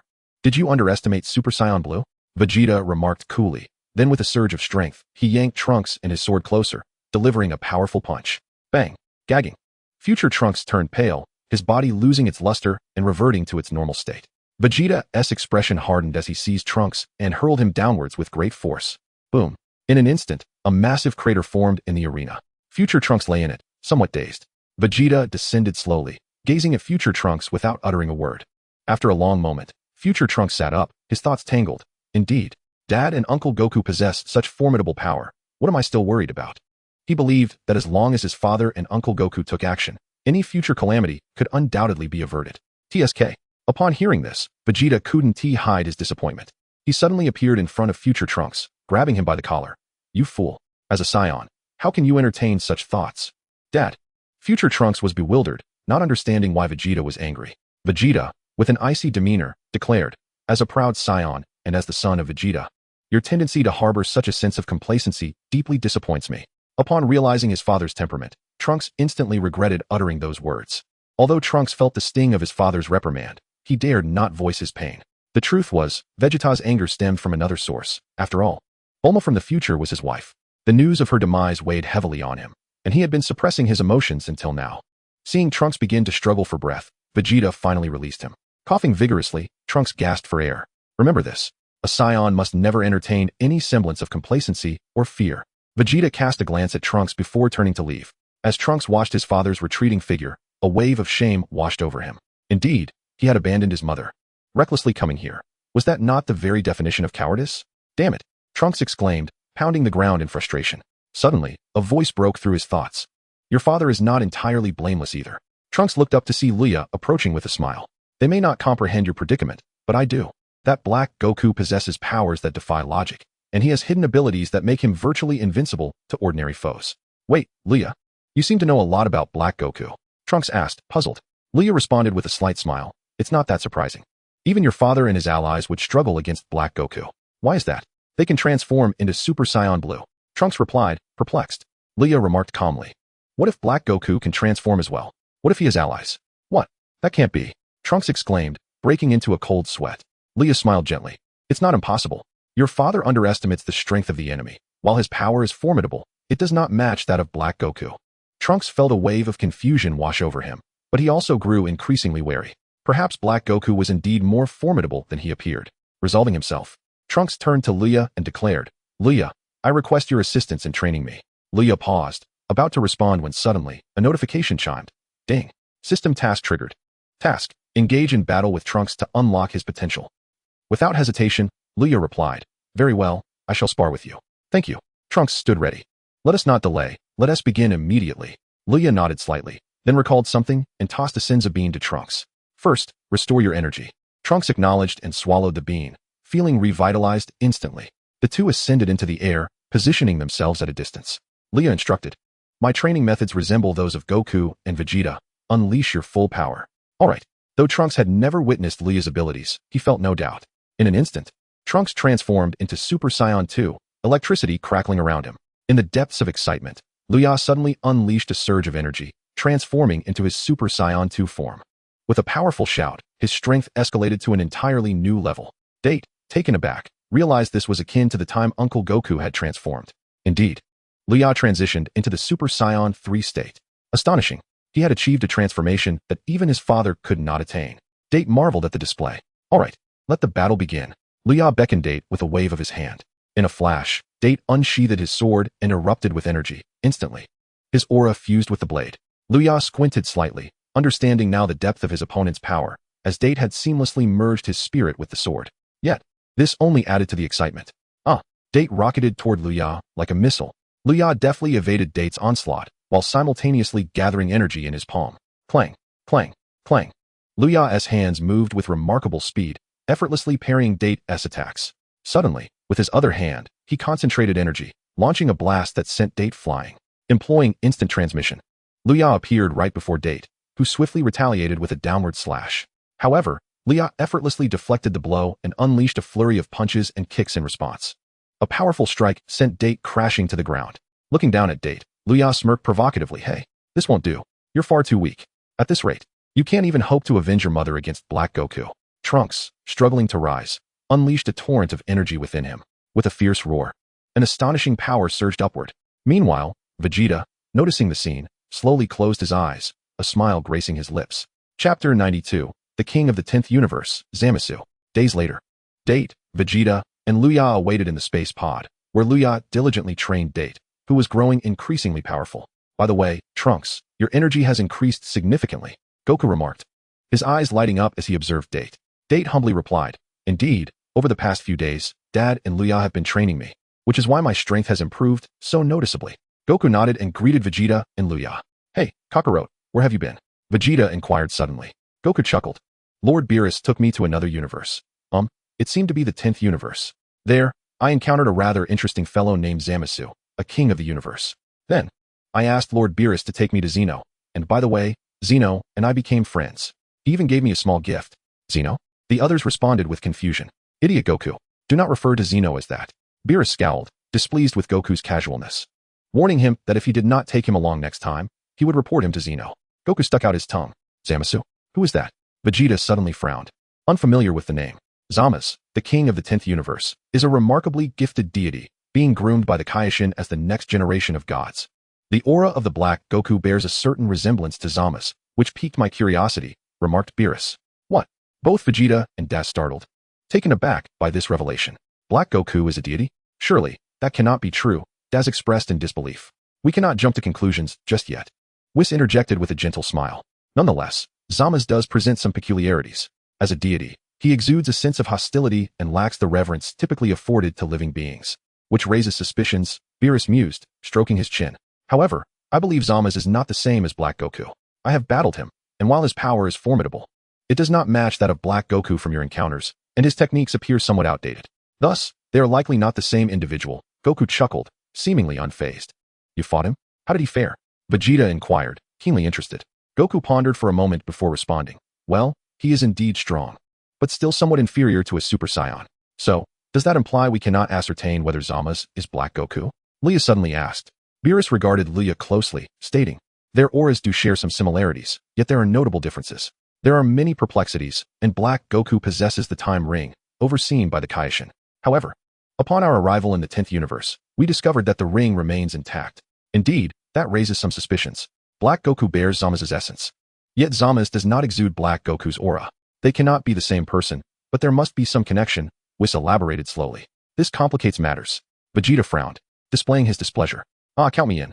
Black Goku must have grown immensely powerful now, and I am very eager to face him again. Goku exclaimed excitedly. Have you not considered the discrepancies that may exist between the realms of reality and the future? Luya suddenly interjected. What? The group was momentarily taken aback. Luya, what do you mean by that? Goku asked, perplexed. Luya smiled and explained. Firstly, your uncertainty regarding Zama's true identity stems from certain inconsistencies. However, Black Goku originates from the future, where the fabric of time differs from the present. Is it not possible that the passage of time flows differently in the two realms? Goku and the others were left in confusion, while Beerus and Whis pondered the implications. Are you suggesting that you suspect Zamasu is the perpetrator? Beerus directed his gaze at Luya. Luya nodded affirmatively. Indeed, I harbor suspicions. On what grounds do you base this suspicion? It seems you are quite knowledgeable about Black Goku. Beerus replied with an air of indifference. Whis too looked at Luya with curiosity. Luya responded with a subtle smile. I do not claim to know him well. But Zamasu is the only lead we have at present. Therefore, we should continue to observe him, should we not? Hey, that is a deity we are discussing, a god. Are you truly so nonchalant about this? Beerus expressed his displeasure. Luya gazed at Trunks and remarked, Trunks, the world of the future, after the eradication of the androids, should continue to function normally, which implies that the other warriors have not been resurrected. Trunks paused, contemplating for a moment before nodding in affirmation. Indeed, that is the case. Luya nodded and then turned to the others, stating, you see, even though Trunks has eliminated the androids, his world continues to operate normally. Goku and the others have not been revived. It can be said that apart from defeating the enemies, history has remained largely unchanged. Beerus fell into deep thought, understanding that Luya's extensive remarks stemmed from a pronounced suspicion regarding Zamasu. Lord Beerus, I believe it would be prudent to closely monitor Zamasu's situation, Whis suddenly suggested. After a moment of consideration, Beerus nodded. Very well, if that is the case, we shall invest some effort in this matter. He then turned to Vegeta and inquired. By the way, how is the repair of your time machine coming along? What? Only halfway done. Trunks exclaimed, his face reflecting shock as he looked at Bulma. Yes. Is there a problem? Bulma responded with a smile, glancing at Trunks. Trunks, with a tinge of complexity in his expression, replied, in the future world, my mother took 6 months to gather half the fuel. There, the ecological resources have suffered devastating blows, making resource acquisition exceedingly difficult. The current state of that future world resembles a hellish wasteland, desolate and lifeless. He felt a pang of sorrow at the thought that collecting resources was so much easier in this world. Rest assured, in just a few days, you will be able to embark on your journey to defeat that dark Goku. Everything will return to normal. Bulma reassured him. Thank you, Mom. Trunks said, tears welling in his eyes. All right, I must attend to my own matters now. You all carry on, Bulma said with a faint smile before turning to leave. Trunks fell silent for a moment before suddenly looking at Luya and saying, Luya, may I forego training for now? I wish to see Gohan. Understanding Trunks' sentiments and his deep affection for Gohan, Luya nodded in agreement. Very well, go ahead. Chapter 93. Let Whis elevate our training. Spicy strips resurge. Trunks went to find Gohan, while Goku engaged in sparring with Luya in the space capsule. Days passed swiftly. 3 days later, Goku and the others gathered in Bulma's garden, with their friends arriving one after another. At this moment, Trunks remained silent, deep in contemplation. He had visited Gohan. Yet the Gohan he encountered was somewhat different from the warrior he had once known. The Gohan he remembered was an impassioned fighter. However, the current Gohan had established a family and was relishing a life of warmth and joy, a life Trunks had long yearned for. He wished dearly to share such a tender existence with his future mother and Mai. Trunks felt a sense of envy towards Gohan for experiencing that cherished happiness. Yet he also felt a tinge of disappointment, recognizing that the Gohan he once knew now felt distant from him. With these thoughts swirling in his mind, Trunks could not help but feel a sense of melancholy. That is for the best. I can hardly wait. Vegeta spoke in a nonchalant manner, clearly eager to engage in battle with the dark Goku. Thank you for your hard work, Bulma. Let us await the good news. Goku chuckled heartily. Yes. However, the time machine is already cramped for 3 people. Are you certain you wish to take 4? Bulma hesitated. Well, Goku scratched his head, knowing he, Vegeta, and Trunks were determined to go, yet Luya also intended to join them. Hey, although the dark Goku is formidable, He cannot possibly rival Super Saiyan Blue. Therefore, we need not bring so many. Vegeta suddenly interjected. Is that so? Daitai appeared uncertain. While he held confidence in Goku and Vegeta, the Dark Goku remained a mystery. Luya smiled faintly. If you believe you can handle the Dark Goku, then I shall refrain from joining. It would be better for you to take the lead. Vegeta slowly closed his eyes, remaining silent. Bulma and Goku exchanged glances, and the latter then smiled at Luya. Have a bit of faith in us, Luya. Luya nodded. Very well. You may go. I shall stay behind. After much deliberation, Goku, Vegeta, and Trunks set off together. Farewell, everyone. Await our triumphant return. Goku waved to the crowd. Safe travels. Bulma waved back. With a rumble, the time machine gradually ascended, and in the next moment, it transformed into a beam of white light, vanishing from sight. They're gone. Bulma pondered aloud. What did Luya mean by that? Both Beerus and Whis turned their attention to Luya. What? You believe Goku and the others cannot defeat Dark Goku? Beerus inquired. Luya nodded. It's a matter of instinct. Luya, your words are quite peculiar. Is it possible for Goku and the others to venture out again? Bulma queried, still confused. Luya smiled. I cannot say. But do ensure the time machine is always prepared with fuel. We wouldn't want any unfortunate incidents. All right then. Bulma nodded in agreement. Suddenly, Luya turned to Beerus. Lord Beerus, may I have a spar with you? Oh. Beerus raised an eyebrow, slightly taken aback. Are you certain? Challenging me seems a bit beyond your means. Luya grinned. Who knows? Nonetheless, I aspire to grow stronger. I am nearing my limits and require new horizons to explore. Beerus replied with indifference. I have no interest. You may seek Whis instead. Luya looked to Whis. Lord Whis, is that acceptable? Whis pondered for a moment, then smiled. Goku and Vegeta always bring gifts when they train with me. So what do you have to offer, Luya? Luya was taken aback, then fell into contemplation, realizing that Whis likely desired an exquisite meal he had yet to taste. After a moment's reflection, Luya couldn't help but ask the system. Hey system, do you have any particularly delicious items? System, host, this system does not sell food. Such items are beyond my capabilities. Luya sighed. I thought you were an all-powerful system. He couldn't help but feel a tinge of disappointment. The system responded, host, this system is exclusively tailored to Dragon Ball. Regrettably, I am powerless in the realm of gastronomy. With a resigned sigh, Luya remarked, well, it seems I must showcase my own skills. Turning to Whis, he declared, I possess a snack that I guarantee you have never tasted. If you find it delectable, you must impart your training wisdom to me. What do you say? Whis' eyes sparkled with anticipation as he replied, is that truly the case? Then I would be honored to comply. Delicious snacks? Is that true? Beerus perked up at the mention. Luya shrugged, unfortunately, I only make it for Mr. Whis as a treat. Beerus felt a twinge of irritation. Why was this young man so obstinate? Luya instructed Bulma to procure flour and chili peppers, and then began the culinary process. Though not inexperienced in creating snacks, Luya had honed his skills in his original world by watching numerous cooking videos and learning some techniques. Before long, he approached with a plate of finished products. Even before he arrived, the tantalizing aroma wafted through the air, drawing the attention of the trio. How fragrant! Exclaimed Ash, his nose twitching in delight. What is that enticing scent? Beerus and Whis were equally astonished. Beerus eyed the peculiar items on Luya's plate, swallowing in curiosity. What are these stick-like creations? With pride, Luya announced, these are my newly developed snacks, an unparalleled recipe I have named beef tendons, commonly known as spicy strips. Spicy strips? Beerus and Whis leaned in closer. Indeed, do try them. Though they differ slightly from the commercial versions, they are still quite delightful. Luya beamed, exchanging glances. Beerus and Whis cautiously picked up a strip and took a bite. What? Suddenly, Beerus's eyes widened in astonishment. The texture is both soft and resilient. While it may not dissolve like ice cream, it is exceptionally flavorful when chewed. And this intoxicating spiciness sets my mouth ablaze with a delightful tingling sensation. Whis, too, reveled in the experience, eyes closed in enjoyment. What do you think? Isn't it splendid? Luya asked, brimming with pride. Indeed, your culinary skills are commendable. Make this for me often. Beerus insisted eagerly. Then about my training. Luya prompted. Rest assured, I shall take care of it. You shall train with me from now on. Whis replied with satisfaction. With the prospect of delectable food, he was more than willing to assist. A subtle smile crept across Luya's face. Success. Ding. Congratulations, host, for persuading an angel or god of destruction to assist in your training. Rewards are now being issued. Ding. Reward. 2 billion battle power points. Ding. Reward. 1 use of angelic power. The host may perform feats akin to those achievable by an angel. Ding.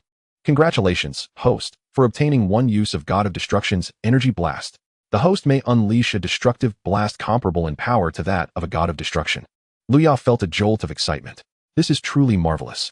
Just after Goku and his companions departed, Luya triggered a system task. Otherwise, it would have been inconceivable for him to seek a sparring session with Beerus. Chapter 94. the battle of the future. In the future realm, a resounding boom echoed through the air. Above a desolate wasteland, a brilliant white light illuminated the surroundings, followed by the sudden appearance of a time machine. The machine gently descended, and Goku, along with his companions, jumped out. Trunks, secure the time machine. Vegeta commanded. Trunks nodded in agreement, understood. Astonishing. Is this truly the future world? How can this be? Goku took a few steps forward, surveying the devastation before him, utterly astonished. Every visible inch was marred by ruin. The entire city lay in shambles. The world had succumbed to darkness, steeped in despair. Indeed, this is the world we inhabit.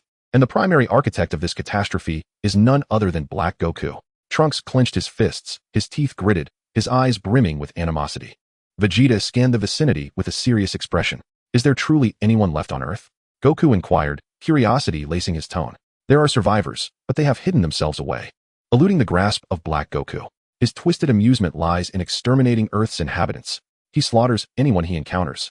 He is nothing less than a harbinger of death for humanity. This fiend may well seek to obliterate the entire human race. Trunks spoke gravely. Humph.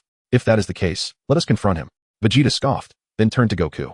Kakarot, remember, I shall be the first to engage. Very well, I suppose I shall comply. Goku replied, somewhat exasperated. However, we currently have no means to locate Black Goku. He should be nearby, though, Trunks stated slowly. Humph. Isn't that simple? Since he yearns for bloodshed, let us lure him to us. Vegeta sneered, then launched an energy blast into the sky. Boom. In an instant, the entire expanse of the sky ignited with brilliance. The commotion startled all living creatures in the vicinity.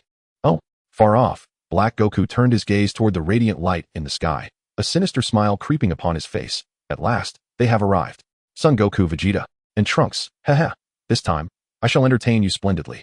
With that, Black Goku soared upward, hurtling toward the direction of Vegeta and the others. Meanwhile, Trunks and his companions sensed an overwhelming energy approaching. He's coming.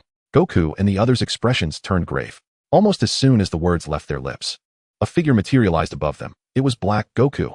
Ah, I came here to defeat you, hence my presence, Goku declared, gazing at Black Goku with a smile. Is that so? You shall surely be disappointed, foolish humans, who dare to seek trouble with a deity. It is nothing short of courting death. Black Goku mocked. You speak of deities? Are you a god? Goku's eyes narrowed, seriousness enveloping his expression. Humph. You need not concern yourself with such matters. Now, you shall serve as my playthings. Black Goku cackled malevolently. Silence, you imposter. Allow me to demonstrate my strength first. Vegeta suddenly stood up, and without hesitation, he unleashed his energy, instantly elevating his power to the zenith, transforming into Super Saiyan Blue. Ah, a splendid hue indeed. It seems you still have some tricks up your sleeve. Strangely, Black Goku showed no sign of astonishment at Vegeta's transformation into blue. This is peculiar. Goku's expression turned grave. What's wrong? Trunks inquired, perplexed. Goku fixed a serious gaze upon Black Goku. The power radiating from him had reached a terrifying level, and his ability to confront Super Saiyan Blue without fear suggested he too had retained some hidden strength. Trunks, cold sweat trickling down his brow, suddenly recalled something ominous. Casting a worried glance at the battlefield, Vegeta slowly ascended, coldly regarding Black Goku. That audacious face of yours, which incites the desire to deliver a thorough beating, shall experience the true essence of power from me, a Super Saiyan Blue. Haha. Black Goku suddenly chuckled, then remarked, Oh dear, Super Saiyan Blue, is it? Your taste in nomenclature leaves much to be desired. With that, Black Goku wore a sinister smile and abruptly erupted with energy. An inky radiance enveloped his entire being, and in an instant, he bellowed, unleashing a force so terrifying that Goku and the others were taken aback. In a heartbeat, the surrounding atmosphere was thrown into chaos by the tempest conjured by Black Goku's energy. In an eerie metamorphosis, Black Goku's aura transformed into a vibrant pink. Moreover, his appearance now mirrored that of Goku in his Super Saiyan form, save for the fact that Black Goku's hair was a striking pink. He has transformed. How is this possible? Vegeta's astonishment was palpable as he beheld Black Goku's transformation, utterly bewildered. How could such a trivial transformation yield such immense power? This must be a jest. Trunks, witnessing Black Goku's transformation for the first time, was left in a state of shock. Haha. As of now, I have mastered the power of this body to its pinnacle. Goku, you should consider yourself fortunate, for it is through me that you are privileged to witness the apex of this form. Ha! Black Goku disregarded Vegeta and turned his attention to Goku. Goku's expression grew serious. How have you managed to cultivate your strength to this extent? Suddenly, Goku's eyes widened in realization. It's because of our last encounter that your power has surged, hasn't it? Indeed, pain only serves to fortify my resolve. At this moment, I possess the most noble stance in the world. You mundane mortals could never hope to reach my level. Black Goku laughed heartily. He then glanced at the radiance surrounding him and continued with a grin. By the standards of you Scions, I shall name this form Super Saiyan Pink. Super Saiyan Pink. Silence. Your opponent stands before you. I shall not permit you to be distracted. Vegeta felt insulted. This scoundrel dared to dismiss him. Scoundrel. Haha. Vegeta. No matter what form you take now, it is futile. However, you may serve as a prelude. Once I have dealt with you, the main event shall commence. Black Goku scoffed. Humph. You boastful fool. Vegeta let out a fierce exclamation, and in the next moment, he roared with fury, charging directly at Black Goku. Black Goku, you shall fall beneath my fists. His powerful strike, infused with Vegeta's determination, surged forth with unparalleled speed. However, Black Goku was even swifter. Instinctively dodging with a slight shift of his form, narrowly evading Vegeta's blow. You, a mere mortal, dare to desecrate the divine? I shall grant you death. Black Goku sneered.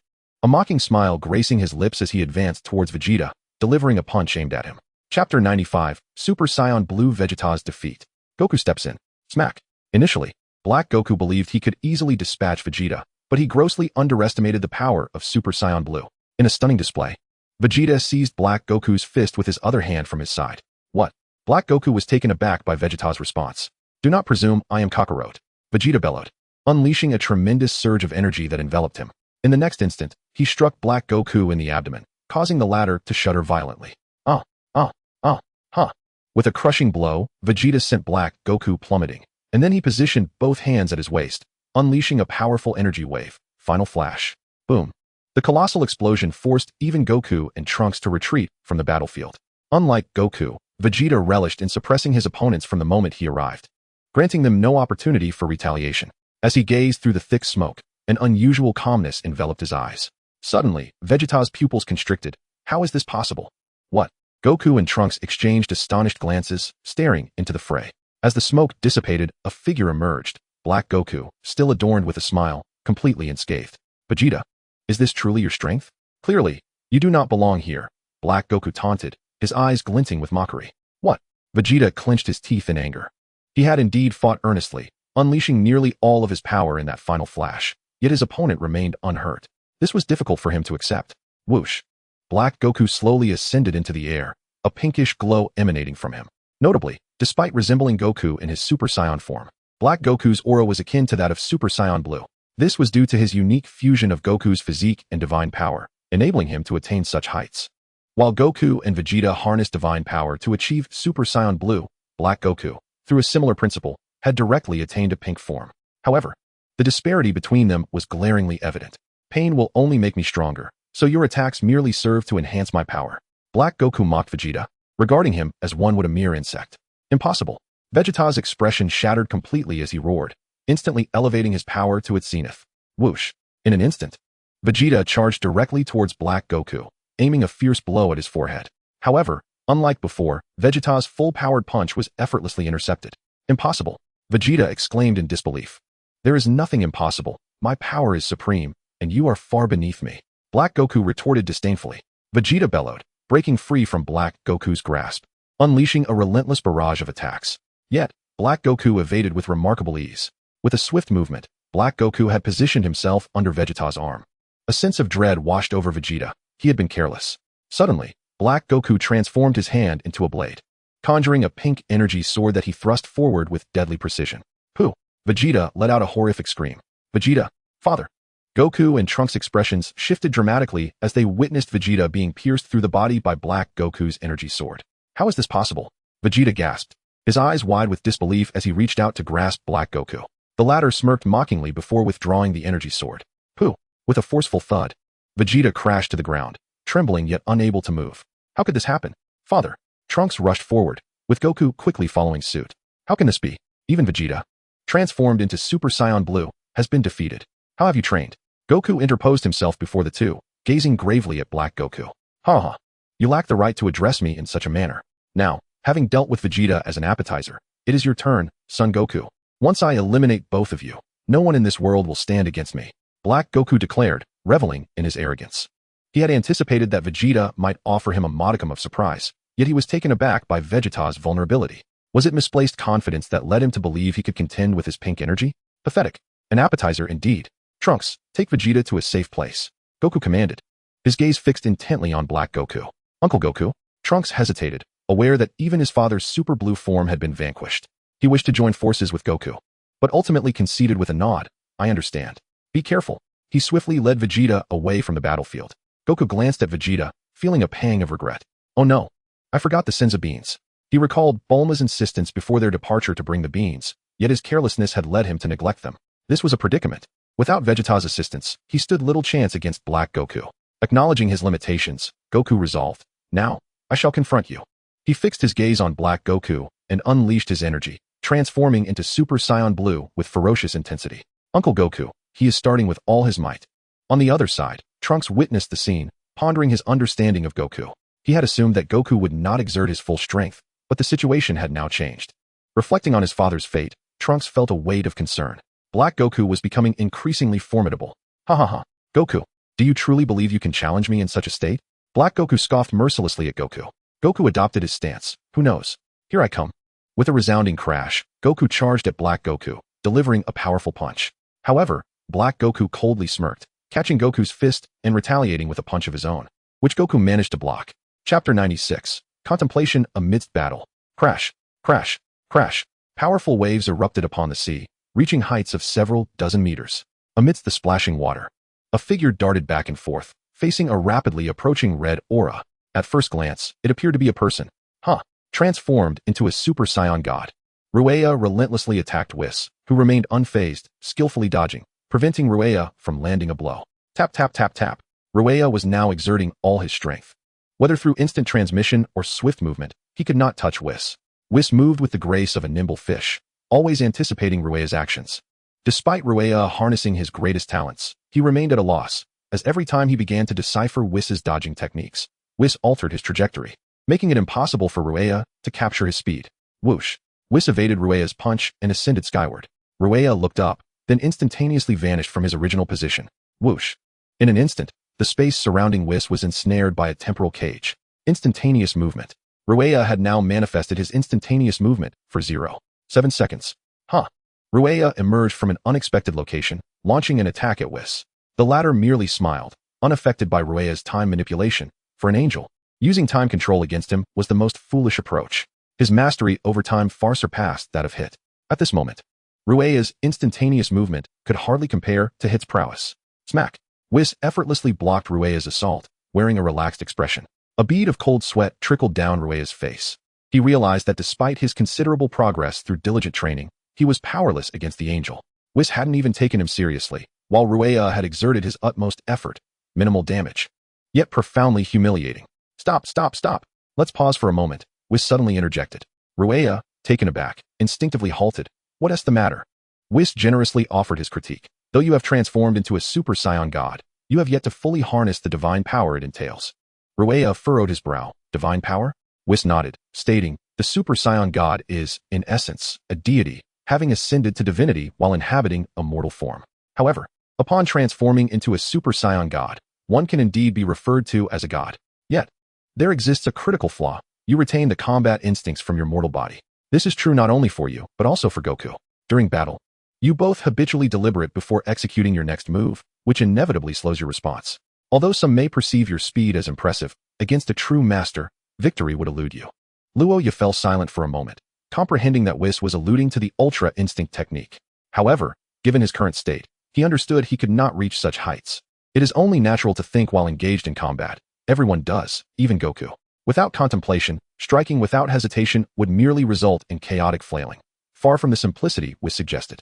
However, it can be said that your innate talent surpasses Goku's considerably. Yet, your shortcoming lies in the fact that you overthink during battles, Whis remarked solemnly.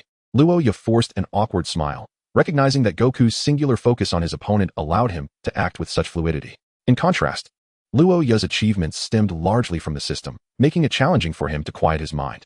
He was acutely aware of his immense power. Yet his mastery over it did not penetrate his being as it did for Goku, who fought with an instinctive ease.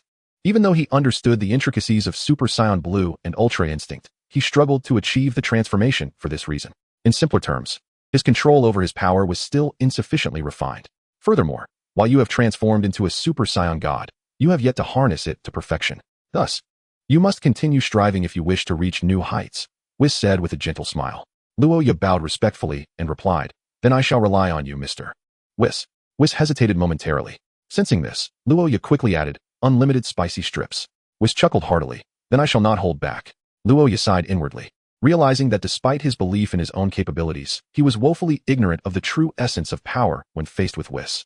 He knew he could not afford to be reckless. He must develop his skills cautiously. Suddenly, a towering structure erupted in a violent explosion, collapsing in its aftermath. From a high vantage point, the pink-haired Black Goku descended slowly, surveying the ruins below with a smirk of mockery. "Impossible," Trunks exclaimed, his eyes wide with disbelief as he observed the fight. He noticed that the power of Black Goku was overpowering that of Super Saiyan Blue Goku. "Damn it," Vegeta seethed, fixated on Black Goku. "Father," Trunks hastily reassured Vegeta. "That fool Kakarot forgot to bring the Senzu beans." Vegeta grumbled with evident frustration. With a sudden stab from Black Goku, he directly lost his combat ability, unable even to rise to his feet, and instantly began to blame Goku. Boom. At that moment, the ruins erupted violently, and from within emerged Goku, enveloped in a radiant blue light. Goku regarded Black Goku with a serious expression. "Impressive."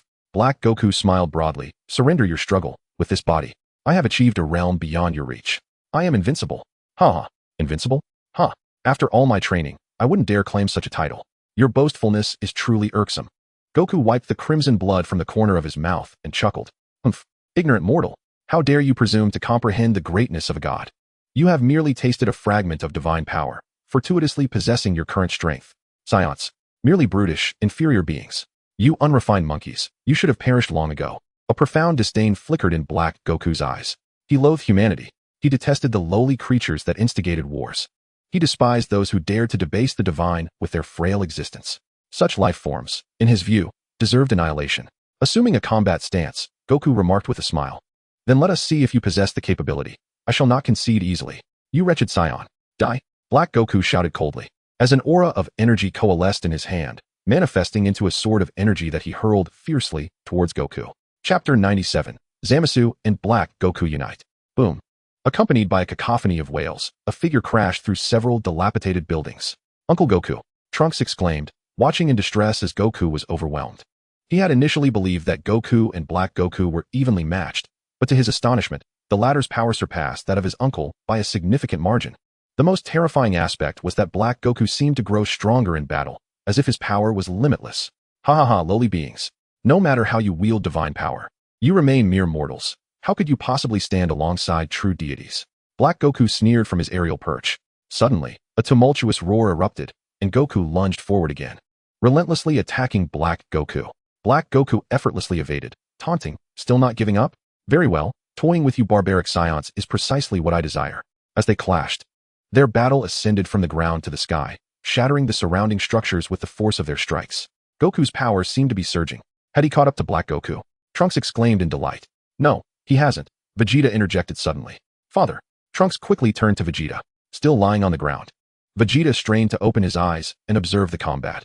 "Kakarot cannot win. How can that be?" Trunks refused to believe it. Ugh. Just then, Goku found both of his fists gripped tightly, and Black Goku seized the opportunity to deliver a knee strike, nearly causing Goku to vomit his last meal. "Humph. Super Saiyan Blue, is that all you've got?" Black Goku laughed heartily. "You bastard." Wukong was enraged, bursting forth with fury as he effortlessly broke free from Black Wukong's grasp. Without hesitation, he launched a powerful punch towards his adversary. The sound echoed as Black Wukong raised his hand to block, simultaneously lowering his stance and countering with a punch that struck Wukong squarely in the abdomen, eliciting another pained cry from him. Black Wukong did not relent. With a swift motion, he delivered a knife hand strike that sent Wukong crashing to the ground. The impact created a massive crater, and through gritted teeth, Wukong gazed up at Black Wukong, acknowledging his overwhelming strength. He realized that his opponent was indeed becoming increasingly formidable, exhibiting a terrifying talent for rapid growth in battle. Black Wukong elegantly perched himself on a high vantage point, looking down at Son Wukong with a mocking smile. "See? No matter how hard you strive, you shall never be my equal." Wukong attempted to rise, but the searing pain forced him back down. The force of the blows he received was immensely powerful, rivaling that of Hit. No, this Black Wukong was even stronger than Hit. "Enough of this charade. Your time has come to an end, Son Wukong." Black Wukong sneered, slowly raising his hand as a green energy sphere began to coalesce ominously, imbued with dark, destructive power, creating a striking visual spectacle. "No, it cannot be. I cannot lose here." Wukong struggled to stand, but the intense pain made it nearly impossible to gather his energy. Wukong uncle. Trunks stood up in haste, ready to lend support. Damn it. Vegeta's face was pale and filled with frustration. He longed to fight. Yet the mere act of standing was a monumental challenge. How infuriating. To be so easily overwhelmed upon my entrance. My pride as the second strongest of a millennium. No. The third strongest of a century has been utterly trampled. Black Wukong gathered his energy, preparing to deliver a final blow to Wukong and his companions. Suddenly, an unexpected twist occurred. The sky above Black Wukong split apart, accompanied by a resonant voice. Do not overstep your bounds. I will not allow you to do this. Who is that? Wukong and his companions exclaimed, their expressions shifting as they looked upward. A figure descended gracefully from the rift, exuding an air of nobility and elegance. How is this possible? Wukong gazed in astonishment at the newcomer. Zamasu. What? Zamasu. Trunks and Vegeta were both taken aback, shocked by the sudden appearance of this individual, who was none other than Zamasu, the supreme Kai of Universe 10, with green skin and adorned with 2 pendants hanging from his ears. He landed beside Black Wukong, calmly observing Wukong and the others. Ah, you've arrived. Black Wukong's expression remained unchanged, yet a hint of amusement flickered in his eyes. Zamasu regarded Black Wukong and then stated, if I had not come, were you truly going to kill them? Black Wukong shrugged nonchalantly. Who can say? Zamasu replied coldly. I have made it clear that Son Wukong must be dealt with by my own hands. Very well, understood. Do as you wish. Black Wukong shrugged in resignation. Zamasu, how did you end up here? Are you truly allied with Black Wukong? Wukong glared intensely at Zamasu. This unexpected intruder was indeed Zamasu, with whom he had previously clashed in an effort to gauge his capabilities. At that moment, he had not believed that Black Wukong was Zamasu. It now appears that Zamasu and Black Goku are not one and the same. However, Zamasu was indeed allied with Black Goku at that time. Goku, we meet again. Zamasu remarked with a significant gaze, his eyes reflecting a disdainful condescension akin to that of a deity, mingled with a hint of animosity. Rising to his feet, Goku turned to Zamasu. Could you provide me with an explanation? Zamasu grinned widely. The explanation is simple. I intend to eradicate every one of you present, without exception. Naturally. That includes all of humanity. What a despicable sight you present. Goku retorted coldly. Ha! How dare a lowly mortal critique a deity? Goku, I must express my gratitude to you. If it weren't for you, I would not have reached this juncture. It is because of you that my ambitions have come to fruition. The Zero Plan for humanity is now nearing its conclusion. Zamasu laughed heartily. In truth, he ought to be thankful to Goku, for it was Goku who revealed to him the formidable potential of humanity, which he would subsequently exploit to annihilate them. Such a prospect was undeniably exhilarating. Ever since he inadvertently witnessed the battle between Universe 7 and Universe 6, and experienced Goku's power firsthand, Zamasu had set his sights on Goku and the Super Dragon Balls. Thus, he sought out Zuno to inquire about the Super Dragon Balls and Goku, ultimately locating the Super Dragon Balls and creating the formidable warrior known as Black Goku. From that point on, he eliminated all deities who posed a threat to him, even slaying his own mentor, the Supreme Kai. The plan for humanity's destruction was officially underway. Chapter 98, A New Form, Super Saiyan Red. Meanwhile, in the realm of reality, a tremendous splash erupted on the surface of the sea, followed by a massive hemispherical wave rising with great force.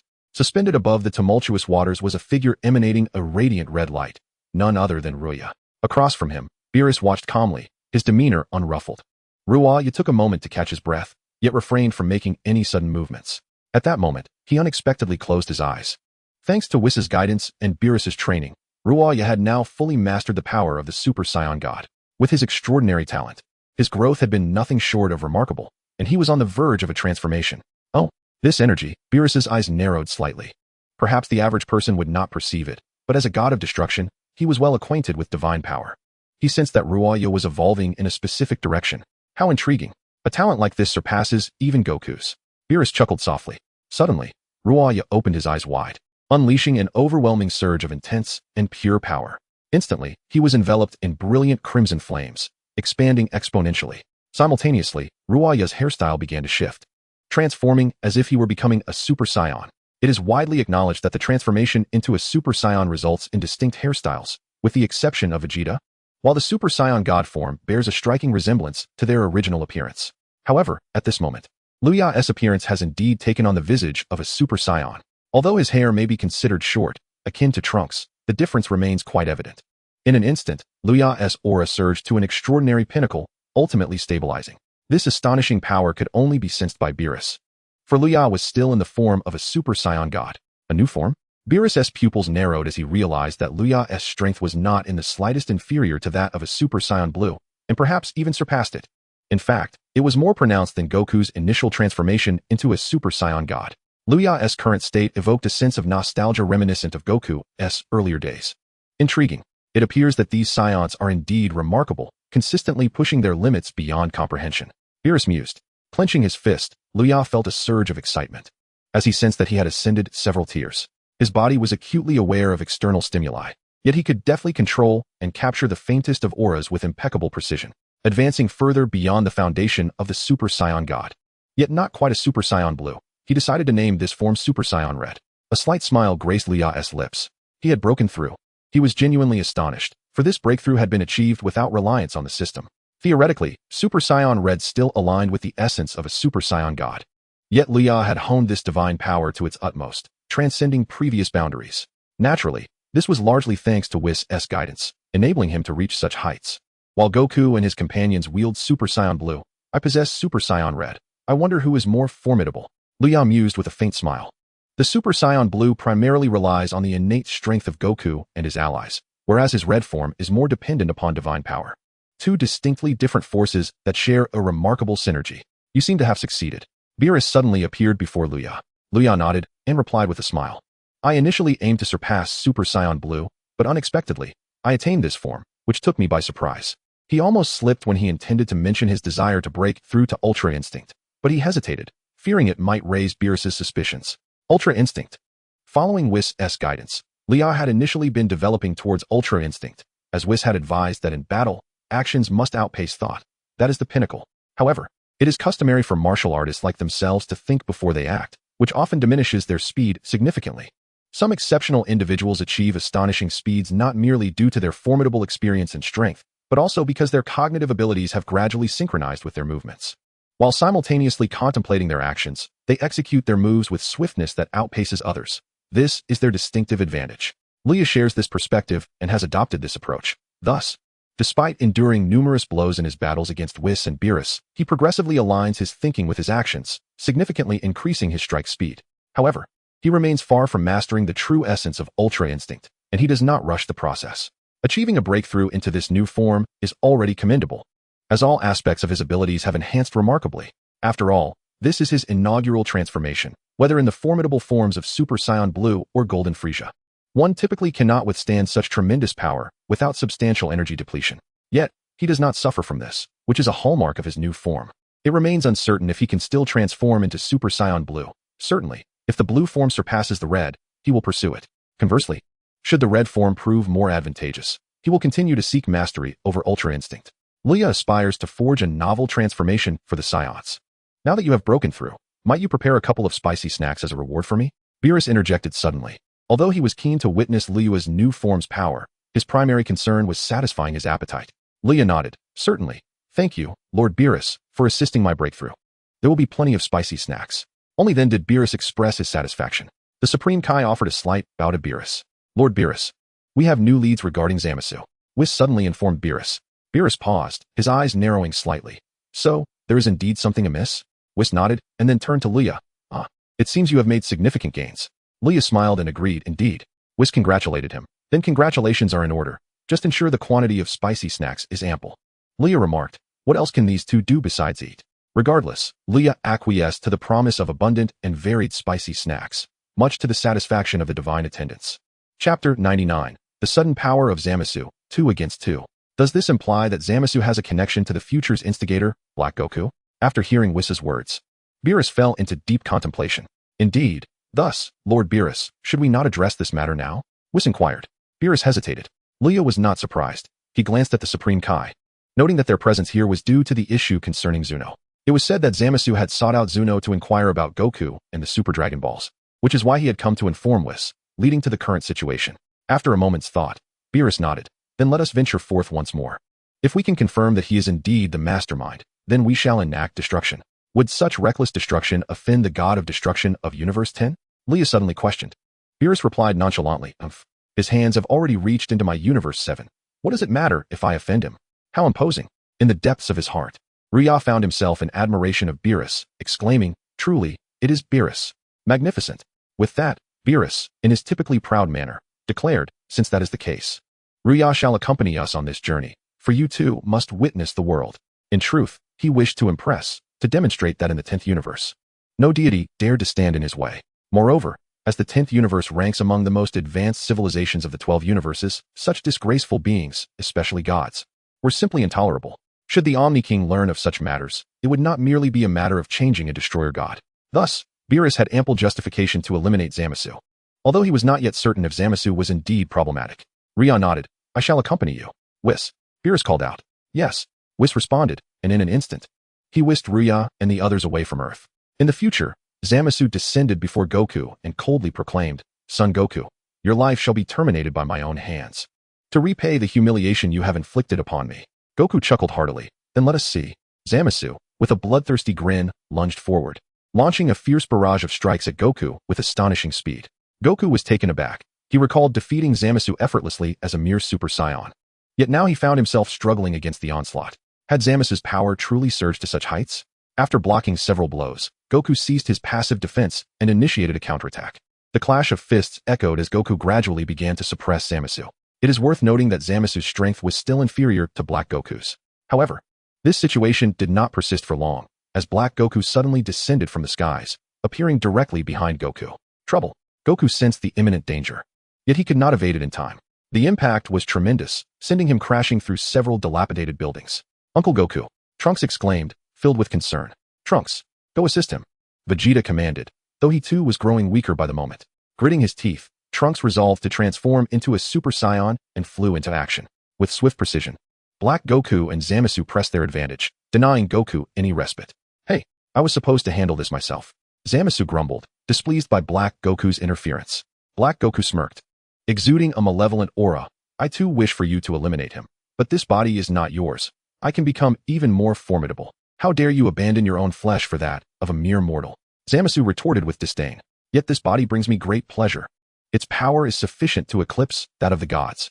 With that, Black Goku hovered in place and, with a single hand, unleashed a powerful energy blast toward Goku. A thunderous explosion erupted, shrouding the area in smoke. Amidst the haze, a fierce roar emerged, and a powerful gust of wind swept through, dispersing the smoke. Goku, filled with determination, roared in defiance. Oh, you still resist? Black Goku mocked. Meanwhile, Zamasu had already surged forward, ready to engage. The sounds of combat erupted once more. The two combatants engaged in fierce battle, Goku clashing with Zamasu while simultaneously attempting to evade his attacks. However, his divided attention rendered him incapable of focusing fully. As he evaded Zamasu's prince's combat technique and ascended into the air, a flaw became evident.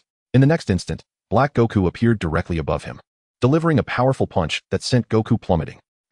Goku felt as though struck by a tremendous force, falling to the ground below, where Zamasu suddenly materialized a key sword, poised to deliver a lethal blow to Goku. Whoosh! Out of nowhere, Trunks appeared before Zamasu. What? Both Zamasu and Black Goku were taken aback. Without hesitation, Trunks unleashed a powerful energy blast, sending Zamasu hurtling far away, ultimately crashing into the ruins. Goku seized the opportunity to land. Thank you, Trunks. Uncle Goku. I will join the fight, Trunks declared resolutely. Goku chuckled. The opponent is quite formidable. I am prepared for sacrifice, Trunks replied solemnly. Very well.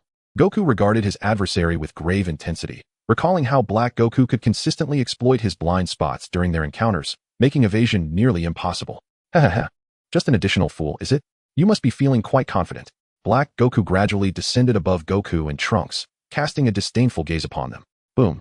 Meanwhile, Zamasu charged forward, fury etched on his face. You wretched humans. How dare you harm a deity? You deserve eternal damnation. He had been injured by a lowly creature. Apart from Goku, it was only the second time this had occurred.